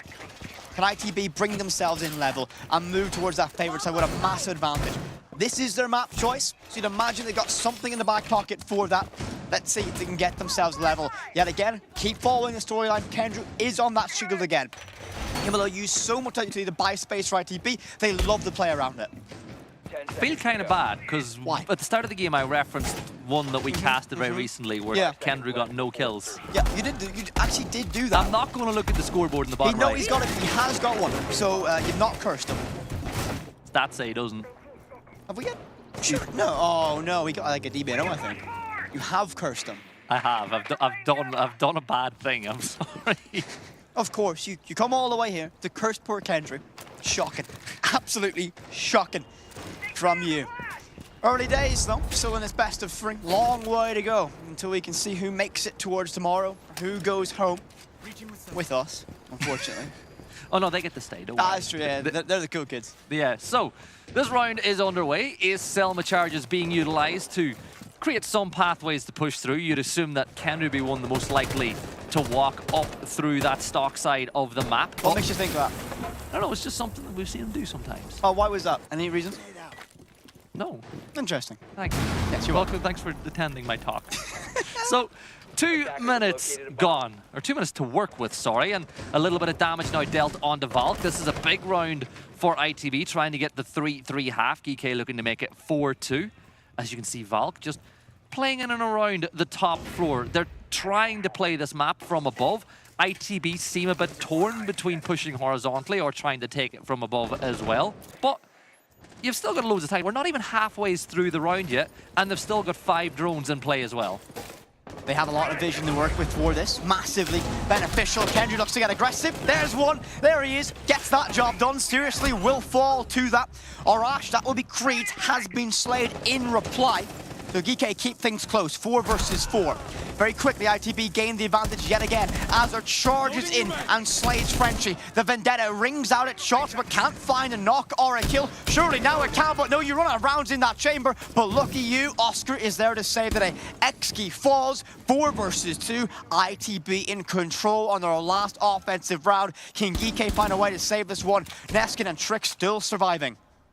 Tricks with a lot of kills in this game so far already, but it's a 2v4. They're looking to replicate what ITB did a little bit earlier, but with 45 seconds gone, every second that ticks away, it starts to give a bit more momentum towards GK. Getting that kill from Trix certainly will help, so Monty has the case in hand, but Whippet, what is he going to do? Where is he going to push from? Because you're really making it a tough situation. The case will go down, Kendra's tucked in the corner, and the defenders don't seem to have an idea. They have no idea about this, and that case goes down. ITB in a great position. Don't let their advantage go to waste. Oscar, there we go. I couldn't read it there for a second. Gets that pick. Kendra gets a second round against it. ITB bring themselves level here on the offensive side of Skyscraper. A full reset as they move to the defensive side. What happened there was you were saying Oscar and Azar's name came on the screen and you got confused. I got very confused. I couldn't read it. I'm standing up now, as you mentioned. I've wandered a little bit away from where I normally look at my monitor. Look at that kill from Kendra. He heard us. He heard us from the venue and he was like... Unfortunate, by the way. The moment that revolver, the chamber runs out of ammo, the second Creed peeks it perfectly. Kendra gets that final kill as well. Massive charges in the site. Well done to him from this, and ITB have played this fantastic so far. Clear vision of what they wanted to do, but the big factor for me is the fact they've done that on the offensive side. They did have their backs against the wall. They get to play this next 6 rounds with the comfort knowing they're on the defense. They can set the tempo on the preferred side of this map. So can they grow an advantage here? As Trick's going to be on that Monty that we saw ITB play fantastically around. Question is, will they be able to do the same level? That is the question, is right. Now, you know, we give Kendra a little bit of a joke, but as Monty, his job isn't to get kills. He's not on this. Are you still on this? I feel bad. I never say mean things, and now I feel bad. Even though what I said was mean things all the time to me. You deserve it, though. Oi! There's a difference. You're so rude. So rude. But this is now where ITB really want to win it. You always say, since we've started casting together, that round 7 is the most important round. I do say that. I do. Any game, because it's after the side swap. Now, I feel like maybe it was more important back in the days where 4-2 splits were common, where it kind of closed the gap a little. But even now, so it's about setting the right tempo on your defensive half. Couldn't agree more. Good point. Very well done, Is that because it's a point that you make exactly. And you're agreeing with yourself? It's the greatest point. I make the best points, Gibson. So, 2 minutes and 20 seconds to work with. We've got the Claymore in position for the vault out, and you can see that Creeds was thinking about it. They're going to open up that wall, and with Creeds, his job is to be a nuisance, be an annoyance, force all the members of GK to clear you away from this position. Now, one of the reasons why Monty's been banned all the time is because of how oppressive he is now in the game in its current state. Almost 100% pick rate so far in this map that he's not been banned. That's true. I mean, Monty is available. Teams are going to play him no matter what the circumstance is. Over in Latam, we saw the benefit he has on this side, on this team. A jump in Samurai, and that's going to be a freebie for Creeds. He'll get that every day against Frenchie. Opening, picking that up. Monty becomes a little bit of a burden for this side. So you have one less rifle to work with. To begin to get that control. Impacts down below, finds some damage on towards that shield. Neskin is good for it though, denies Noah, and Monty's being swarmed. Oh, this could be a freebie. Creeds has no clue. He's on the window. Oh, no, Peek it. Seriously? Please? Seriously? Come on, seriously, seriously, I'm being serious. Seriously, please peek this, seriously, please. Oh, no. Anyway, nothing to see. We didn't see it. It's fine. It's fine. We'll move on with the round. GK. We'll move on. Forget about it. It's okay. Oh. Frostmat will get me dealt with now as they try to move their way through the map, but look at the time denial already. 4v4, there's a minute left to work with. You can see that all the defenders now have pushed back towards the site. It's a very horizontal push from GK, and that could play into the favor here of ITB. Impacts go out from Zofia, trying to find some pressure. ITB just need to hold the line. Just over 35 remains in this round, and well, you can get yourself out of that Frostmat, so XG has that advantage, but he will be a little bit slow. He'll be limping around the map for a very long time. This is a dangerous gamble playing around this Monty. You don't want to let them in. Shields are so dangerous up close and personal. Oscar gets that pick. XG finally shut down.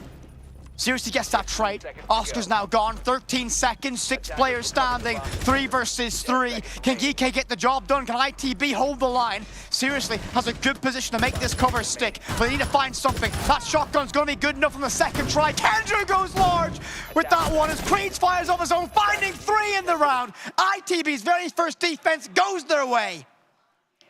Every player cam that we go to after this game, there's a serious lack of passion in the reactions whenever they win a round. You don't know why, Gibby. You don't know why there's no reaction there. Job's not locked done. They're locked in. I mean, they got it. It's a long way. Again, marathon, not a sprint. It's a best of 3. If that was SSG, the building would be shaking. That is true. But they didn't win their first game, at least. They won their second one. Yeah, it forces a timeout, and the timeout's very early, right? We're 1 round into GK's attacking half, and they've seen straight away, they're like, okay, ITB played a game style that was really there to slow down our momentum, slow down our attacks. We had Monty. Monty should be a perfect counter to that attempt to slow it down because you can take space. And I'd say that's what the coach is kind of talking about. He's like, we need to be quicker, we need to be more effective. You know, you can't let Monty play on house all by himself with players below. You've got to play with a little bit more teamwork. And, you know, the coach, for a man who's witnessed some of the rounds he's seen, he looks pretty calm. It's all good. Again, marathon, not a sprint. It's not the end of the world if GK can't get it done here and there. That's all fair. They have the second map, their map choice of Chalet. Ideally, of course, you don't want to ever lose as a competitive player or as a team. They do have that safety net. But you made a perfect point in that round. The Monty doing everything by himself in that position. Not the way you want to play that offer. You want half support, you want to have those crossfires held. Monty walks in to an area of the map and forces the defense to move.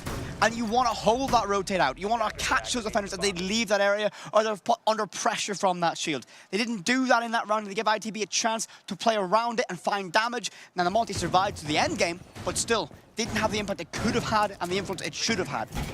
So you keep saying it's a marathon, not a sprint. Is that why these teams went to the lower bracket? Because they wanted the longest distance possible to try win the event? Lower bracket is a blessed place, right? Think about this. G2 lower bracket runner SI. But we don't talk about the team anymore. So no, where are they? Not even in the lower bracket over here. They're at home. 5 seconds left before insertion. If you 4 years ago could see the way you're acting, you'd be so disappointed in What yourself. if I were to tell you? All this G2 Snipe is just copium as a fan. That's how I deal with it. I'd believe that. That's more believable. That is more believable. But ITB 4-3 lead. Remember, whenever GK call a timeout, Kangaroo Kenny can talk to his team as well, so it's not just one way. Both teams can make adjustments as they see fit. Early on, Frenchie's hoping that someone's going to vault out to put some pressure from that Shrine balcony, but as you can see, nobody making that move yet. Nobody even threatening to do it as seriously will make his way up towards the balcony as well. They'll open up that house wall, single wall, which, as we keep talking about, cuts off any rotates from inside of Shrine towards site. As long as you're actively holding it, you need somebody there. You thought Creeds were going to jump out, but he didn't. Listen, Creed Samurai window. There's a bit of lore there for you, Gibson. But I mean, listen. You're not happy with that one. I brought that one up. But they're going to be waiting for this one, I think, very patiently from ITB. This is the massive thing about this map and what you want to do from this defensive side. ITB want to manage their lead at this moment. They don't want to let Geeky get a chance at a round, bring themselves level yet again. So this is going to be, I think, a very risk-adverse style of play from them. They have the talent to dig themselves out of difficult positions if they need to. But for ITB, it will be playing very safe, very to the playbook and not overextending themselves. A little bit of free damage garnered there is Noah a little bit out of position to find some free shots all away from XKey from a very far distance. Minute 30, still no substantial engagements, no one left in DBNO, no one compromised yet at this point. And ITB just not giving Geeky anything to shoot at. The clear is pretty slow for having Monty involved. Like it seems like they're overly cautious about taking on ITB, and why would you be cautious when Seriously is able to pick up a kill Noah? But Creeds will trade back tricks, 4 versus 4. As Oscar still playing on black stairs with the shotgun at the ready as well if needs be. We've seen many a big play in that position. But we saw in the corner of that staircase that Nomad, that stops that rotation. You can't walk up that staircase without revealing your position, and Oscar will play a very patient game. He's gone fishing. He's waiting for that moment, that perfect opportunity to strike. The rest of his team are going to be left one player short on site as he gets ready for this. Under a minute now, 35 in this, and this is going to be the moment he goes. He heard the opportunity, saw that time on the clock, and realized he can have an influence in this round. Massive pick there from Creeds. Oh, he's going to go huge, finding 3, make it 4 Creeds, and he's going to lock down Dragon, and GK need to find a way to solve it, and that's how they do it. Frenchie gets that headshot, and Creeds falls 2 versus 2, 20 seconds left. He caught Oscar on the flank a little bit earlier than that as well, but it's a 2v2 with 15 seconds. They have to make a decision. Do you go for the plant or do you try find these 2 kills?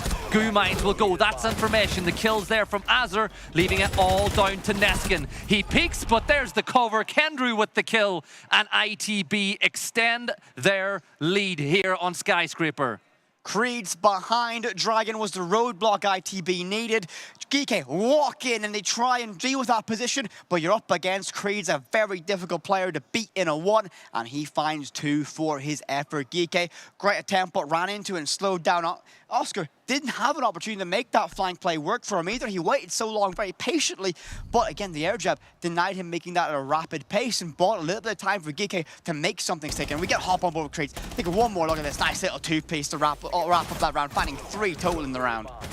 And the big thing is the way he moves around the Dragon as well to make it very difficult for the attackers to get that kill. You want to make it sure that when you are outnumbered, you want to try and make it 2 separate 1v1s instead of a 1 versus 2.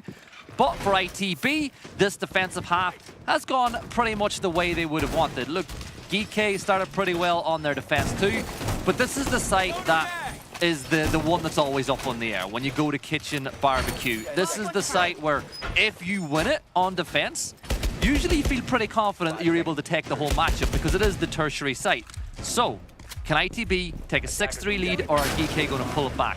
ITB, I think this is going to be why they went to this map, though. They've looked fantastic on their defense at this point, and GK have been very much struggling to get into this matchup past that side swap. And I always say, round 7, very influential. We've seen that be a factor. ITB were much more prepared for this defensive structure now.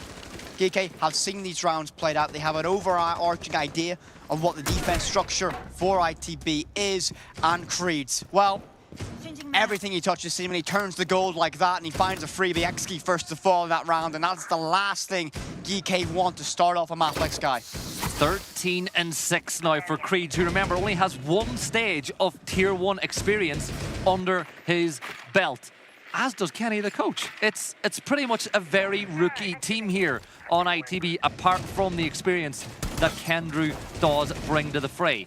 But Geeky, they haven't been pushed back by losing that player earlier. They're still trying to take control of site, but by losing Buck on a site like this, you lose your ability to create verticality. You can use the Roteros, but it's not the same. It also slows down the overarching idea of what they want to do in this round. They had a clear vision for what they wanted to do. Now they have to make a mid-round adaptation. They have to change things up. They don't have a very key piece of utility. They don't have breaching rounds or breaching charges on a player like Ace. They've only got the Rotero drones, and they don't make much of an impact with verticality, so they are very restricted on what they can work with.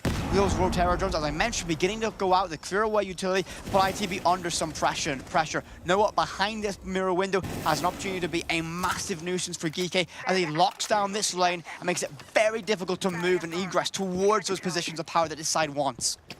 And here is a change of idea, a change of location as they still need to push Noah out of this position. There's a minute gone. Noah's been here for 2 minutes already. The mirror windows giving so much information as well.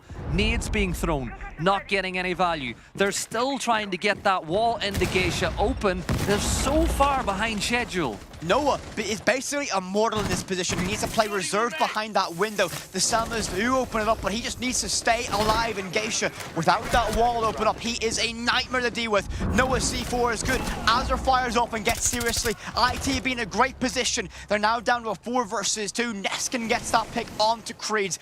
30 seconds remain. ITB in a great position to ride out the rest of this round. Even more so with the second kill of Noah, and now a 3 versus 1. All down the Tricked, left alone against 3. ITB surely are able to manage this one. They should do. I know for a fact that Kenny will be very upset if they don't. But you hear the audio, the barbed wire's there, Azure gets the kill, and ITB move on to map point in the very first of this best of 3 series. ITB have played this map absolutely perfect so far. Their objective was to go level in at that half if they could possibly do it and run away with it here on the defense. We have not seen Geeky get an offensive round this entire half. ITB have been in control. Now, one massive thing I want to point out is players on Geeky have tested ITB mechanically time and time again. In a straight-up gunfight, I think Geeky might outgun them, but ITB have played this perfectly and not let that happen. Attackers need to locate and defend. Yeah, there has been a lot of clutches in this from ITB already as well. And the big thing for me is DK have lost the early pick a few times, and it's really put them off schedule. And one of the things that I've noticed is when they're attacking, they have an overarching plan, but that needs every single player to be alive through a specific role on that plan. You lose the buck early on in that, it slows things down quite a bit. You can't really make any verticality, you can't open up any of the soft utilities. So we get ready for what could be the final round here. You're going to the strongest site. You look at the lineup, Vigil's in play as well, and you know that's just a nuisance to play against. On the attack, these 5 operators, they need to have a huge impact to slow this one down, and we know that Geeky have it in them.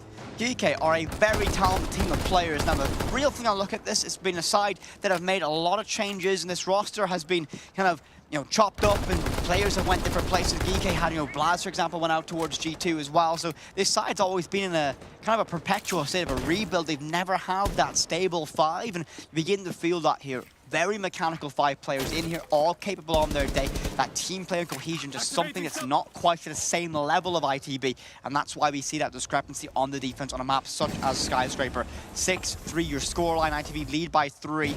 To get this job done, be a massive step forward to making it to the next stage.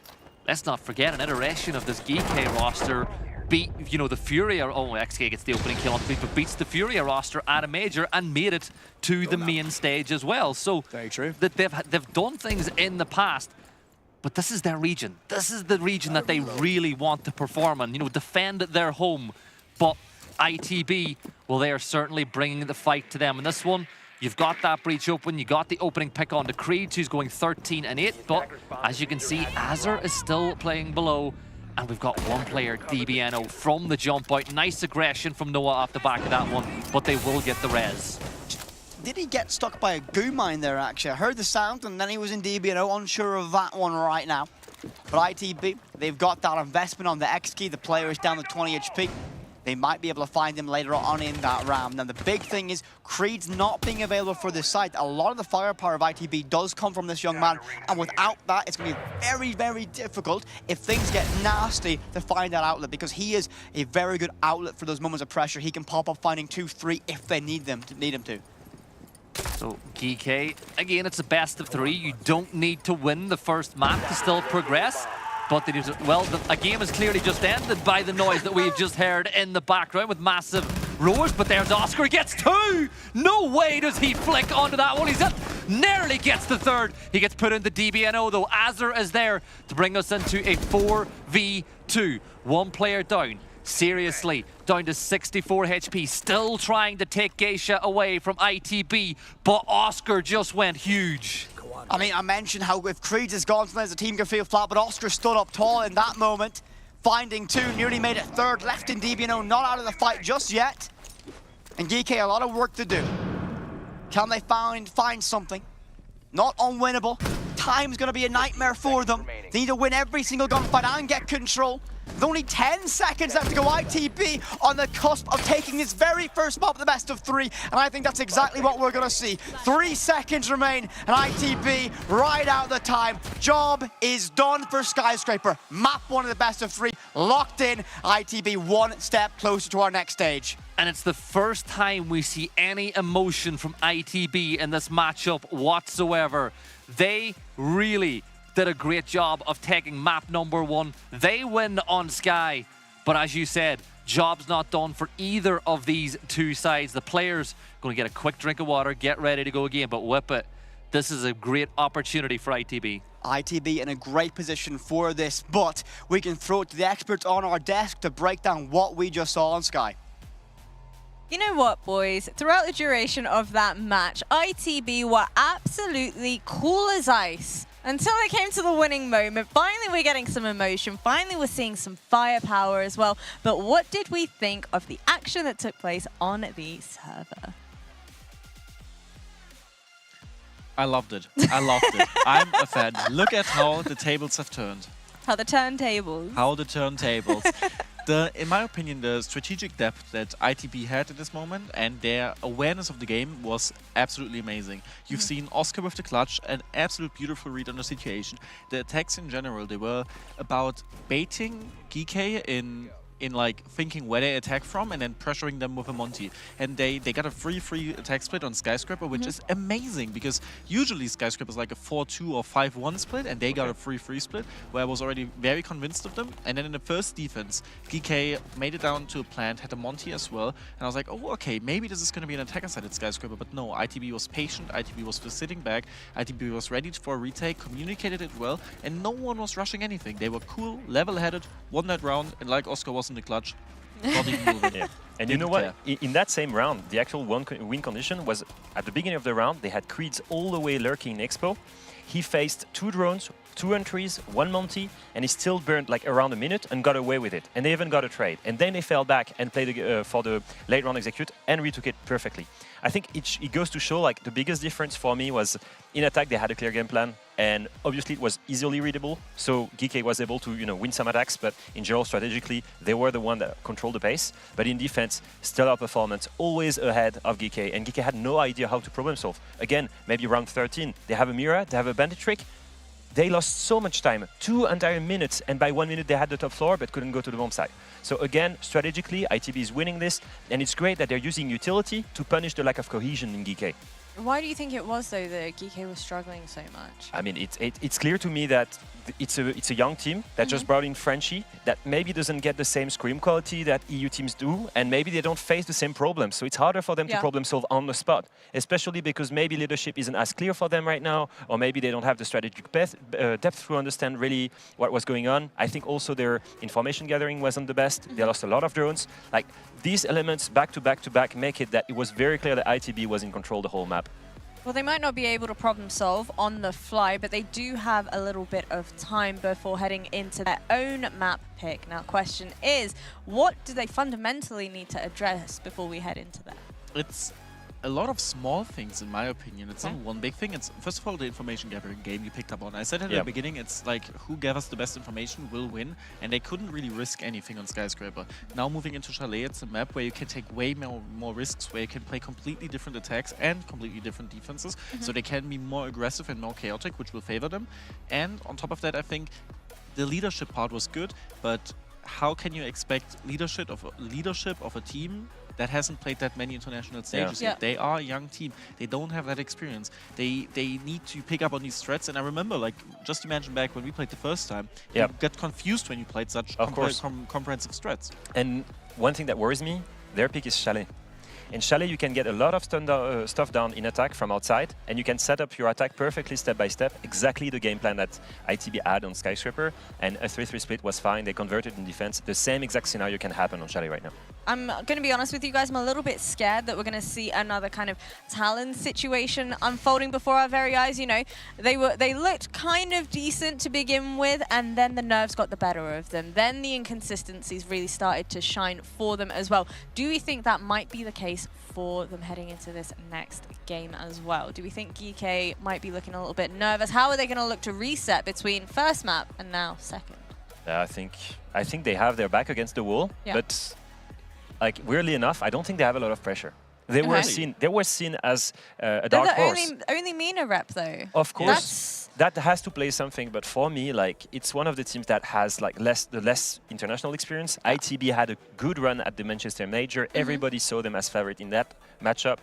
It's fine if you lose here. Like you already made it here, which is already a success in itself. You want to gain as much experience as you want, so obviously you want to play as many maps as possible. But for me, they don't have a lot of pressure. It's already good to be here. Just like enjoy it, play without pressure, be disruptive like you were when you were disrupting the attacker plan. I'm going to completely disagree with you. It's okay if you lose. What do you mean? There's a $2 million prize pool on the line here. But did they ever had a chance? I don't think so. I think that's the wrong way to look at it, because let's look back. I know I'm always talking back about 2022, but look back at Falcons. When I was playing, I used to be really good at the game. But look at Falcons. Would you have said Falcons had a chance to play second in 2022? No, yeah, and clearly. They were the only representative. They were no one expected them to be that good. And I agree with you. I think like with them being the representative, they do have pressure on them. You want to perform in a home crowd, home stage. This is where you want to shine. This is where you want to put it your all. If you could perform in France, of course you would feel pressure. Yeah, of course. Well, only time will tell whether or not ITB will be able to make this a swift 2-0. Who knows? Maybe the GK comeback could very well be a thing as well. We'll catch you soon.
Welcome back in, everyone, for map 2 of the final best of 3 of the day.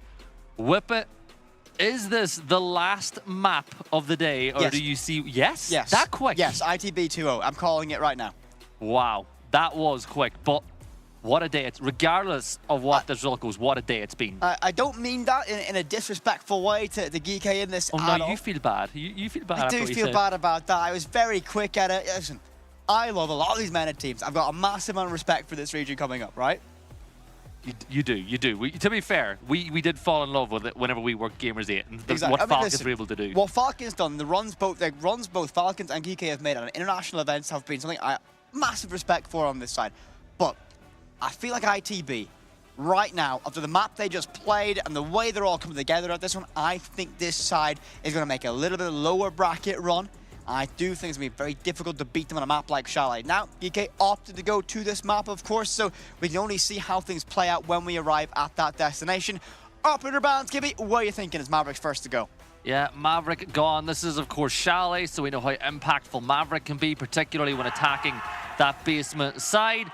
And the other ban, look, there's loads of options that you could see. Monty, no surprise to see GK banning Monty after how effectively Monty was used in that last matchup. And it kind of changes the plan a little bit, because obviously Kendrew will tick Monty almost every single round when he is in play with it. But the defensive bans, Valk will be removed. Pick your poison. What do you take away from this massive defender pool now? I mean, looking at Chalet, you know, obviously Valk would be the first one, but like I think Fenrir is a very popular ban here now. Obviously not as potent. But oh, I was right. I got a prediction right for a change. Did you cut your hair, by the way, before this event so people would stop calling you Fenrir? For people who don't know, we cover LATAM, and every single play day, all the LATAM fans are like, oh, look, it's Fenrir casting. Thanks for reminding me about that one, Gibby. I had to get it in here. Yes, no, I did cut my hair to avoid that reason, of course. Oh, I wasn't supposed to say. Damn. Sorry, I'm really from the depths of my soul. No, you are not, Gibson. but alas, of course, Fenrir is going to be banned away. Hi, Kenny. He's waving. He's waving at you guys at home. That was. Okay, so you think he wasn't waving at me in particular? No. Oh, that's shocking. But I mean, right, let's lock back in, Gibby, right? We'll go back to our last point. Fenrir was banned out in that last defensive ban. That is, as we say, it's a pick your poison on what the operator's going to be. There's a lot of impact in that final and fourth ban, what players like to do for it. Now, Fenrir on a map like this, you got to think about those rafters as you walk up that hallway out towards double door, how impactful they can be up there. Think about all the way instead of Astro. So, very sensible choice, I think, for ITB to ban that away. Gives you flexibility, a little bit more comfort moving around the compact nature of this map.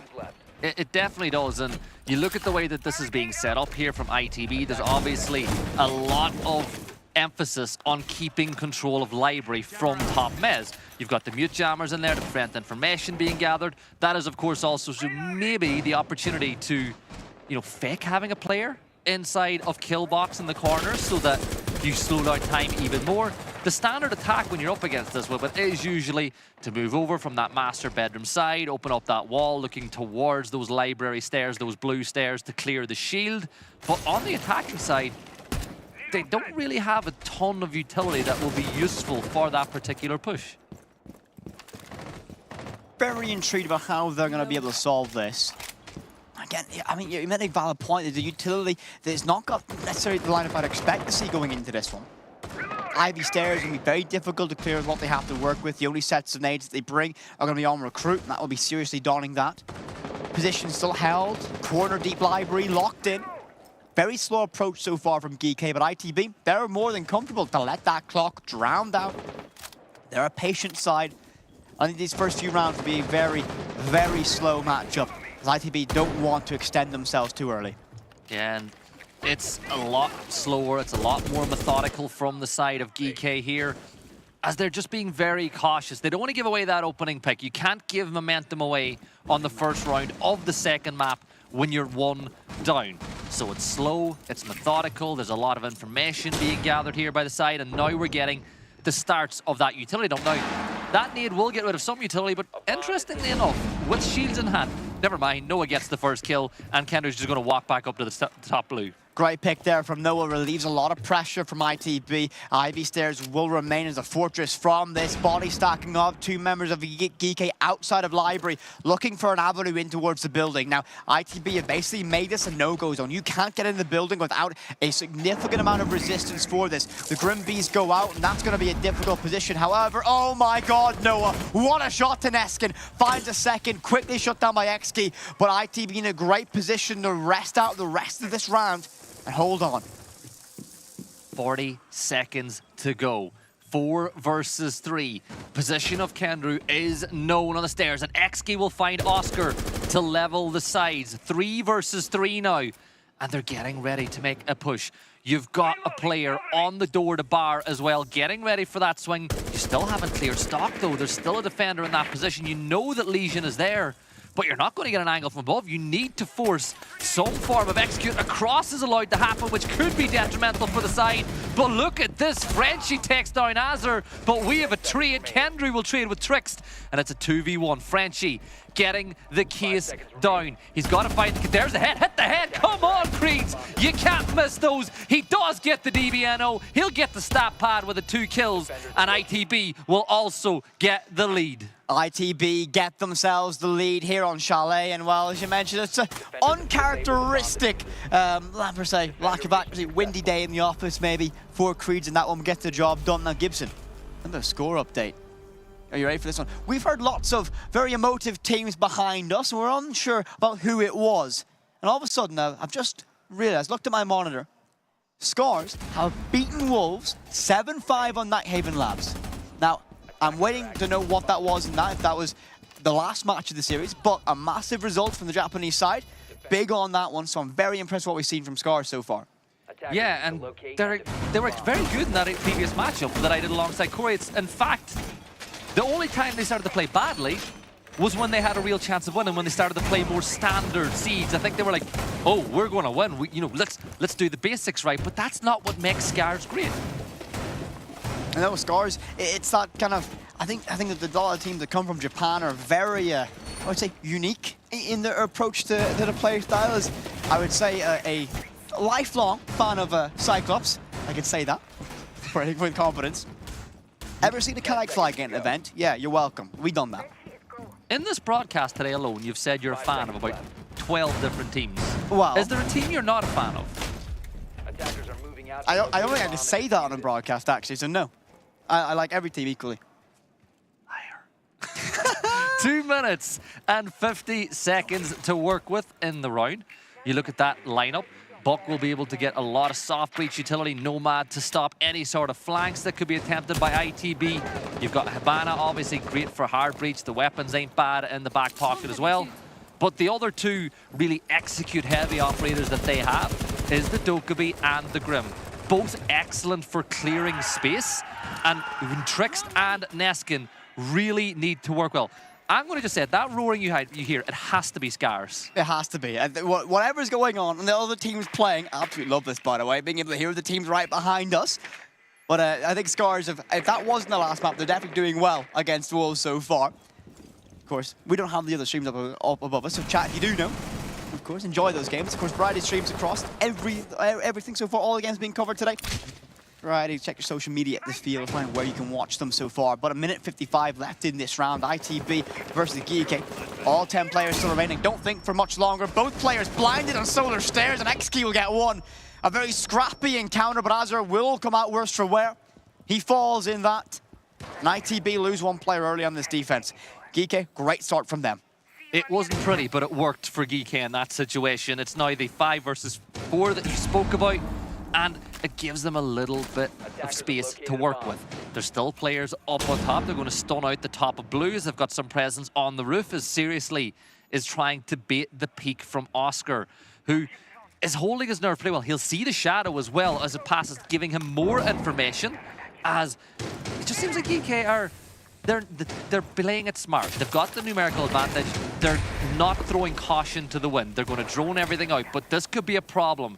Noah holding below, and that's a smart rotate. Go to the opposite window on what used to be West Main. play it safe. It's still called West Main. It is. Yes, it is. So 50 seconds And left. there used to be a door there. It's still called West Main. 45 seconds now remaining if you don't keep interrupting me, Gibson. ITB, though, very quickly lose 2 players. Neskin finds one with his rifle, one with a claymore. And ITB in deep trouble of losing their lead. Frenchie should be able to stick this case. And Oscar tries to get that pick in the window, does so. Seriously does fall, but the case goes down. ITB in recovery mode right now. Difficult retake on the cards. Noah spotted out by those Bs, so he's nothing he can do. Frenchie gets that pick. All down to Noah in a 1 versus 4. It's going to be very quickly shut down by Frenchie or XG down below. Job is done in regards of that. And it was excellently played. You get the opening pick. It was scrappy over on those on Solarium stairs. However, after that, they slowed down. They droned again. They got all their players into the right positions to enable the plant to go down. It's probably the best round we've seen them play over this best of 3 so far. And it's a great reply to that opening round from ITB. I have an update for everybody about that. I was unsure about that Scars result. It was the very first map of the best of 3 against Wolves. Elimination matchup happening on another channel, I believe. EWC Gold. Yeah. So. I thought you were going to jump into that one. Say something smart, you know. When have I ever said something smart on a broadcast? That's probably when Corey was with you. That is true. My IQ went through the roof in that matchup just by being around him. But that was a very good answer to the opening round from ITB, right? So for GK now, you've leveled the scores, you've won an early attack on Shally, and it is always important to try get that opening attacking round as soon as possible to build belief, to build confidence. Now ITB need to take the lead once more. It's going down to basement. It's a site which, funny enough, attackers tend to get a lot of success here, particularly when you get the 2 main breaches open. And by the 2 main breaches, of course, I mean you want to open up trench wall, you want to open up the main wall. And when you get those open, all of a sudden the defenders, they don't really have the ability to move. It's a very difficult position to find yourself as a defender. There's not a lot of space. You mentioned movement becomes very difficult, and this is going to be a very, very difficult fight for Creeds, opting to not re-peek and stay alive, live the fight another day. Control of dining and kitchen, very important for this side, of course. It denies pressure from lobby. It forces the team to decide to clear upstairs, because you have to have that hatch control for it. A difficult peek there, and a confidence from Noah to swing that window knowing that player's on rappel. I do like that from ITB, but I gotta wonder if they're taking a few extra risks early here in this round. Not a big fan of that from this side. It hasn't worked out for them yet. But Creeds and Noah are playing as a 2 on the top floor. So if they do lose one of the players, they want to get the trade, right? Effectively, what they're doing is make GK clear the map. And if you do lose one, you're close enough together, you can trade it back so you really get yourself back into a normal situation. Phone call is now going to come out, but as you can see, they're starting to clear the top floor. The blue silhouettes are making their way across the top of this map.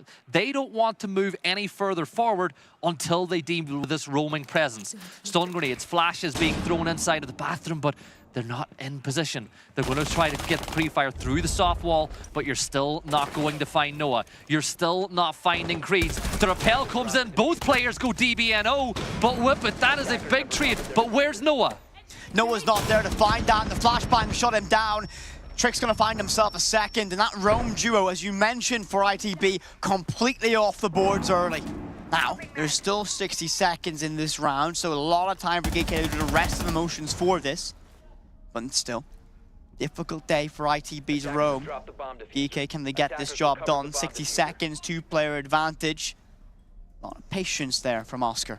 Just waiting, not extending. I like this. Trying to bait them in. He'll go for that peek now, needs to win this one, but no.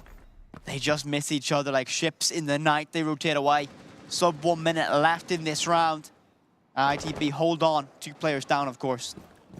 2-layered roam, of course, and well, they're going to give up that push down blue, and they're going to go to open that trench wall. The shield will provide a lot of safety here for Kendrew, who does have the C4 in the... No, actually, he's used that C4 already, but they're forcing the push. You've got to deal with the barbed wire. 20 seconds to go. Flash grenades are being thrown to allow the push into the corner, but look at this. Kendrew will use that C4. Azur gets another 3v3. Sides are level, case in the hand of Seriously, but you still hold this shield. It's really hard to win this round. There's a DBNO. Trix will fall. Nest will get Oscar, but it's low HP. Azur finds another one. Kendrew will get killed, but it's a round 1. Time is the winner here. ITB 2-1 up. ITB are masters at dragging out every single round. And look at the emotion on the coach Kangaroo Kenny there, knowing how much this means to him at this moment. But that team played a very well-structured system. That great duo room upstairs did fall short, though. Both players didn't really get anything. Now, in terms of kills, the time did get wasted away. A full minute of that round was burnt. More? Yeah, that is true. But GK looked very dangerous in that one, and they still went through the motions. They got themselves in a great position with that trench wall open up, and they all played a perfect position. ITB let the time do a lot of work for them, and they got themselves their second round here on Chalet. Got to give GK credit, right? They dealt with that roam. It did take a lot of time, but they got the 2 kills. But I also want to give Oscar credit because the temptation for a player like him had to be there to try to flank through blue when he knew that his teammates were under pressure. So the fact that he stuck to his task is a very important thing to do in that scenario as well. But ITB 2-1 up on Chalet on defense. No surprises here whatsoever. If it was GK on defense, you'd expect the scoreline to be the exact same but flipped. So this is a more important round. This is ITB looking to either take a 2-round lead or GK looking to level the sides. And I love the setup that's being brought by ITB. We know that, you know, Kendrew on Tubarao, with the fact that you've got the Electra clause here in this wall, can really use a lot of the time. Very intrigued to see how this one goes. Creed's on the Azami down below. Looks to get aggressive, but no shutdown so quickly. Seriously gets that one for free.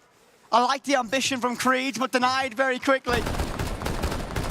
Oh, that's you know what? I never get annoyed at a player for trying to make a play. But Creed's just got beat. He just lost that. He just lost his one in that scenario, and that gives you the opening pick. Now, when you start using those logic bombs, there's only 4 defenders that you need to worry about their positioning. There is a Frost, though, and we know that Oscar has a real bad history on Chalet when it comes to Frost mats. We've casted a game where Oscar managed to get himself stuck in a Frost mat 3 times in a row. Same round, 3 times. So, thankfully, this time around, he's on the Frost, not going to be victim to the Pog mats this time around. Down below, inside the square, we see that floorboards getting ripped up down below. That's going to be the buck of Exki. He's going to take a lot of damage as he retreats away. Actually, no, he's only going to take around 10 points of damage. And the Zoto canister is critical to lock out this wall and keep it in place as long as possible. ITB, yet again, even though they're a player down, the longer they can delay and keep control of that top floor, the more influential this round can be for them. As if you hold top floor, you likely can deny a plant no matter what. And this is going to be Oscar. Creeps his way in towards that corner. He will be full white in that moment, but the drone play from GK gives him an opportunity to recover, reset, and stay alive. Yeah, he's actually going to dip, get out of there entirely and rotate your way around. Azur is going for a bit of a flank here, but it's a 4v4. Kendrew from above will get the kill onto Frenchie. Now we're seeing a little bit of a push now from Xkey, pushing right up towards the door, realizing with a lot of pressure on the top floor, you might be able to make this happen, but no, Kendrew is still there, putting the pressure on, holding the door. Remember what I mentioned, though, that ITB want to hold on that top floor? They can't walk in and get this site down. So right now, GK have to make an adaptation to push to get that top floor control. You've got less than a minute to make that one work, and yeah, that's held by players like Azur, come on, headwork Kendrew, there we go, got there eventually. 30 seconds, and GK need to make this one stick. They need to win every single fight their way, and oh, no. Azur gets that one, and Eskin Oscar finds Xkey, and well, just like that, it's going to be a 4 versus 2. 20 seconds, ITB should surely coast their way to another round victory here on Chalet. They just need to be patient and wait, as everything is lined up for them. A great angle, held an aggressive push all the way. Seriously, will find himself a second one, 2 very quickly, and it's down to a 1 versus 1, Gibby. I thought this was unlosable, but it's going to be down to this. Where's the case? All the way inside the kitchen, outside the kitchen, and it will be the time that does it yet again for ITB. two rounds that ITB have won on the clock in this game already. Live Oscar reaction, by the way. But here's the thing that scares me about that one. That round should have been unlosable for ITB. It came down to a narrow margin, a 50-50, and then a 1 versus 1. He's just... No reaction, by the way. Live Oscar reaction. No reaction. Completely locked in. We need that for, you know, the way we always get like player reactions that the guys in the social media team love to use. Yep. Every time someone says something like controversial, just get that live Oscar reaction. Just I love it.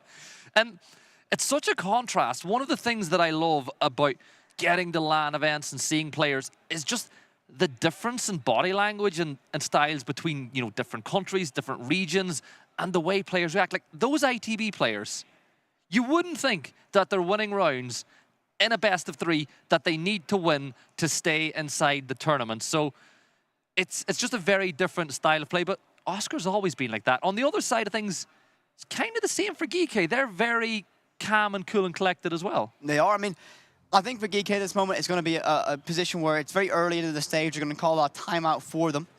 And they just don't need to panic yet. They're only 2 rounds down. That's gettable. They can get the job done. They can get themselves level at the end of the half if this timeout is correct. So hopefully they can get a proper conversion from this timeout and put themselves in a good position to move on from this. But ITB have been playing very good so far on Chalet. Very good basic Siege, letting the time do a lot of work for them. The classic phrase, the 6th defender, that's going to be the clock, and it's been fantastically in the favor of ITB so far. Before we get ready to dive back in this one, Gibby, you want to hazard a guess the score of the game behind us? Scars are winning. Exactly. I heard the roar there now. They've won another round. I believe it's 4-1 for Scars. Scars moment I say this. On attack, by the way. Yep. That's impressive. That is very, very impressive. This has been a very good game as well, though. Like, it really has. But you're not hearing the players because, as we can see, it's just this is business as usual. I mean, listen, as much as I love ITB, they're here to get the job done. They're not going to be standing up. They're not going to be roaring. It is a classic case of just get this job done.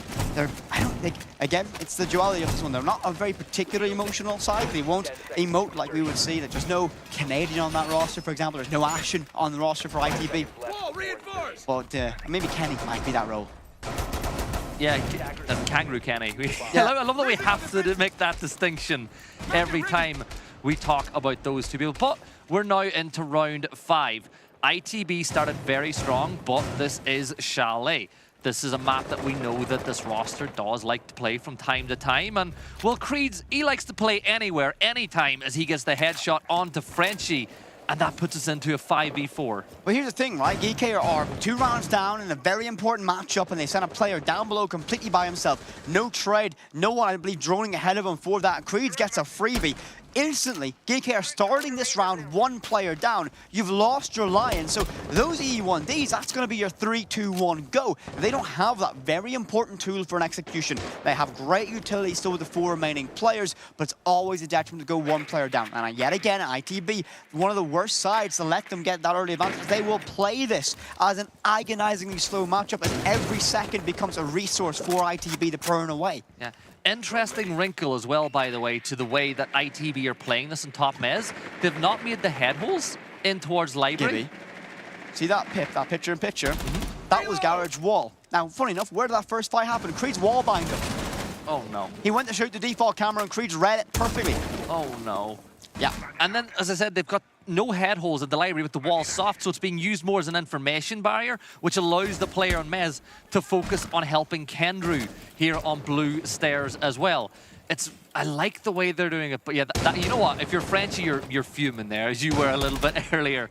But minute and 20 to go. Oscar going 3-3, still playing inside of library with no fear whatsoever. Finka is going to cross. And Oscar, oh, don't walk it. Oh, it's no, he's safe. He's a woman. We're good. Here's the thing, though. What's GK lacking right now? Seriously. But where's the Capitao? Where's something to deal with this position? There's not a lot you can do to force that player out of library corner. They're completely safe. Now, Ivy Shield's going to have a lot of protection. You can't push through that smoke because the Warden holds across from Mezzanine. Oscar finds Neskin, and ITB, I think, have played a perfect round here.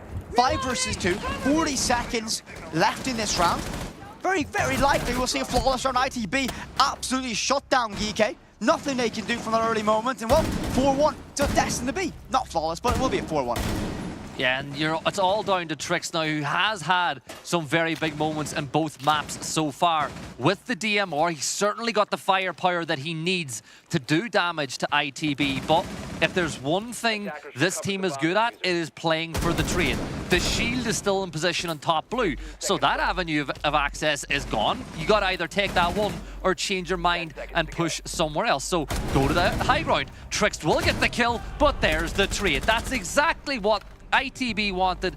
They take it, and honestly, It feels like losing that player very early, it just knocked everything off for GK. Troll time cancelled with that one. Very scary there to lose 3 players to that one. But stop padding.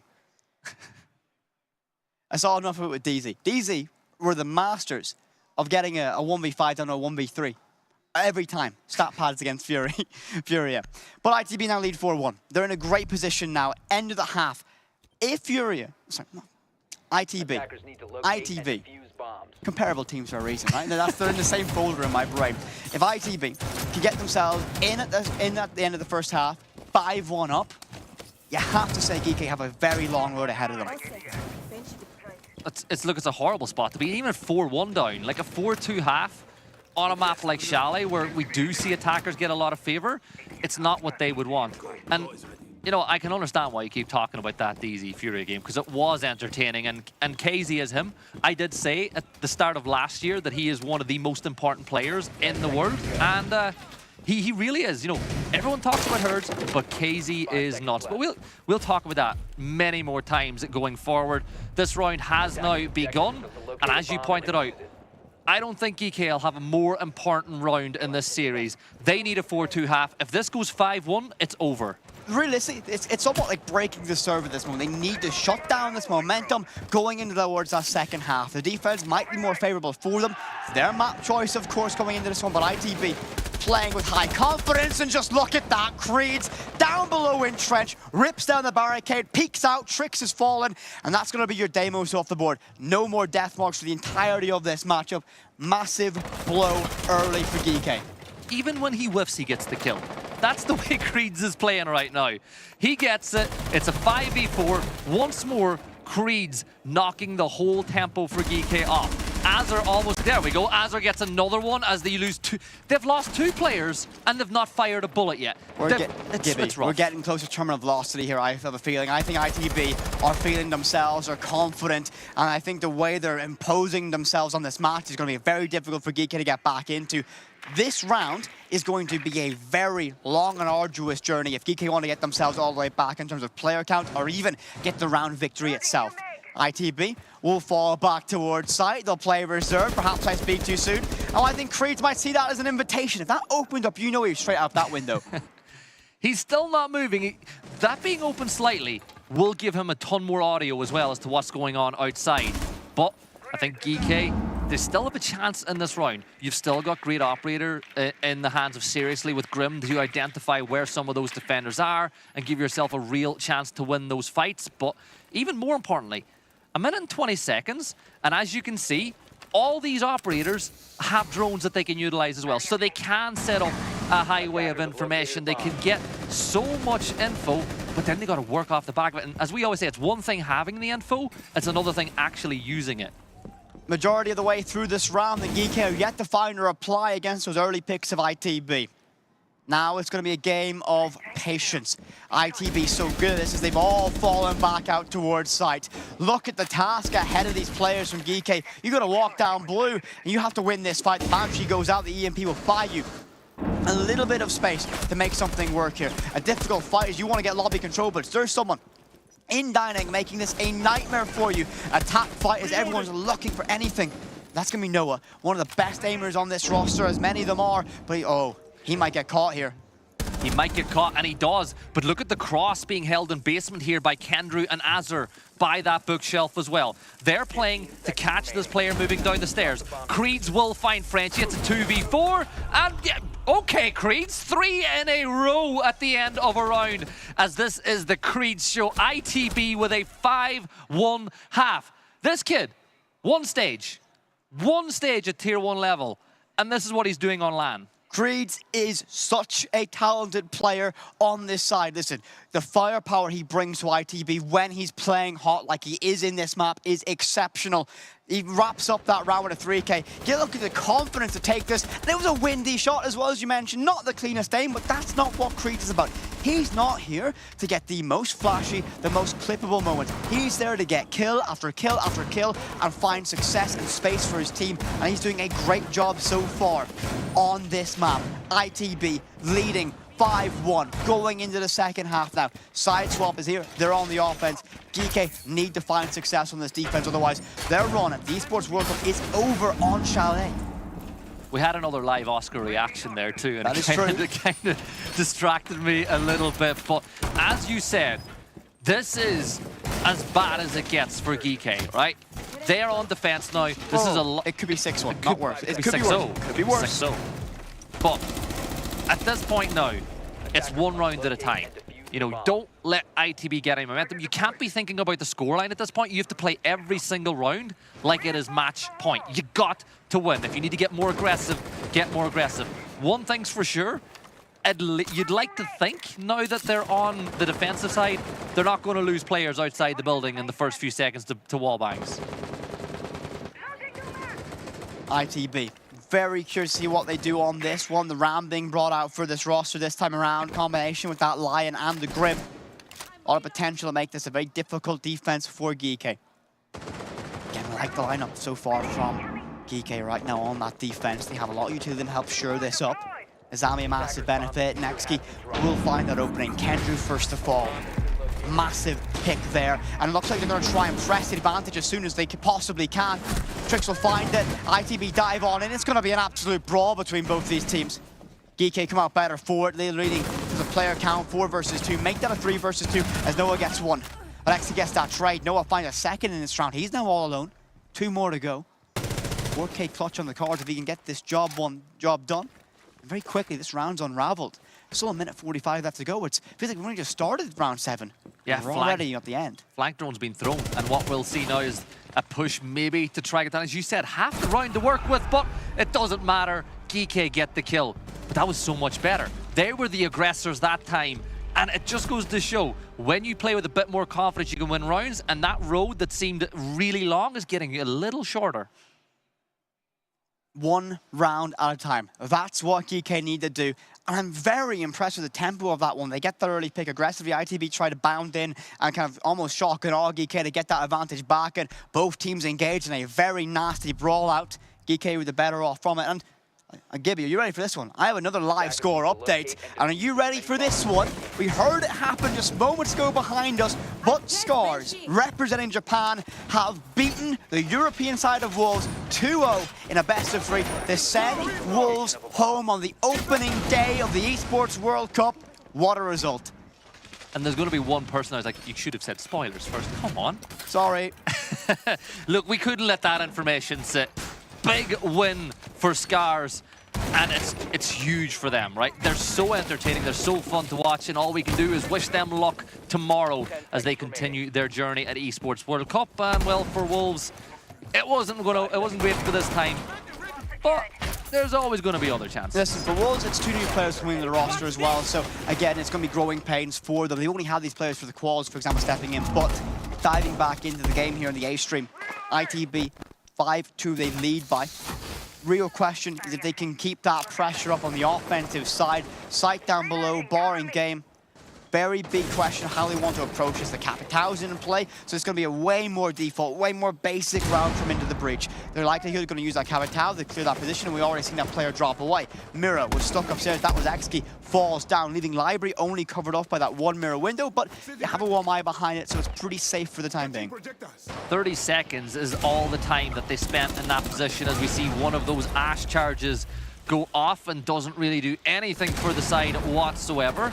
More utility being dumped, but you can see the value of the Kiba barrier. Exki gets the opening kill, but Azur takes matters into his own hands as he pushes in through Library and gets a double. Full control now of the top floor. Well, at least it seems, seriously, still by Piano double door, but the most important part of the verticality has been established. If they know seriously is alone here now, do not be surprised to see 2 players go to hunt them down. I don't think they know. 2 players just had their backs turned to this position as they vaulted in by Ivy Stairs. They keep walking down, not knowing a threat is lurking so dangerously close. Creed will peek this corner spot the head of Malusi. A difficult fight, and I wonder if this will be the moment that he will swing out wide. Noah finds one on the tricks, but seriously, still a massive threat upstairs. He'll win his one. Creed's off the board, and ITB now have a dilemma to solve. 1 player upstairs, 1 on site, you'd imagine. ITB want to push on the side directly. That's exactly what they'll do. Azur will find his 2nd in the round, leaving it all down the seriously alone. He'll get 1.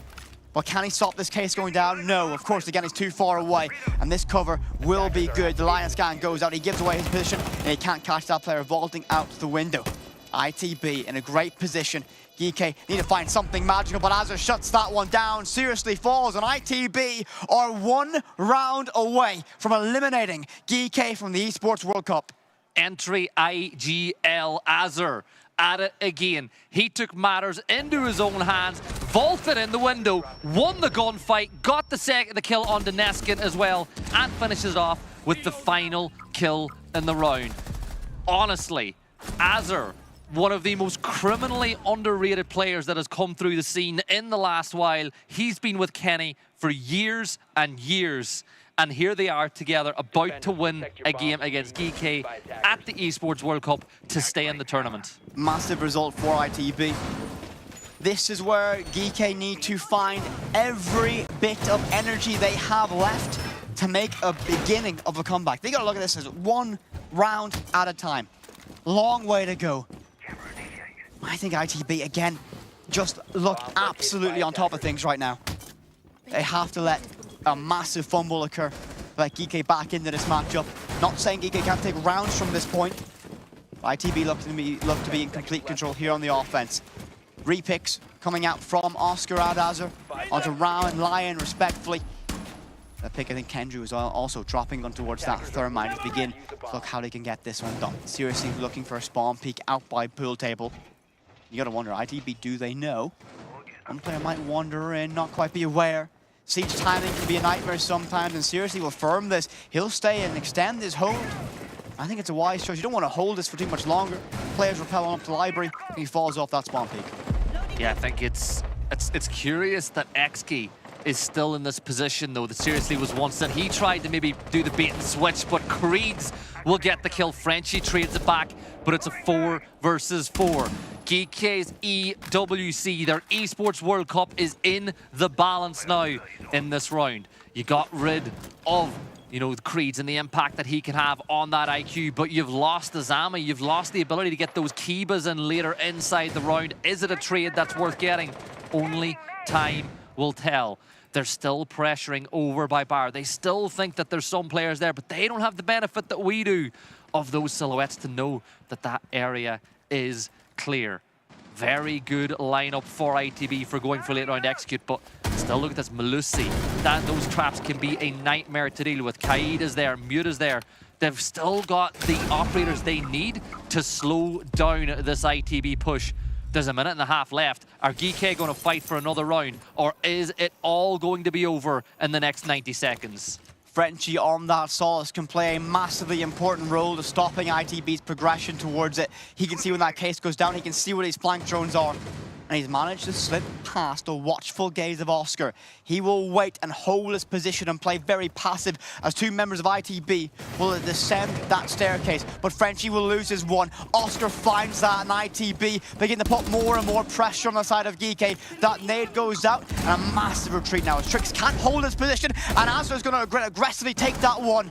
Trix falls, 4 versus 1, well 3 versus 1, and ITB are only moments away from victory here. And GK, what do they have left? One last stand. Can XG find a moment of magic here and get the 1 versus 3?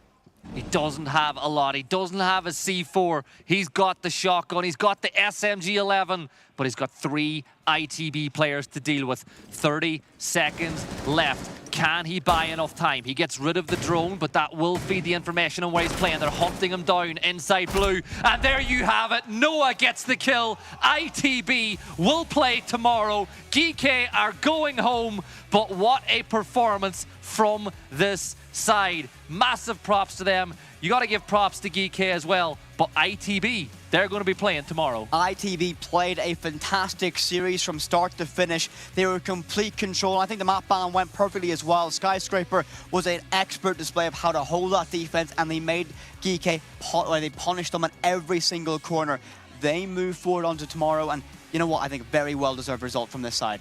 Yeah, and obviously it's nice for us as our final map of the Esports World Cup for you and I to see someone that came up through alongside us and Kenny leading his side through to tomorrow as well. But that is that for Whippet and I here at the Esports World Cup. we'll be heading home tomorrow. We'll be watching the action. Do not fear for that. It has been a pleasure. But for that, back to the desk. A pleasure as always, gents. Beautiful casting, phenomenal plays, and all the action that ensued. Whenever you look at me like that, I just start laughing. But I'm super, super proud of the ITB boys with that showing that they gave us there. I really want to give credit to the boys. A lot more passion, a lot more excitement, a lot more yelling as well. Yeah, they definitely like had the momentum after the first game, I feel like. And even like the first round, the fact that he misses the shot on the guy planting, then he barely whiffs and then managed to get the kill still, and he's having fun with it. You know, the teams that are stressed, like that moment, you would feel bad, right? You wouldn't be overconfident or anything, but they just laugh, right? Because they feel like they're having fun, they're in the momentum, they're gonna win, and it showed everywhere, like at every step, they just were ahead. I love how you're just like admiring him, nodding like, yeah. I was looking at Alphamon, I was like, all right, do I like talk about my perfect prediction streak I had today? And I was like, I'm gonna let it be. And then I was a bit lost in the moment, I have to admit. No, but one thing that I really wanted to highlight in this game, or in ITB in general, I said it in the Furia game because there they changed the pace, but I realized watching this game, it's not only their pace that is perfect in my opinion, it's they are so aware of when to be aggressive, which zones to contest, when to be passive. Like they made GK look like they shouldn't be here. But that's completely wrong. GK is supposed to be here. GK is up on the level. But ITB outplayed them on such a strategical point of view and such a disciplined point of view that it just looked like GK couldn't hold up. Yeah, they really abused the map as itself. Like, when you're in defense, you really need to abuse these very strong positions. And I remember that one round where they don't clear Kangaroo above the bomb site, and he just kills the S upstairs, and then he's able to stop the execution on site. And it's just something that GK was struggling hard with already on the previous map, problem-solving a defense. And it's exactly what happened on Chalet again. I'm not too surprised. It's exactly what I thought. Like, when you lack a bit the cohesion to problem solve really quickly, utility-based obstacles, and the team in front of you, like you said, is super disciplined and doesn't give you a gunfight, there's no solution for you. Well, I'm loving the fact that we've highlighted the strengths of ITB in particular. But the decision-making behind all of those fantastic plays that we've seen ultimately rely an awful lot on their coach, Kenny. So, Kenny, welcome to the broadcast, and please, oh please, let us know what your secret sauce is for the boys, because the momentum was there, the hype was there, energy was phenomenal. But the real question is, has it always been smooth sailing, coaching these boys, making sure everybody is level-headed in those micro decision-making moments, or was it very much a learning curve for them? These guys make my job very easy. I give them the tools and they execute the tools really well. How hard I am on them, they take it and they learn. And we're a team that always are learning. We're very young, apart from Kendrew. Like we have 4 players who are extremely new into Tier 1 and into Pro League and into international play. This is our second event. Our last event didn't go to plan, but that was all a learning experience. And we've taken the lessons from last event in Manchester, the Manchester Major, into EWC. I've learned a lot, and I've been able to really help the boys perform a lot better than we did in Manchester. I think the performance was the main thing for us. Even though we lost to Furia, I thought the performance was actually really good, and then now we come up against GK, and the performance was good as well. I definitely agree with you, but I have 2 questions for you. First of all, Kenny, I know how much this game means to you in general, and I just like asking this question, how do you feel, how is it? But I'm going to ask it anyways, because I feel like this is your first win on a big stage as a team. I've seen you jump around there. I've seen you be happy. How refreshing is it to be able to show up in such a dominant way as you guys just did? Like, are you proud of the boys? Are you proud that I mean, obviously you're proud of the boys that they recovered, but how did you really get to a point that you were able to recover after the Furia loss? Because I felt like the Furia loss to you guys was very demotivating due to everything going downhill after one clutch. Despite the Furia loss, we were actually very happy. I think a team at the stage that we're at, I think win or lose, we're happy against Furia as long as we don't get battered and we actually show a good performance and we do ourselves proud. We play our game, we trust our processes.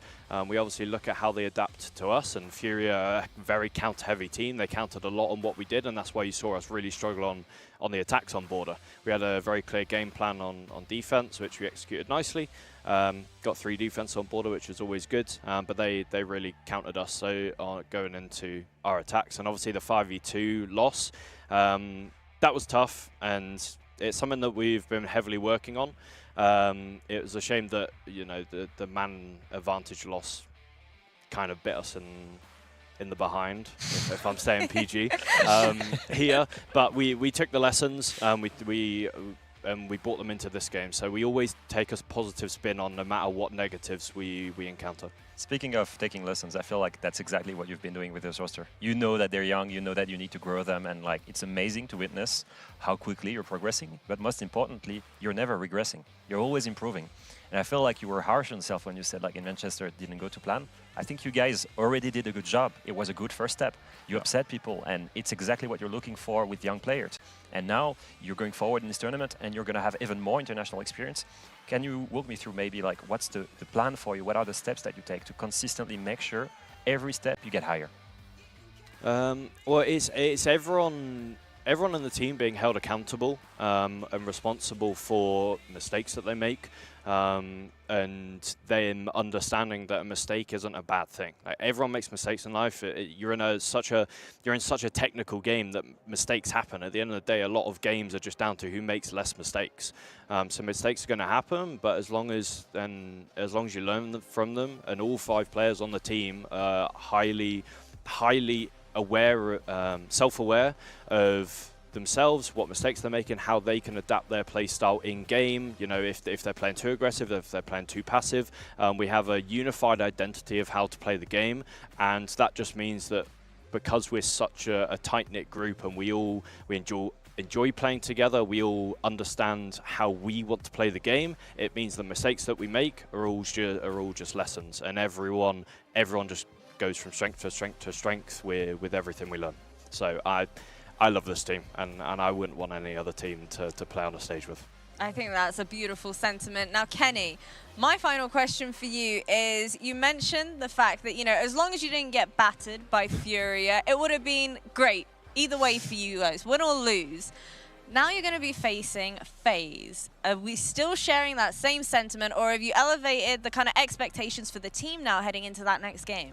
We're running the gauntlet, aren't we? The Fury and FaZe combo to make the main stage. I mean, it's definitely a test, and no team's going to underestimate anyone. There's no easy games of this tournament. We can go into tomorrow taking the positives from how well we were up against Furia. I mean, like the way we looked at the Furia game, like they felt beatable. And if a team like Furia feel beatable to us, then a team like FaZe on a similar level feel beatable for us as well. So we can go into tomorrow. It doesn't matter what team we're against. We trust ourselves. We believe in ourselves because we are confident, and we know on our day we are an extremely strong team. And we can challenge any team at the top. So we will go into tomorrow with the same mindset, and win or lose, I'm happy. The experience here in EWC has been fantastic. We want to make top 8 because the top 8 is a progress on. We didn't make top 8 at Manchester, so we want to make top 8. FaZe aren't going to be easy, but we're coming for you. Beautiful, amazing stuff. Again, another championship mentality. Congrats to you and the boys once again, and best of luck for that FaZe matchup. Thank you very much. Have a nice evening. A lovely chat. Yeah, it's That's funny. a smile on my face. Yeah, it's funny. You remember, Corey, we had this debate about what do you need as a team to win consistently? You need vibes, and you still need discipline. And it's exactly what they have. They have discipline and vibes at the same time. I think they've got the perfect balance of it as well. Exactly. I was about to say, I think just the mix Kenny brings in, like in general, this interview was very enjoyable for him, super down to earth, super transparent, super honest. And if this is the way they're treating them, each other in this team, then you know the vibe they have, you know the schedule they have. And I think this is exactly why they're fostering so much and why they're growing so much. And I can't wait for them to grow more, but I really think this FaZe game is going to be a very rough test for them. Yeah, at the same time, they got upset by Bleed FaZe, right? So there is an opening here. They're not playing at the best shape, and ITB is clearly on an upward trajectory, and they're fueled by momentum. and they also witnessed that they were close to beating Furia. I say close, they had 4 rounds, but in my opinion, in their head, they said close. it was beatable. So I have a lot of hopes for them, even if it's not, you know, for today.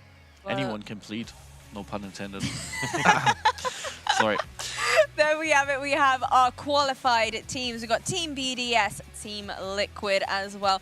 I want to draw both of your attentions and discussions to the fact that during that Wolves and Scars matchup, Yeah, here. what happened to that Cinderella story I was talking about? What was that? No, but it's quite. I mean, I'm saddened because I'm French, right? So obviously I was expecting a lot from them, and they also picked up 2 new young players that needed that international experience. It's fine, they will be back. I think I'm not surprised to see BDS and Liquid qualified. That's for sure. I expected them in that group to win.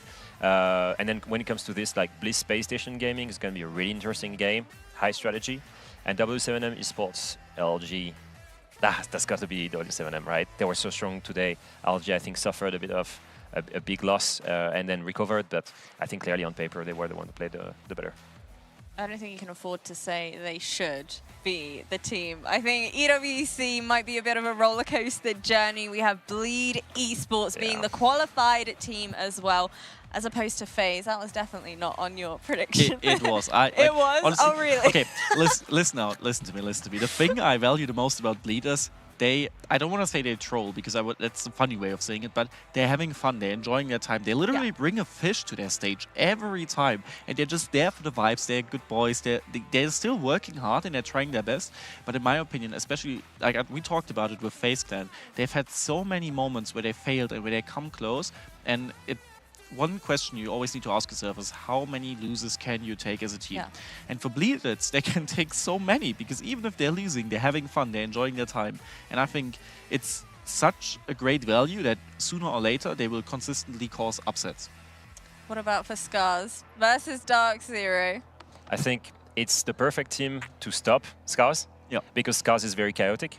But they chaotic the right way, they have the right strategies, but if one team can reach strategically into it, it should be Dark Zero. Lots of experience, lots of great players with great game vision. They will come in with a plan, and also they will be really worried about all of the moments where they just like go and lurk and open and look for that kind of, you know, unexpected opening that we know Japan is good for. Well, as we go ahead and take a look at our Kadia plays of the day, the top ones at that as well. My personal favorite was that Benja Master 3K that we had. A fantastic showing from him. I think for me it's the Casey play. He's just standing there. It's so casual when he does it. It's incredible. It reminds me of Aces in the sense that he didn't he was just moving his mouse really slowly and just like zero emotion. And if you're in front of him, he's not gonna miss his shot. And then that one was probably the best one, right? The most impactful one. I think like that 1v3 from Nate is amazing, puts Furia back in it. And I think maybe it's why ITB felt like Furia was beatable, is that all the way through that first side, they were toe-to-toe. And then there was this clutch, and everything tipped. Typically speaking, though, is that a bold statement for any team to make, to come into a tournament like this with the weight of the world on their shoulders? Once again, it's EWC, there's one heck of a prize pool. The fact that, you know, your teams, your players might not necessarily be the most experienced, the most comfortable in a LAN setting, to come into this and be like, yeah, Furia was beatable for us. Is that a bold statement? It's what you need, in my opinion. You need confidence like this. If you go in and you're like, oh my god, Furia, can we beat them? No, if you want to win, you need to be able to beat everybody. How do you kind of adopt that mindset, though? Does it fall mostly on the coach's shoulders to feed them that confidence, or individual players to have faith in their own capabilities? Everybody has got to go in the same direction. If one player doubts, all the players will doubt, or they will doubt him and he will lose confidence. And that's something that people rarely see inside teams, but it's something that is so common. So common that players lose confidence in teams and people don't see it, and then they drop really bad numbers and they're kicked. What I see with ITV is whatever happens, they seem to always be confident. Maybe even joking with it. So I think in general, it needs to come with like, okay, I'm a dark horse, I can upset people, and I'm confident in myself, and that's going to take me all the way. I feel like my favorite thing about ITB is the fact that when they go through it, good or bad, they're going through it together as a team. If you have, you know, a bit of a whiff in a round, it doesn't necessarily matter, because your team is going to laugh, make a joke about it, and then you reset, move on to the next round as well. But from me, boys, I want to say thank you so much for joining me here on the desk. I've had an absolute blast being here. It's been so much fun. And of course, there's still plenty more Rainbow Six still to come with tomorrow's games as well. well. I want to give a huge shout out to the rest of our talents and also the fantastic production crew that have kept this show running. And I guess we will see you next time.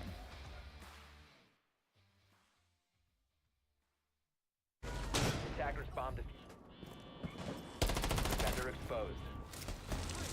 Attackers dropped the defuser. Remaining. 15 seconds left.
Attackers are activating the bomb defusers.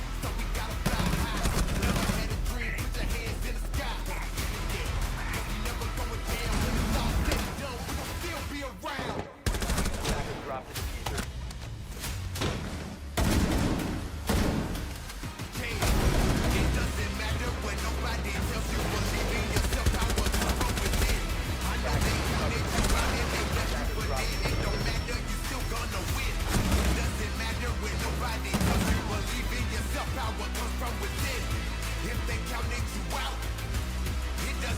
You're still gonna win.